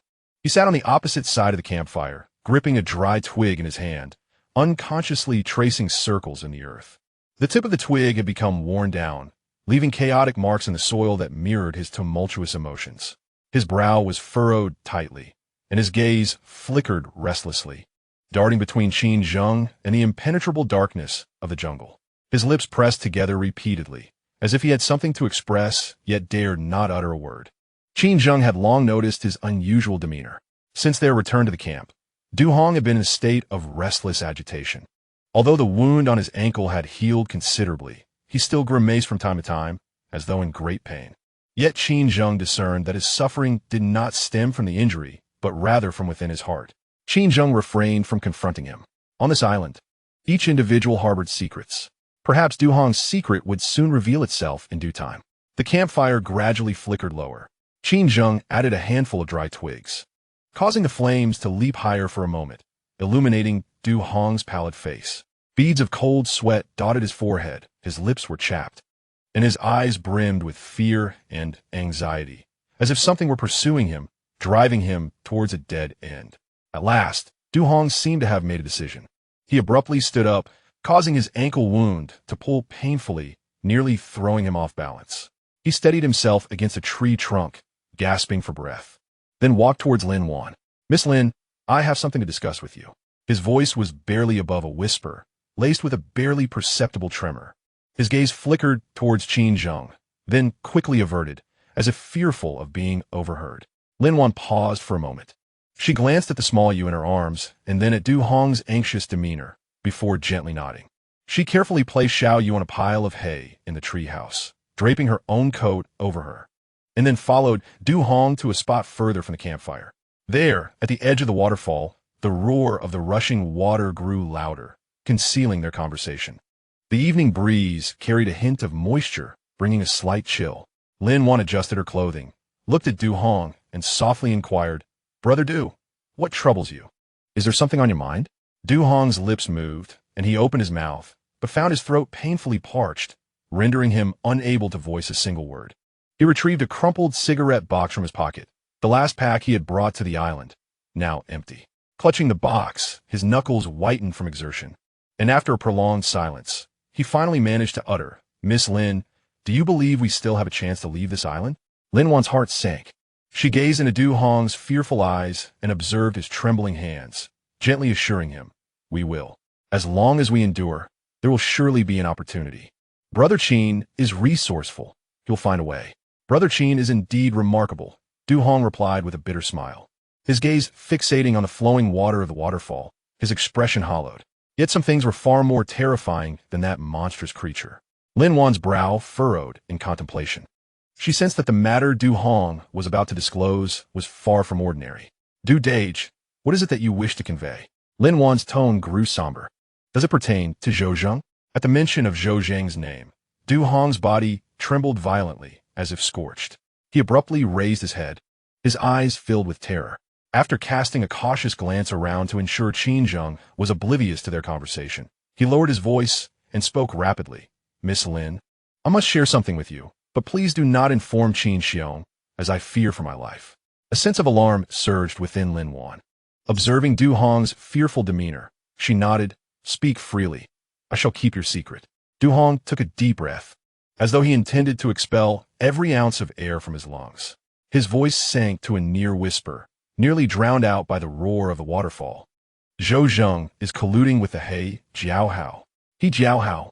Lin Wan's pupils contracted slightly. "What is that? It is a pirate ship." Du Hong's voice trembled slightly. "It is notorious in these waters, merciless and malevolent, specializing in the plunder of merchant vessels. After seizing their loot, they eliminate all aboard, discarding the bodies into the sea." A cold sweat broke upon Lin Wan's back. She recalled Zhou Zheng's previous peculiar actions, his attempts to ally with Zhao WWII and Su Wan, his efforts to seize medicines and bags, along with the calculating glint in his gaze when he looked at Qin Zheng. It became clear that Zhou Zheng's ambitions extended far beyond the resources on the island. "How do you know this?" Lin Wan's voice tightened. "I sailed during my youth." Du Hong's gaze turned distant, as if he were reminiscing about days long past. "At that time, I served as the chief engineer on a cargo ship and encountered the He Jiao Hao. Its hull was black, adorned with a menacing shark painted on its sails, unmistakable to the eye. I witnessed them commandeer a fishing vessel and slaughter all aboard." Du Hong's voice faltered momentarily, his body beginning to tremble violently, as if haunted by a dreadful memory. "Zhou Zheng had once been aboard the He Jiao Hao," he continued, speaking with increasing urgency. "I discovered it by chance. On one occasion, I noticed he wore a shark-shaped pendant, identical to the shark depicted on the ship's sails. When I inquired, he hesitated, unwilling to divulge anything. At that moment, I sensed something was amiss, yet I dared not press further." Lin Wan's heart raced. She recalled the fateful night of the cargo ship's disaster. The wind and waves had been fierce that evening, yet not to the extent of capsizing a merchant vessel. The incident appeared accidental, yet in hindsight, it reeked of foul play. The collision was no accident, was it? Lin Wan's voice quavered subtly. Du Hong suddenly lifted his head, his eyes wide with terror. He looked at Lin Wan and nodded, as if summoning all his strength to affirm it was Zhou Zheng's doing. Du Hong's voice struck Lin Wan like a thunderclap, reverberating in her ears. "That night, I was in the engine room inspecting the equipment." Du Hong's gaze became elusive, as if he were reminiscing about the scene of that moment. Zhou Zheng suddenly entered, holding an object resembling a signaling device. Upon seeing me, he was startled and then threatened me, insisting that I must not divulge anything. I inquired about his intentions, and he revealed that he aimed to orchestrate an accident to cause the cargo ship to sink. "Why?" Lin Wan pressed for clarity. "Because the Chui Niao Hao is carrying something they desire." Du Hong's voice dropped even lower. Zhou Zheng added that the Chui Niao Hao was transporting a shipment of special goods worth a fortune. The crew of the He Jiao Hao had long been eyeing this cargo, and Zhou Zheng had been tasked with lurking on the ship, waiting for an opportunity to strike. The collision with the cargo ship would serve as the signal, igniting chaos to facilitate their theft. A sense of dread washed over Lin Wan. She suddenly recalled the silver briefcase in her possession. The special pharmaceuticals inside, which the company executives had claimed to be a new drug, now seemed far more complicated. Could it be that Zhou Zheng and the He Jiao Hao had their sights set on these very pharmaceuticals? A cold sweat instantly enveloped Lin Wan's back. She looked at Du Hong, her eyes brimming with astonishment. What exactly is that cargo? Du Hong shook his head. I do not know. Zhou Zheng refrained from revealing specifics. He merely stated that once the cargo ship sank, the He Jiao Hao crew would come to his aid, and he would then obtain a substantial sum of money, enough to last a lifetime. Du Hong's voice faltered, filled with regret. I was terrified at that moment. Zhou Zheng threatened me, saying he would kill me if I dared to speak out. I was afraid for my life, so I chose silence. I thought that if the cargo ship sank, I could escape on a lifeboat and evade disaster. But I never anticipated that we would drift to this island, with Zhou Zheng escaping alongside us. Du Hong's voice grew increasingly choked. Only now do I realize that Zhou Zheng never intended to spare us. Fear enveloped Du Hong's gaze. His presence on the island was to await the arrival of the He Jiao Hao crew. When the time came, he would lead them to slaughter us, seize the island's resources, and then depart. Then why does he not act himself? Lin Wan queried. Because of the Qin brothers. Du Hong's eyes darted toward Qin Zheng's direction, filled with reverence. Zhou Zheng feared the Qin brothers. They were formidable, skilled, and vigilant. Zhou Zheng knew he was no match for them. Thus, he bided his time, waiting for the He Jiao Hao crew to arrive, for them to strike together. Lin Wan's heart sank to the depths of despair. She finally comprehended why Zhou Zheng had chosen to flee after Zhao Debiao's death. It was not fear of Qin Zheng, but rather a wait for opportunity. Anticipating the arrival of the He Jiao Hao crew. When will the He Jiao Hao arrive? Lin Wan's voice trembled slightly. Du Hong shook his head. I do not know. Zhou Zheng did not specify a time. However, he mentioned that the He Jiao Hao crew would find this island based on the signal. It could be a matter of days, or perhaps weeks. Dépercrudet du WWII. Miss Lin, we are doomed. If the He Jiao Hao crew arrives, we are truly finished. They are ruthless and capable of anything. No matter how formidable the Qin brothers are, they cannot withstand a group of armed pirates. We will all perish here. A hint of sobbing crept into Du Hong's voice. He gazed at Lin Wan, his eyes filled with desperation. Miss Lin, what do you think we should do? Should we inform Brother Qin? Yet, I am terrified. I fear that if Brother Qin discovers I remain silent, he might take my life. I do not wish to die. I truly do not want to perish. Du Hong's body trembled violently, as if on the brink of collapse. Lin Wan looked at him, her heart a tumult of emotions. She could empathize with Du Hong's fear. On this island, survival had become the singular goal for everyone.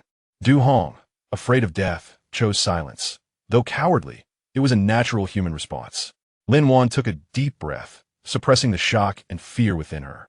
She looked at Du Hong and softly said, Brother Du, do not be afraid.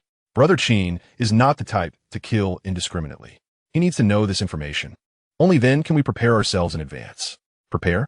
Du Hong lifted his head, confusion evident in his eyes. What can we prepare? We have no guns, no cannons.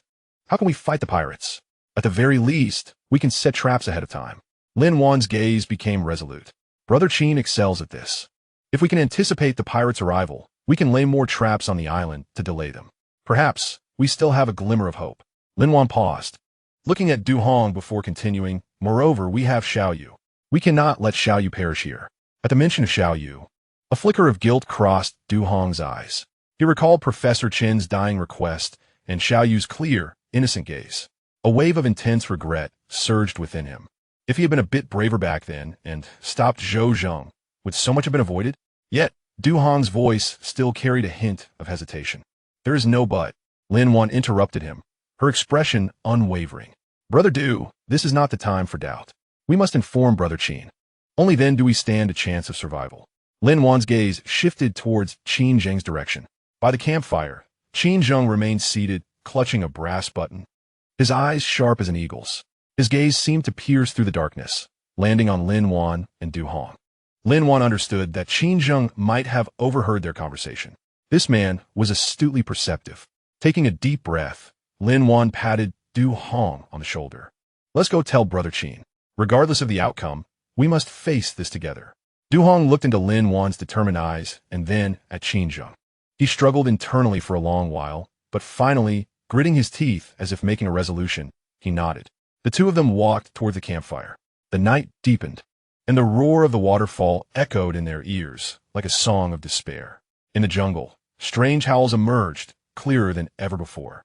Qin Zheng lifted his head, his gaze resting on Lin Wan and Du Hong. His expression revealed no hint of emotion, only a chilling stillness. Lin Wan knew the new storm was about to unfold, a tempest more fearsome than the large bipedal creature, more terrifying than any danger on the island. It arises from the insatiable greed and desires of humanity. Chapter 29. The subtle glimmer of the crystal cave. At the moment the darkness of night receded, Qin Zheng made a decision. The embers of the campfire still emitted wisps of smoke as the dawn light pierced through the mist created by the waterfall, casting a fragmented golden glow upon the surface of the pool. Du Hong huddled in the corner of the treehouse, his face as pale as parchment, the terror in his eyes lingering, repeatedly muttering phrases like the pirate ship He Jiao. Xiao Yu leaned against Lin Wan, rubbing her drowsy eyes, her small hand tightly grasping the hem of Lin Wan's clothes, as if fearing that if she let go, the person beside her would vanish. The air in the camp was thick with an indescribable oppression. The death of Su Wan, the appearance of the Japanese army's copper buttons, and the secrets revealed by Du Hong felt like three nooses, tightening around each person's heart. They all understood that the tranquility of the waterfall camp was merely an illusion before the tempest. The pirate ship He Jiao could emerge at any moment, and the large bipedal creature lurking in the depths of the thick fog had never strayed far. This place is no longer safe. Qin Zheng's voice shattered the silence. He stood on the ladder of the treehouse, his gaze sweeping across the surrounding jungle, his eyes sharp as an eagle's. After a night of contemplation, he recognized that although the current camp was concealed, it was excessively exposed. Should the pirates land on the island, they could easily follow the thunderous roar of the waterfall to find this place. More importantly, their supply of salt had been entirely depleted. Without salt, the human body's electrolytes would swiftly diminish, and before long, everyone would become weak and feeble. We require a more concealed refuge, and we must find salt, Qin Zheng added, his gaze resting on the rock face above the waterfall. While inspecting the early warning network yesterday, I discovered a hidden entrance at the top of the waterfall's rock face.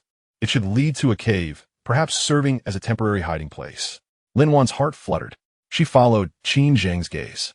The waterfall cascaded from a height of several dozen meters, crashing into the pool and creating a shower of mist. The rock face was adorned with moss and vines, slick and treacherous, making it nearly impossible to discern any crevices beneath the relentless flow of water.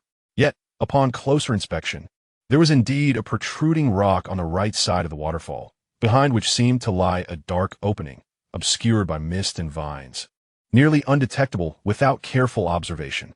That entrance is too high, and the rock face is too slippery. How do we ascend? Lin Wan furrowed her brow and inquired. There are vines. Qin Zheng pointed to the robust vines entwined around the rock face, noting their excellent resilience and load-bearing capacity. I will climb up first, and then pull you up. Lin Wan nodded. She was aware of Qin Zheng's skills. Such a climb posed no challenge for him. What about Xiao Yu and me? Du Hong's voice trembled slightly as he glanced at his swollen ankle and then at the dark jungle, his eyes filled with fear. I cannot climb up. You will remain in the camp. Qin Zheng's gaze settled on Du Hong, his tone leaving no room for argument. Take care of Xiao Yu and reinforce the treehouse railing. If we do not return before nightfall, detonate all the explosives in the early warning network and then hide in the treehouse. Do not venture outside. Du Hong quickly nodded, as if grasping a lifeline. He understood that this was Qin Zheng's trust in him, as well as a test of his capabilities. He dared not exhibit any semblance of negligence, and promptly retrieved the sharpened branch from the treehouse, commencing the reinforcement of the railing. Lin Wan cradled Xiao Yu in her arms and guided her hair gently, softly instructing, Xiao Yu, be good. Stay here with Uncle Du and do not wander off. Uncle Qin and I will check things out above and return shortly. Xiao Yu, though somewhat perplexed, nodded with wide eyes filled with concern. Sister Lin, Uncle Qin, please be cautious.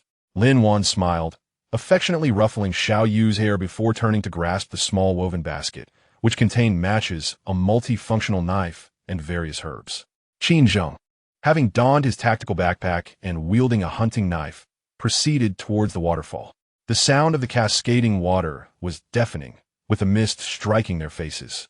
Icy and piercing, the two navigated the rocky terrain beside the pool, reaching the base of the cliff on the right side of the waterfall. The vines on the cliff were as robust as arms, entwining the rocks and extending to the cavernous opening above, covered in moss and exceedingly slippery. Qin Zheng first employed his hunting knife to sever a small length of vine, testing its elasticity before nodding in satisfaction. Secured. Qin Zheng cast a glance back at Lin Wan, his eyes betraying a subtle tenderness. He inhaled deeply and leaped, gripping the vine tightly with both hands while using his feet against the cliff, ascending swiftly like an agile monkey. The cliff was slick and on several occasions. His feet nearly slipped, yet he maintained his balance. His movements were graceful and fluid, each step precise, and he soon reached the summit of the cliff. Upon reaching the top, Qin Zheng turned to Lin Wan below, extending his hand. Give me your hand. Lin Wan took a deep breath, firmly grasping the vine. Qin Zheng's strength was formidable as he gripped her hand tightly, pulling upward with force. Lin Wan pushed against the cliff with her feet, leveraging his strength to ascend, and was quickly hoisted onto the rock by Qin Zheng. They stood upon the rock, panting heavily. The surface was limited in size, accommodating only 2 or 3 individuals. The cavern's entrance loomed behind the rock, dark and foreboding, resembling the maw of a colossal beast, consuming all light. The surrounding cliff bore faint yet distinct markings of human excavation, clearly a result of deliberate effort. Someone has been here. Lin Wan's gaze lingered on the chisel marks on the cliff, her expression filled with astonishment. Qin Zheng nodded. He had noticed the markings long before. From his tactical backpack, he retrieved a torch and ignited it with a match. The flickering flame illuminated the rock face surrounding the cavern entrance. The chisel patterns were orderly, as if meticulously crafted with a chisel and hammer, evidently not the result of wild beast claws. Let's explore. Qin Zheng tightened his grip on the hunting knife and stepped boldly into the cavern. Lin Wan followed closely, wielding the multifunctional knife, vigilantly scanning their surroundings. The cave was profound. After only a few steps inside, the sound of the waterfall outside was significantly muffled. The air within the cavern was damp, carrying a subtle scent of earth and moss, along with a faint hint of sulfur. The light of the torch illuminated the surrounding rock walls, which were adorned with stalactites and stalagmites of various forms, some resembling sharp swords, while others evoked the image of fierce beasts. Under the flickering glow, they appeared particularly eerie. The footsteps of the two were light, crunching softly upon the gravel beneath them. The passage of the cave was narrow, allowing only one person to pass sideways. As they ventured deeper, the passage widened, and the stalactites and stalagmites grew increasingly abundant and dense. After approximately half an hour of walking, a faint glimmer emerged from the darkness ahead. This glow was subtle, a shimmering bluish green, akin to fireflies on a summer night, yet significantly brighter than their gentle luminescence. The light emanated from the depths of the cave, flickering through the dense gaps between the stalactites, as if guiding them forward. Lin Wan's heartbeat quickened involuntarily. She gazed at the bluish-green glow, her eyes brimming with curiosity. What could that be? I don't know, Qin Zheng replied, shaking his head, his eyes filled with caution. Be careful, there may be danger. They slowed their pace, cautiously advancing toward the source of the light. The further they walked, the more pronounced the glow became. The bluish-green light intensified, illuminating the surrounding rock walls, which were adorned with clusters of crystals. These crystal clusters varied in size, some as small as a fingernail, while others were as large as a basin. In the darkness, these clusters radiated a soft, bluish-green light, casting an ethereal glow throughout the cave. This was a crystal cavern. Lin Wan's eyes widened in astonishment as she beheld the crystal clusters surrounding her. She had never witnessed such a breathtaking sight. The gentle and mysterious glow of the crystals illuminated every corner of the cavern. Even the dust particles suspended in the air were tinged with a delicate bluish-green hue. It's so beautiful, Lin Wan couldn't help but whisper in admiration. However, Qin Zheng had no time to appreciate the beauty. His gaze swept across every corner of the crystal cavern, filled with vigilance. He noticed that the rock walls were densely inscribed with engravings, the lines faint yet distinct, evidently etched with a sharp instrument. What are these? Lin Wan's eyes fell upon the inscriptions, her expression filled with confusion. She approached and scrutinized the carvings on the rock wall. The characters were peculiar, resembling both Japanese and Chinese, interspersed with symbols she could not decipher. She attempted to recognize a few characters but found the strokes to be exceedingly complex, entirely unfamiliar to her. Qin Zheng also stepped forward, examining the inscriptions closely. His brow furrowed tightly, his expression serious. During his service in the Special Forces, he had studied various languages and scripts but could not identify these engravings either. However, he noted that beside the inscriptions were some blurred patterns, reminiscent of a map or certain markings. These inscriptions may be related to the Japanese military, Qin Zheng stated solemnly. Lin Wan nodded, recalling the Japanese military copper buttons, bayonets, and bones they had previously discovered, a strong premonition swelling within her. This crystal cavern was likely intricately connected to the secret facilities established by the Japanese military on this island during World War II. The two continued deeper into the crystal cavern. The turquoise glow intensified, and the scene ahead grew increasingly clear. Deep within the crystal cave lay a vast clearing, adorned with clusters of crystals from which the radiant light emanated. At the center of the clearing stood a colossal stone platform, intricately inscribed with engravings and patterns, resembling an altar of sorts. Lin Wan's gaze fell upon the designs on the platform, her eyes filled with astonishment. The intricate patterns resembled a map, delineating the terrain of an island along with several peculiar symbols. Upon closer inspection, she noticed the upper right corner bore two familiar kanji. Kenku. Lin Wan's heart skipped a beat. She turned to Qin Zheng, her voice trembling slightly. Brother Qin, look. Following Lin Wan's gaze, Qin Zheng's eyes mirrored her surprise. He stepped forward to scrutinize the designs on the platform, discovering that the lower right corner displayed another kanji, Jin. Kenku gold. These two words struck like thunderclaps in their minds. They finally comprehended the significance of the Japanese references mentioned in the pilot's log. This crystal cave was likely a part of a secret facility established by the Japanese military. Moreover, the patterns on the stone platform could very well represent the map to the military's secret storage and gold reserves. Qin Zheng's attention fixated on the inscriptions on the stone platform, his expression growing cold with realization. He understood that the secrets of this crystal cave were far more intricate than they had imagined, and this knowledge could very likely lead to their demise. Just then, a faint sound echoed from the depths of the cave. The noise was subtle, reminiscent of a creature's footsteps or the sound of rocks tumbling. Qin Zheng's expression shifted instantly. He gripped his hunting knife tightly, casting a vigilant gaze into the depths of the crystal cave, his eyes radiating a lethal intent. Lin Wan, too, tightened her grip on her multifunctional knife, her body tense, her heartbeat racing as if it might burst from her chest. She stared into the darkness of the cave, where the turquoise glow flickered ominously, as if something was quietly observing them from the shadows. The air grew thick with tension. The roar of the waterfall faded away completely.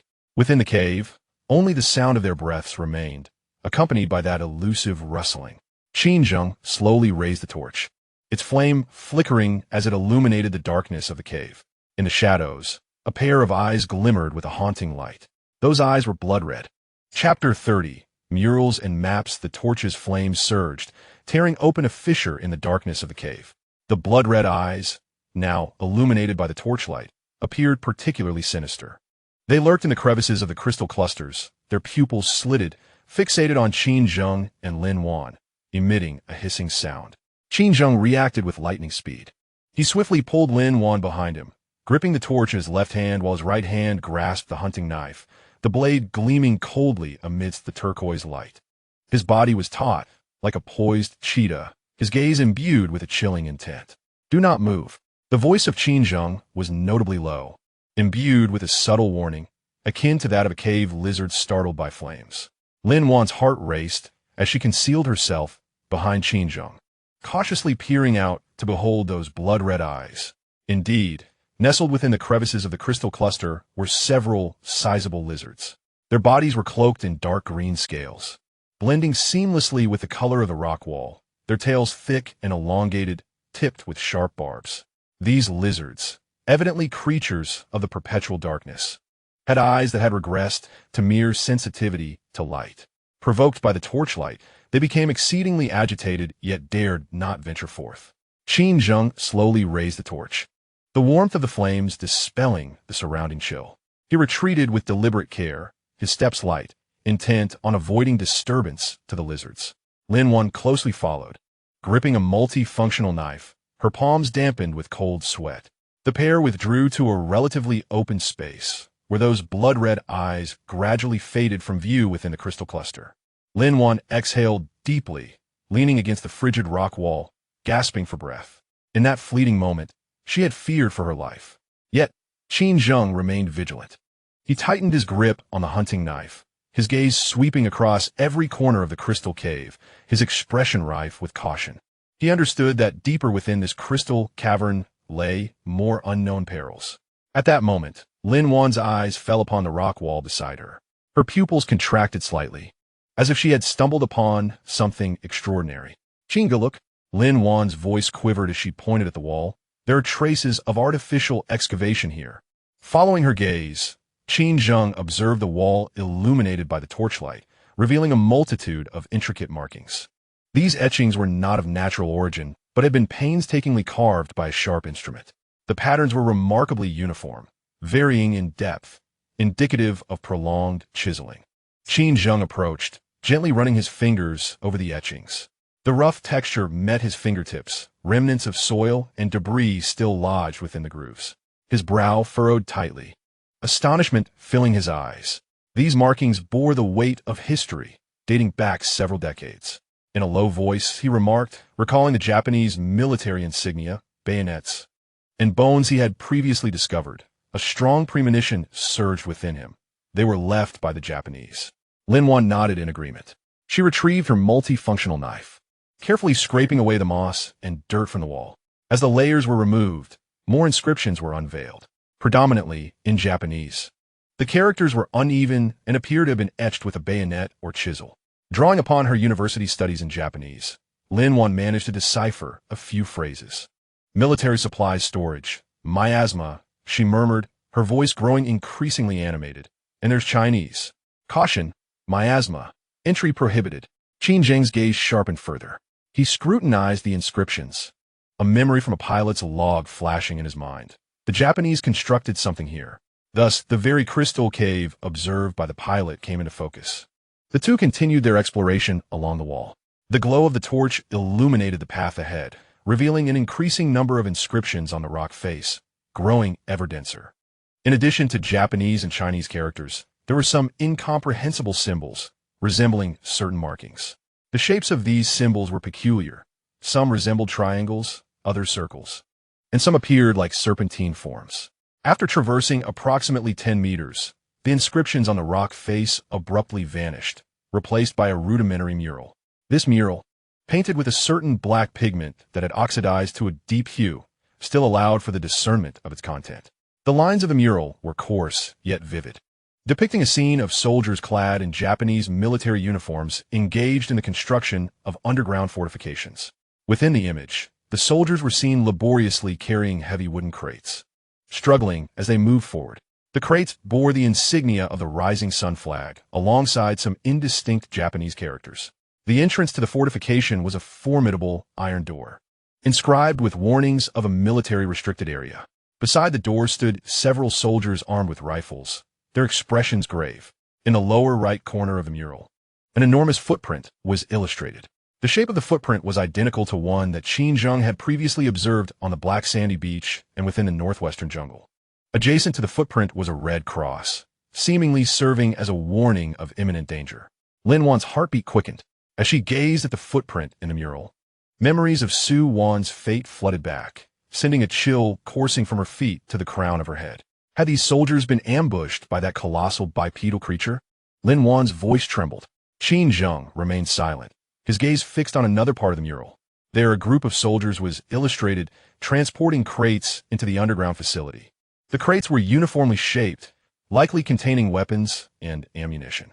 Some crates were depicted in particularly large sizes, adorned with golden patterns reminiscent of gold. Qin Zheng's expression turned serious as he recalled the Japanese remains discovered downstream and the copper button from the year Showa 18. Those soldiers, it seemed, had met their demise at the hands of a massive bipedal creature while constructing the fortifications, leading to their ultimate annihilation. The two continued onward. Adjacent to the mural, a more intricate map was engraved on a rock face. This map had been painstakingly carved with a chisel, illustrating the local topography of the island. It marked the locations of streams, waterfalls, jungles, and valleys, along with some symbols annotated in Japanese. Lin Wan leaned closer to the map, scrutinizing the text before her. Her eyes widened in realization, her breathing quickening. Chinga. Lin Wan's voice brimmed with excitement as she pointed to two specific points on the map. Look, here it marks a Kanku, and here it indicates gold. Qin Zheng's gaze fell upon the map. Indeed, in the valley on the western side of the island, the word Kanku was inscribed prominently. Beside it was an arrow directing toward a concealed fissure deep within the valley. Near the Kanku, the character for gold was etched, accompanied by illustrations of several crates. The words Kanku and gold resonated like thunderclaps in Qin Zheng's mind. He finally comprehended that this crystal cave was one of the Japanese military secret bases. The warehouse marked on the map is the location where the Japanese army stored munitions and supplies. The golden character indicates the hidden treasure of the Japanese forces. Qin Zheng's gaze fell upon another mark on the map. It was an area denoted by symbols situated in the northwest direction of the island, accompanied by the Japanese words for magnetic anomaly. The magnetic field was indeed peculiar. Qin Zheng recalled the words spoken by Professor Chun before his demise. The magnetic field in the west affects living beings. It turned out that the area of magnetic anomaly mentioned by Professor Chun was the valley located on the western side of the island. Not only was it the site of the Japanese army's warehouse, but it was also where the magnetic interference was most potent. Those extraordinarily large beasts, along with that massive bipedal creature, had likely undergone mutations due to the influence of the magnetic field. A surge of tumultuous emotions washed over Lin Wan. She gazed at the markings on the map and recalled the words from the pilot's log. There is light in the western valley, but the beasts are enormous. The light observed by the pilot was probably the illumination from the warehouse of the Japanese army. And the gigantic beasts he referred to were indeed that large bipedal creature. How enlightening, Lin Wan murmured to herself as she finally connected all the clues. The wreckage of the plane, the bones of the Japanese army, the copper buttons, the murals, the map, and that massive bipedal creature. The secrets of this island were finally surfacing. Qin Zheng nodded, his gaze fixated on the warehouse marking on the map. His eyes filled with a cold vigilance. The warehouse contained munitions and gold, enough to drive anyone to madness. Did Zhou Zheng know of this secret? If Zhou Zheng were aware, he would undoubtedly devise a way to locate the warehouse and seize the arms and treasure, subsequently allying with the pirates of the Black Shark to eliminate them all. A strong sense of unease surged within Qin Zheng. He realized that a new storm was imminent. At that moment, a faint rustling sound emanated from the depths of the crystal cave. The noise was subtle, yet resonated with startling clarity in the stillness of the crystal cavern. It was as if something was moving within the crevices of the crystal clusters. Both Qin Zheng and Lin Wan froze simultaneously, exchanging a glance that conveyed their shared fear. Were those the cave lizards, or was it the large bipedal creature? Qin Zheng tightened his grip on his hunting knife and slowly turned to face the direction of the sound. The torchlight illuminated the path ahead. In the darkness, something was writhing. A dense swarm of shadows emerged from the gaps between the crystal clusters. Their wings fluttered, producing a buzzing sound, resembling a dark cloud rushing towards the two. Qin Zheng's pupils dilated in alarm. He recognized what they were. They were bats, enormous bats. Their eyes had degenerated, relying solely on hearing and smell to perceive their surroundings. Their wings spread over a meter in length, their claws sharp as knives, and their teeth glimmered menacingly. Clearly, these bats had also mutated due to the influence of the magnetic field. This is bad. Qin Zheng's expression changed drastically as he swiftly pulled Lin Wan behind him, urging her to retreat. It's mutant bats. Lin Wan's face instantly turned pale. She watched the oncoming bats, her body trembling involuntarily. The flickering light of the torch danced in the darkness, reminiscent of a dying candle in the wind. Within the crystal cave, a piercing shriek echoed ominously. A new crisis was upon them. Qin Zheng gritted his teeth, clutching his hunting knife with resolute determination in his gaze. He understood that this time, their chances of retreating unscathed were slim. Lin Wan hid behind Qin Zheng, her eyes tightly shut. Images flashed through her mind. Xiao Yu's smiling face, Du Hong's anxious demeanor, Zhou Zhang's shadowy presence, along with the skeletal remains of the Japanese soldiers and Su Wan's dismembered limbs. She realized that survival was their only hope. The sound of the bats' shrieks grew ever closer. In the darkness, pairs of red eyes began to glow ominously. Chapter 31. Shadows of bats. The cacophony of shrieks intensified as a dense swarm of shadows surged forth from the crevices of the crystal cluster. Resembling a tide of darkness that swiftly engulfed the bluish-green glow deep within the cave. Qin Zheng gripped his hunting knife tightly, his left hand pulling Lin Wan further behind him as his instincts urged him to retreat. The flame of the torch crackled in the swirling air, sending sparks flying, illuminating the approaching shadows, which were indeed bats, though not of the ordinary kind. These creatures were astonishingly large, their outstretched wings measuring over 1 meter in length. Cloaked in a layer of dark gray fur that resembled charred fluff. Their eyes had completely degenerated, their eye sockets hollowed into 2 black voids. Clearly a product of prolonged existence in darkness. Yet, this did not diminish their ferocity. Their sharp claws glinted with a cold sheen, resembling poisoned daggers. And their elongated snouts revealed rows of fine fangs, drooling saliva that hissed upon contact with the ground, hinting at its corrosive nature. They were cave bats, mutated by the influence of the magnetic field. Qin Zheng's voice was low, yet imbued with a penetrating calmness, urging, "They fear light. Use the torch to keep them at bay. Do not let them come close."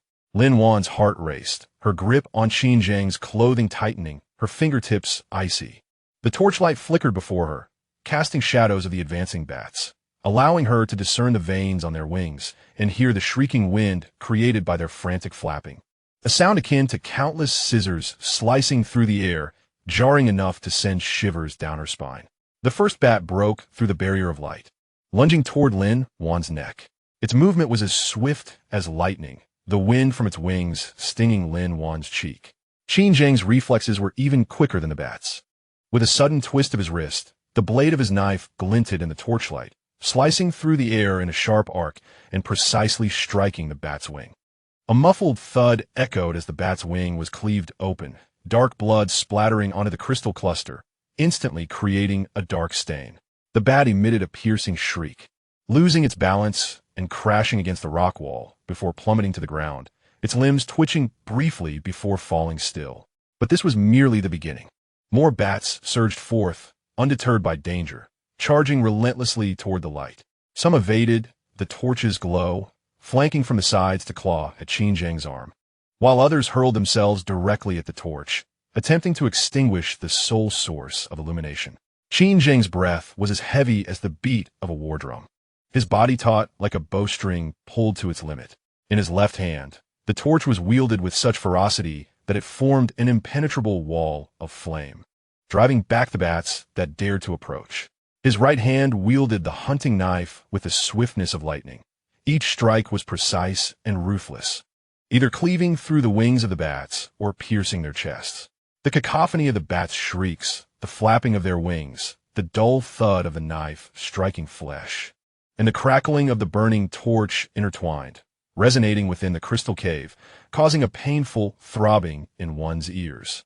Lin Wan hid behind Qin Zheng, biting her lip tightly, fearful of uttering sound. Her gaze was fixated on Qin Zheng's silhouette, observing the tension in his muscular arms, the beads of cold sweat forming on his forehead, and the black blood staining his hunting knife. She understood that she could not become a burden to him. Trembling, she extended her hand and retrieved a spare torch from her tactical backpack, nervously striking a match. The flame leaped to life, and she quickly raised the torch, swaying it towards Qin Zheng's left side, where several bats were flanking him.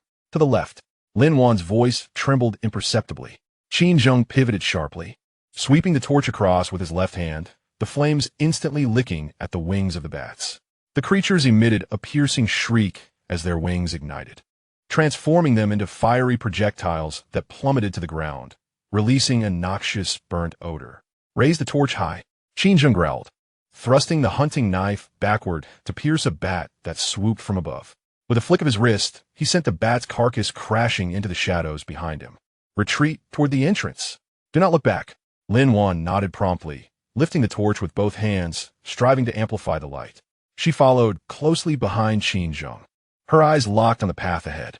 The corridor of the crystal cave was narrow and winding, with the crystalline clusters reflecting eerie light in the torch's glow. The sharp edges of the crystals resembled daggers poised to strike. The bats swarmed in overwhelming numbers from every direction, as if an endless tide. Although the torch's light temporarily repelled them, it also attracted more. Some bats landed on the crystal clusters, emitting shrill cries, while others collided with the rock walls, shattering upon impact, their black blood splattering everywhere. Qinzheng's back was already marred by several gashes from the bat's claws, each searing with pain. His breathing grew increasingly labored, and his arms began to ache, yet he dared not relent for a moment. He was acutely aware that if he slowed, even for an instant, both he and Lin Wan would be torn to shreds by the bats. Hurry, the entrance is just ahead. Qinzheng's voice was tinged with hoarseness. Lin Wan followed his gaze, and indeed, at the end of the tunnel, she could discern a faint glimmer of light. It was the entrance to the crystal cave, their sole avenue of escape. But at that moment, calamity struck. A particularly enormous bat, seeming to be the leader of the swarm, abruptly swooped down from the apex of the crystal clusters. Its wings spanned over 2 meters, its claws larger than those of ordinary bats, glinting ominously. Instead of lunging for the torch, it charged directly at Lin Wan's arm, where she held another torch. Lin Wan's reaction faltered by a heartbeat. She gazed at the enormous bat hurtling towards her, her pupils dilating in shock, her body frozen in place, momentarily forgetting to evade. Be careful. Qinzheng's pupils contracted sharply. Without a moment's hesitation, he swiftly turned and shoved Lin Wan aside. Lin Wan staggered against the rock wall, her torch slipping from her grasp and falling to the ground. The flame extinguished instantly by the water accumulated on the rocks. Without the protective glow of the fire, the surrounding bats seemed to go mad, emitting excited screeches as they lunged towards the pair. The colossal bat missed its target but swiftly altered its course, its deadly claws aimed viciously at Qinzheng's back. He let out a muffled groan as a searing pain shot through him. He felt the fabric of his clothing tear and his skin rip, warm blood cascading down his spine. Gritting his teeth, he retaliated with a swift strike of his knife, plunging it accurately into the chest of the massive bat. The creature emitted a deafening screech, its claws embedded deeply in Qinzheng's flesh, refusing to release their grip. Enduring the agonizing pain, he twisted his wrist forcefully, stirring the knife within the bat's body. Its screech abruptly ceased, and it slumped lifelessly. Qinzheng flung the bat's corpse aside, turned to grasp Lin Wan's hand, and retrieved the fallen torch, reigniting it. The flame flickered back to life, temporarily repelling the onslaught of bats. The pain in Qinzheng's back was excruciating. He realized he was wounded, yet he dared not halt. Grasping Lin Wan's hand, he sprinted towards the cave's entrance.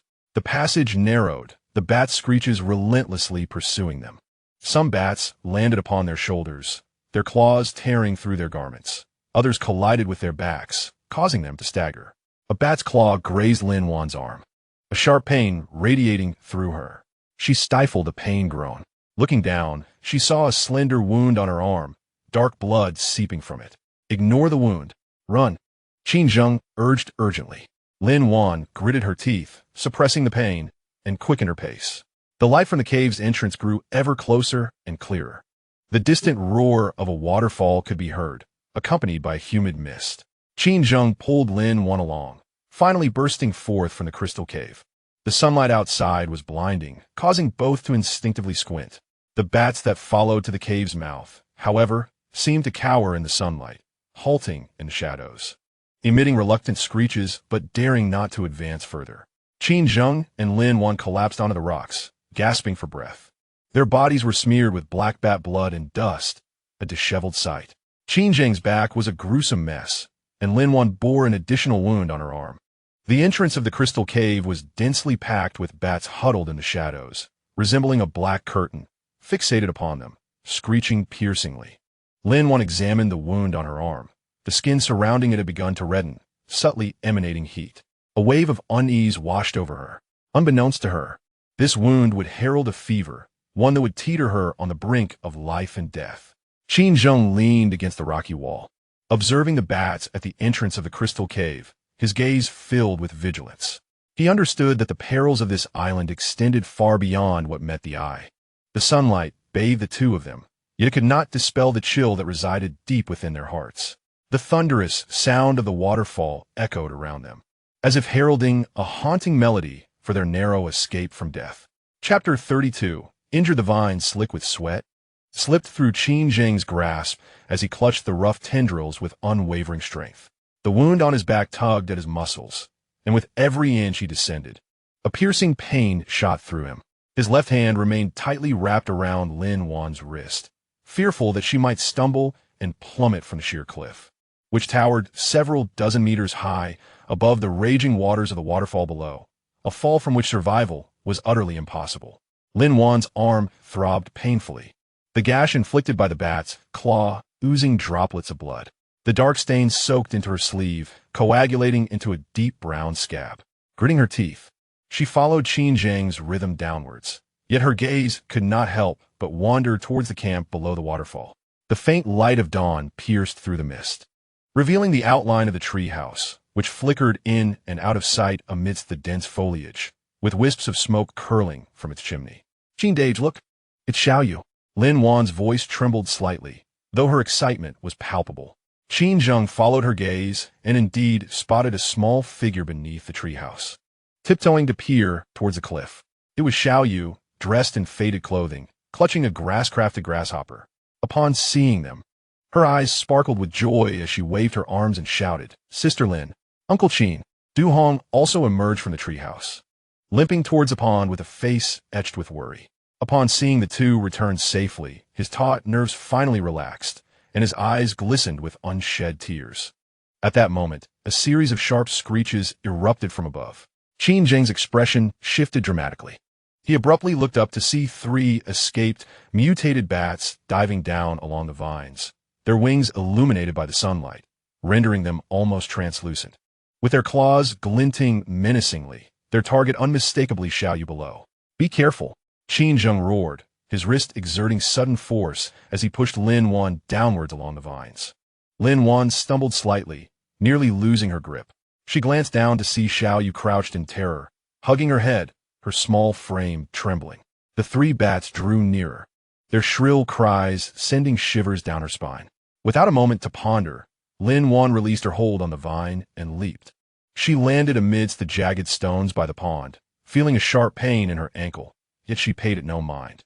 She rushed to Xiaoyu, enveloping the little girl in her arms, turning her back to the oncoming bats.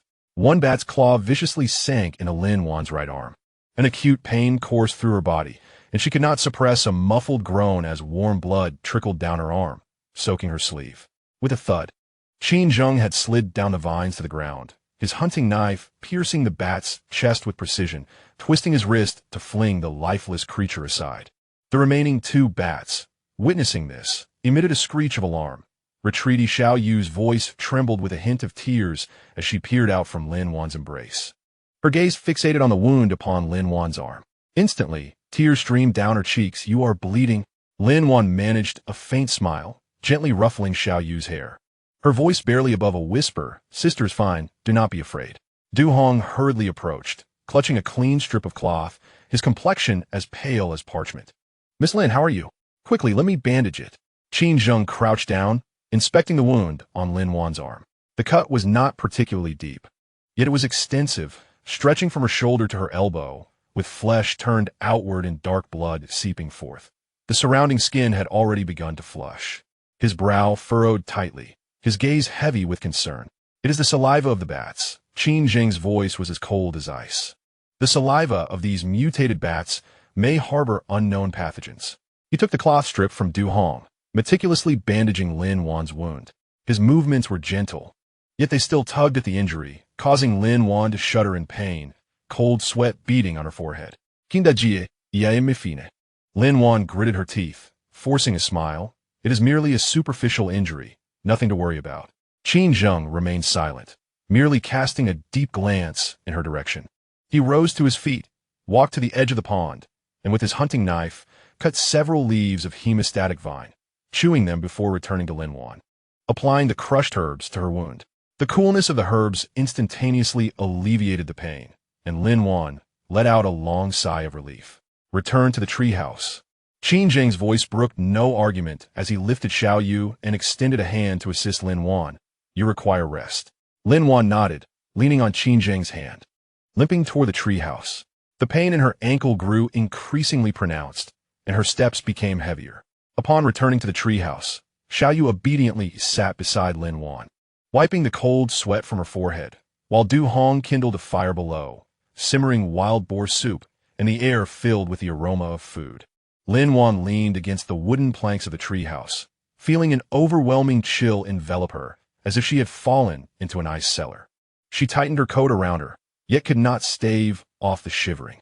Qin Zheng sat beside her, observing her pallid complexion, his eyes brimming with worry. He reached out, placing his hand on Lin Wan's forehead. The searing heat caused his brow to knit even tighter. You have a fever, Qin Zheng stated gravely. Du Hong entered with the wild boar soup, and upon hearing this, nearly dropped the bowl in shock. A fever? Could it be caused by the bat's pathogens? Qin Zheng remained silent, merely nodding. He took the bowl from Du Hong, ladled a spoonful of soup, blew on it to cool it, and brought it to Lin Wan's lips. Drink some soup to replenish your strength. Lin Wan shook her head, devoid of appetite, feeling dizzy as everything around her spun. Her gaze fell upon her arm. The skin surrounding the wound was severely swollen, resembling an overinflated balloon with faint black veins visible beneath. My arm. Lin Wan's voice quivered. Her eyes filled with terror as she looked at her arm. Qin, it seems my arm has swollen. Qin Zheng's gaze shifted to her arm, the area of swelling steadily expanding, the black veins resembling a spider's web, creeping toward her shoulder. A sudden jolt coursed through his heart. The symptoms were far more severe than he had anticipated. Do not be afraid. Qin Zheng's voice was gentle, yet imbued with a reassuring strength. I will find a way. He rose and walked to the corner of the treehouse, opening his tactical backpack and rummaging through its contents. Inside were several packs of compressed biscuits, a multifunctional knife, and some gunpowder along with bullets. His gaze fell upon a small vial of antibiotics nestled in the inner pocket of the backpack. He had surreptitiously brought it down from the cargo ship and had been reluctant to use it. After a moment's hesitation, Qin Zheng ultimately decided to return the vial to the depths of his backpack, knowing that the antibiotics represented a flicker of hope, one that should not be squandered unless absolutely necessary. He turned and approached Lin Wan, applying the chewed leaves of the hemostatic vine to her wound once more, binding it tightly with strips of cloth. He then retrieved his water flask, poured some clean stream water, and brought it to Lin Wan's lips. Drink some water. Force yourself to swallow. Lin Wan parted her lips and took a sip of the stream water. The icy liquid flowed down her throat, intensifying her discomfort and causing tumult in her stomach. She closed her eyes, leaning against the wooden planks, as her consciousness began to fade. Time slipped away, and Lin Wan was jolted awake by a sudden, excruciating headache. She opened her eyes to find the treehouse cloaked in darkness, with only the flickering light of the campfire piercing through the gaps in the wooden panels. Casting the silhouette of Qin Zheng, he sat by the fire, wielding a hunting knife, his vigilant gaze scanning the surrounding darkness. While blood continued to seep from the wound on his back, staining his clothing, Xiao Yu lay beside Lin Wan, already asleep, her tiny frame curled up, with traces of tears still lingering on her face. Du Hong sat at the entrance of the treehouse, gripping a sharpened branch, his eyes heavy with fatigue, yet resolutely alert, straining to hear any sounds from outside.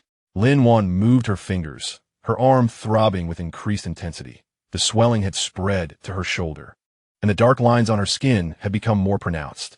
She felt feverish, as if a fire were raging within her, her throat parched to the point of cracking.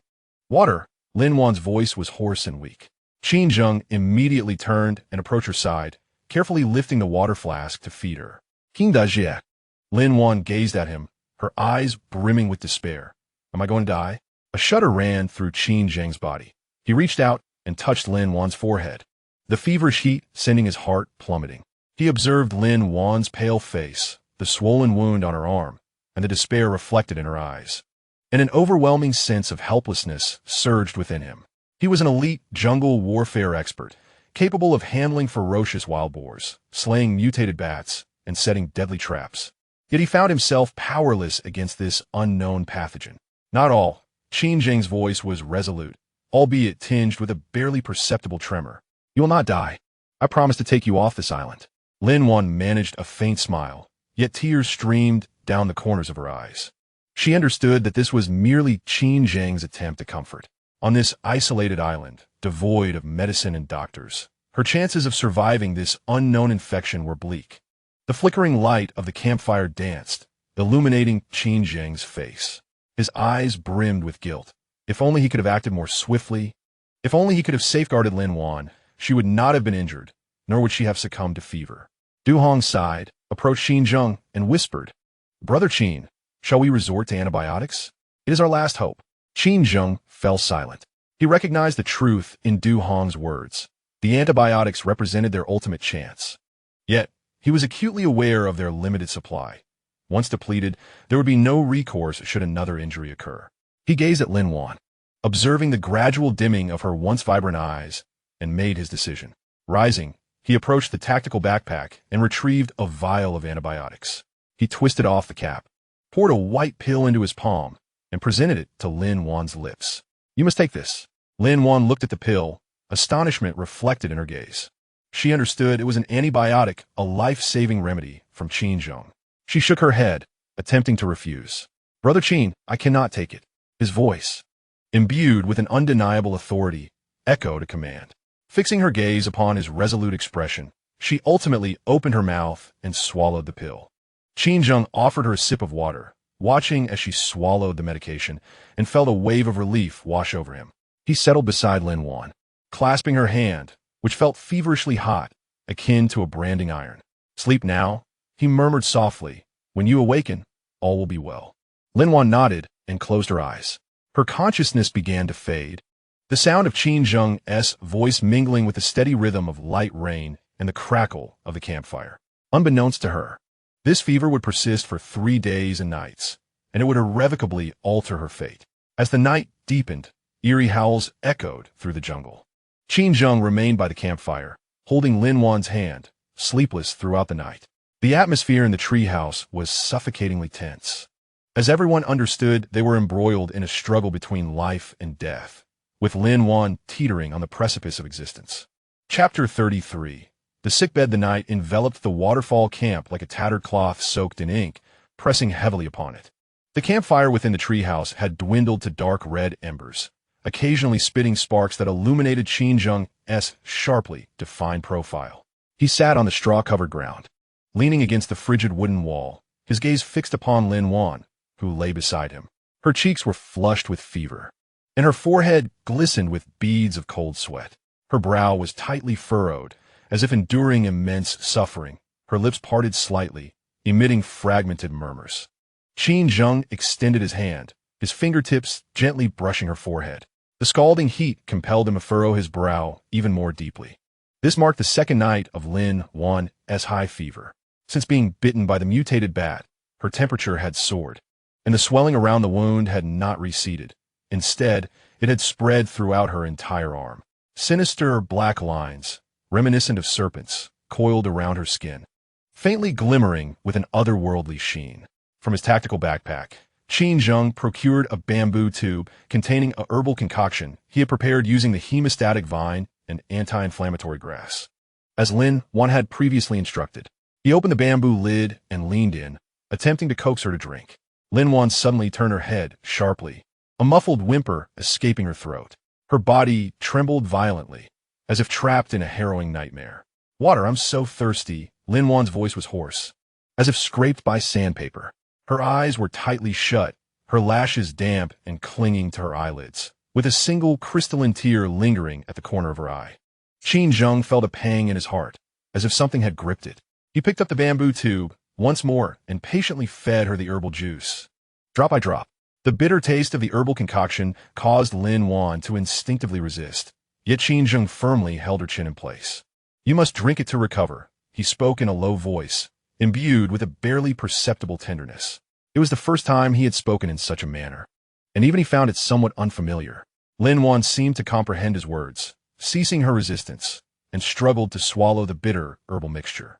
Qin Zheng exhaled in relief only after she finished the last sip. He took out a clean cloth, dipped it in the pond water, and carefully wiped the cold sweat from her forehead. At that moment, Lin Wan suddenly grasped his wrist. Her grip was surprisingly strong, as if she were expending all her strength. Qin Zheng winced at the pain in his wrist and looked down to find Lin Wan's eyes still tightly closed. Yet her expression was one of profound anguish. "Don't activate the beacon," her disjointed murmurs echoed, resembling the ramblings of a dream, yet also sounding like a warning. "Kang Hua and the others won't spare my father. I'm sorry." Qin Zheng's pupils constricted slightly. "Kang Hua, beacon?" These two words struck him like lightning, igniting a realization in his mind.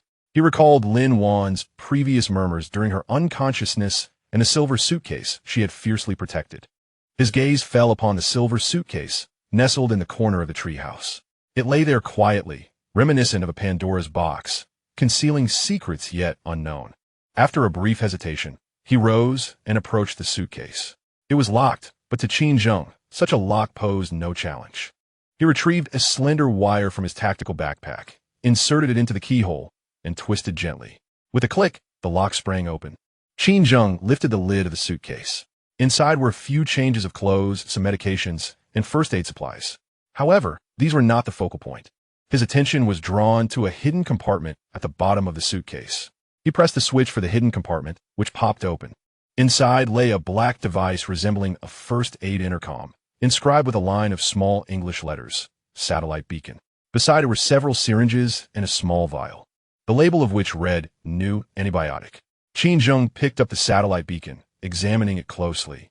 The casing was black, adorned with a red button, next to which was inscribed a small line. "Press the button to transmit coordinates." A complex expression crossed Qin Zheng's face. He finally understood why Lin Wan had so fiercely guarded the suitcase.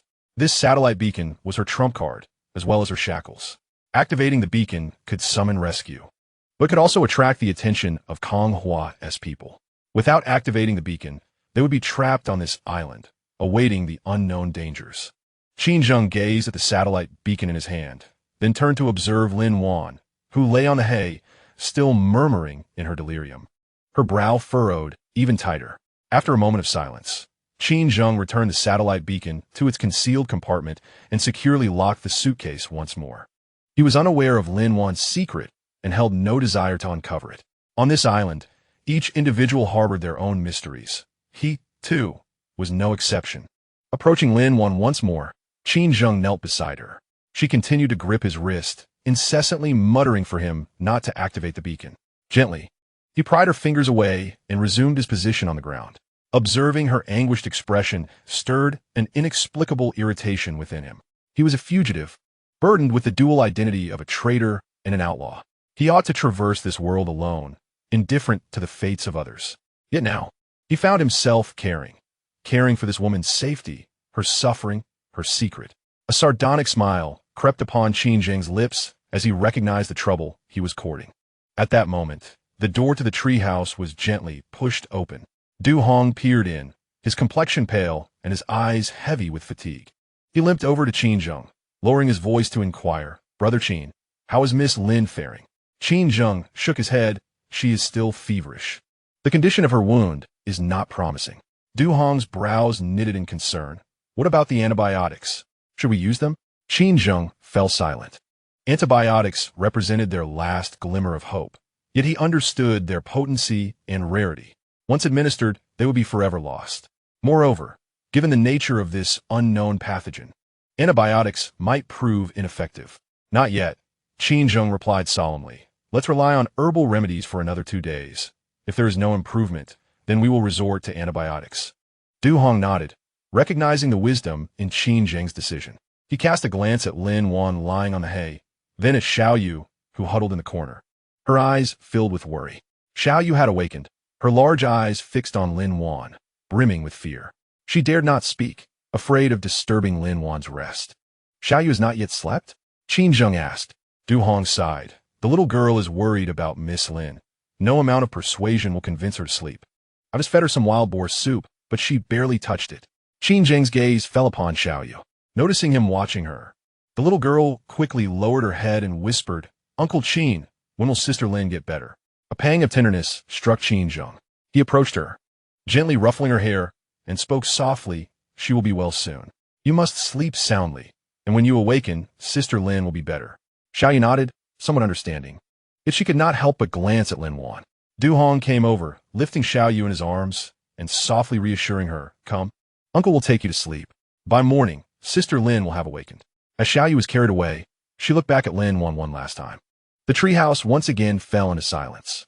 Qin Zheng sat beside Lin Wan, observing the flush of her cheeks, burning with fever, while listening to her fragmented murmurs.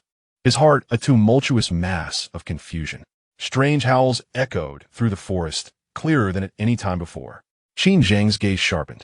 He understood these cries were not produced by ordinary beasts, but by that large bipedal creature, drawing ever closer to their camp. He tightened his grip on the hunting knife, his eyes scanning the encroaching darkness beyond the window with vigilance. The night deepened, the embers of the campfire extinguished completely, plunging the treehouse into a shroud of darkness. Leaning against the wooden wall, Qin Zheng watched over Lin Wan, who lay beside him as he endured a sleepless night. His hand remained poised on the knife, ever ready to confront unforeseen peril. He knew this night would be one of insomnia, not solely due to Lin Wan's high fever, but also because that lurking bipedal creature was fixated upon them with predatory intent.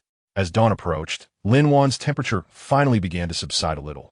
Her murmurs ceased, and her breathing became steadier.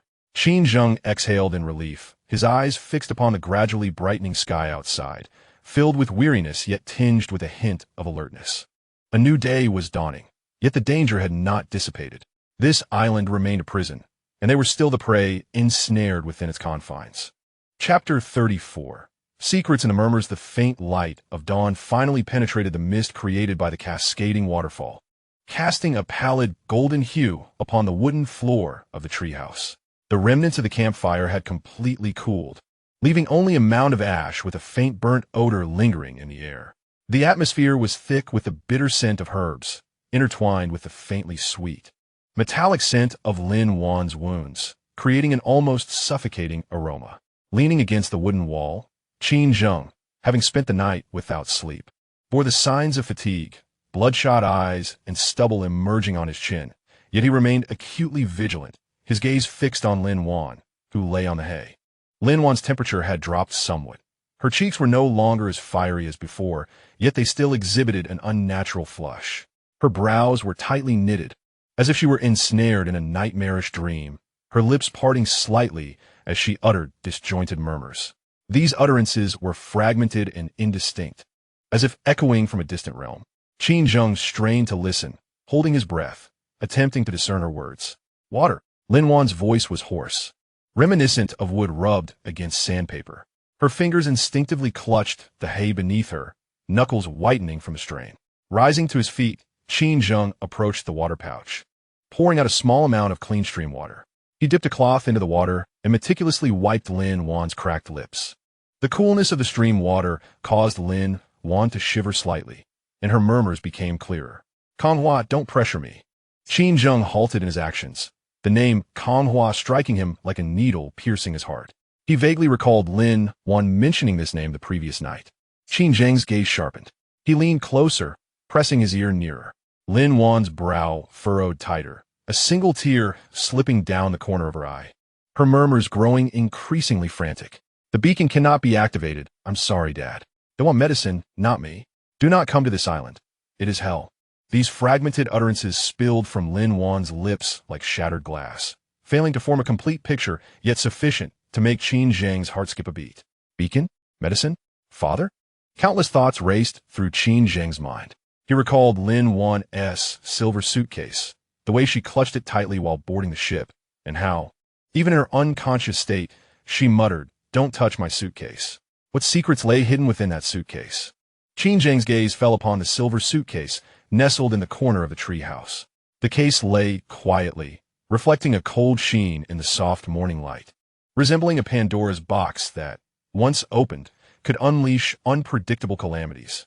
Qin Zheng hesitated. As a special forces soldier, he possessed keen observational skills and an insatiable curiosity. Yet, He understood that on this island, everyone harbored their own secrets. These secrets were both the foundation of survival and deadly weaknesses.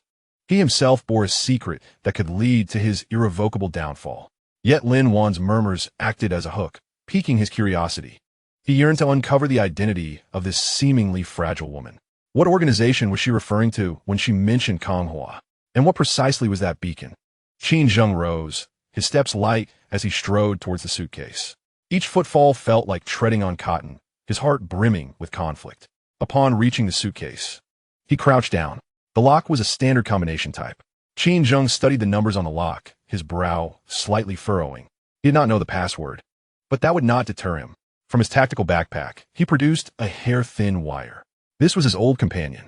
During his service in the Special Forces, he had used this wire to open countless locks and infiltrate numerous heavily guarded locations. Qin Zheng's fingers were steady, not a tremor in sight. He inserted the wire into the keyhole, gently turning it. His fingertips could distinctly feel the internal structure of the lock. His eyes were fixed on the keyhole, his mind racing. Moments later, with a soft click, the lock released. Qin Zheng inhaled deeply and slowly opened the suitcase. Inside, the first layer contained neatly folded clothing, a few changes of attire. There was also a small medicine box filled with common cold and fever medications. These items appeared utterly mundane. Qin Zheng's gaze shifted to the bottom of the suitcase. His fingers lightly brushed against the wooden base, smooth to the touch except for a minuscule protrusion near the corner. A subtle smile graced Qin Zheng's lips. Indeed, there was a hidden compartment. He extended his finger and pressed the protrusion. With a sudden crack, a wooden plank at the bottom of the chest sprang up. The hidden compartment was small, containing only 2 items. One was a black device, palm-sized, resembling a portable intercom. Inscribed on the device's casing were the delicate letters, Satellite Beacon. Qin Zheng's pupils contracted sharply. He picked up the beacon, scrutinizing it with keen interest. The casing was a matte black, exuding a tactile richness. On the front, a red button beckoned, accompanied by a small inscription. Press the button to send a coordinate signal. The back bore a tiny emblem, an abstract lotus flower. Qin Zheng's gaze grew increasingly intricate. He recognized this emblem. On a cargo ship, he had inadvertently seen it emblazoned on Lin Wan's work ID. At that time, he had paid little attention, but reflecting now, it dawned on him that this emblem likely belonged to Konghua biotechnology. The second item in the compartment was a small glass vial containing several syringes. A label affixed to the vial read, "New antibiotic from Konghua biotechnology." Qin Zheng lifted the glass vial, examining the syringes within. In an instant, a multitude of realizations flooded his mind.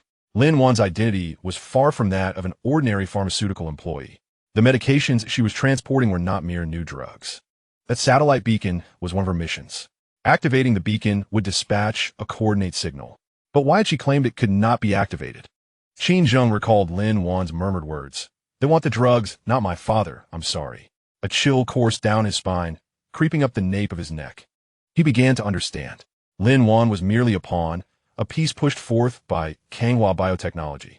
The medications she guarded were the company's secret weapon, and the satellite beacon served as a signal for handover. Yet, she clearly did not wish to proceed in this manner. Perhaps she had uncovered the secrets of the drugs. Perhaps she sought to extricate herself from Konghua biotechnology's grasp. Qin Zheng set down the glass vial and picked up the satellite beacon once more. His fingers gently brushed over the red button. With a mere press, he could send a coordinate signal. Perhaps it would summon rescue. Perhaps it would incite the wrath of Konghua biotechnology. Qin Zheng's expression deepened with contemplation. He remembered himself, another pawn, wronged by a military tribunal and forsaken by his homeland. He had escaped, clandestinely boarded a cargo ship, driven by the will to survive, to find an opportunity to connect with his comrades and clear his name. He and Lin Wan were strikingly similar. Gazing at the satellite beacon in his hand, he turned back to observe Lin Wan, lying amidst the hay. She was still murmuring, her brow furrowed in distress. After a moment of silence, Qin Zheng gently placed the satellite beacon back into the hidden compartment. He then closed the compartment and secured the chest's lock once more. He refrained from disturbing any of the items within. He understood that every individual possesses their own choices. Lin Wan's choice was to refrain from activating the beacon, and he respected her decision. Qin Zheng rose to his feet and approached Lin Wan. gently brushing aside the stray strands of hair from her forehead. Her skin remained feverish to the touch. At that moment, the door of the tree house creaked open softly.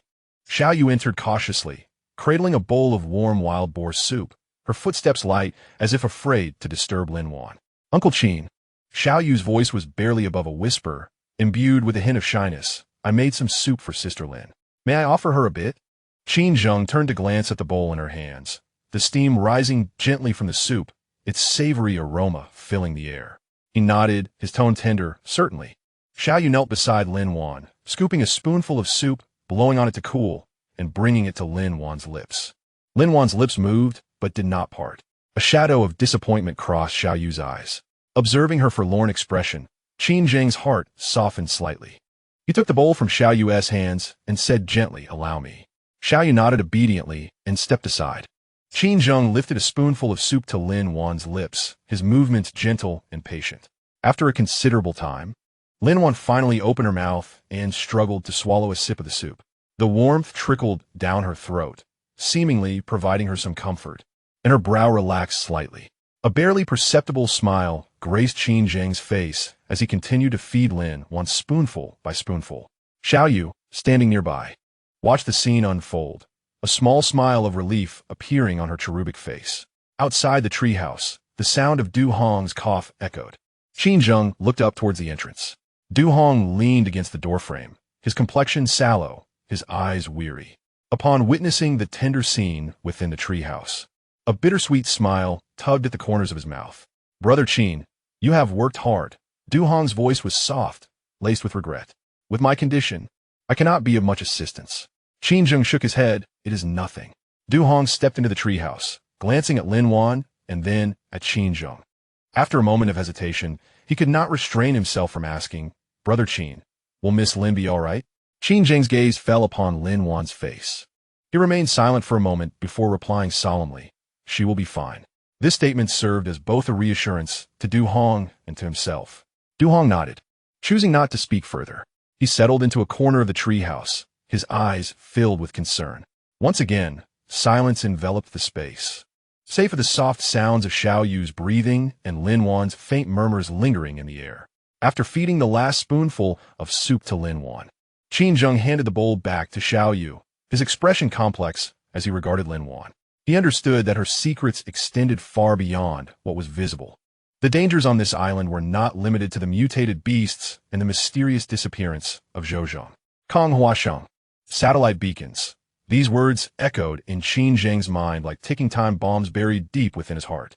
He was uncertain when these bombs would detonate. All he knew was that from this moment onward, Lin Wan's secrets had become his as well. The soft glow of dawn grew ever brighter. Outside the treehouse, the thunderous roar of the waterfall grew increasingly distinct. In the jungle, a few crisp notes of birdsong echoed. A new day had dawned. However, the atmosphere within the treehouse remained oppressively heavy. Qin Zheng leaned against the wooden wall, gazing at Lin Wan, who lay upon the hay. His hand quietly tightened around the hunting knife at his waist. No matter the dangers that lay ahead, he would protect her, not for any other reason, but because on this hellish island, they were kindred spirits. Chapter 35. Recovery and Transformation. The pale light of dawn on the third morning filtered through the mist of the waterfall. Flecks of golden light danced upon Lin Wan's eyelids, bringing a cool warmth. Her eyelashes fluttered gently, akin to the wings of a butterfly, as her consciousness, dormant for 3 days, gradually emerged from the depths of darkness. The first sensation she registered was a fiery dryness in her throat, as if filled with sandpaper. This was followed by a dull ache radiating from her right arm, where a thick scab had formed over the wound, itching intensely yet forbidding her from scratching. She slowly opened her eyes. The wooden ceiling of the treehouse shimmered with a soft hue in the morning light. The embers of the campfire had long since cooled, and the air was infused with the astringent scent of herbs, mingled with the savory aroma of wild boar jerky. Qin Zheng sat beside her on the hay, leaning against the wooden wall, his hand gripping a polished hunting knife as he meticulously sharpened a wooden arrow. His profile was sharply defined, his jawline taut, and his gaze was intently fixed upon the arrow shaft, the blade gliding over the wood, producing a delicate rustling sound. The morning light caught the tips of his hair, casting a faint golden hue that somewhat softened the fierceness he usually exuded. Lin Wan's gaze slowly drifted to his hands. They were calloused and scarred, with a grotesque scar marking the spot where his left pinky was missing. Yet these hands had, over the past 3 days, repeatedly applied herbs to her wounds, offered her the bitter herbal concoction, and gently wiped her fevered forehead with cloth dipped in stream water. She recalled fragmented memories from her unconscious state. She remembered someone whispering in her ear, someone holding her hand tightly, and someone pressing a rough palm against her forehead to gauge her temperature. These memories were like pearls scattered in water, flickering in and out of existence, yet radiating a reassuring strength. Awake? Qin Zheng's voice suddenly broke through her thoughts. He did not lift his gaze, his knife continuing to work with the arrow shaft in a fluid motion, imbued with an undeniable certainty. Clearly, he had sensed her awakening long before. Lin Wan parted her lips, a hoarse sound escaping her throat. She wished to express her gratitude, but the words remained lodged in her dry throat, reduced to a mere whisper. Finally, Qin Zheng raised his head. His eyes fell upon her face, and within those normally cold, piercing orbs, a trace of warmth flickered, barely perceptible. He set down the knife and arrow shaft, rising to fetch the water pouch, pouring out half a bag of lukewarm water. Drink slowly, he instructed as he approached, crouching beside her and bringing the water pouch to her lips.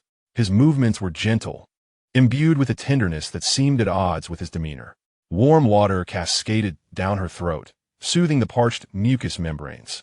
Lin Wan greedily took several sips until the dryness in her throat eased somewhat, then gently shook her head. Qin Zheng withdrew the water pouch, his gaze falling upon the wound on her right arm. The scab had taken on a deep brown hue, firmly adhered to the skin, and the surrounding redness had significantly subsided, leaving only faint bruising. He extended a finger, lightly touching the edge of the scab, his voice low. Does it still hurt? Not anymore. Lin Wan's voice remained hoarse, but was much clearer. She expressed her gratitude with a soft thank you. Those 2 words were uttered lightly yet with profound sincerity. Qin Zheng's eyes stirred, but he remained silent. He simply stood up and walked to the treehouse entrance, calling out, "Du Hong, prepare some porridge." Soon, Du Hong's voice echoed back, "Certainly. Brother Qin, has Miss Lin awakened?" No sooner had he spoken than a small figure darted in through the doorway.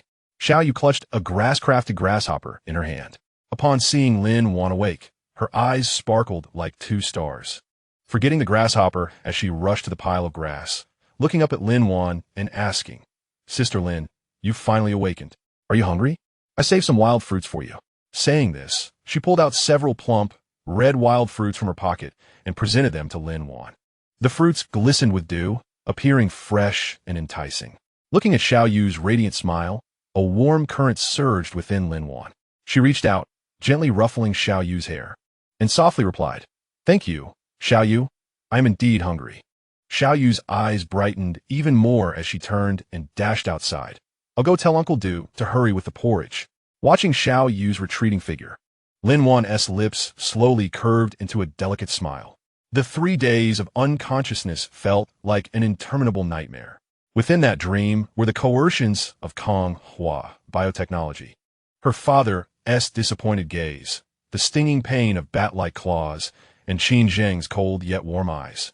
This severe illness acted as a crucible, burning away the inherent fragility and dependency within her.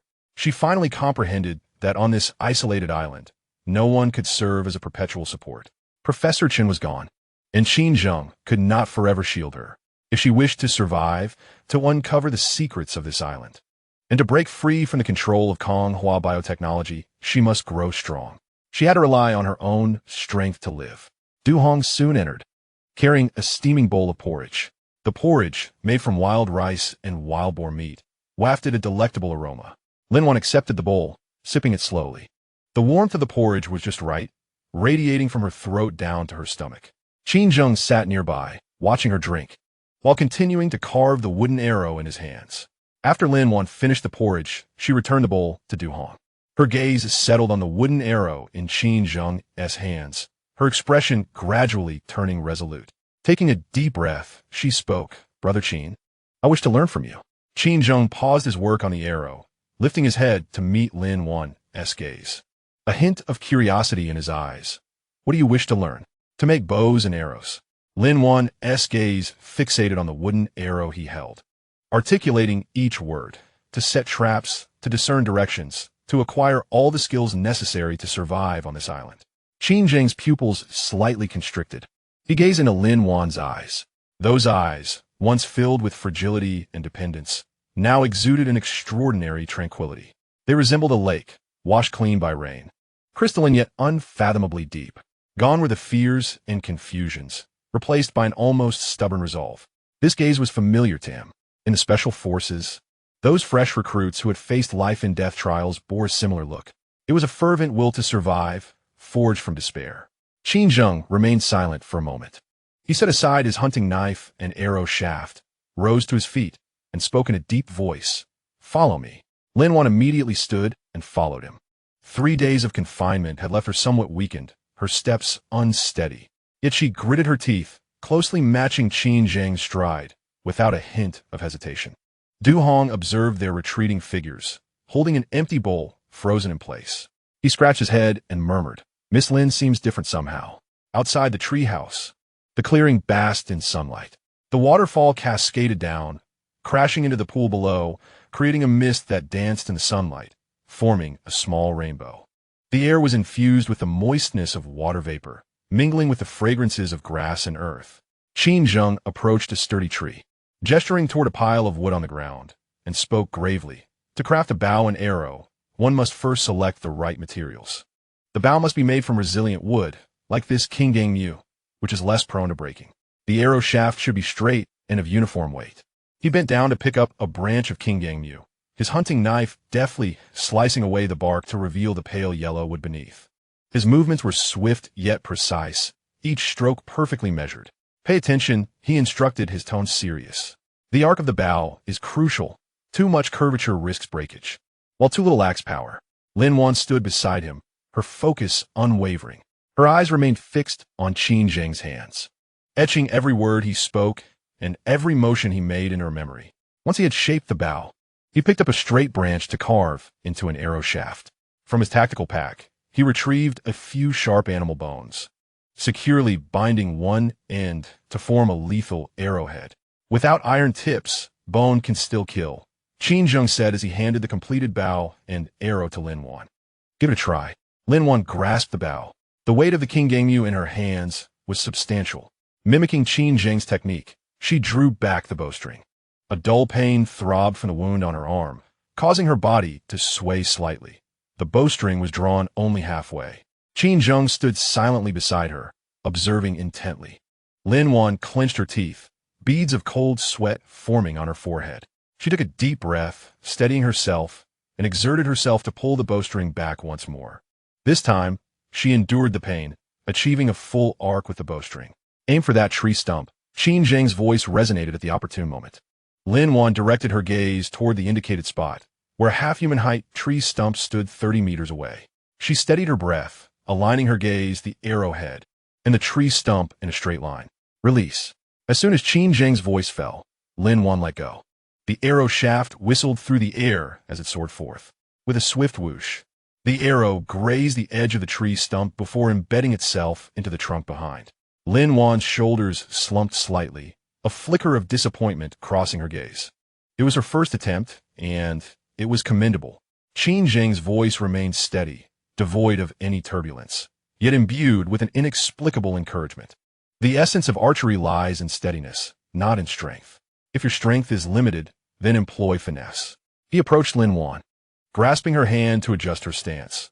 The hand gripping the bow must be steady. The hand drawing the bow should exert a uniform force, and while aiming, one must breathe slowly. His palm was rough, calloused, yet warm. Lin Wan's heart involuntarily quickened its pace. Steeling herself, she picked up another arrow, placing on the bowstring once more. This time, her movements were considerably more composed. The bowstring was drawn back, and the arrow tip aligned steadily with the tree stump. "Release." The arrow shot forth, this time striking the very center of the stump with precision. It hit. Xiao Yu's jubilant cheer rang out from nearby. Lin Wan gazed at the arrow embedded in the stump, a smile gradually gracing her lips.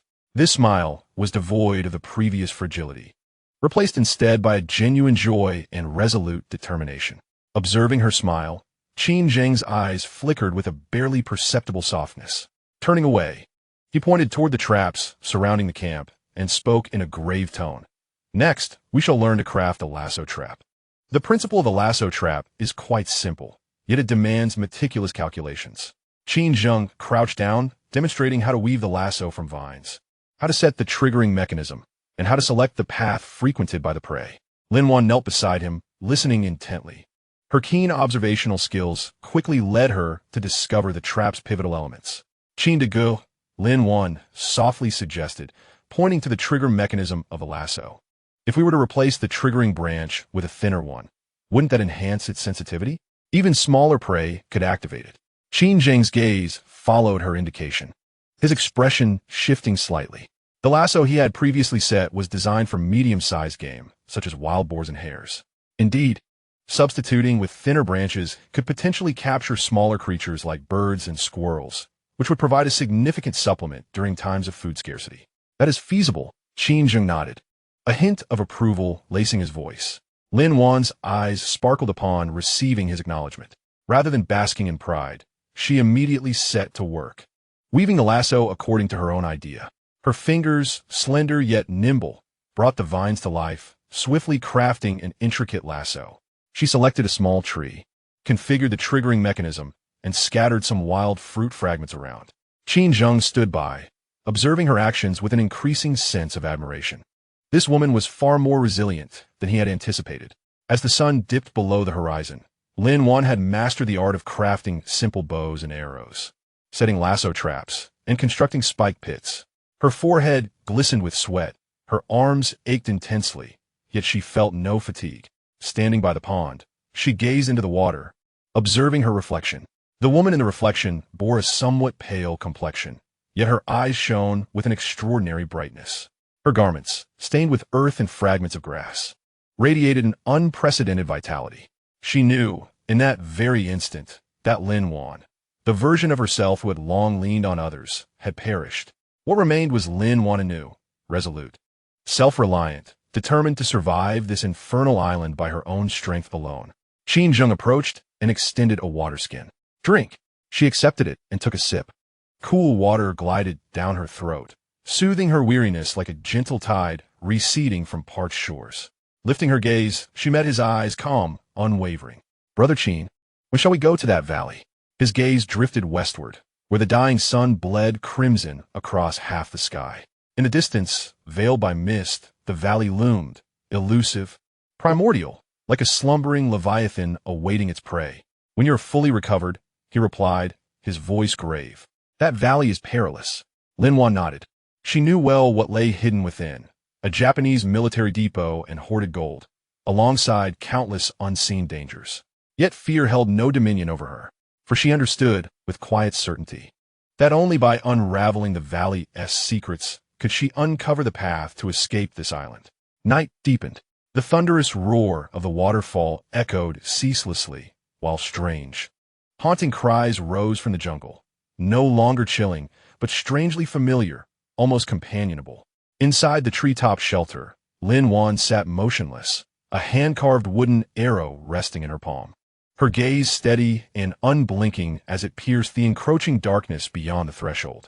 Chapter 36. Deciphering the map, the final sliver of sunset skimmed the cascading water curtain, casting fractured, dancing light upon the wooden walls of the treetop shelter. A breeze, damp and fragrant with mist, slipped through the opening, stirring scattered dried grass and lifting the edges of the coarse animal hide resting upon Lin Wan's lap. It was wild boar hide, skillfully stripped, cured, and tanned by Qin Zheng, now repurposed as her cartographic canvas, bearing the meticulous traces of the cave wall inscription she had transcribed with charcoal. Her strokes were uneven, yet astonishingly precise. A sinuous river unfurled from the northeastern mountains, threading through dense forest before plunging into the pool beneath the waterfall. To the west, a mist-shrouded valley emerged, its silhouette marked boldly in two Japanese characters, Kanku Jin, Depot Gold. Beside it lay Professor Chun's waterproof notebook, swollen and warped by water. Its cover curled at the edges, its ink blurred yet legible, filled with meticulous notations on magnetic anomalies. Lin Wan sat atop the dry grass, her body nearly restored, though a poultice of crushed herbs still clung to the wound on her right arm, whispering faint, persistent itch beneath the bandage. Her expression was absorbed, her fingertips tracing the valley's outline on the hide, her brow faintly furrowed, as if listening to a secret the map had not yet fully revealed. Qin Zheng sat opposite her, methodically polishing the multifunctional survival knife retrieved from the wreckage, its blade glinting cold and sharp in the fading light. Du Hong stood at the threshold of the shelter, one foot lifted in restless anticipation, glancing repeatedly, though discreetly, at the hide, his impatience barely concealed. Xiaoyu sat quietly beside Lin Wan, twirling a slender blade of grass between her fingers, silent and watchful, unwilling to disturb the fragile alchemy of thought unfolding before her. "Brother Qin, look." Lin Wan lifted her head, pointing towards the western valley depicted on the animal hide, where a map adorned the crystalline stone wall. Although the scale was rudimentary, it was evident that the marked location of the warehouse lay directly west of the island. Qin Zheng's gaze fell upon the animal hide, and he nodded silently, having already discerned this detail while awaiting Lin Wan's analysis. Lin Wan then retrieved Professor Chen's notebook. Flipping to a particular page and indicating the script therein, Professor Chen noted that the island exhibited magnetic anomalies, particularly in the western region, where compasses would fail entirely and watch hands would whirl chaotically. He further stated that these magnetic irregularities could affect biological genes, leading to mutations. The giant wild boars, mutated bats, and the immense footprints we encountered should all be related to this phenomenon. Du Hong's breath momentarily hitched. He leaned closer, his eyes fixed intently on the golden inscriptions on the animal hide. His throat bobbed as he spoke, his voice slightly hoarse. "So, the warehouse and the gold are truly located in the Western Valley?" Lin Wan did not answer his question directly. Her gaze shifted to Qin Zheng as she continued. "There is also the pilot's log. Do you remember? The log mentions a light in the Western Valley, yet warns of gigantic beasts. Could that light be the illumination from the Japanese warehouse?" Qin Zheng halted his actions of polishing the blade. He raised his head, his eyes sharp as an eagle's. The pilot's crash site is on the eastern side of the island. His ability to see the light from the Western Valley suggests that the terrain there is elevated, or the warehouse itself is conspicuously located. Moreover, his mention of enormous beasts aligns with the footprints we previously discovered. They must be of the same origin. Lin Wan nodded, her determination growing stronger. Exactly. The Japanese likely chose to establish their warehouse and research facility in the Western Valley precisely because of the magnetic anomalies present there. Utilizing the magnetic field? Du Hong furrowed his brow, perplexed. What purpose could it serve? Concealment. Qin Zheng's voice was low and edged with a hint of coldness. Magnetic anomalies disrupt electronic devices. Aircraft radars and satellite detection cannot penetrate them. During wartime, this serves as an optimal means of concealment. Lin Wan added, moreover, the magnetic anomalies can impair one's sense of direction. Once one enters the valley, it is all too easy to become disoriented. This serves as a natural defense.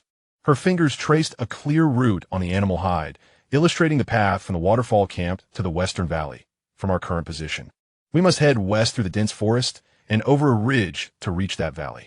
However, the magnetic field will intensify along the way, rendering compasses utterly useless. We will have to rely on the sun and the terrain to navigate. He gazed at the route on the animal hide, then at the golden inscriptions, his eyes brimming with greed. Rubbing his hands together, he spoke with urgency. Then what are we waiting for? Let us set forth tomorrow. Once we locate the warehouse and the gold, we can leave this cursed island. Lin Wan's gaze fell upon Du Hong, her expression tinged with caution. She did not miss the avarice glimmering in his eyes and inwardly sighed. Indeed, the allure of gold was a temptation that few could resist. Qin Zheng's gaze also turned icy. He cast a sidelong glance at Du Hong, his voice imbued with an undeniable authority. What is the rush? The valley harbors not only gold, but also mutated beasts and traps left by the Japanese army.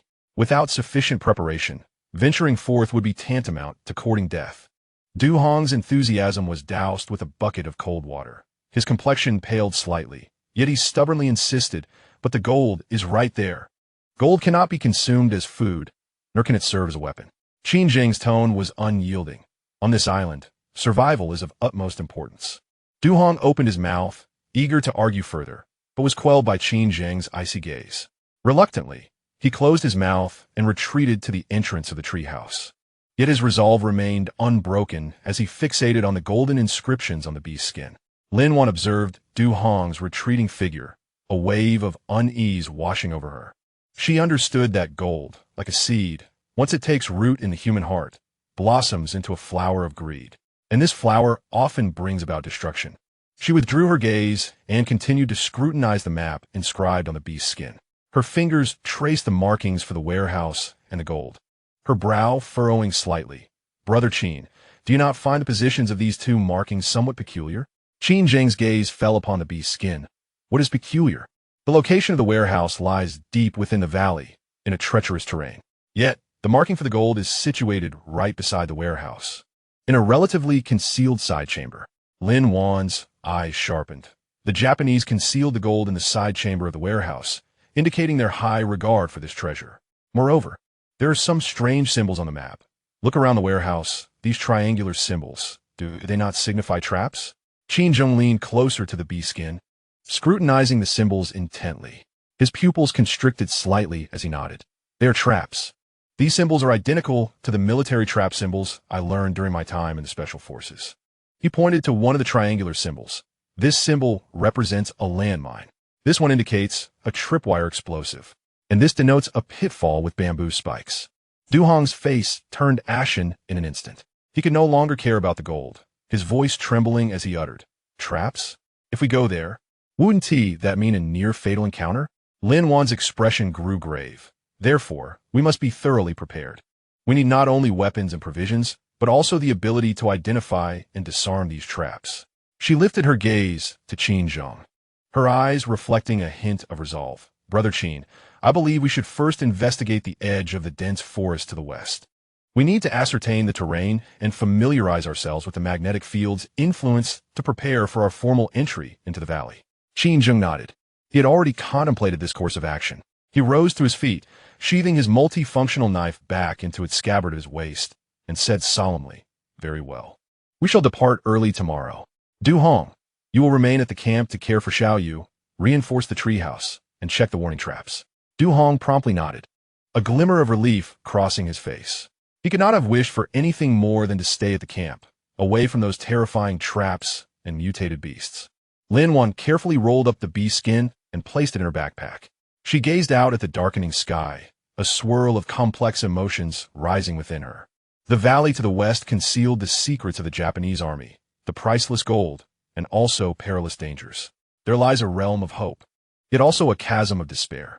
She understood that once they embarked on the path to the valley, there would be no turning back.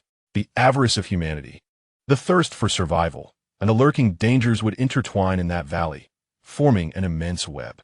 They were destined to struggle for survival within this intricate snare. As night deepened, the roar of the waterfall grew increasingly distinct. Strange howls echoed through the jungle, closer than ever before. Qin Zheng approached the entrance of the treehouse, his vigilant gaze sweeping over the shadowy forest. His hand gripped the hunting knife at his waist with unwavering resolve. Lin Wan stepped beside him, observing his upright silhouette, and gently inquired, "Brother Qin, do you truly believe that what lies within the valley is merely a storage of the Japanese army and gold?" Qin Zheng's body stiffened slightly. He turned to face Lin Wan, his eyes as profound as the night sky, and replied, "Regardless of what it is, we must proceed. For that is our sole hope of escaping this island." Lin Wan nodded in agreement, fully aware that Qin Zheng spoke the truth. On this isolated island, they had no retreat. They could only advance, even if it meant traversing a path fraught with peril. The bonfire within the treehouse gradually dimmed. Moonlight seeped through the gaps in the wooden planks, illuminating the animal skin map nestled in the backpack.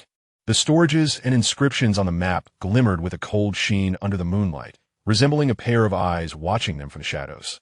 Chapter 37. Journey to the valley. The morning mist had yet to dissipate, and the roar of the waterfall mingled with the coolness of the water vapor, wafting through the crevices of the treehouse's wooden floor.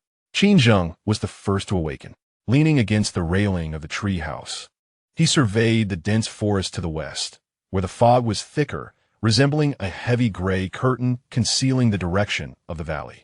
In his hand, he clutched the animal skin map, his fingertips tracing the marked route, his gaze sharp as that of an eagle. Lin Wan had also awakened. She had prepared her backpack, which contained herbal pouches, a multifunctional knife, several packs of compressed biscuits, and Professor Chen's notebook. The bandage wrapped around her right arm itched where the wound had scabbed, yet she was able to move her arm freely. She approached Qin Zheng, following his gaze, and softly declared, "I am ready." Qin Zheng nodded and turned to look at Du Hong in the corner of the treehouse. Du Hong had long been awake, sitting on a pile of hay, lazily organizing his belongings.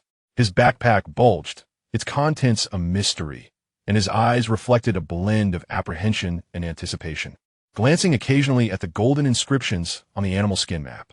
Upon hearing Qin Zheng's voice, he sprang to his feet and exclaimed, "I am ready too. We can set off at any moment."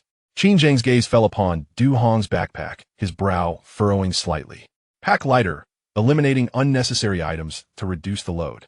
Du Hong's face flushed slightly, yet he defiantly retorted, "These are all useful. What if we encounter danger?" Qin Zheng refrained from further commentary, simply turning to enter the treehouse and retrieve his tactical backpack, which contained a hunting knife, bow and arrows, gunpowder, rope, and some compressed biscuits along with wild boar jerky. He meticulously inspected his weapons, ensuring the bowstring of the bow was taut and the blade of the hunting knife was sharp, before nodding in satisfaction. Xiaoyu had also awakened. Clad in a faded outfit, she stood at the entrance of the treehouse, clutching a small woven rabbit, a creation taught to her by Lin Wan. Her gaze, filled with reluctance, lingered on Qin Zheng, Lin Wan, and Du Hong, as she fought back tears and softly said, "Uncle Qin, Sister Lin, Uncle Du, please be careful." Lin Wan approached, crouched down, and gently patted Xiaoyu on the head, whispering, "Be good, Xiaoyu. Stay at the campsite and keep an eye on the treehouse. We will blow the whistle every evening, 3 long and 1 short, as a sign of safety. If you hear this signal, you will know we are safe." If you do not hear it, Lin Wan hesitated, leaving her words unspoken. She retrieved a whistle from her backpack and handed it to Xiaoyu, saying, "Take this whistle.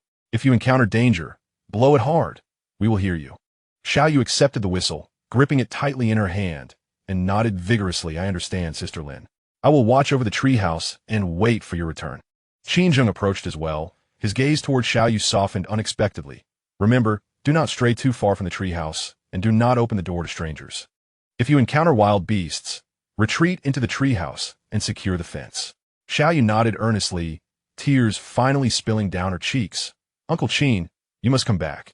Qin Zheng said nothing in response, instead giving her shoulder a reassuring pat. He straightened up, glancing at Lin Wan and Du Hong, and declared in a solemn tone, "Let's depart." The trio, laden with their backpacks, followed the narrow path on the western side of the waterfall campsite, venturing into the dense forest. The morning sun filtered through the gaps in the leaves, casting mottled patches of light. The air was imbued with the fresh fragrance of grass and trees, mingled with a faint hint of sulfur. As they traveled further west, the sulphurous scent intensified. Leading the way, Qin Zheng held his hunting knife firmly, his vigilant gaze scanning the surroundings. Lin Wan walked in the middle, bow and arrow in hand, occasionally stopping to examine the plants by the path. Du Hong trailed behind, wielding an axe, panting heavily and often voicing his complaints. "This path is quite arduous." Du Hong wiped the sweat from his forehead, gazing at the dense thicket ahead with a furrowed brow. "With trees this thick, when will we ever reach the valley?" Qin Zheng did not look back, merely replying in a low voice, "Speak less to conserve your strength." Du Hong pouted, refraining from further comments. After approximately an hour of walking, the surroundings began to transform. The previously dense trees became sparser, replaced by bizarrely shaped flora. These plants boasted enormous leaves, towering to a person's height, bearing an ominous dark red hue, with sharply serrated edges. Lin Wan halted, her eyes filled with caution as she observed these peculiar plants. She crouched down to scrutinize their roots, discovering them covered in tiny, backward-facing thorns. Tentatively, she reached out to touch a leaf, feeling a sharp sting at her fingertips. "Be cautious of these plants." Lin Wan's voice was laced with seriousness. "The leaves have thorns and may be poisonous." Qin Zheng also paused, studying the flora with a furrowed brow. He took a stick from his backpack and gently prodded a leaf. The leaves immediately curled up, resembling an open palm, tightly grasping the branch. The bark on the branch was swiftly pierced by barbs, oozing a white sap. They exhibit aggressive tendencies. Qin Zheng spoke in a low voice, urging to steer clear of them. The trio cautiously circumvented these colossal plants and continued their journey westward. The further they ventured west, the more pronounced the magnetic field's influence became. Lin Wan retrieved the compass, only to find the needle spinning wildly, rendering it incapable of indicating direction. She then pulled out her watch, discovering that its hands had come to a standstill. The magnetic field's strength was intensifying. Lin Wan's voice held a hint of astonishment, far more severe than what Professor Chan had documented. Qin Zheng nodded, having already discerned this fact. He glanced at the sun's position and the growth of the trees, stating solemnly, "Following the sun is infallible." The trio pressed onward. Suddenly, Du Hong let out a startled cry. "Ah, what is that?" Qin Zheng and Lin Wan immediately turned around, only to see several enormous ants crawling up Du Hong's pant leg. These ants were the size of fists, with black bodies and red heads, their pincers gleaming menacingly as they clamped down on Du Hong's trousers. Du Hong's face turned pale with fright as he stomped his feet desperately, attempting to shake off the ants. Yet, those pincers were firmly embedded in his pants, refusing to let go. "They are giant army ants." Lin Wan's expression changed dramatically. She swiftly retrieved a pouch of herbs from her backpack, extracting a handful of green powder and sprinkling it on Du Hong's pant leg. The giant ants, detecting the powder's scent, immediately released their grips and fell to the ground, convulsing a few times before becoming still. Du Hong, paralyzed with fear, collapsed onto the ground, gasping for breath as he stared at the corpses of the ants. His face as pale as a sheet. These ants are highly venomous. Being bitten would spell trouble. Lin Wan's voice carried a tinge of apprehension as she handed the pouch of herbs to Qin Zheng, explaining that the powder was made from detoxifying herbs and could repel poisonous insects. Qin Zheng accepted the pouch with a nod. He helped Du Hong to his feet and urged him in a grave tone, "Move quickly. We only need to get through this area." Du Hong nodded, refraining from uttering another word, closely trailing behind Qin Zheng, his eyes filled with terror. The trio continued their march. The number of unusual creatures along the way increased dramatically. They encountered spiders larger than basins, suspended from branches as they spun colossal webs. Centipedes thicker than arms crawled through piles of fallen leaves, leaving long trails behind. And butterflies with wings spanning a meter, their patterns resembling eyes, appeared both bizarre and enchanting. Du Hong's complexion grew increasingly pale, and his steps slowed, observing the surrounding environment. His gaze was rife with despair. "Brother Qin, perhaps we should turn back." Du Hong's voice trembled, expressing the perilous nature of this place, unfit for human habitation. No matter how precious the gold, one must have life to claim it. Qin Zheng halted, turning to face Du Hong with an icy stare. "Turn back now? Do you think we have a way to retreat?" Du Hong opened his mouth, speechless. Lin Wan approached, looking at Du Hong and softly saying, "Brother Du, we have come this far. We cannot abandon our quest midway. As long as we locate the warehouse, we shall acquire weapons and medicine, thus enhancing our chances of survival." Du Hong gazed into Lin Wan's resolute eyes and then glanced at Qin Zheng's chilling gaze, ultimately bowing his head in submission. He comprehended that there was no retreat for them. The trio continued onward. After traversing for approximately an hour, they finally crested a ridge. Standing atop the ridge, they gazed westward. In the distance, a valley lay shrouded in a thick veil of mist. The rocks within the valley exhibited a peculiar dark red hue, as if stained with blood. The scent of sulfur hung heavily in the air, causing a prickling sensation in their throats. At the entrance of the valley, vague shapes of white could be discerned, resembling skeletal remains. Qin Zheng's gaze sharpened, for he realized they were drawing ever closer to their objective. Lin Wan's heartbeat quickened involuntarily as she fixed her eyes upon the valley, her expression a blend of anticipation and vigilance. Du Hong's eyes sparkled with a newfound fervor. He stared into the valley's depths, forgetting his fears and fatigue, murmuring, "We are nearing the golden warehouse." Qin Zheng cast a sidelong glance at Du Hong, a glint of coldness flickering in his eyes. He understood that the seed of greed had already taken root in Du Hong's heart, a seed that would inevitably blossom into a flower of destruction. As the sun dipped below the horizon, the three finally arrived at the valley's entrance. Qin Zheng halted, produced a whistle, and emitted 3 long notes followed by a short one. The sound echoed within the valley, traveling far and wide. Soon, a reply echoed back from the direction of the treehouse camp. Xiaoyu had heard it. Lin Wan exhaled in relief, a smile gracing her face. Qin Zheng stowed the whistle, turned to Lin Wan and Du Hong, and spoke in a low voice, "We shall camp here tonight and enter the valley at dawn."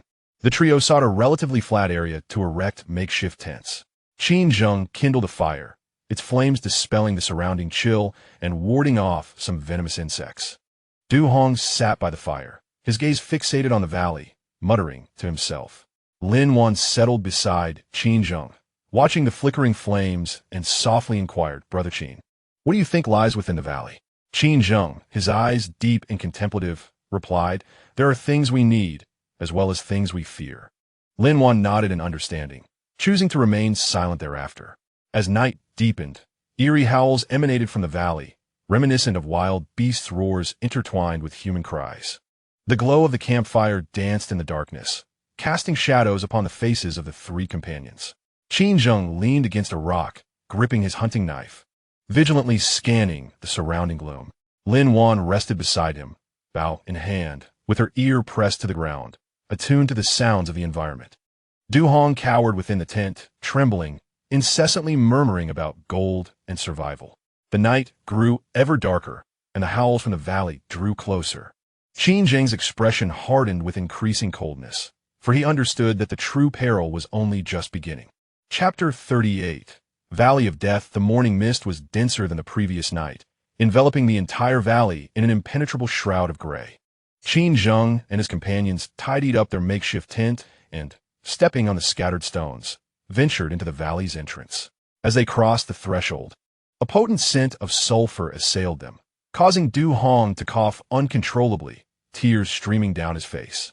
He covered his nose, his brow furrowed in dismay, exclaiming, "What is that smell? It's utterly foul." Lin Wan similarly grimaced, retrieving a cloth from her backpack, dampening it before covering her mouth and nose. She murmured, "It is the scent of sulfur. The geothermal activity in this valley is quite vigorous. There must be hot springs or a volcanic vent nearby." Qin Zheng remained silent, his gaze sweeping the surroundings, his eyes keen and sharp as an eagle's. The ground beneath them was a dark crimson, reminiscent of bloodstains. The rocks were riddled with cracks, from which white steam occasionally billowed, radiating intense heat. The trio proceeded cautiously, ensuring each step was deliberate. The ground grew increasingly heated. After only a few paces, Du Hong could no longer contain himself, leaping up in dismay. He removed his shoes, inspecting his reddened soles, grimacing and complaining, "Why is the ground so scorching? If we continue, my feet will surely be scorched." Qin Zheng crouched down, feeling the rocks beneath his fingers. The searing heat was palpable, and he furrowed his brow, stating, "It is geothermal activity. The magma lies close to the surface. Tread carefully and avoid the fissures emitting steam." Lin Wan also crouched, scrutinizing the rock formations. She discerned that the coloration of the rocks was not natural, but rather the result of prolonged erosion by sulfur and geothermal heat. These rocks contained a significant amount of sulfides.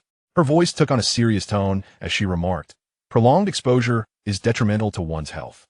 The three donned their shoes once more, selecting lighter-colored stones devoid of cracks as they continued onward. As they delved deeper into the valley, the sulfurous odor intensified.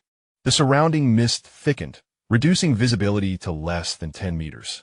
Lin Wan produced a compass, hoping to ascertain their direction. However, the moment she unveiled it, her expression shifted dramatically. The compass needle spun wildly, as if possessed, failing to stabilize. Regardless of how she manipulated the device, the needle continued its erratic dance, rendering the compass entirely useless. Lin Wan's voice carried a note of astonishment. Qin Zheng had anticipated this outcome. He glanced up at the sky, obscured by dense fog, rendering the sun invisible. Observing the surrounding rocks, he spoke solemnly, "Relying on the compass is futile. Follow the patterns of the rocks. They align with the valley's trajectory." Lin Wan nodded in agreement, stowing away the compass. She retrieved Professor Chen's notebook, flipping to the section on magnetic fields, and, in accordance with their environment, softly stated, "Professor Chen's notes indicate that the magnetic anomalies here are the strongest on the entire island. Such strong magnetic fields not only interfere with electronic devices, but also impact biological nervous systems." Du Hong's fear escalated upon hearing this. He closely trailed Qin Zheng, his eyes darting warily through the mist, apprehensive of any lurking monstrosities. After approximately half an hour of travel, the surrounding vegetation became increasingly sparse. Where once dark red flora could be seen, now not even their shadows remained. Before them lay only dark crimson rocks and fissures exhaling steam.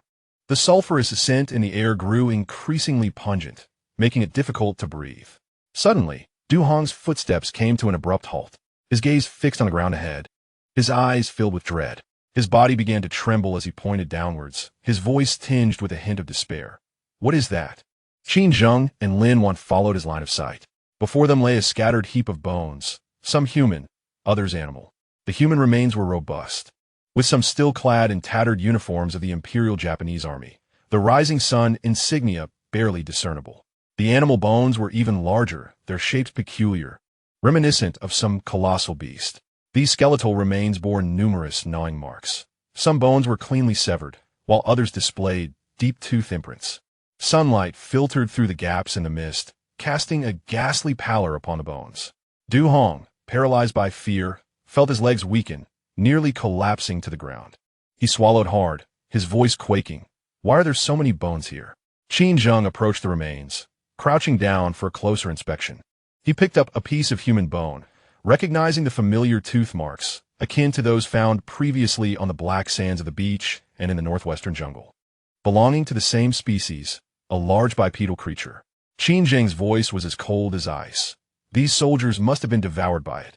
Lin Wan also knelt beside the bones, retrieving a fragment of a military boot, the number still clearly visible. Her gaze fell upon the center of the skeletal pile, where a rusted command sword lay, its scabbard inscribed with Japanese characters. "These are the soldiers of the Imperial Japanese Army from World War II, she said gravely. They must have been stationed in the warehouse, ultimately attacked by that large bipedal creature, and perished here. Du Hong's face turned pale at her words. He glanced at the bones, recalling Su Wan's fate, a chill coursing from his feet to the crown of his head. Regret began to wash over him. Regret for following Qin Zheng and Lin Wan to this cursed place. This was no treasure trove, but a veritable valley of death. "Qin brother, we should turn back," Du Hong pleaded. "It's far too dangerous here. We are no match for that monster." Qin Zheng did not turn around. He stood, surveying the surrounding fog, and spoke in a deep voice. "Turn back now? Do you believe we have a way out?" Du Hong opened his mouth, but could not find the words. He knew Qin Zheng was right. They had ventured deep into the valley, and with such dense fog, retracing their steps was impossible.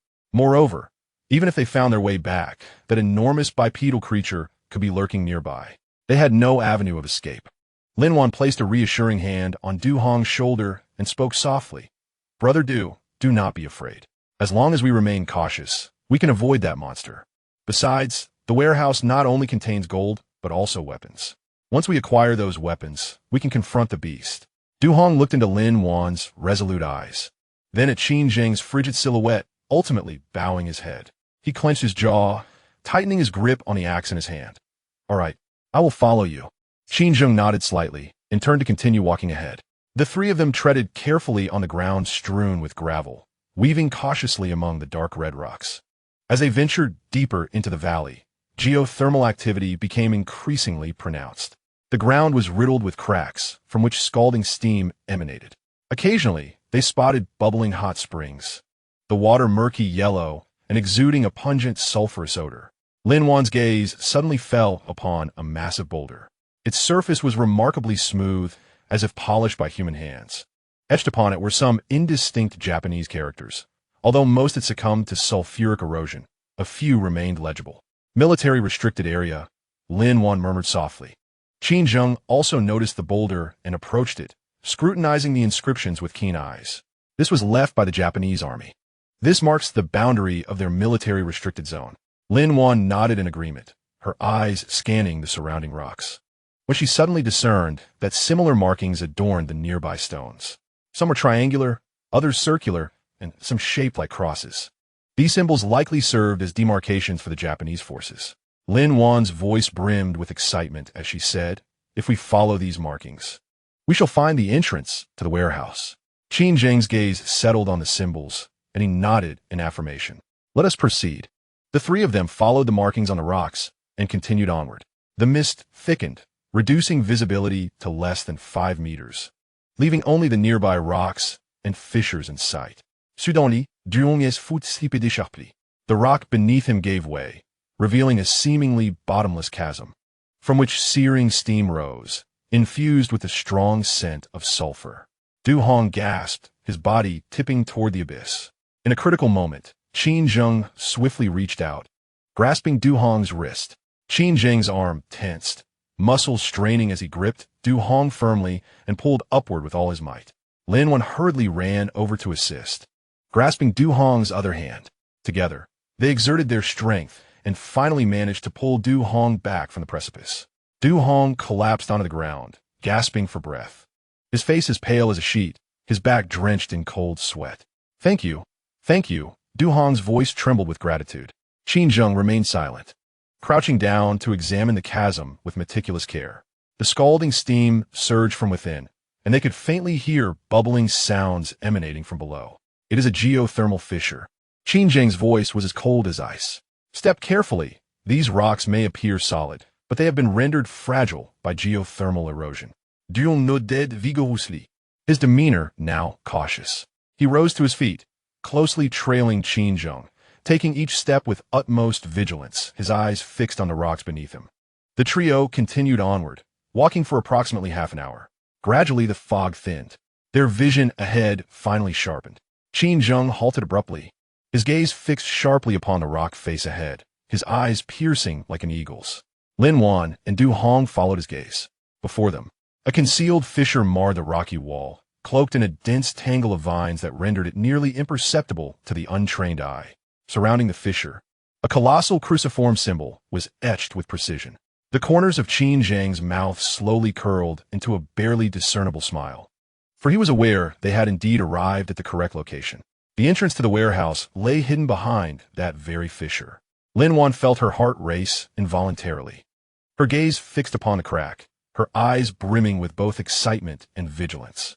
Du Hong's eyes sparkled with newfound fervor. He stared at the fissure, momentarily forgetting his earlier fears and the perils beneath his feet, murmuring, "We have finally discovered the golden warehouse." Qin Zheng's gaze shifted to Du Hong, a glint of coldness flickering in his eyes. He understood that the seed of greed had already taken root in Du Hong's heart, a seed that would inevitably blossom into destruction. Taking a deep breath, he tightened his grip on the hunting knife and spoke in a low voice, "Let us proceed." The three of them advanced toward the concealed fissure with deliberate steps. In the depths of Death Valley, the fog remained thick and oppressive. Scalding vapors emerged from the cracks in the ground, carrying a pungent scent of sulfur. The surrounding rocks were a dark crimson, as if stained by blood. Bones lay scattered upon the ground, partially obscured by the mist. In the distance, a low, guttural roar resonated, reminiscent of a beast's growl or a human's wail. Qin Zheng's eyes sharpened. He sensed that the large bipedal creature was lurking nearby, heralding the onset of a new crisis. Chapter 39. The Iron Gate. The mist swirled before the fissure in the rocky wall, infused with the acrid scent of sulfur, wrapping around the ankles of the three adventurers. Qin Zheng led the way, his fingers parting the hanging vines, droplets of dew clinging to the rough tendrils splashing against the back of his hand, offering a fleeting chill. As the vines were gradually drawn aside, a formidable iron door loomed before them. Forged from a solid steel plate, the door measured an impressive half-foot in thickness. The ravages of time and moisture had left its surface mottled with layers of rust, resembling a dark crimson armor. At its center, 4 raised kanji characters were inscribed. Though largely obscured by rust, they remained discernible. Junshi Jindi, military restricted area. The lettering bore a sinister quality, exuding an aura of cold menace. Du Hong's eyes widened in astonishment. He stepped forward, reaching out to touch the iron door, only to be swiftly restrained by Qin Zheng. "Do not touch it." Qin Zheng's voice was as cold as ice. "There may be traps." Du Hong's hand froze mid-air. He met Qin Zheng's frigid gaze and reluctantly withdrew, swallowing hard. Is this truly the entrance to the warehouse? Lin Wan approached as well, maintaining a respectful distance of 3 steps from the iron door, meticulously scrutinizing its details. The doorframe and the fissure in the rock were firmly sealed with cement, appearing flawlessly aligned. To the left of the door, a rusted keyhole bore the remnants of a corroded key still lodged within. To the right, Two stout door hinges were deeply embedded in the rock. Their rust now fused with the stone. The lock is broken, she observed. Lin Wan's gaze fell upon the keyhole as she softly remarked, the key has broken inside. The lock cylinder must have rusted beyond repair. Qin Zheng nodded in acknowledgement. He approached the iron gate and exerted force to push it. The gate remained immovable, only emitting a creaking sound from the hinges, akin to the friction of aged bones. The hinges had seized. Qin Zheng withdrew his hand. Observing the hinges with a furrowed brow, realizing that the lock was irreparable, the hinges were fused to the rock wall, rendering it impossible to open. He stared at the iron door, recalling the gold that might be concealed within, and could not help but rub his hands together, exclaiming, "What should we do? This thick iron door cannot possibly be chopped down with an axe." Qin Zheng remained silent, his gaze sweeping over the tactical backpack, his expression profound. Within his backpack lay a small package of explosives, salvaged from the vicinity of the plane wreckage. At that time, he had discovered several unexploded grenades and some scattered military explosives among the debris. He had collected these explosives, mixing them with charcoal to create a rudimentary explosive pack, originally intended for self-defense, but now proving to be of utility. Using explosives, Qin Zheng's voice was soft yet imbued with undeniable resolve to blast the hinges. Du Hong's eyes brightened. Explosives? You still have explosives? Excellent. Use them quickly. However, Lin Wan frowned. She surveyed the surrounding rock walls and glanced at the steaming fissures in the ground, softly stating, "No. The geothermal activity here is too vigorous. The rocks are severely eroded and fragile. If we use too much explosive, it could trigger a collapse, burying us alive." Qin Zheng was well aware of this. He had thoroughly examined the environment. The fissures in the rock walls crisscrossed like a vast net. Although the rock appeared solid, it had been hollowed out by sulfur and geothermal activity, resembling a fragile eggshell. "I am aware of the limits." Qin Zheng's voice was grave, a minimal amount, just enough to sever the hinges without causing a collapse. He retrieved a small package wrapped in waterproof cloth from his tactical backpack. Opening it revealed some yellow-brown powder alongside a few fuses, his homemade explosives. Qin Zheng moved to the right side of the iron door and crouched down. He meticulously observed the position of the hinges, using a hunting knife to scrape away the rust. At the bottom of the hinges, where they met the rock wall, there was a subtle gap. Qin Zheng's gaze was sharp as he carefully inserted the explosive powder into that crevice, taking slow and steady movements, akin to performing a delicate surgical procedure. Lin Wan stood behind him, holding her breath. In her hands was a branch, which she used to clear the debris around the hinges, ensuring that the explosives would not be obstructed. Du Hong also leaned in closer, watching Qin Zheng's actions with rapid breaths and eyes sparkling with excitement, as if he could already envision mountains of gold piled behind the iron door. Once Qin Zheng finished inserting the explosive powder, he gently placed a fuse into the gap, leaving approximately 10 centimeters exposed. "Step back." Qin Zheng stood up, brushing the dust from his hands, and spoke in a low voice. The three individuals immediately retreated to the corner of the rock wall, a sanctuary of safety. Qin Zheng extracted a match from his pocket, one he had meticulously preserved from the remnants of an aircraft, secured within a waterproof plastic pouch. He struck the match, and the flame leapt forth, casting a feeble glow amidst the mist. Qin Zheng ignited the fuse, which hissed and emitted wisps of white smoke as it burned slowly. The trio's gazes were fixed intently upon the flickering fuse, time seeming to stretch infinitely in that moment. Du Hong's face flushed crimson with excitement and tension.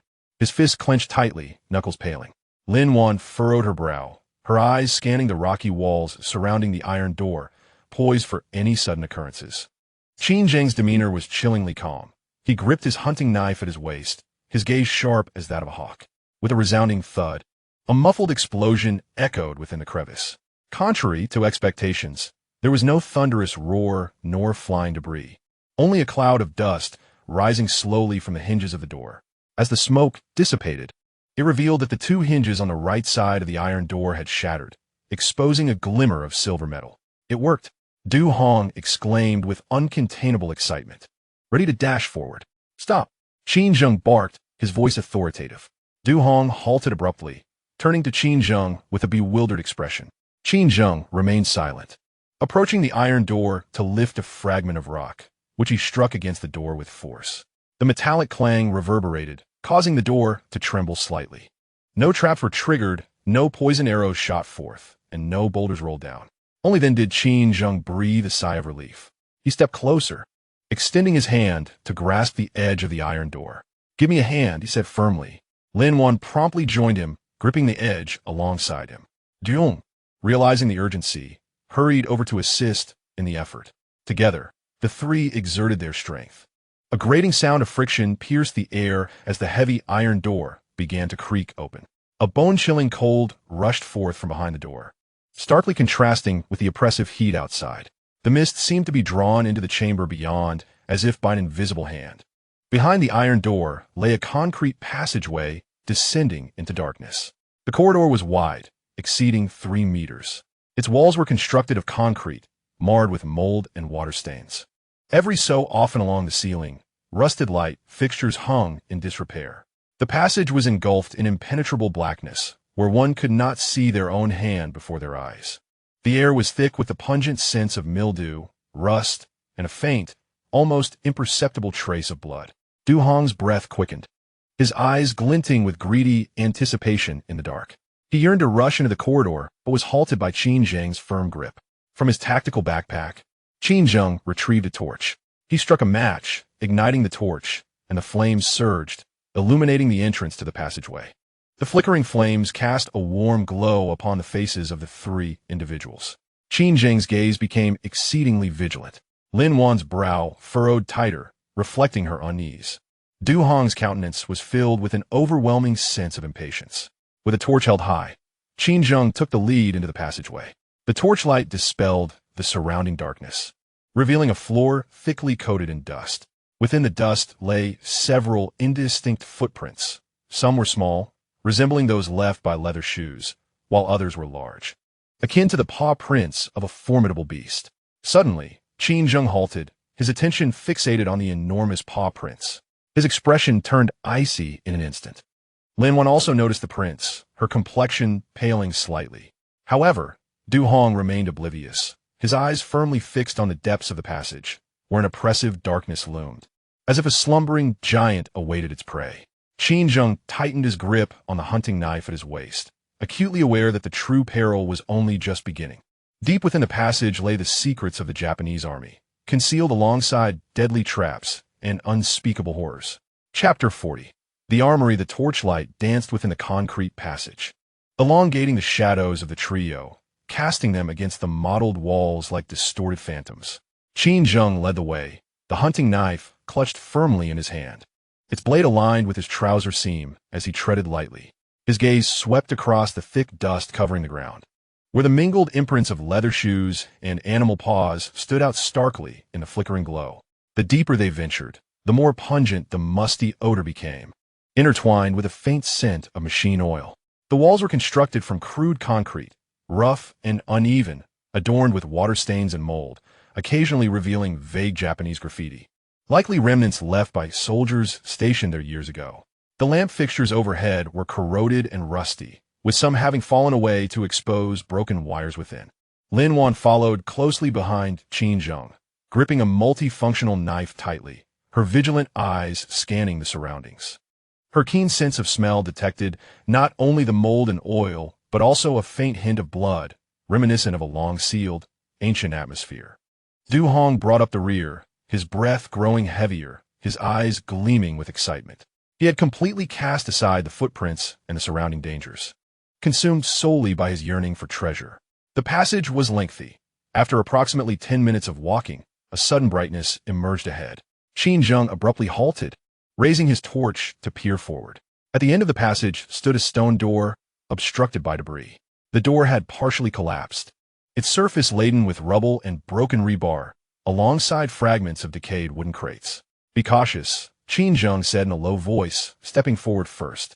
He used his hunting knife to clear the rubble, meticulously examining the area for traps. Once assured of safety, he grasped a piece of broken rebar and pulled forcefully.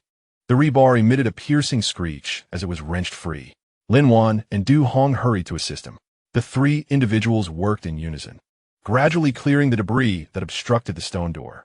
The sight that awaited them beyond the stone portal rendered them momentarily breathless. they found themselves in an expansive underground chamber, roughly the size of half a football field and soaring approximately 10 meters high. The ceiling was composed of exposed rock, adorned with rows of rusted lamp holders. The floor, made of smooth concrete, was impeccably clean, with scarcely a speck of dust in sight. At the center of this vast space, a meticulous arrangement of wooden crates was stacked, numbering in the hundreds, extending all the way to the far end of the chamber. These crates were constructed from sturdy oak, their surfaces coated with tung oil, and despite the passage of decades, they remained remarkably robust. Each crate bore distinct Japanese markings and serial numbers. The flickering light from the torches cast a cold, reflective gleam upon the crates. "Is this a warehouse?" Du Hong's voice trembled slightly, his eyes widening as he gazed at the crates, as if he had stumbled upon a treasure trove. Qin Zheng remained silent. He approached one of the crates, crouched down, and pried open the lock with his hunting knife. With a sharp click, the lid of the crate was lifted, releasing a strong aroma of machine oil. Inside, a neat row of rifles was stacked, their deep brown bodies and solid wooden stocks adorned with clear markings. The barrels gleamed brilliantly, showing no signs of rust, clearly the result of meticulous maintenance. The Type 38 rifle. Qin Zheng's gaze sharpened suddenly as he picked up one of the rifles and smoothly pulled back the bolt. The movement was fluid, without the slightest hitch. He inspected the chamber, finding it spotless, devoid of any dust. "It is brand new." His voice was as cold as ice, indicating that these arms had never been used. Lin Wan stepped forward, her eyes filled with astonishment as she regarded the rifles within the crate. She reached out to touch the stock, its surface smooth and imbued with the fragrance of tung oil. "These are standard weapons of the Japanese army from World War II," she murmured. According to the markings, they were produced in the 16th year of the Showa era, which corresponds to 1941. Du Hong, unable to contain his excitement, pried open another crate. This one contained the Nambu Type A pistol, colloquially known as the Wang Bahezi. The quantity of pistols was even greater, numbering over 100, neatly arranged within the crate and covered with a layer of oil paper. Du Hong picked one up, his excitement palpable as he exclaimed, "WWII struck gold. We can assemble an army with this many weapons." His voice echoed harshly throughout the vast chamber. Qin Zheng cast him a cold glance, but chose not to respond. He continued to pry open additional crates. Some contained grenades, round and resembling small iron balls, stamped with the designation of the Type 97 grenade. Others held tightly sealed bundles of explosives, wrapped securely in oil paper and marked with a label for special explosives. Still others contained command knives, their sheaths black, with white fabric wrapped around the handles and the blades polished to a gleaming sharpness, reflecting the torchlight. Qin Zheng picked up one of the command knives, drawing it from its sheath. The blade was sharp and glimmering, as if capable of slicing through anything. The blade bore an inscription in Japanese, which Lin Wan leaned closer to examine and softly read, "Imperial Army 6th Division, Sato Regiment." The 6th Division? Qin Zheng's gaze shifted, for that was an A-class division of the Japanese Army, one that had participated in the Nanjing Massacre, its hands stained with the blood of countless Chinese. Lin Wan's complexion instantly paled. She regarded the munitions, her eyes brimming with a tumult of emotions. These weapons, once the instruments of the invader's slaughter, now lay quietly in this underground warehouse, sealed in dust for decades. However, Du Hong seemed entirely indifferent to these revelations. He had pried open several wooden crates, brandishing a rifle and a pistol, exuberantly darting around the warehouse. "There's more. There's more." His voice carried a hint of madness as he pointed towards a row of larger crates at the far end of the warehouse, exclaiming that they surely contained something of value. Qin Zheng's gaze fell upon the crates, which were indeed larger and sturdier than the others, adorned with more intricate markings. He furrowed his brow and approached them, with Lin Wan following closely behind. Qin Zheng used his hunting knife to pry open the latch of a large crate. The lid was lifted, revealing not weapons, but neatly arranged rows of military boots and uniforms. The uniforms were a dusty yellow, emblazoned with the rising sun insignia, while the boots were crafted from cowhide, pristine as if untouched by time. "These are the uniforms of the Japanese army," Lin Wan remarked softly, noting the size, which appeared to be intended for tall soldiers. Qin Zheng nodded and proceeded to pry open another large crate. This one contained military canned goods, labeled with beef and fish, with a shelf life indicating Showa 20 or 1945. These cans had long since expired. Lin Wan gazed at the cans and shook her head, deeming them inedible. A flicker of disappointment crossed Du Hong's face. He had anticipated treasures of gold within. Yet, Qin Zheng's expression darkened as he surveyed the meticulously arranged crates and the spotless floor of the warehouse, a wave of unease washing over him. Something feels off, he muttered. Lin Wan, too, began to comprehend the anomaly. She surveyed the vast underground space, softly stating, "Indeed, after so many years, this place should be thick with dust. But look at the floor. It's almost devoid of it." Qin Zheng's gaze swept across the corners of the warehouse. In the northwest corner, a ventilation shaft emitted a gentle breeze. The ventilation system was still operational. Qin Zheng's eyes sharpened. The air here was circulating, explaining the absence of dust. The ventilation system is still working? Lin Wan's eyes widened in astonishment. This warehouse had been abandoned for decades. How could it possibly still have power?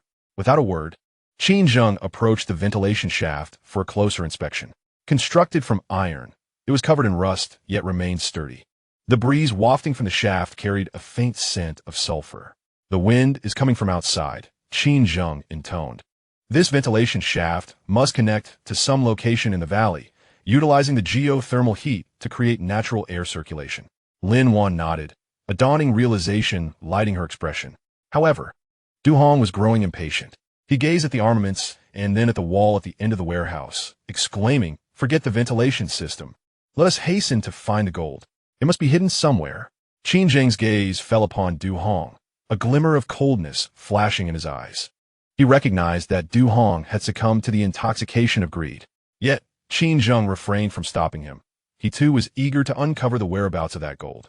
Approaching the wall at the end of the warehouse, Qin Zheng examined it closely. The wall was made of concrete, pockmarked and uneven, much like the walls of the passageway. However, in the center of the wall, there was a section that was noticeably lighter in color than the surrounding areas. Qin Zheng's eyes flickered with interest. He stepped closer and struck that section with his hunting knife. The sound that echoed was dull and heavy. It was hollow. Qin Zheng spoke in a low voice. "There is a cavity within." Du Hong's eyes instantly brightened. He hurried over and began to smash that section with his axe. Bang, bang, bang. The axe met the wall, producing a muffled thud. Soon, a hole was broken through the concrete. Behind the hole lay a pitch-black passage. The passage was narrow, allowing only one person to pass through. Qin Zheng raised his torch and illuminated the passage. At the end of it stood a tightly shut wooden door, adorned with a rusty lock. A subtle smile crept upon the corners of Qin Zheng's mouth. He knew they were drawing closer to the gold. Lin Wan's heart raced uncontrollably. She gazed at the dark passage, her eyes brimming with anticipation and caution. Du Hong, unable to contain his eagerness, swiftly smashed the lock.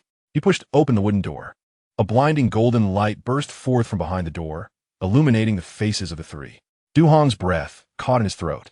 His eyes widened in astonishment, and his mouth gaped as if it could accommodate an egg. He beheld the spectacle beyond the door, and his blood surged with exhilaration. "Gold!" Du Hong's voice was tinged with madness as he staggered inside, exclaiming, "So much gold!" Qin Zheng and Lin Wan exchanged glances, shock evident in their eyes. They followed suit and entered. The space beyond the door was modest, no larger than a room, and in its center, a neat stack of over a dozen wooden boxes awaited. The lids of the boxes had been pried open, revealing an orderly arrangement of gold bars. The gold gleamed with a dazzling light under the torch's glow. Each bar bore the mark of the Japanese bank, and the quantity surpassed all imagination. Chapter 41. Gold. The torchlight pierced the gloom of the side chamber, forcefully casting the blinding gold into the depths of their eyes. Qin Zheng halted at the entrance of the side chamber, the tip of his hunting knife lowered, casting a stark shadow upon the ground. His gaze swept over the meticulously arranged wooden boxes, scanning the golden glimmers that leaked through the cracks. His expression remained unmoved, maintaining an ever-present vigilance. Lin Wan's breath momentarily faltered as she instinctively tightened her grip on the multifunctional knife, her gaze fixating on the distinct markings on the wooden box. There lay the emblem of a Japanese bank, accompanied by a line of deeply engraved Japanese characters, which translated to military reserve funds. Meanwhile, Du Hong appeared as if all the strength had been siphoned from his body, yet simultaneously infused with an unfathomable frenzy. His previously labored breaths transformed into a rapid cadence at the sight of the golden glimmer, reminiscent of a dilapidated bellows in vigorous motion. His eyes erupted with an astonishing crimson hue, akin to a ravenous wolf spotting a plump lamb, his pupils quivering slightly. Gold!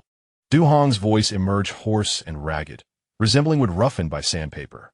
He staggered forward, nearly tripping over the rubble beneath him, oblivious to the peril.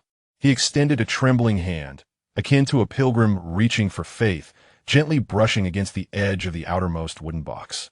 The coarse surface still bore the lingering scent of tung oil, and even through the box, he could discern its weighty texture. With a sudden burst of madness, Du Hong raised his foot and kicked the box's lock. The stout iron lock emitted a dull thud, contorting under his brute force. He lunged forward, gripping the box's edge with both hands, blood seeping from beneath his nails, yet he paid it no mind. With a resounding clang, he wrenched the lid off the box, sending it crashing to the ground. A blinding golden light surged forth, illuminating the grotesque features of Du Hong's face. Inside lay neatly stacked gold bricks, each the size of a palm and 2 fingers thick, glistening with a warm yet piercing luster. One corner of each brick bore the seal of the Japanese bank, along with a clear weight designation of 1 kilogram. 1, 2, 3. An entire box of gold bricks stacked 5 layers high, radiating an intoxicating allure. A guttural, unintelligible roar escaped Du Hong's throat, reminiscent of a beast's growl. He lunged forward, enveloping a gold brick in his arms, pressing it fiercely against his chest. The frigid sensation of the gold penetrated his clothing, igniting a fervor within his veins. It's real gold, Du Hong murmured, his voice tinged with a sobbing quaver, intermingled with sheer ecstasy. Such a bounty of gold could never be exhausted in a lifetime. Cradling the gold brick as if it were the most precious treasure in the world, he spun around in place, his gaze unfocused yet alarmingly bright. He reached out once more, seizing another gold brick from the box, the 2 bricks clinking together in his grasp, producing a crisp sound that resonated within his heart, causing him to tremble slightly. Qin Zheng observed him coldly, his expression devoid of any ripple of emotion. He stepped into the side chamber, his eyes sweeping over the several wooden boxes within. Each box bore locks identical to the first, some already loosened, evidently left unsecured in the haste of the Japanese army's withdrawal years ago. He approached another box, delicately prying open the lock with the tip of his hunting knife. With a clang, the lid fell to the ground, revealing yet another neatly arranged stack of gold bricks, their brilliance blinding. Qin Zheng crouched down and picked up a gold ingot, weighing it thoughtfully in his hand. It was heavy, substantial in weight. His gaze fell upon the markings on the ingot, and his brow furrowed slightly. These gold ingots were evidently the plundered wealth of the Japanese army during World War II, seized from various occupied territories. They had transported this wealth to the island, concealing it in the side chamber of an underground armory, presumably as capital for post-war reconstruction. Little did they anticipate that after the war's conclusion, they would never have the chance to return and retrieve these treasures. Qin Zheng set down the gold ingot and stood upright, his eyes sweeping across the corners of the side chamber. There he noticed some tattered burlap sacks, filled with scattered silver dollars and a few pieces of jewelry, clearly looted by the Japanese. Due to their small size, they were deemed unworthy of individual packaging and had been piled together.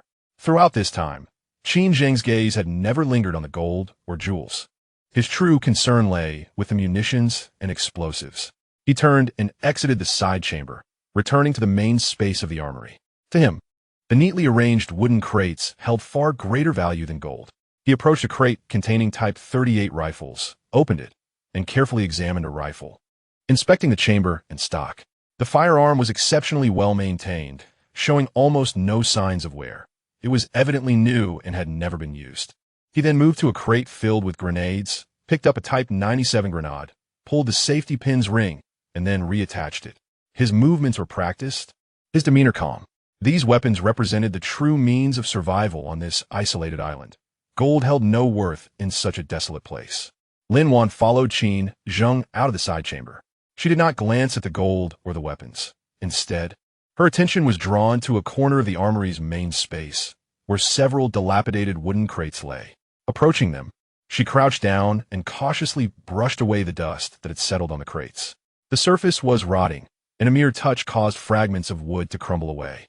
She opened one of the crates and a strong, musty odor wafted out. Inside were stacks of documents, the paper yellowed and brittle, some even stuck together, crumbling into dust at the slightest touch. Holding her breath, Lin Wan gingerly lifted a stack of documents onto her lap and began to unfold it with care. The writing was in Japanese. Some of it had become illegible, while other parts were still discernible. Her proficiency in Japanese, honed during her university studies, proved invaluable at that moment. As she read word for word, her brow gradually knitted in concern. After checking the weapons, Qin Zheng approached her and glanced down at the documents in her hands, asking in a low voice, "What does it say?" Lin Wan looked up, her expression grave. "It contains the garrison log of the Japanese army, along with some geological reports about this island." She paused and added, "The log mentions that the Japanese discovered this island in the 18th year of the Showa era, where they established a secret supply station and a research facility." A research facility? Qin Zheng's eyes flickered, intrigued. What were they researching? Lin Wan shook her head gently, pointing to a section of the document where the handwriting had been obscured by ink, rendering it illegible. "This part has been smudged. It is unreadable." Qin Zheng's gaze fell upon the obscured text, his expression sharpening with intensity. What, indeed, were the Japanese forces researching on this island? Why had they chosen to erase the pertinent information? Lin Wan continued to sift through the documents, her fingers delicate, fearful of damaging the fragile pages. Moreover, a peculiar tremor colored her voice as she read. The log mentions that towards the end of the war, the Japanese received orders to destroy all documents and supplies before their retreat. However, their transport vessel encountered a storm during the evacuation and sank. A portion of the soldiers became stranded on this island. Qin Zheng's brow furrowed deeper. What had ultimately become of the Japanese soldiers trapped on the island? Were they devoured by wild beasts? His gaze involuntarily drifted towards the skeletal remains at the entrance of Death Valley. Those bones, clad in Japanese military uniforms, must belong to the soldiers who had perished here years ago. As Lin Wan continued her reading, her fingers suddenly halted. Her eyes landed on the final page of the document, where the text, though blurred, was still discernible. Lin Wan's complexion paled slightly. She lifted her gaze to meet Qin Zheng's, her voice trembling. The last page of the log mentions an attack by the indigenous people. Indigenous people? Qin Zheng's pupils constricted sharply. How could there be indigenous inhabitants on this isolated island? He recalled the enormous footprints discovered on Black Sand Beach, the mangled remains of Su Wan, and the massive claw marks in Death Valley. Could those be the so-called indigenous people? Qin Zheng's expression turned icy. At that moment, an exuberant cheer erupted from the side room, where Du Hong exclaimed, "There's more. There's still more." His voice, tinged with unrestrained mania, reverberated through the armory space. Qin Zheng and Lin Wan exchanged a glance, each reflecting profound concern in their eyes.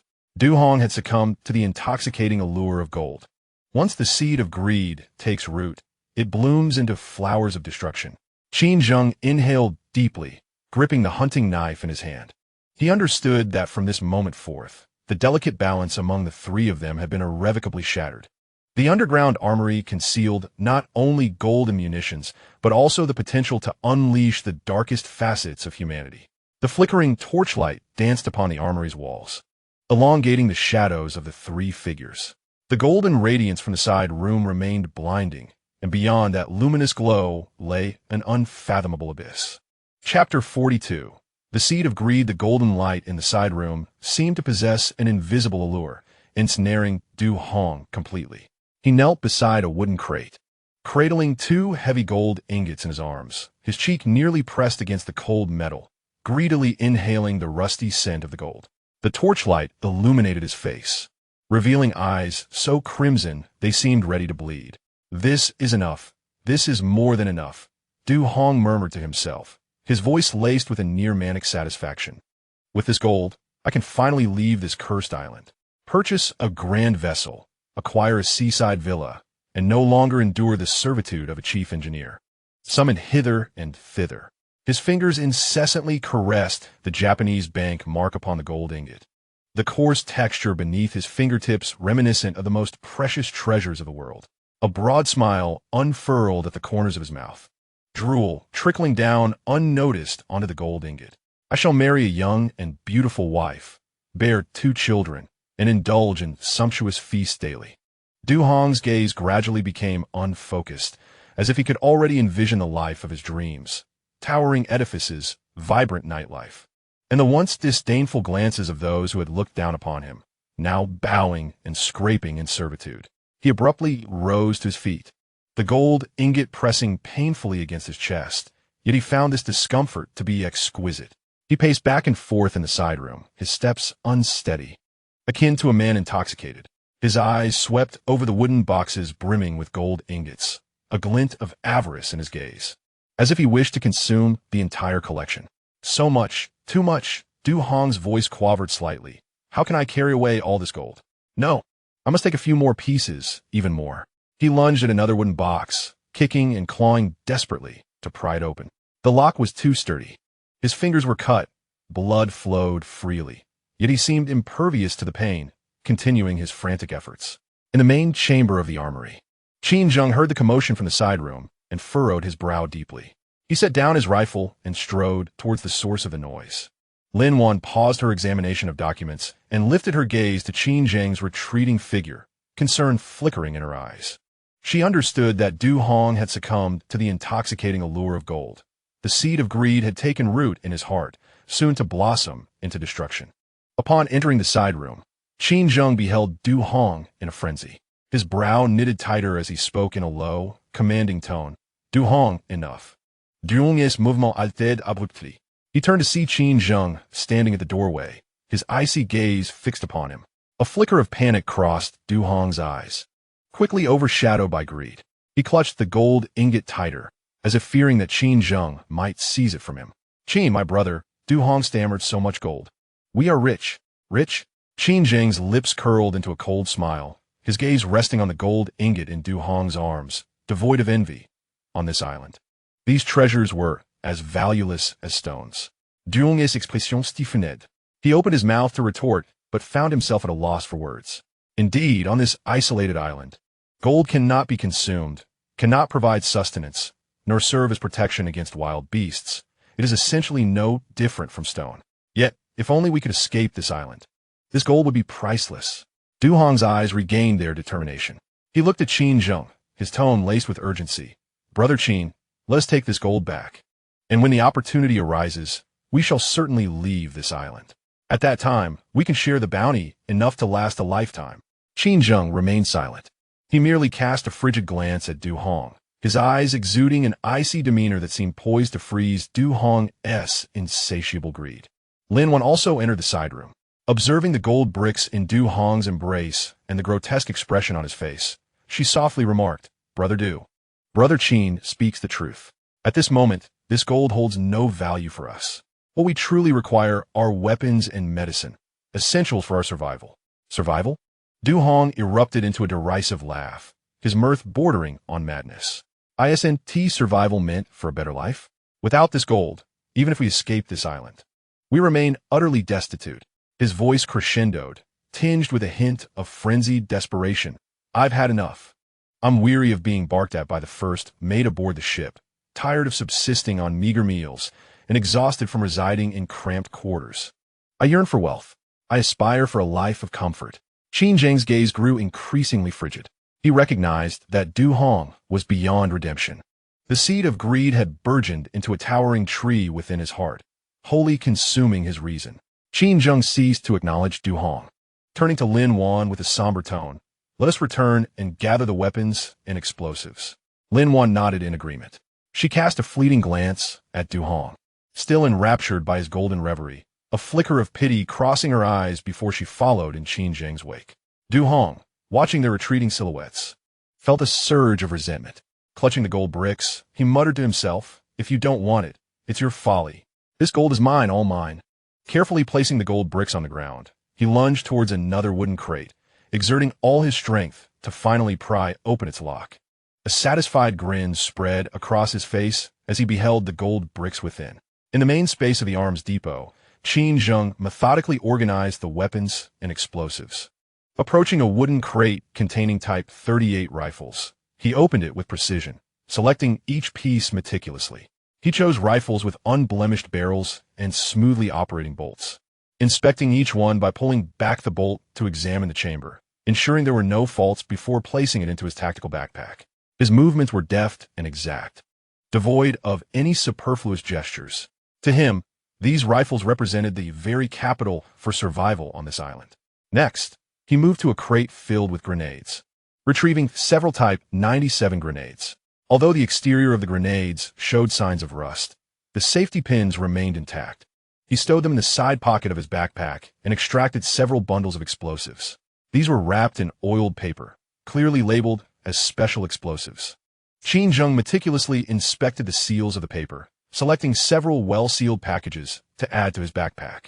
These explosives held immense power, proving invaluable for both clearing paths and defending against beasts and foes alike. Meanwhile, Lin Wan sat beside a pile of documents, diligently sorting through the moldy Japanese files. The pages had yellowed and become brittle, crumbling into dust at the slightest touch. Her movements were gentle, akin to caressing a fragile treasure. She meticulously stacked the documents with legible handwriting, while setting aside those that had completely decayed. Her gaze fell upon a fragmented document, where a portion of the Japanese characters remained discernible. She studied it intently, her brow gradually furrowing. "Qin Dage, take a look at this." Lin Wan called out to Qin Zheng. Setting down his rifle, Qin Zheng approached her. He glanced at the document in Lin Wan's hands and asked in a low voice, "What does it say?" "This is a supply list from the Japanese army," Lin Wan replied softly, pointing to the text.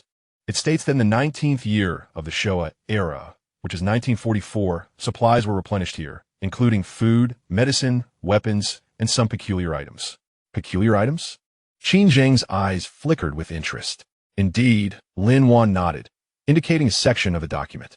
"It mentions experimental equipment and reagents, along with several codes, but does not specify what they are." Qin Zheng's gaze sharpened as he focused on the codes. He recalled Lin Wan mentioning that the Japanese had established a research facility on this island. These experimental tools and reagents must be intended for that facility. However, what exactly were they researching on this island? Qin Zheng's mind was filled with uncertainty. Lin Wan continued to sort through the documents. She then uncovered a piece of a fragmented map, which featured strange symbols and an arrow pointing toward the center of the island. "This map fragment resembles the one we saw in the Crystal Cave," Lin Wan remarked, holding it up to Qin Zheng. Qin Zheng took the map fragment and examined it closely. The symbols on the fragment indeed bore similarities to those on the cave map. The arrow pointing to the island's center likely indicated the location of the research facility. "It appears the Japanese research facility is situated at the island's core," Qin Zheng stated gravely. Lin Wan nodded. As she gazed at the symbols on the map fragment, curiosity filled her eyes. What do these symbols truly signify?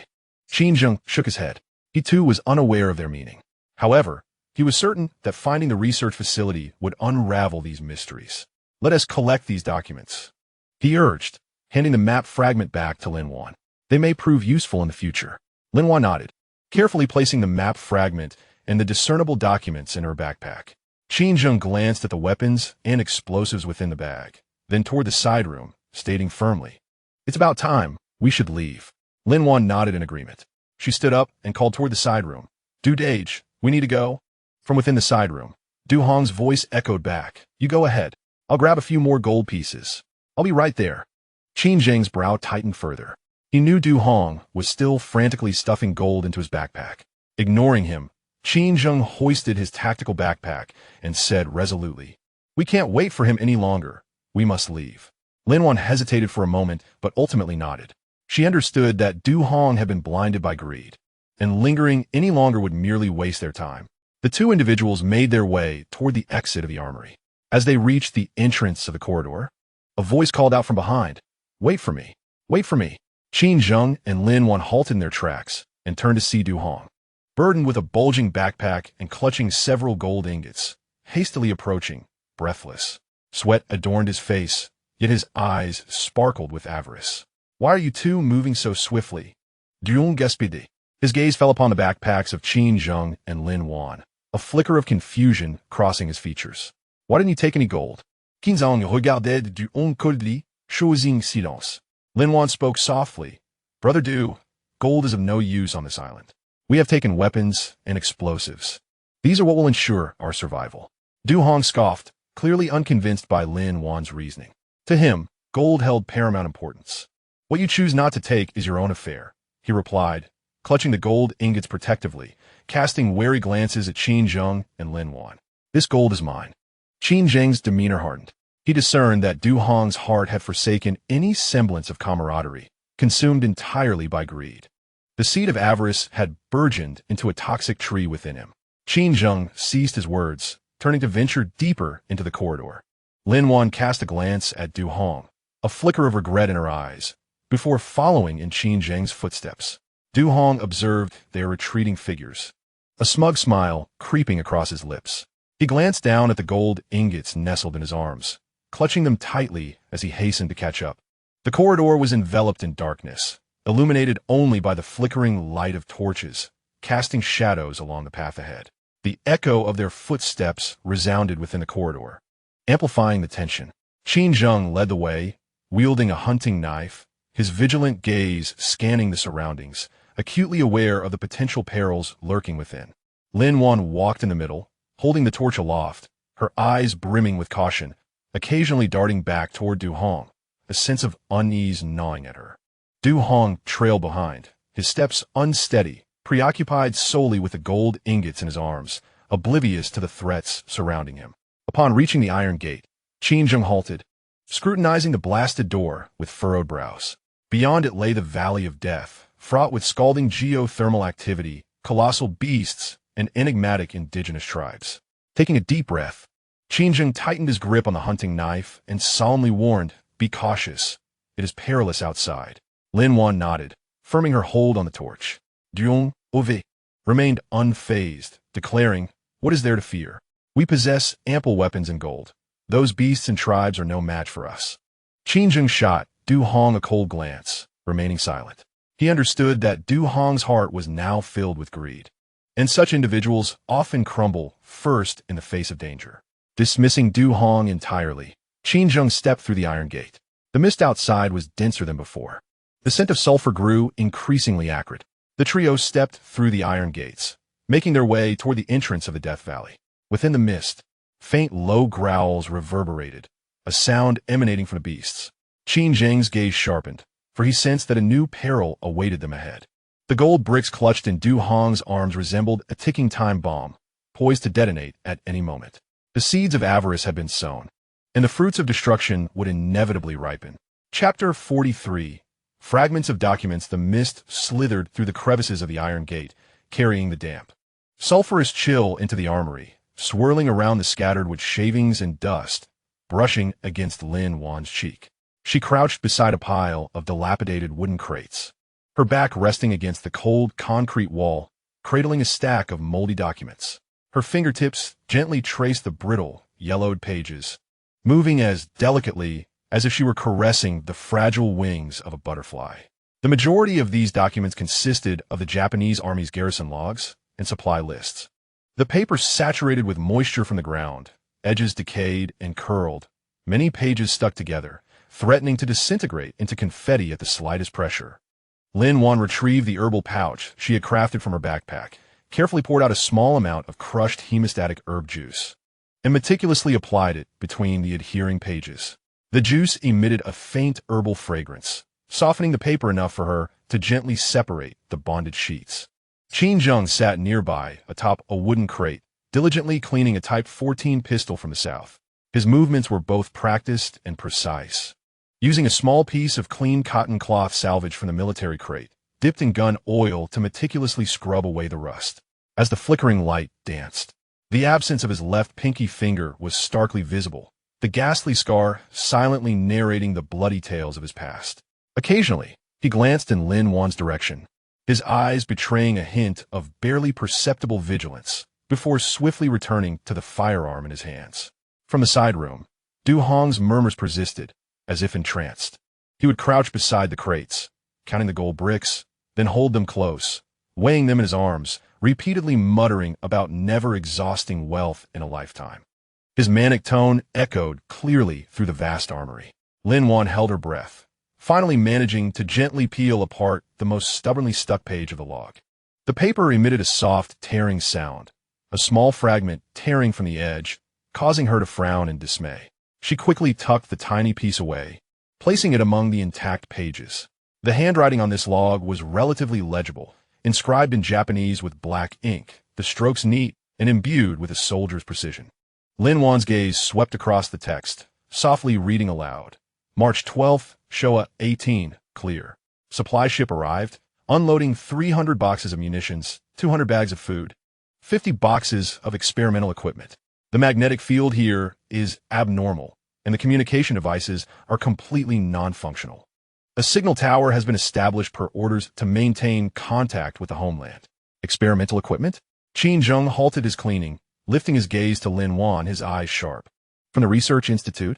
Lin Wan nodded, her fingertip resting on the words experimental equipment, her brow furrowing deeply. It should be. In the previously organized inventory list, reagent specimen containers were mentioned, yet their specifics remained shrouded in ambiguity. As she spoke, she turned the page of the journal, only to find a subsequent text blurred, marred by extensive ink stains, as if someone had deliberately smeared ink over it, leaving behind only fragmented words. Magnetic field effects biological mutation samples had been obscured. Lin Wan's voice carried a hint of regret as she flipped through several more pages, discovering that all content pertaining to the laboratory's experiments had either been obscured by ink or torn away significantly, leaving only trivial daily records. Qin Zheng set down the pistol he had been holding and approached her. He crouched beside Lin Wan, his gaze falling upon the obscured pages, and his fingertips brushed lightly over the ink-stained areas, the texture coarse beneath his touch. His expression darkened. This was done before the Japanese army's retreat. They did not wish for these secrets to be uncovered. Lin Wan inhaled deeply and continued to sort through other documents. She unearthed a stack of even thinner sheets from a wooden box, which are the crew members' nautical logs, chronicling the movements of the Japanese transport vessels. The paper was in a state of severe decay, with many inscriptions blurred beyond recognition. Lin Wan could only piece together the general content from scattered words. On April 5th, Showa year 20, cloudy. Received orders from the military headquarters to destroy all research materials and transfer remaining supplies to the underground warehouse. The fleet will arrive in 3 days to assist in the evacuation of personnel stationed on the island. Lin Wan's voice grew increasingly subdued as her fingertips traced a line of crooked handwriting. A storm suddenly arose at sea. The transport vessel ran aground and sank. Survivors boarded lifeboats to reach the island, with losses in supplies nearly total.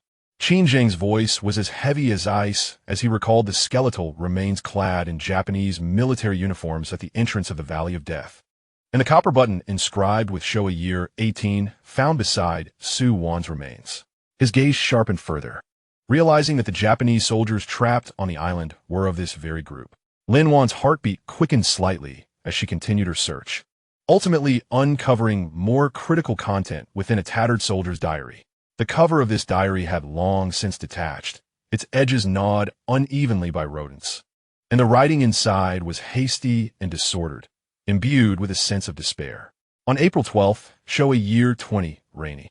We have been stranded on the island for 7 days, with little food and fresh water remaining. The signal tower was destroyed by the storm, leaving us unable to communicate with the mainland. The munitions and gold in the warehouse have become utterly useless. On April 15th, Showa year 20, clear. Someone has gone missing. It is Sato. He went to the seaside last night in search of fresh water and has not returned. We found his military boots on the beach, along with some bloodied rags. On April 18th, Showa year 20, cloudy. We discovered Sato's corpse. No, that cannot be considered a corpse. His body was torn apart, scattered among the rocky outcrops at the jungle's edge. The wounds were peculiar, resembling neither the bites of a beast nor those inflicted by human hands, but rather as if someone had exerted immense force to break him. Lin Wan's voice trembled, her fingertips cold, and her breathing became cautious. As she continued to turn the pages, the handwriting in the diary grew increasingly illegible, with large splotches of ink appearing as if the writer had inscribed them in a state of profound terror. On April 20th, Showa year 20, foggy. They have arrived. Those entities are neither human nor beast. They stand over 2 meters tall, their bodies cloaked in a coat of black fur, with elongated arms and claws as sharp as blades. Their eyes gleam red, flickering with light amidst the mist. They attacked our camp, seizing Watanabe and tearing him asunder. April 23rd, 1945, in the fog. We took refuge in the warehouse, barricading ourselves with an iron door. Outside, they roared, battering the door with a resounding clang. We are doomed. We shall perish here. The military has abandoned us, and these indigenous beings are the demons of this island. The final page of the journal abruptly ends. The edge of the paper bears a ragged hole, as if something had bitten through it, with a trace of dark red residue, reminiscent of dried blood. Lin Wan's hand trembled slightly as she closed the journal, her gaze lifting to meet Qin Zheng's. Eyes filled with shock, the indigenous people attacked these Japanese soldiers in the end. Qin Zheng's eyes fell upon the journal, sharp as an eagle's gaze. He recalled the enormous footprints on the black beach, the mangled limbs of Su Wan, the scattered bones at the entrance of Death Valley, and the animal claw marks intermingled with the shoe prints on the munitions depot floor. Those entities are the indigenous beings mentioned in the Japanese soldier's journal. They are neither human nor ordinary beasts. They are humanoid creatures mutated by the island's abnormal magnetic field. The voice of Qin Zheng was low and resonant as he regarded the redacted documents, a flicker of doubt crossing his eyes. What exactly is the Japanese military researching? Is it related to these indigenous beings? Lin Wan shook her head, carefully examining the areas obscured by ink stains on the redacted documents. I do not know. The contents regarding the Research Institute have been deliberately obscured. Perhaps the Japanese military's research pertains to the influence of the magnetic field on living organisms. And these indigenous beings are their experimental subjects? This conjecture rendered both silent. If this were indeed the case, then this island is a vast inferno of human suffering. The Japanese military conducts inhumane experiments here, only to be ultimately devoured by their own creations, leaving behind naught but bones. What do I care about research? Du Hong's voice suddenly emerged from the side room, tinged with impatience. He approached, burdened by a bulging backpack and clutching several gold bars, his steps unsteady. Sweat dripped from his face, yet his eyes gleamed with unmitigated greed. What use are these scraps of paper? Can they be eaten? Can they be exchanged for money? Let us leave quickly. Who knows when those monsters might arrive? Qin Zheng cast a cold glance at him, remaining silent. Lin Wan carefully folded the journal and the discernible fragments of documents, placing them into a waterproof oilcloth bag before stowing it in her backpack. She regarded the gold bars in Du Hong's arms and spoke softly. Brother Du, these documents are of utmost importance. They can reveal the dangers that lurk on this island. Danger? What danger is more perilous than being broke? Du Hong scoffed dismissively. As long as we possess this gold, we can escape this cursed island and live a good life. Those monsters, as long as we remain cautious, we can evade, he said, tightening his grip on the gold ingots in his embrace, as if fearful that someone might snatch them away. Lin Wan observed his demeanor and felt a profound sense of helplessness swell within her. The seed of greed had already taken root in Du Hong's heart, growing into a towering tree. This tree obscured his vision, rendering him blind to the dangers ahead and to the companions by his side. Qin Zheng rose, shouldering his tactical backpack, firmly grasping the polished Nanbu Shiji 14 pistol. He cast a glance at Lin Wan, then at Du Hong, and spoke in a low voice. Let us proceed. Du Hong, as if granted a pardon, nodded eagerly. Let us go. Let us hurry. He hastened towards the corridor, his steps rapid, the gold ingots clinking together, producing a clear sound. That noise echoed through the vast arms depot, as if striking a foreboding alarm. Lin Wan shouldered her backpack and followed closely behind Qin Zheng. She glanced back at the towering piles of arms and gold, and at the fragments of documents forgotten in the corners, her heart brimming with complex emotions. These gold and arms were the plundered wealth of the Japanese army, a testament to their invasion. The fragments of documents chronicled a chapter of history long sealed away, a history steeped in bloodshed and despair. The corridor was shrouded in darkness, the flickering light of the torches casting dancing shadows upon the walls. The footsteps of the three reverberated through the corridor, sounding particularly distinct. Du Hong walked at the forefront, still chattering about the days of wealth to come. His steps were buoyant, completely oblivious to the looming danger. Qin Zheng walked in the middle, gun in hand, his vigilant gaze sweeping the surroundings. His ears perked up, carefully attuned to the slightest sounds in the corridor. Not even the faintest noise could escape his notice. Lin Wan trailed behind, holding the torch, her gaze resting on the fragments of documents she had stuffed into her backpack. Her heart was filled with uncertainty and unease. What exactly was the Japanese research facility studying? Were those indigenous people truly mere subjects of experimentation? How many hidden secrets still lay concealed on this island? These questions loomed in her mind like a shroud of mist. Upon reaching the iron door, Qin Zheng abruptly halted. He listened intently to the sounds outside. His brow furrowed deeply. The fog had thickened, and the stench of sulfur was even more pungent. Faintly, a low growl echoed from the depths of the mist. The sound resembled a beast's roar, yet also bore the sorrowful tone of human weeping. Qin Zheng's expression turned icy in an instant. He tightened his grip on the gun and warned in a low voice, "Be cautious. They are coming." Chapter 44. Return and undercurrents. The low growl seeped through the iron door, akin to rough sandpaper scraping against stone, imbued with a chilling ferocity. The fog, laced with the scent of sulfur, infiltrated through the crevices of the iron door, condensing into tiny droplets of water in the torchlight, falling upon the faces of the trio. Icy and penetrating. Du Hong's body shuddered suddenly, the gold ingots in his embrace clanging together, producing a sharp sound. The sound echoed piercingly in the silent corridor, momentarily drowning out the roars from outside. His face turned ashen, instinctively clutching the gold ingots tighter as he recoiled slightly. His voice tinged with a hint of weeping. "Are they the indigenous people? How did they find us here?" Qin Zheng remained silent.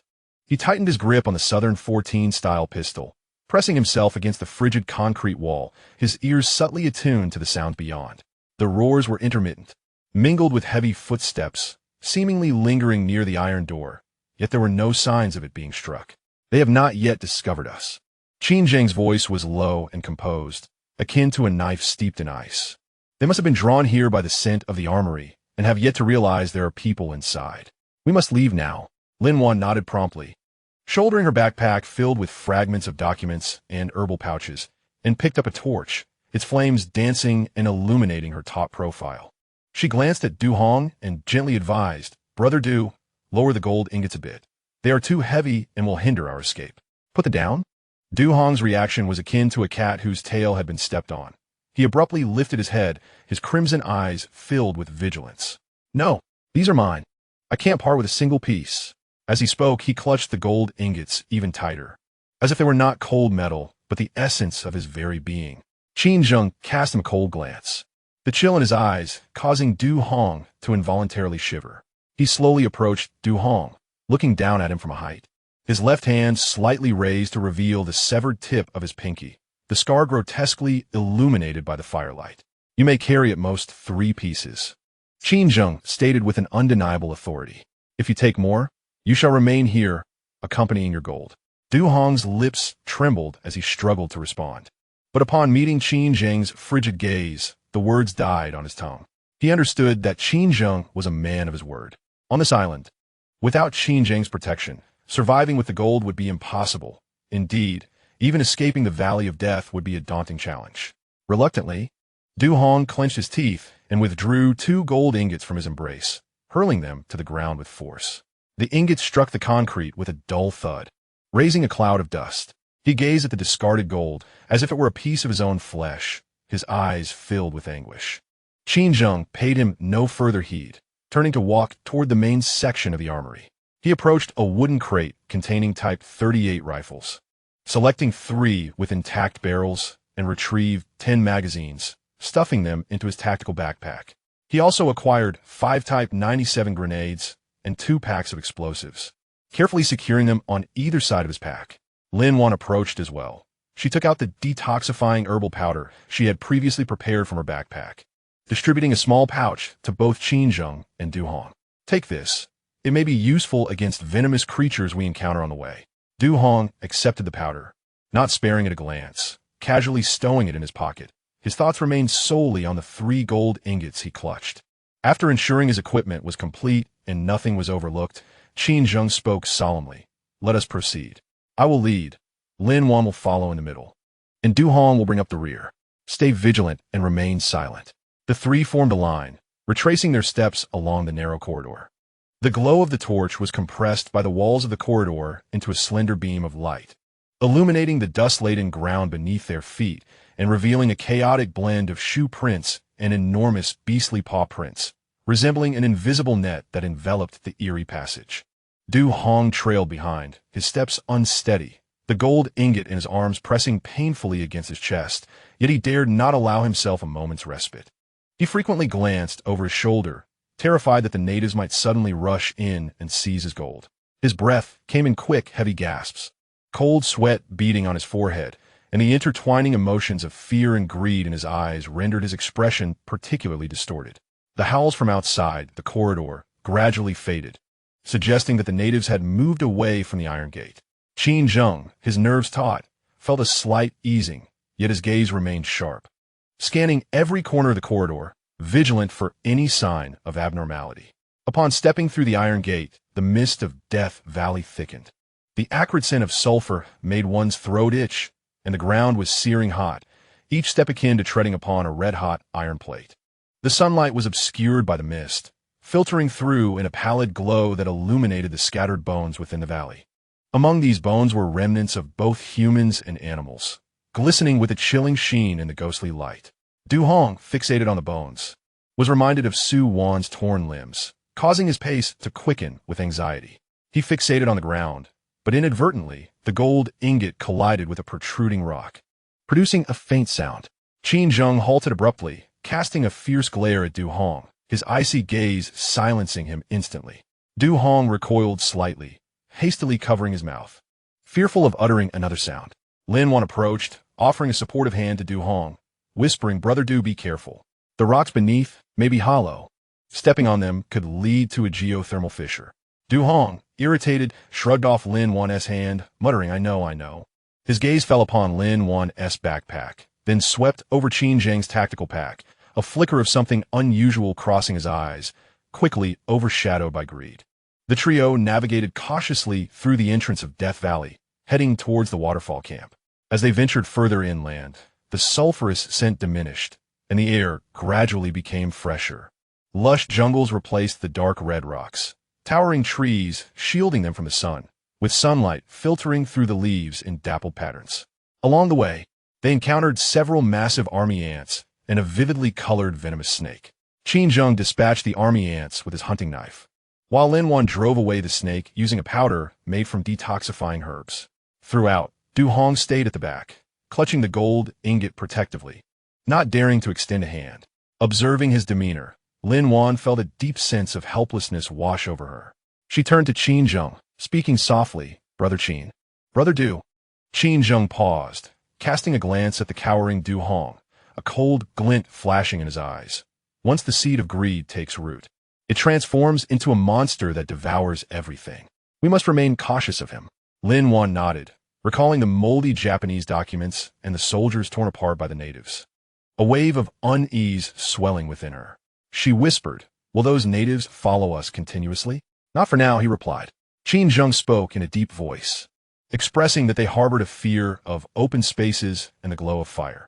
As long as they did not provoke the creatures, they should refrain from pursuing them. He paused momentarily, adding that their keen sense of smell might detect the scent of arms and gold, potentially drawing their attention. Lin Wan furrowed her brows tightly, inquiring about their course of action.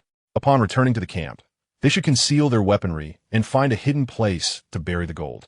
Qin Zheng's gaze was sharp, noting the vastness of the island and the omnipresent dangers. They must prepare thoroughly. The conversation between the two was hushed, yet Du Hong, trailing behind, listened intently. His eyes flickered with uncertainty as he secretly calculated. "Bury it? Absolutely not. That gold belongs to me. No one shall touch it." After walking for nearly 2 hours, the thunderous roar of a waterfall finally echoed ahead. Qin Zheng halted, signaling for silence, then crouched low and swiftly slipped into the adjacent thicket, with Lin Wan and Du Hong following suit. Crouched among the grass, Qin Zheng raised his binoculars, gazing towards the waterfall's camp. The treehouse stood intact, and there were no signs of the surrounding warning traps being triggered. Xiao Yu sat at the entrance of the treehouse, weaving something with a stalk of grass, appearing quite safe. "The camp is secure." Qin Zheng lowered the binoculars and spoke in a subdued tone. "Let us proceed." The three emerged from the thicket, making their way toward the treehouse. Upon hearing their footsteps, Xiao Yu abruptly lifted her head. her eyes lighting up upon seeing Qin Zheng and Lin Wan. She dropped the grass stalk and ran towards them, exclaiming, "Uncle Qin, Sister Lin, you're back." Lin Wan crouched down, opening her arms to embrace Xiao Yu. She gently stroked her head, asking softly, "Have you been good?" "I have." Xiao Yu nodded vigorously, her gaze falling on the gold bar in Du Hong's arms, curiosity sparkling in her eyes. "Uncle Du, what are you holding?" Du Hong's body stiffened abruptly, instinctively hiding the gold bar behind him, forcing a stiff smile on his face. "And nothing, just some stones."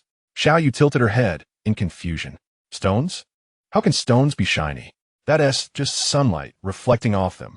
Du Hong's voice trembled slightly, avoiding Xiao Yu's gaze as he turned to head towards the treehouse. "I'm tired. I need to rest." Qin Zheng and Lin Wan exchanged glances, both sensing caution in each other's eyes. Du Hong's reaction was exceedingly unusual. His greed was evident upon his face, impossible to conceal. Lin Wan gently patted Xiao Yu's head, saying softly, "Xiao Yu, go play for a bit. Sister and Uncle Qin have something to discuss."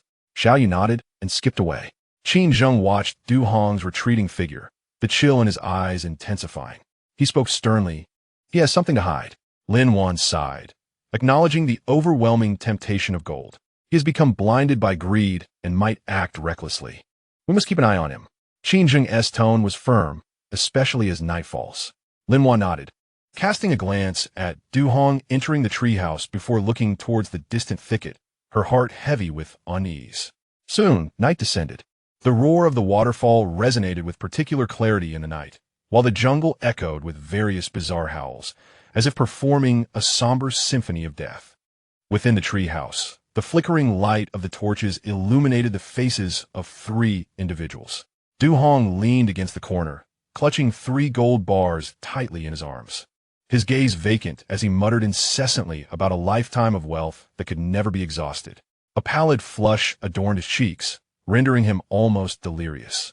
Qin Zheng sat at the doorway, meticulously polishing a Southern 14-style handgun, his vigilant eyes scanning the encroaching darkness. His ears twitched slightly, attuned to every subtle sound in the vicinity, as even the faintest noise could not elude his keen senses. Lin Wan sat beside Qin Zheng, organizing the musty fragments of documents in her hands. Occasionally, she cast furtive glances at Du Hong in the corner, then at Qin Zheng, her eyes brimming with a complex array of emotions. The glow of the campfire danced, casting 3 distorted shadows upon the walls of the treehouse, one vigilant, one contemplative, and one frenzied. Silence reigned. The air was thick with an oppressive atmosphere, akin to the stillness preceding a tempest. A hidden current was surging quietly. Suddenly, Qin Zheng set down his handgun, lifting his gaze to Lin Wan, his eyes sharp as a hawk. Lin Wan met his gaze, nodding with a glint of resolve in her eyes. They both understood that their tranquil days had come to an end. The seeds of greed had already sprouted, and the storm of destruction was imminent. Outside the treehouse, the night was as dark as ink. A shadow flitted silently past, vanishing into the dense underbrush. No one noticed. Only the wind whispered among the leaves, as if recounting the impending bloodshed. Chapter 45. Xiao Yu's discovery. The morning light pierced through the dense canopy, casting mottled spots of illumination upon the treehouse at the waterfall camp. The mist hung in the air, imbued with the refreshing scent of foliage, dissipating the oppressive atmosphere of the previous night. The rumble of the waterfall still echoed through the valley, yet it seemed shrouded in an invisible veil, imparting an eerie tranquility. Lin Wan was awakened by the chirping of birds. Rubbing her weary eyes, she sat up from the haystack in the treehouse, and her gaze fell upon Du Hong. Curled up in the corner, he clutched a cloth bag tightly, his brow furrowed, murmuring to himself. Whether dreaming or awake remained uncertain, though a greedy smile occasionally flickered at the corners of his mouth, sending a chill through Lin Wan's heart. Qin Zheng was no longer in the treehouse. Lin Wan approached the edge of the treehouse, peering down to see Qin Zheng squatting by the water pool beneath the waterfall, cleaning the rifle that had gathered dust the day before. His movements were steady, his back straight as a pine, and even from behind, he emanated an aura of cold detachment that discouraged all from approaching. Lin Wan sighed softly, turning to retrieve her pouch of herbs, preparing to gather some fresh medicinal plants by the creek. The previous day in the Valley of Death, she had discovered a plant that alleviated muscle soreness, which would be perfect for applying to Qinzheng and Du Hong's bodies. As she descended the vine ladder from the treehouse, she spotted Xiao Yu bounding towards her, carrying a wild fruit wrapped in banana leaves. The little girl's cheeks were flushed, her forehead adorned with fine beads of sweat. In the banana leaf she held several vibrant red wild berries rested, the non-toxic mountain raspberries that Lin Wan had taught her to identify just the day before. "Sister Lin," Xiao Yu exclaimed as she scampered to Lin Wan, tilting her face upward, presenting the banana leaf. "Look, I picked so many mountain raspberries, they are so sweet." Lin Wan squatted down, accepted the banana leaf, and popped one of the mountain raspberries into her mouth, the tart and sweet juices instantly filling her palate. She gently patted Xiao Yu's head and smiled, saying, "Xiao Yu is truly amazing. You can find food all by yourself now." Xiao Yu puffed out her small chest proudly, her eyes curving into crescent moons. "I learned from Uncle Qin's method. I observed the animal tracks. There were rabbit footprints next to these mountain raspberries, so they must be safe." Lin Wan felt a warmth in her heart. In this perilous island, Xiao Yu's innocent exuberance was the only bright spot in their oppressive existence. As she gazed at the grass-woven little rabbit in Xiao Yu's hands, she recalled teaching her how to weave it just days ago and inquired, "Xiao Yu, when we returned yesterday, did you stay quietly in the treehouse?" Xiao Yu nodded. Then, as if recalling something, leaned closer to Lin Wan's ear and whispered conspiratorially, "Sister Lin, I have a secret to tell you, but you must not tell anyone else." Lin Wan's heart skipped a beat. Observing Xiao Yu's earnest expression, she instinctively lowered her voice. "What secret?" After glancing towards the treehouse to ensure Uncle Du was still asleep, Xiao Yu continued, "Last night, I woke up because I needed to go to the creek. I saw Uncle Du sneaking out of the treehouse, holding something shiny." "Something shiny?" Lin Wan's breath caught her throat as she quickly pressed. "What did it look like?" "It was yellow and bright like the sun." Xiao Yu gestured with her small hands, indicating it was about the size of her palm. Uncle Du took that thing and walked into the grass behind the treehouse, dug a hole with a shovel, and buried it. Then he squatted by the hole and spoke to it. Lin Wan's heartbeat quickened, the blood in her veins seeming to freeze at that moment. What could be yellow and palm-sized other than a gold ingot? She suppressed her shock and asked, "What did Uncle Du say?" Xiao Yu furrowed her small brow. Straining to recall, "I couldn't hear clearly." His voice was very soft. It seemed like he said something about the gold being his, that when the He Jiao Hao arrives, he would get rich, and that anyone who stood in his way, like Qin Zheng and Lin Wan, would die.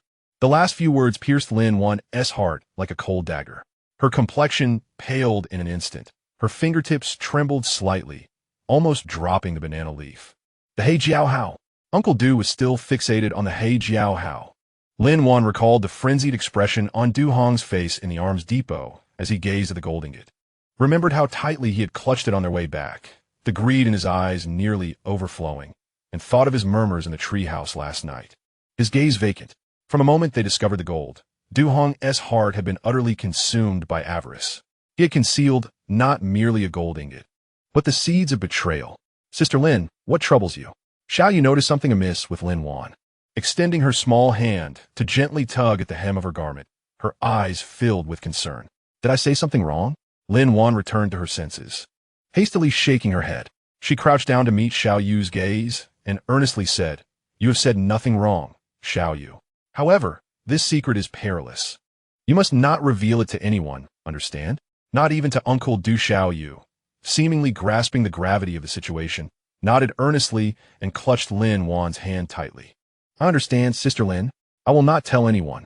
Lin Wan affectionately ruffled her hair, yet her heart felt as if burdened by a heavy stone. She rose and gazed towards the thicket behind the treehouse. The grass there grew lush, nearly concealing all traces, but upon closer inspection, one could discern a patch of flattened grass and soil softer than the surrounding earth, indicating recent disturbance. Lin Wan's gaze sharpened. She approached the thicket, crouching down to gently part the grass with her fingers, revealing a shallow pit covered with a thin layer of soil and fallen leaves. The edge of the pit bore a distinct footprint belonging to Du Hong. A chill settled deep within Lin Wan's heart. She stood and turned towards the water's edge where Qinzheng stood. Sunlight cascaded upon him, casting a golden halo, while the rifle in his hands glinted coldly in the light. As if sensing her gaze, Qinzheng lifted his head and looked her way. Their eyes met. and Lin Wan discerned a question in his expression. Taking a deep breath, she walked towards him. "What is it?" Qin Zheng set his rifle down, observing Lin Wan's pale complexion, his brow slightly furrowing. Lin Wan approached him, lowering her voice, and recounted verbatim what Xiao Yu had just disclosed. Her words were soft yet laden with an indescribable heaviness, each syllable striking Qin Zheng's nerves like a hammer. With every word she spoke, Qin Zheng's expression grew increasingly frigid. His lips pressed into a straight line, his left hand unconsciously clenched, revealing the jagged scar of his missing pinky, its grotesque appearance stark against the sunlight. Indeed, Qin Zheng's voice was low and hoarse, as though forced from his throat, laden with the foreboding of impending calamity born from his greed. "I should have anticipated this." Lin Wan's voice carried a hint of regret. From the moment he clutched the gold bricks in the armory, unwilling to let go. "I ought to have known he had lost his mind." Qin Zheng turned his gaze towards the treehouse, fixating on the tightly shut wooden door. He could envision Du Hong hiding within, lost in dreams of gold. In his heart, any camaraderie likely had long since dissipated, replaced solely by the allure of those gleaming gold bars. The brick he concealed was merely the beginning. Qin Zheng's eyes were sharp as an eagle's. He was certain he still coveted the remaining gold in the armory, as well as the weapons and explosives we had brought back. Lin Wan's heart tightened suddenly. She recalled Du Hong's gaze upon the munitions yesterday in the armory. While it did not possess the fervor he displayed towards gold, it was tinged with a hint of greed. If he truly sought gold, and entrusted those weapons and explosives to others, such as Zhou Zheng or the pirates of the He Jiao Hao, then they would all inevitably plunge into an abyss of despair. Moreover, Zhou Zheng. Lin Wan's voice trembled slightly, as Xiao Yu mentioned that Du Hong had referenced the He Jiao Hao. Could it be that he has already established contact with Zhou Zheng? Qin Zheng's gaze abruptly narrowed. He recalled the faint, indistinct sound he had heard upon leaving the arms depot last night, and the fleeting shadow he had glimpsed upon returning to the camp. Could that shadow have been Zhou Zheng rather than a mere beast? Zhou Zheng had not left this island. He had been covertly observing them all along. Qin Zheng's fists clenched tightly, his knuckles turning white.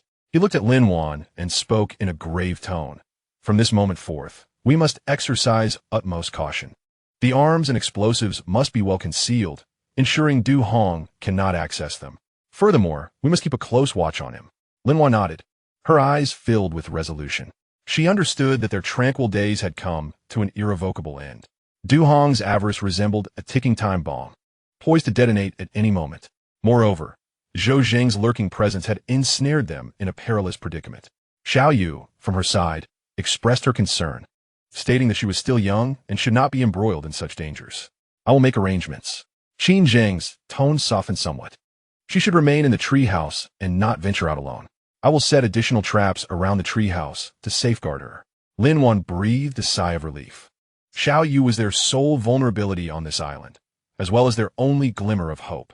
She could not allow any harm to befall her. The two stood by the pond, gazing into the distant jungle, enveloped in silence. The roar of the waterfall echoed in their ears, yet the previous tranquility had vanished. The air was thick with an impending sense of a mountain storm. At that moment, the wooden door of the treehouse creaked open. Du Hong emerged. Weariness etched upon his face, yet his eyes still sparkled with greed. Upon seeing Qin Zheng and Lin Wan by the pond, his gaze instinctively averted, only to be replaced by a stiff smile. "Brother Qin, Sister Lin, good morning." Du Hong waved his hand, his tone slightly unnatural. "I slept too deeply and was unaware you had risen." Qin Zheng and Lin Wan exchanged glances, each detecting the other's vigilance. Lin Wan forced a faint smile and remarked, "Brother, Du has awakened? Do wash up quickly. Xiao Yu's gathered some wild raspberries. They're quite sweet." Du Hong nodded and made his way towards the stream. His steps were hurried, as if evading something. Passing the grass behind the treehouse, he involuntarily cast a glance, then swiftly diverted his gaze. Qin Zheng's eyes were as cold as ice. He understood that Du Hong was beyond salvation. The seeds of greed had taken root in his heart, blossoming into a toxic tree. This poisonous tree would inevitably bear the fruit of destruction. They must prepare themselves before the fruit ripened. Lin Wan watched Du Hong's retreating silhouette, her heart filled with unease. She felt as though a bloody storm, instigated by gold, was quietly brewing. In the thicket behind the treehouse, beneath the soft earth, lies not merely a gold brick, but an impending catastrophe. The sun continues to shine brightly, and the waterfall roars with its usual vigor. Yet, behind this seemingly tranquil campsite, an undercurrent of turmoil brews. Chapter 46. The return of Zhou Zheng. The night envelopes the island like thick ink, saturating every corner.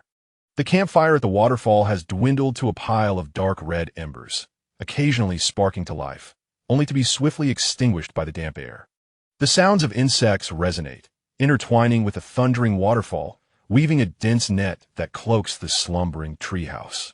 Within the treehouse, Qin Zheng leans against the cold trunk, his eyes slightly closed, breathing steadily. He appears to be asleep, yet every nerve in him is taut like a drawn bowstring. Xiao Yu curls up in the haystack, breathing evenly. Lin Wan lies beside her, tossing and turning, unable to find rest. Her gaze falls upon Du Hong in the corner, and a thick fog of doubt lingers in her heart. In recent days, Du Hong has become increasingly unusual. He often sits alone in the corner of the treehouse, fondling the cloth bag in his arms, his eyes vacant yet fervent. He rarely speaks, and when he does, it is a disjointed mumble about the gold and the black mako. His glances at Qin Zheng and Lin Wan carry a subtle evasion and wariness, as if he harbors an immense secret. Lin Wan sighs softly and closes her eyes. She knows that Qin Zheng is also awake. Lately, he has been using the pretext of checking traps to set up more hidden sentinels around the campsite. He has even marked the vine ladder of the treehouse with an exceedingly discreet sign. Should anyone leave at night, the mark would subtly change. They are all waiting, anticipating Du Hong to reveal his true intentions. As the night deepens, the breathing within the treehouse gradually becomes more uniform. Du Hong's body begins to move, cautiously shifting, straining to listen to the sounds around him. Confirming that Qin Zheng and Lin Wan are fast asleep, he sits up slowly, his movements as stealthy as a thieving mouse. He retrieves the cloth bag from within his garments, gripping it tightly in his hand. A faint golden sheen glimmers through the bag seams. He glances once more at the sleeping Xiao Yu, his expression complex. After a moment's hesitation, he grits his teeth, crouches low, and stealthily makes his way toward the vine ladder of the treehouse. His movements are so light that they barely make a sound. However, he remains oblivious to the slight tremor of Qin Zheng's eyelashes in the shadows of the treehouse. Du Hong descends the vine ladder slowly. Upon reaching the ground, he cautiously surveys his surroundings. The night is thick, and the jungle is pitch black, save for the resounding roar of the waterfall. He takes a deep breath, turns, and plunges into the dense underbrush. His steps quicken, tinged with a hint of panic and urgency. The path he takes deviates from the usual patrol routes, leading him towards the fog-laden area in the northwest of the island, the very place where Su Wan encountered her misfortune and where Zhou Zheng vanished. His figure swiftly disappears into the inky darkness of the jungle. Almost simultaneously with his disappearance, within the shadows of the treehouse, the figure of Qin Zheng silently descended. Barefoot, his soles pressed against the cold, damp earth without a sound. His form was as lithe as that of a cheetah, and his gaze, sharp as that of an eagle, was fixed intently on the direction in which Du Hong had vanished. He did not pursue immediately. Instead, he remained still, straining to listen. Once satisfied that there were no other disturbances in the vicinity, he glided into the jungle like a phantom. The moist foliage brushed against his skin, and the chilling dew dampened his garments. Qin Zheng's footfalls were light, each step precisely placed upon the carpet of fallen leaves, skillfully avoiding the brittle twigs that might betray his presence. His breath was so subdued that it seemed to meld with the surrounding environment.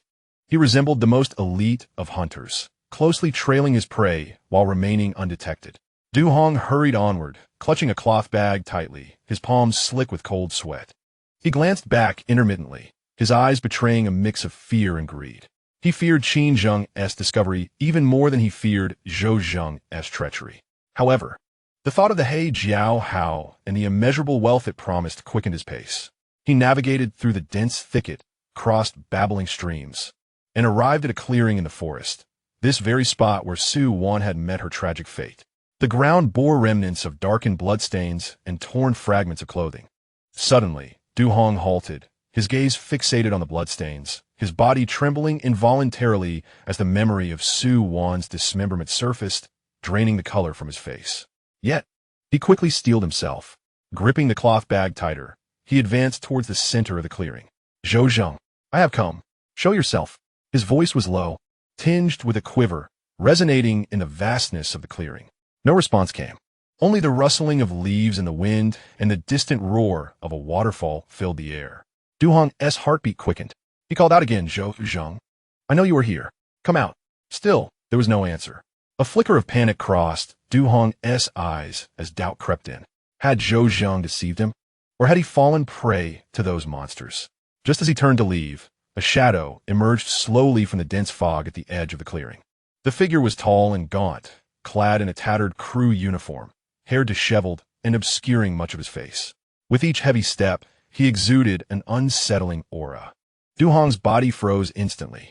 He stared at the shadow, his lips quivering, unable to utter a word. The figure advanced into the clearing, halting 10 meters away from Du Hong. Moonlight pierced through the fog, illuminating his face, a visage of horror.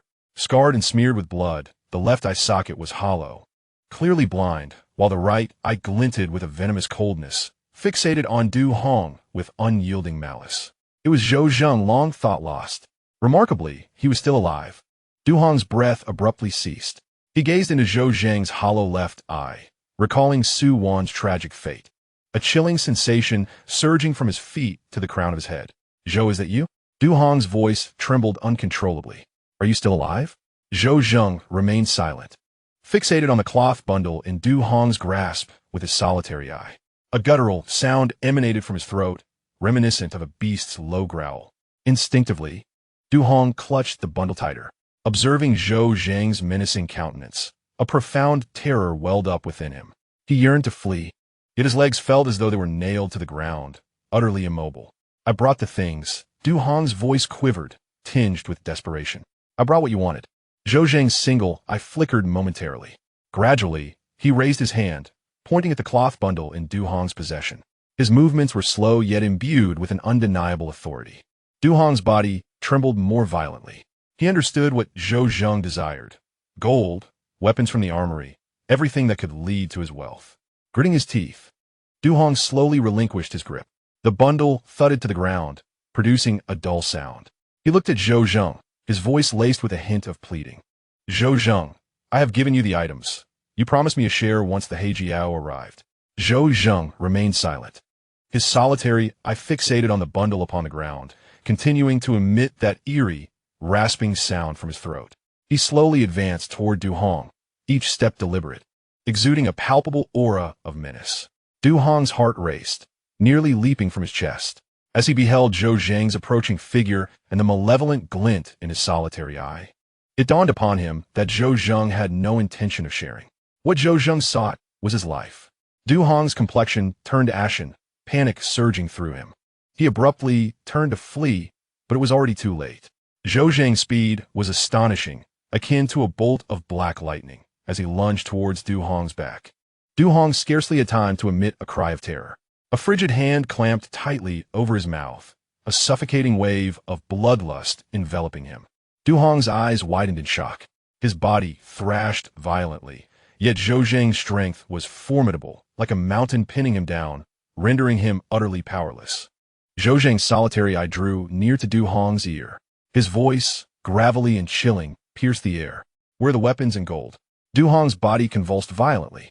He stared at Zhou Zheng's grotesque visage, the avarice gleaming in his solitary eye, an overwhelming sense of despair flooding his heart. He realized escape was futile. In the distance, amidst the dense shadows of the forest, Qin Zheng's figure lay concealed. His gaze remained fixated on the two figures in the clearing. His hand gripping the hunting knife at his waist, the blade glinting coldly in the moonlight. He remained still, waiting, biding his time for the opportune moment. On the open ground, Zhou Zheng's hand tightened its grip. Du Hong's face turned crimson, his breath becoming increasingly labored. His gaze shifted from fear to despair, and then from despair to madness. In a sudden burst of energy, he bit down hard on Zhou Zheng's arm. A sharp cry of pain escaped Zhou Zheng's lips, causing him to involuntarily release his hold on Du Hong's mouth. Seizing the opportunity, Du Hong let out a heart-wrenching scream for help. "Save me! Qin Zheng, help!" Zhou Zheng's expression instantly morphed into one of fury. He had not anticipated Du Hong would dare to bite him. A glint of malice flickered in his solitary eye as he lifted his hand and struck Du Hong forcefully on the head. Du Hong's body slumped to the ground. Zhou Zheng glanced at the fallen Du Hong and then at the cloth bundle on the ground, a spark of greed illuminating his single eye. He bent down, reaching for the bundle just as a shadow darted from the thicket like a leopard. The gleam of a hunting knife sliced through the thick darkness of the night, aimed directly at Zhou Zheng's back. Chapter 47. Conspiracy and silencing. The chilling gleam of the hunting knife pierced the night, exuding a palpable aura of menace as it bore down on Zhou Zheng's back. His reflexes were astonishingly swift. It was as if he had eyes in the back of his head. At the very moment the knife was about to strike, he lunged forward. The knife grazed his tattered garment, leaving a faint trail of blood on his back.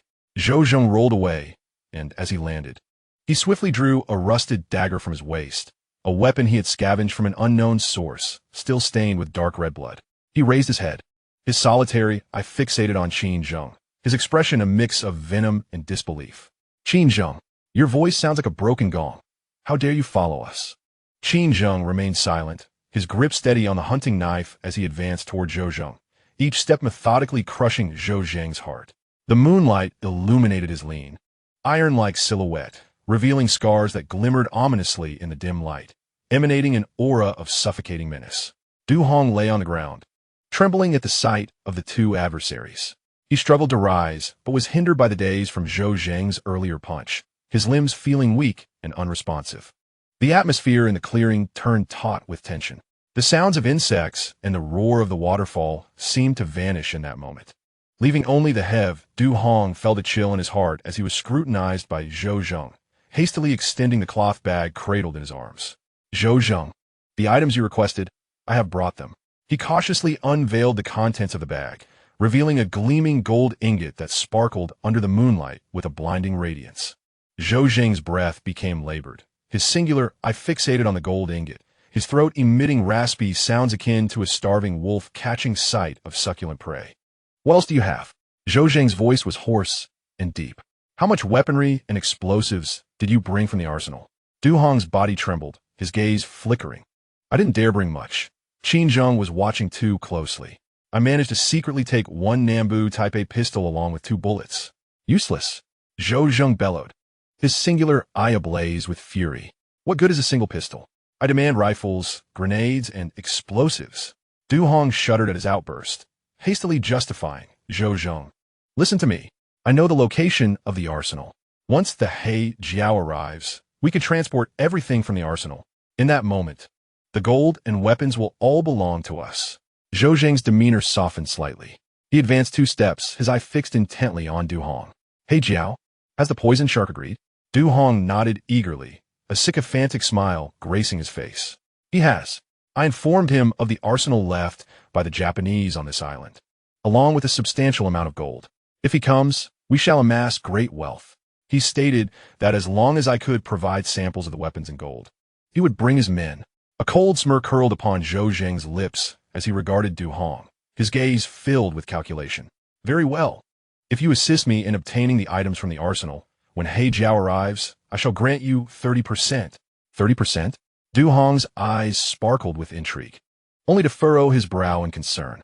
Zhou Zheng, isn't that rather insufficient? What about the gold? Zhou Zheng scoffed, the chill in his singular eye intensifying. Du, do not forget who paved the way for your fortune.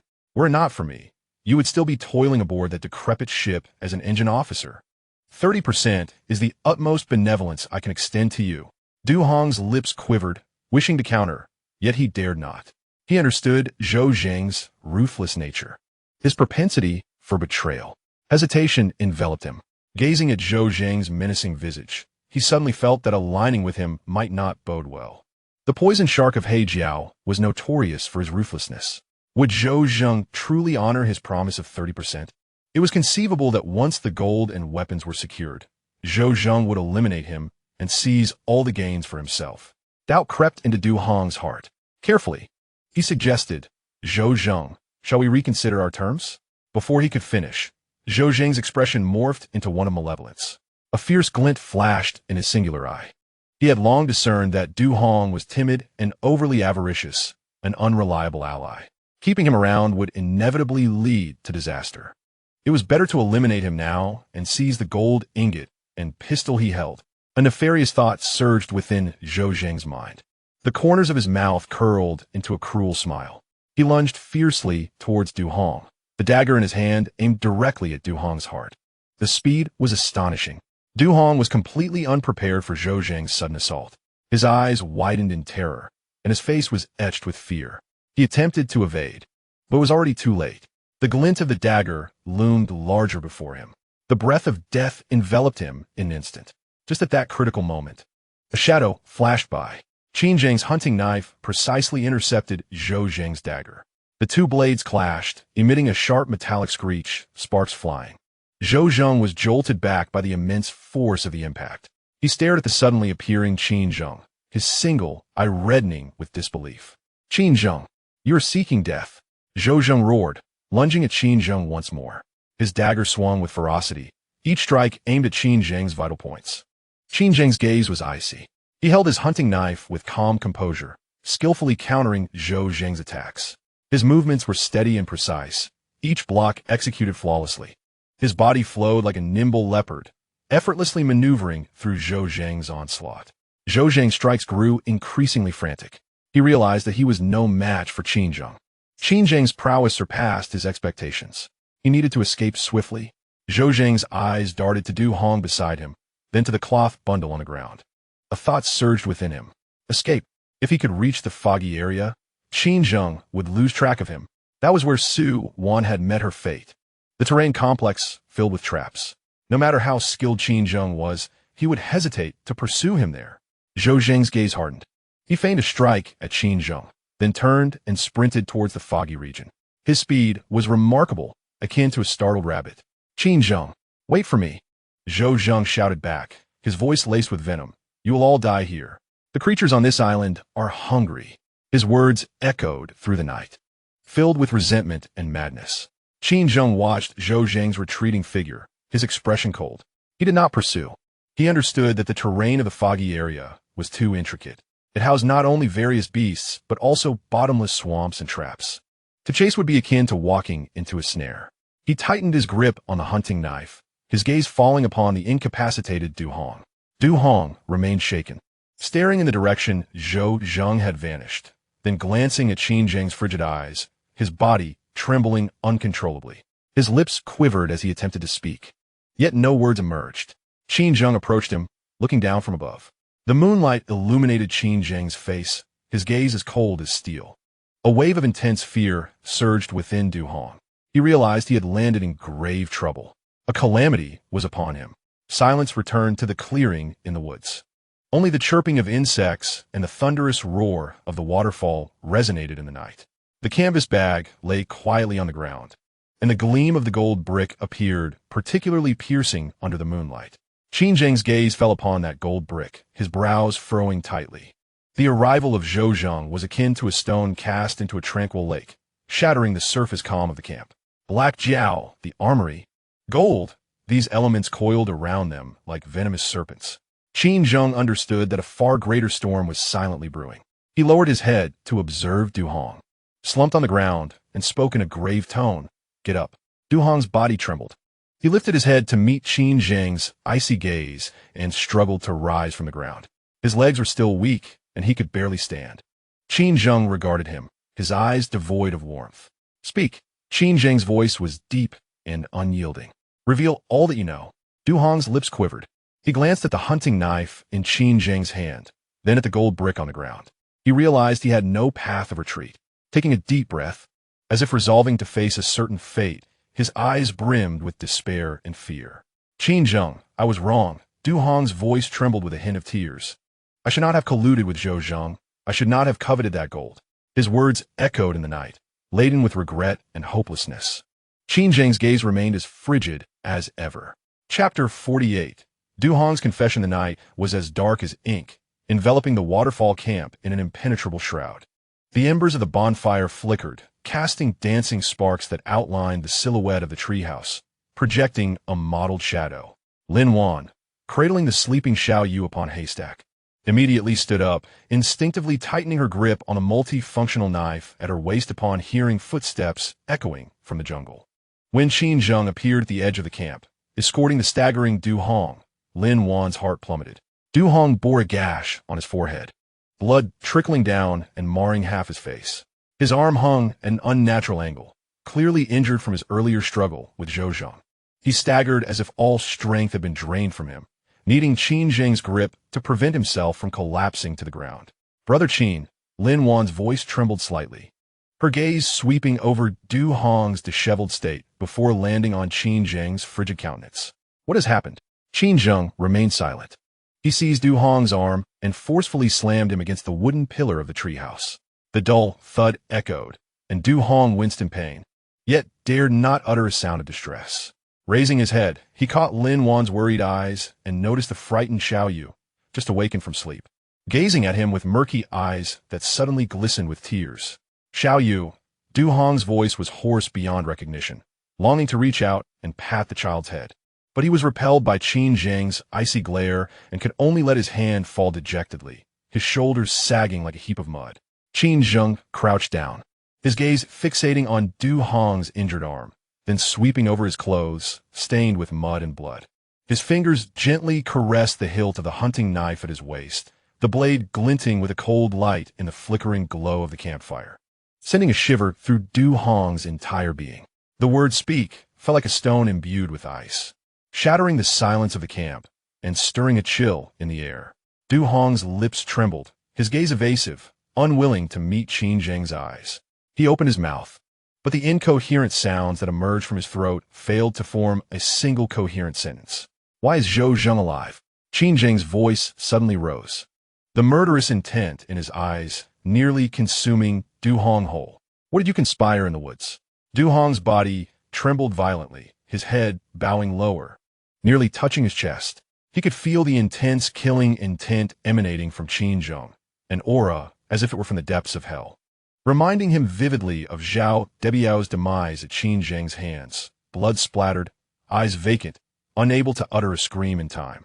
Fear coiled around his heart like a vine, tightening with each passing moment. I. Du Hong's teeth chattered, cold sweat trickled down from the wound on his forehead, mingling with blood and forming droplets on his chin that fell into the earth. "I did not intend to, Qin Zheng, I was wrong." "Wrong in what way?" Qin Zheng's voice bore no warmth. His fingers pressed down sharply on Du Hong's injured arm, and with a slight exertion, it elicited a piercing cry from Du Hong. "Ah!" Du Hong writhed in pain, tears and snot mingling on his face. "I will tell you everything. Just don't touch my arm." Qin Zheng released his grip and took a half step back, still fixated on him with those icy eyes, as if gazing upon a corpse. Lin Wan approached Du Hong, retrieved a pouch of herbs from her backpack, and carefully sprinkled some coagulating powder onto the wound on his forehead. Her movements were gentle, yet her gaze bore a complex emotion, compassion, anger, and an indescribable disappointment. Watching Lin Wan's actions, Du Hong's throat tightened, as if he had finally found an outlet to express his pent-up emotions, and he began to stammer the truth. Zhou Zheng never intended to hide. His voice was intermittent, heavy with sobs. "He has always been an insider for the Black Mako." "Black Mako?" Lin Wan's pupils constricted sharply as she recalled Du Hong's earlier words in the camp. A wave of intense unease surged within her. "Are you saying Zhou Zheng colluded with the pirates?" Du Hong nodded, tears streaming down his face. He sniffed, his voice hoarse. "The incident with the Kingfisher was not an accident. It was orchestrated by Zhou Zheng and the people of the Black Mako." This revelation detonated like thunder in the air above the camp. Lin Wan's face turned ashen, instinctively placing a hand over her chest, where her silver briefcase lay concealed, harboring the special medicine she was transporting, along with her undisclosed secrets. Qin Zheng's gaze sharpened further, his fingers gripping the hilt of his knife, knuckles turning white. "Clarify," Qin Zheng commanded in a low voice. "What is their objective?" The voice of Du Hong, the smuggler, grew increasingly hushed, yet each word remained distinct. "Zhou Zheng informed me that a cache of contraband was hidden aboard the Chui Niao Hao, specifically the pharmaceuticals that Lin Wan was transporting." Lin Wan's body trembled violently as disbelief washed over her. She gazed at Du Hong, her lips quivering, unable to utter a single word. At that moment, she comprehended why Zhou Zheng had scrutinized her suitcase with such intensity from the very beginning. She realized why he had incessantly probed her background while on the drifting raft. From the moment she boarded the Chui Niao Hao, she had unwittingly become prey to the pirates. Witnessing Lin Wan's shock deepened Du Hong's remorse. Bowing his head, he continued, stating that Zhou Zheng claimed those pharmaceuticals were a new type of narcotic precursor, worth a fortune, which the leader of the Hejiao Hao, the notorious poison shark, was willing to acquire at a high price. Zhou Zheng was responsible for providing support aboard the ship, inciting chaos.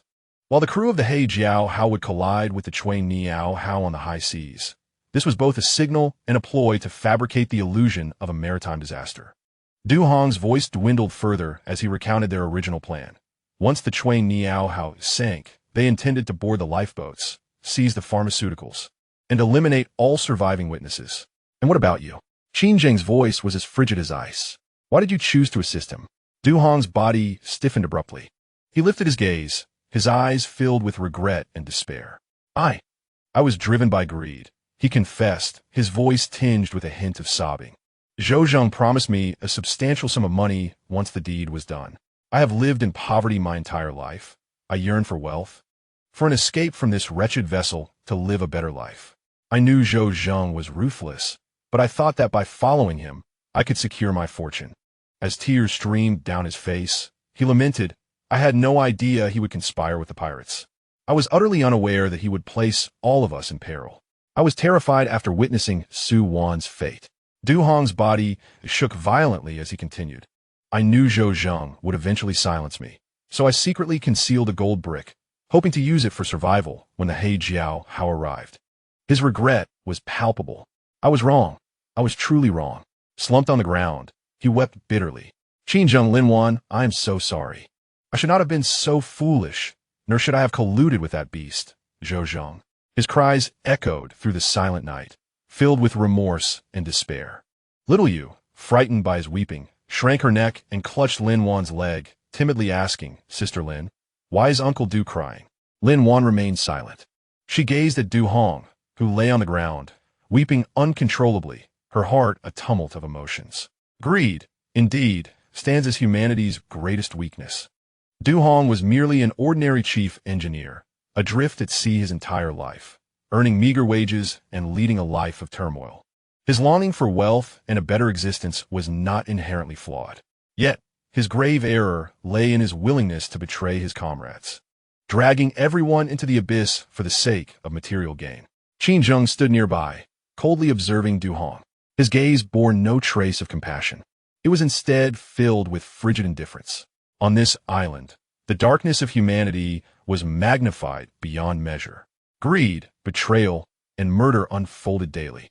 Du Hong's repentance arrived far too late. Zhou Zheng was still alive, and the pirates of the Hejiao Hao were soon to arrive. They faced an unprecedented crisis. Qin Zheng crouched down, his gaze fixed upon Du Hong's face, and solemnly inquired, What is the time agreed upon by Zhou Zheng and the Hejiao Hao? Du Hong's weeping abruptly ceased. He lifted his head, his tear-filled eyes meeting Qin Zheng's, and hoarsely replied, Zhou Zheng said that the Hejiao Hao would come to his aid in the next few days. Qin Zheng's brow furrowed deeply. A few days. They had but a fleeting moment left. They could either prepare meticulously to confront the impending arrival of the pirates or passively await their fate, becoming mere souls claimed by the pirates' blades. The night grew increasingly dense. The roar of the waterfall echoed in the air, resembling a despairing elegy. The embers of the campfire finally extinguished, the last flicker of light vanishing into the damp atmosphere. The camp was engulfed in utter darkness. Only Du Hong's muffled sobs and the distant howls of beasts from the jungle intertwined in the night, composing a mournful ballad of human suffering. Qin Zheng rose to his feet, his gaze cast toward the pitch-black sea. Chapter 49. The choice of the beacon as dawn broke through the thick fog, casting light upon the treehouse at the waterfall camp. The moisture in the forest had yet to dissipate. The damp breeze carried the scent of vegetation, sweeping across the roaring water pool of the waterfall and settling upon the wooden planks of the treehouse, leaving a fine layer of droplets. Qin Zheng had long since risen, crouching at the edge of the camp, reinforcing the pit he had dug the previous night with vines and sharp stones. His movements were steady and precise, each bend of the vine and adjustment of the stone's angle executed with the accuracy of a delicate operation. Sunlight illuminated his lean back, accentuating the contours of his muscles and casting light upon the scars crisscrossing his arms, the medals bestowed upon him from countless life and death battles. Inside the treehouse, Du Hong curled up in a corner of the haystack, his complexion ashen, with the wound on his forehead already scabbed over, yet unable to conceal the fear and regret lurking in his eyes. He had not slept a wink all night, with each closure of his eyes. The grotesque visage of Zhou Zheng and the notorious name of the He Jiao how would swirl in his mind, sending chills through his body. He occasionally glanced up at Lin Wan, seated on the opposite side of the treehouse, his lips moving silently, yet he dared not utter a word. Xiao Yu sat beside Lin Wan, delicately tearing the petals off a white wildflower in her hands. Sensing the oppressive atmosphere of the camp, she refrained from her usual chattering, quietly observing Lin Wan's tense profile and the busy Qin Zheng outside, her eyes filled with innocent bewilderment. In Lin Wan's hands rested a silver-gray box, about the size of a palm. The box's exterior was matte, adorned with a Red Cross emblem, resembling an ordinary first aid kit. However, only Lin Wan knew of its true purpose. It was a miniature satellite beacon, disguised as a medical device, concealed within the hidden compartment of her suitcase. The last line of defense entrusted to her by Konghua Biological. Her fingertips gently caressed the cross on the surface of the box, the frigid touch sending shivers to her heart, causing her pulse to quicken involuntarily. Last night, Du Hong's confession had struck her like a thunderclap, raising tumultuous waves within her heart. The He Jiao how was soon to arrive. It was a pirate ship armed to the teeth, manned by ruthless pirates, each wielding firearms, with their eyes fixated solely on gold and pharmaceuticals. On the other hand, there stood only Qin Zheng, a top-notch jungle warrior, equipped with a hunting knife, a few Type 38 rifles procured from an arsenal, and some rudimentary traps. The disparity in strength was palpable. Lin Wan took a deep breath, her fingers gently tracing the edge of a box until they encountered a concealed groove. By pressing this groove, the beacon would activate automatically, transmitting the precise coordinates of this island via satellite signal. More importantly, the beacon contained a pre-stored encrypted code, a remnant from her father's old acquaintance, promising that in moments of insurmountable crisis, this code could summon aid. However, this code was both a lifeline and a noose. Once sent, rescue could indeed arrive, but it would also expose her location and reveal her identity as a white-gloved operative. The higher-ups at Konghua Biotech would not spare a pawn who knew too many secrets. Those pursuing her could be far more terrifying than the pirates of the Black Mako. She recalled her father's dying admonitions, the helplessness she felt when coerced by the company to transport this special batch of pharmaceuticals, and the weighty secret that had pressed upon her when she boarded the Kingfisher. What if she chose not to activate the beacon? She glanced at Qin Zheng outside. The man crouched beside a pit, inspecting the sharpness of the spikes. His profile was chiseled, and his gaze was sharp as an eagle's, as if he were born to thrive in this perilous jungle. He was undeniably formidable, capable of slaying oversized wild boars with just a hunting knife, and making the pirates suffer with mere rudimentary traps. Yet, the pirates had firearms, grenades, and a heavily armed fishing vessel. How many bullets could their traps withstand? How many pirates could their rifles confront? Within Lin Wan's heart, two voices clashed vehemently. One voice urged, activate the beacon, take a gamble. Perhaps rescue awaits, an opportunity to escape Konghua Biotech, a chance to flee this hell with Xiao Yu. The other voice countered, do not activate it. Once you do, you will be ensnared in a greater vortex, and those hunting you will swarm like sharks sensing blood. At that point, not just you, but also Qin Zheng, Xiao Yu, and even Du Hong could be dragged into the fray, with no place left to rest in death. Unbeknownst to her, her fingers had already brushed against the concealed groove. The cold metallic sensation coursed through her limbs like an electric current. Suddenly, Xiao Yu's voice pierced the silence of the treehouse. She looked up, her gaze landing on the silver-gray box in Lin Wan's hands. Her curiosity piqued. What is this? Is it a first aid kit? Lin Wan's body jolted, as if awakened from a nightmare. She quickly concealed the beacon in her palm, forcing a smile as she ruffled Xiao Yu's hair. Yes, it's a first aid kit. It contains some emergency medications. Xiao Yu, seemingly understanding yet still perplexed, nodded and returned to tearing petals. In the corner of the treehouse, Du Hong's eyes flickered with a glimmer of light. Struggling to sit up, he hoarsely inquired, is that really a first aid kit, Lin Wan? It looks more like a communication device to me. His words pierced through Lin Wan's facade like a needle. She lifted her head to gaze at Du Hong, her eyes betraying a hint of wariness. Understanding her unspoken concern, Du Hong hastily waved his hands, a desperate expression crossing his face. I mean no harm. I merely wish to know if it is indeed a communication device that could save us. The people from Hejiao are coming, and they are merciless demons. I do not want to die. I truly do not wish to meet my end. Tears welled up in his eyes as he spoke. This man, nearing 50, wept like a child, consumed by despair and helplessness. Lin Wan regarded him, her heart a tumult of conflicting emotions. Had it not been for greed, he would not have found himself in such dire straits. Yet at this juncture, further approach would serve no purpose. Just then, the figure of Qin Zheng appeared at the entrance of the treehouse. He held a sharpened wooden stick in his hand, his body smeared with mud and dew. His gaze swept over the three individuals within the treehouse, ultimately resting upon the tightly clenched palm of Lin Wan, his eyes sharp as if capable of piercing through all pretense. What do you hold in your hand? Qin Zheng's voice was low and composed, devoid of any tremor. Lin Wan's heart raced alarmingly. She understood that she could not deceive this man. He was astute and perceptive. Any subtle flaw would not escape his scrutiny. Taking a deep breath, Lin Wan slowly opened her palm to reveal the silver-gray box. Sunlight streamed through the cracks in the treehouse, casting a soft glow upon the box. Qin Zheng's gaze fixated on the box, his brow slightly furrowing. He stepped into the treehouse, crouching down to scrutinize the object closely. His fingers gently brushed over the cross emblem on the box's surface before exploring the concealed groove, a flicker of understanding passing through his eyes. A satellite beacon, Qin Zheng stated softly, yet with an undeniable certainty. Lin Wan nodded in silence.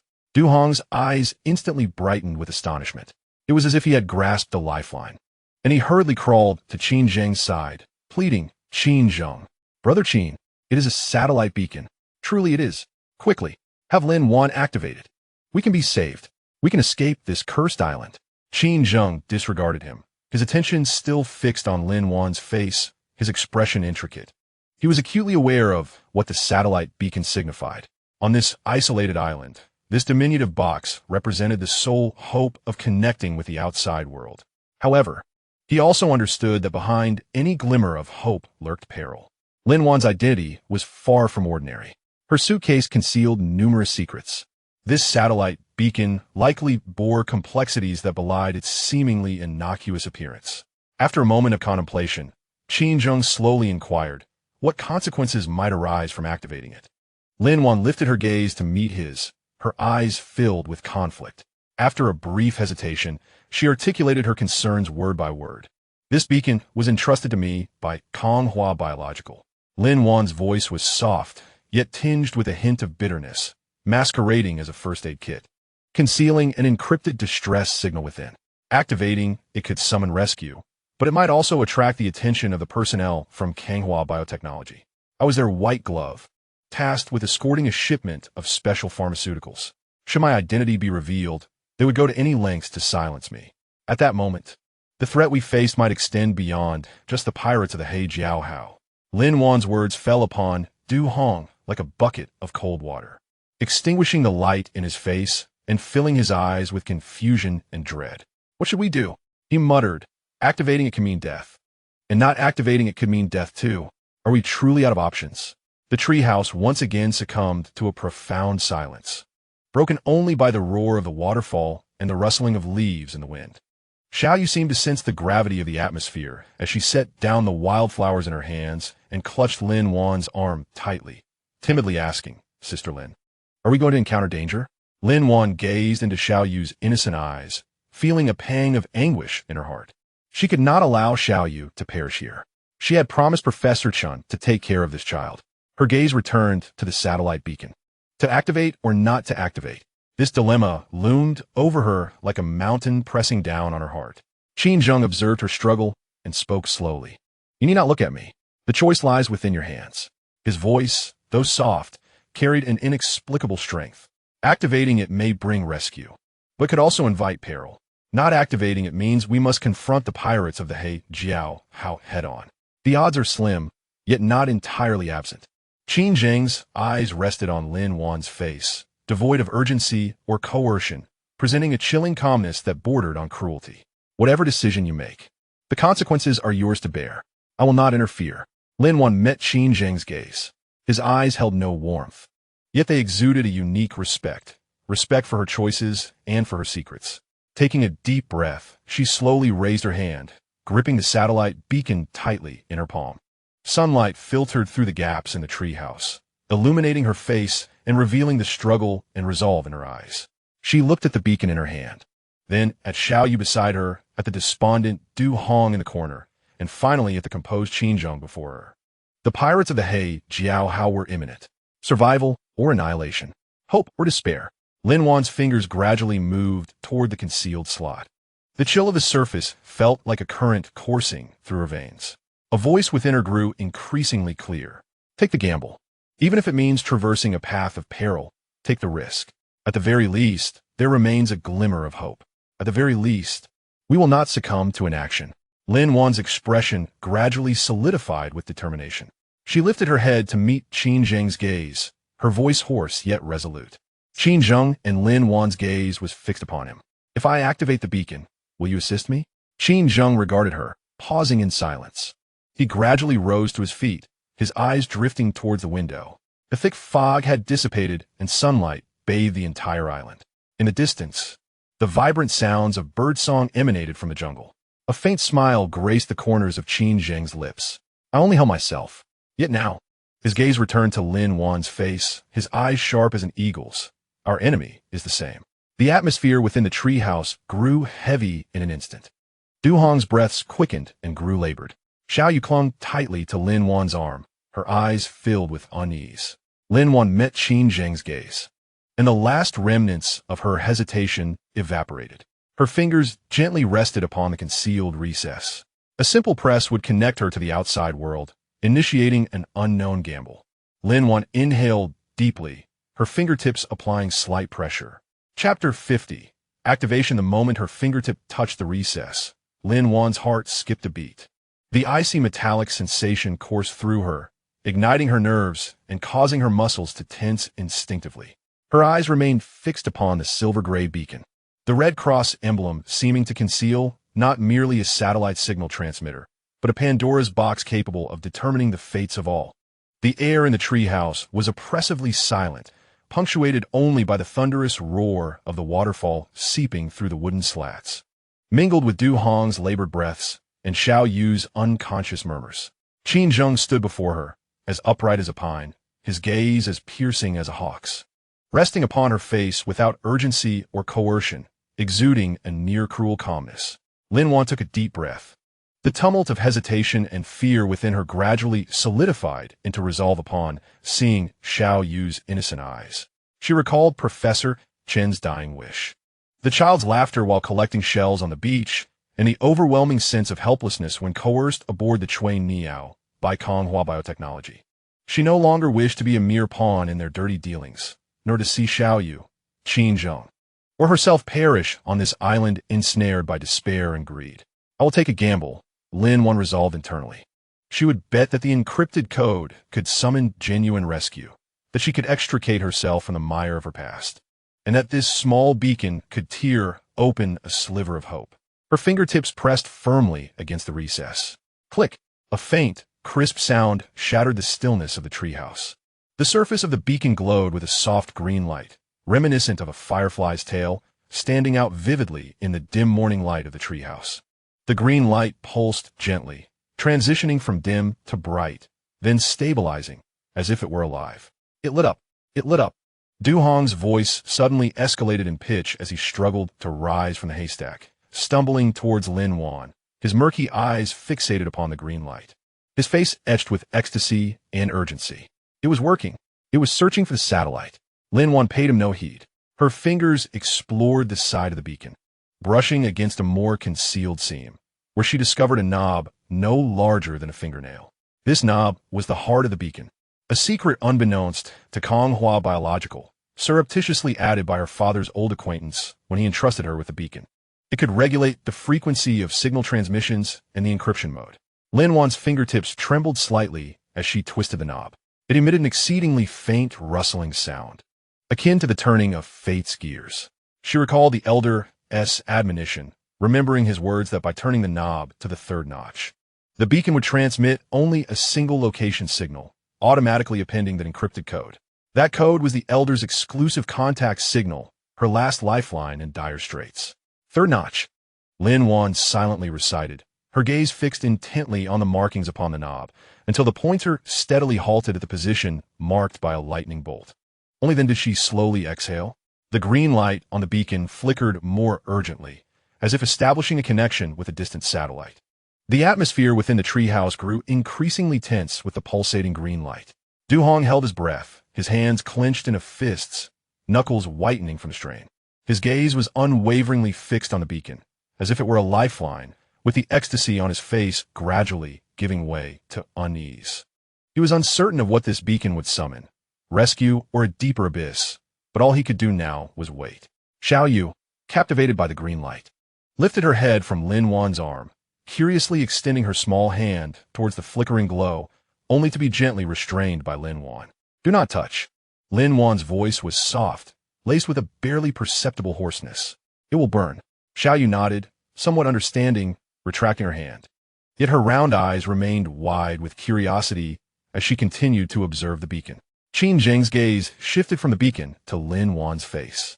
He noticed the tension at the corners of her mouth, the resolute yet anxious glint in her eyes, and the faintly bulging veins on the back of her hand as she grasped the beacon. He remained silent, turning instead to the treehouse entrance, his gaze directed towards the distant jungle. There, the mist had dissipated, sunlight spilling over the dense canopy, casting mottled shadows. It concealed countless dangers, as well as Zhou Zheng's sinister eyes. Qin Zheng's fingers slowly brushed against the hunting knife at his waist, his expression sharpening. Whatever the beacon summoned, he had to be prepared. Prepared to confront the pirates of the Black Jiao. Prepared for the potential pursuers. Prepared for a battle to the death. The frequency of the green light's flicker intensified, and finally, amidst an exceedingly faint dripping sound, the green light abruptly extinguished. The treehouse was plunged into a brief darkness. Immediately, the surface of the beacon illuminated with a fleeting crimson glow, which vanished as swiftly as it appeared. The signal had been dispatched. Lin Wan's fingers trembled slightly, her grip on the beacon loosening involuntarily. She gazed at the beacon, now restored to its silvery gray hue, observing the red cross emblem upon it, feeling as though something had hollowed out her insides, leaving an emptiness that was both liberating and profoundly unsettling. She had wagered everything, everyone's lives and her own future. Has the signal been sent? Du Hong's voice quivered as he cautiously extended his hand, yearning to touch the beacon, yet hesitating, only able to look at Lin Wan with anxious anticipation. Did it truly transmit our location? Will someone come to rescue us? Lin Wan offered no reply. Slowly, she rose to her feet and walked to the entrance of the treehouse, standing shoulder to shoulder with Qin Zheng, their gazes directed towards the distant sea. The azure surface of the water shimmered under the sun, the sea breeze tooling her hair and carrying a briny scent. Yet it could not dispel the gloom that lingered in her heart. She was uncertain of who would receive the signal, whether it would be a rescue team or assassins from Kenghua Biotech. She had no idea of the odds of her success in this gamble. Yet, she understood that there was no turning back. Qin Zheng turned his head to look at her. Sunlight fell upon his face, illuminating the scars at the corners of his eyes and a barely perceptible turmoil deep within his gaze. Has it ended? His voice was low and calm. Lin Wan nodded, her voice hoarse. Yes. I only sent the location once, accompanied by an encrypted code. An encrypted code? Qin Zheng's brow furrowed slightly. It was left to me by an old acquaintance of my father.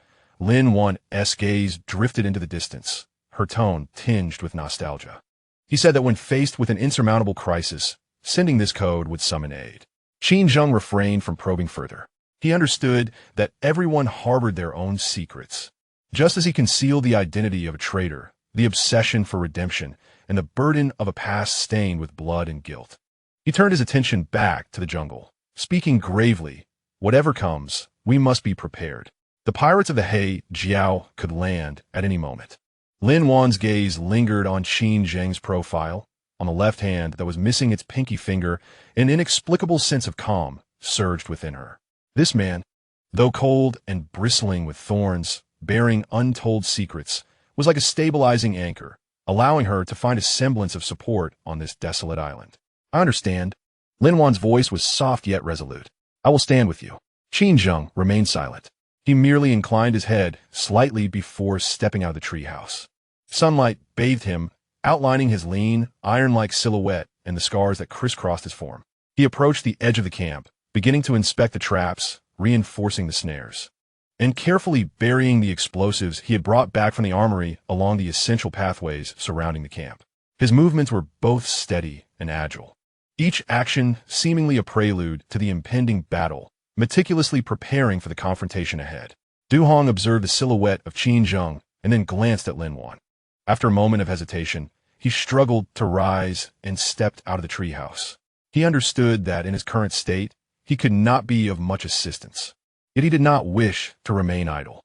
Approaching Qin Zheng, he whispered, "Brother Qin, is there anything I can do?" Without lifting his gaze, Qin Zheng replied in a low voice, "Fetch some dry branches and stoke the fire. Pirates prefer to operate at night, and the blaze can serve as a deterrent." Understood. Du Hong nodded vigorously, as if granted a royal decree, and hurriedly dashed into the thicket. Inside the treehouse, Xiao Yu turned to Lin Wan with curiosity and asked, "Sister Lin, will that first aid kit really summon someone to rescue us?" Lin Wan knelt beside Xiao Yu, gently stroking her head, a faint smile gracing her lips. That smile bore a trace of exhaustion, yet also a hint of resolve. "It will." Lin Wan's voice was soft, as if she were reassuring both Xiao Yu and herself. "Someone will come. Soon, we shall leave this island." Xiao Yu, somewhat understanding, nodded and tightly embraced Lin Wan's neck. Lin Wan held Xiao Yu close, her gaze drifting once more towards the vast ocean. The surface sparkled in the sunlight, devoid of any visible vessel.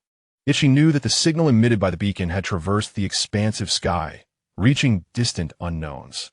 She was uncertain whether this signal would bring forth the hope of life or the despair of death. All she knew was that she had made her choice. A gamble concerning survival, redemption, and severing ties with the past had quietly commenced. The sun blazed more fiercely, enveloping the island in a golden radiance. The roar of the waterfall echoed through the valley, while the jungle resonated with the melodious calls of birds. Everything appeared so tranquil. Yet Lin Wan understood that this tranquility was merely a fleeting illusion before the storm. The pirates of the Black Shark were soon to arrive. What would the beacon attract? Lin Wan's heart was filled with unease, yet also a faint glimmer of hope. She sat quietly at the entrance of the treehouse, cradling Xiao Yu, watching Qin Zheng's busy silhouette, observing Du Hong weaving through the jungle, and gazing at the shimmering sea in the distance, awaiting the impending unknown fate. Chapter 51. The pirates land on the fifth morning after the beacon was activated. The sea breeze, laden with salty tang, swept over the treetops of the waterfall camp. Qin Zheng crouched at an observation point above the waterfall, atop a venerable banyan tree over 20 meters high, its sturdy trunk and sprawling branches well suited for concealment. In his hands was a military binoculars salvaged from the armory, its tube coated in thick dust, yet the lenses remained remarkably clear. Peering through the binoculars, his gaze was firmly fixed on the direction of the distant sea, his left eye slightly squinting while the pupil of his right eye constricted within the field of view. His lean back taut as a drawn bow. Lin Wan and Du Hong were organizing supplies in the treehouse, while Xiao Yu sat atop a haystack, her fingers grasping a grass-crafted grasshopper, her gaze betraying a hint of barely perceptible trepidation. Since the beacon was activated, her laughter had become a rarity, as she frequently cast her eyes toward the sea, as if anticipating something or perhaps harboring a fear of the unknown. "Brother Qin, is there any movement?" Lin Wan's voice echoed from the treehouse, carried on the wind to the lookout point, tinged with a note of tension. Qin Zheng did not turn around. His fingers delicately wiped the lens of the telescope, his gaze unwavering from the distant waters. At that moment, his pupils constricted sharply. On the horizon of the open sea, a small black dot emerged, tiny and indistinct. It resembled a stain upon a blue canvas. Yet, Qin Zheng's expression transformed, becoming as keen as that of an eagle. He gradually adjusted the focus of the telescope, the black dot enlarging, its outline growing increasingly distinct. It was a ship, a modified armed fishing vessel. Its hull was battered and worn, coated with a layer of grimy paint, riddled with bullet holes and signs of corrosion. Steel plates had been affixed to its sides, and a small caliber cannon was mounted at the bow, pointed skyward, like a dormant beast revealing its sharp fangs. The ship's stern bore a faded black flag. Emblazoned with the image of a shark with a gaping maw, its eyes painted red, rendering it particularly menacing in the sunlight. "Hey Jiao Hao." Qin Zheng's voice emerged, low and guttural, as if squeezed from his throat, imbued with a chill akin to ice shards. These 3 syllables detonated like thunder within the confines of the treehouse. Lin Wan's body flinched violently. The herbal pouch in her hand fell to the ground, its contents scattering. Ignoring the mess, she hurried to the door of the treehouse. Calling out toward the lookout point, "Brother Qin, are you certain?" "Absolutely." Qin Zheng's response came, still frigid. The ship's modifications and that black flag matched precisely with what Du Hong described. Du Hong's face drained of color, and he staggered back 2 steps, collapsing onto the haystack. His gaze unfocused as he stared toward the sea, murmuring to himself, "They've come. They truly have. The venomous shark, that merciless demon." Xiao Yu, frightened by his demeanor, dropped the grasshopper from her hands and rushed into Lin Wan's embrace, gripping her waist tightly, her voice trembling with fear. "Sister Lin, I'm scared." Lin Wan knelt down, enveloping Xiao Yu in a firm embrace, gently patting her back, though her own eyes were filled with anxiety and dread. She lifted her gaze toward the lookout point, where sunlight illuminated Qin Zheng's lean, iron-like silhouette, yet his expression remained obscured. Through the telescope, the He Jiao Hao accelerated, heading toward the island. The vessel cleaved through the waves, sending up plumes of white spray, resembling a massive black shark asserting its dominance upon the azure surface. Qin Zheng's focus remained riveted on the He Jiao Hao, observing it halt 1 nautical mile from the island and lower 3 small boats. Each boat carried 5 or 6 burly men, armed with rifles and machetes, clad in tattered camouflage, their faces etched with ferocity. At the forefront of the small vessel stood a robust man, his bare torso revealing a physique of formidable muscles. A scar, reminiscent of a menacing centipede, extended from the corner of his eye to his chin. In his hand, he wielded a machete, its blade gleaming with a chilling radiance. And his gaze was fierce enough to suggest he could consume a man whole. This was Du Sha, the leader of the He Jiao. Qin Zheng's eyes grew colder still. The 3 small boats raced forward with the swiftness of arrows, heading towards the black sand beach. The waves crashed against the hull, producing a cacophony of sound, while the raucous shouts of the pirates drifted through the sea breeze, coarse and jarring. "Hurry up! All of you move faster! Damn it! The waves in this cursed place are gigantic. Once we reach the shore, I intend to drink my fill and sleep soundly." Qin Zheng leapt down from the lookout point, his movements as graceful as a leopard. He landed in the clearing beside the treehouse, a telescope in hand, his countenance dark and foreboding. "We must land on the black sand beach," he stated solemnly, his gaze sweeping over Lin Wan and Du Hong. "Dung, you take Xiao Yu and hide in the concealed space of the treehouse. Under no circumstances are you to emerge without my command." The concealed space in the treehouse was a deliberate design by Qin Zheng, hidden behind a stack of hay and sealed with wooden planks, rendering it exceedingly discreet. Du Hong nodded vigorously, as if seizing a lifeline, and hurriedly took Xiao Yu behind the hay. Xiao Yu trembled in fear, yet, showing remarkable composure, refrained from crying out. Biting her lip tightly, her large eyes filled with terror, Lin Wan rose, looking at Qin Zheng, her gaze imbued with a hint of determination. "Brother Qin, I will go with you." "No." Qin Zheng's voice brooked no argument. "Stay in the treehouse and guard the concealed space. If anything happens to me, take Xiao Yu deep into the jungle and seek the entrance to the armory. It is easier to defend than to attack." "I will not." Lin Wan's voice trembled, yet remained resolute. "We are in this together. If we must die, let it be together." Qin Zheng looked at her, a flicker of something unusual crossing his eyes. He opened his mouth to speak, but ultimately shook his head and said solemnly, "Stay close to me and do not lag behind." Lin Wan nodded vigorously, retrieving a Nambu-type A pistol from her backpack, a remnant from the armory, loaded with only 2 bullets. She gripped the pistol tightly, her palms slick with cold sweat. Qin Zheng turned and ran towards the jungle, with Lin Wan closely in tow. Their figures swiftly vanished into the dense foliage, stealthily advancing towards the black sand beach. They moved quickly yet with remarkable discretion, each step carefully placed upon the carpet of fallen leaves, making no sound whatsoever. Qin Zheng held a Type 38 rifle, its chamber loaded with 5 rounds. His eyes sharp as an eagle's, scanning the surroundings vigilantly, ears attuned to the slightest stirrings of the pirates. On the black sand beach, the 3 small boats had already beached. The pirates leaped onto the sand, rudely dragging the boats ashore before dispersing, warily surveying their surroundings. Du Sha led the charge, his gaze sweeping over the ashes of the campfires on the black sand, glancing at the scattered bones, suspicion flickering in his eyes. He crouched down, using a machete to lift a charred piece of wood, bringing it close to his nose for a sniff, his brow furrowed tightly. Damn it, there are people on this island. The voice of Du Sha was hoarse, tinged with a hint of ferocity, and not long ago, someone had indeed been here. No sooner had he finished speaking than a pirate rushed over, clutching a rusty bullet casing, and ingratiatingly said, "Boss, look, I found this over there. It's a military bullet casing." Du Sha accepted the bullet casing, weighing it in his hand, a glint of greed flashing in his eyes. He recognized this type of casing, specifically used for the Japanese Type 38 rifle. It appeared that Zhou Zhang's words were indeed true. A cold smile curled at the corners of Du Sha's mouth. There truly was an arsenal left by the Japanese on this island, along with gold.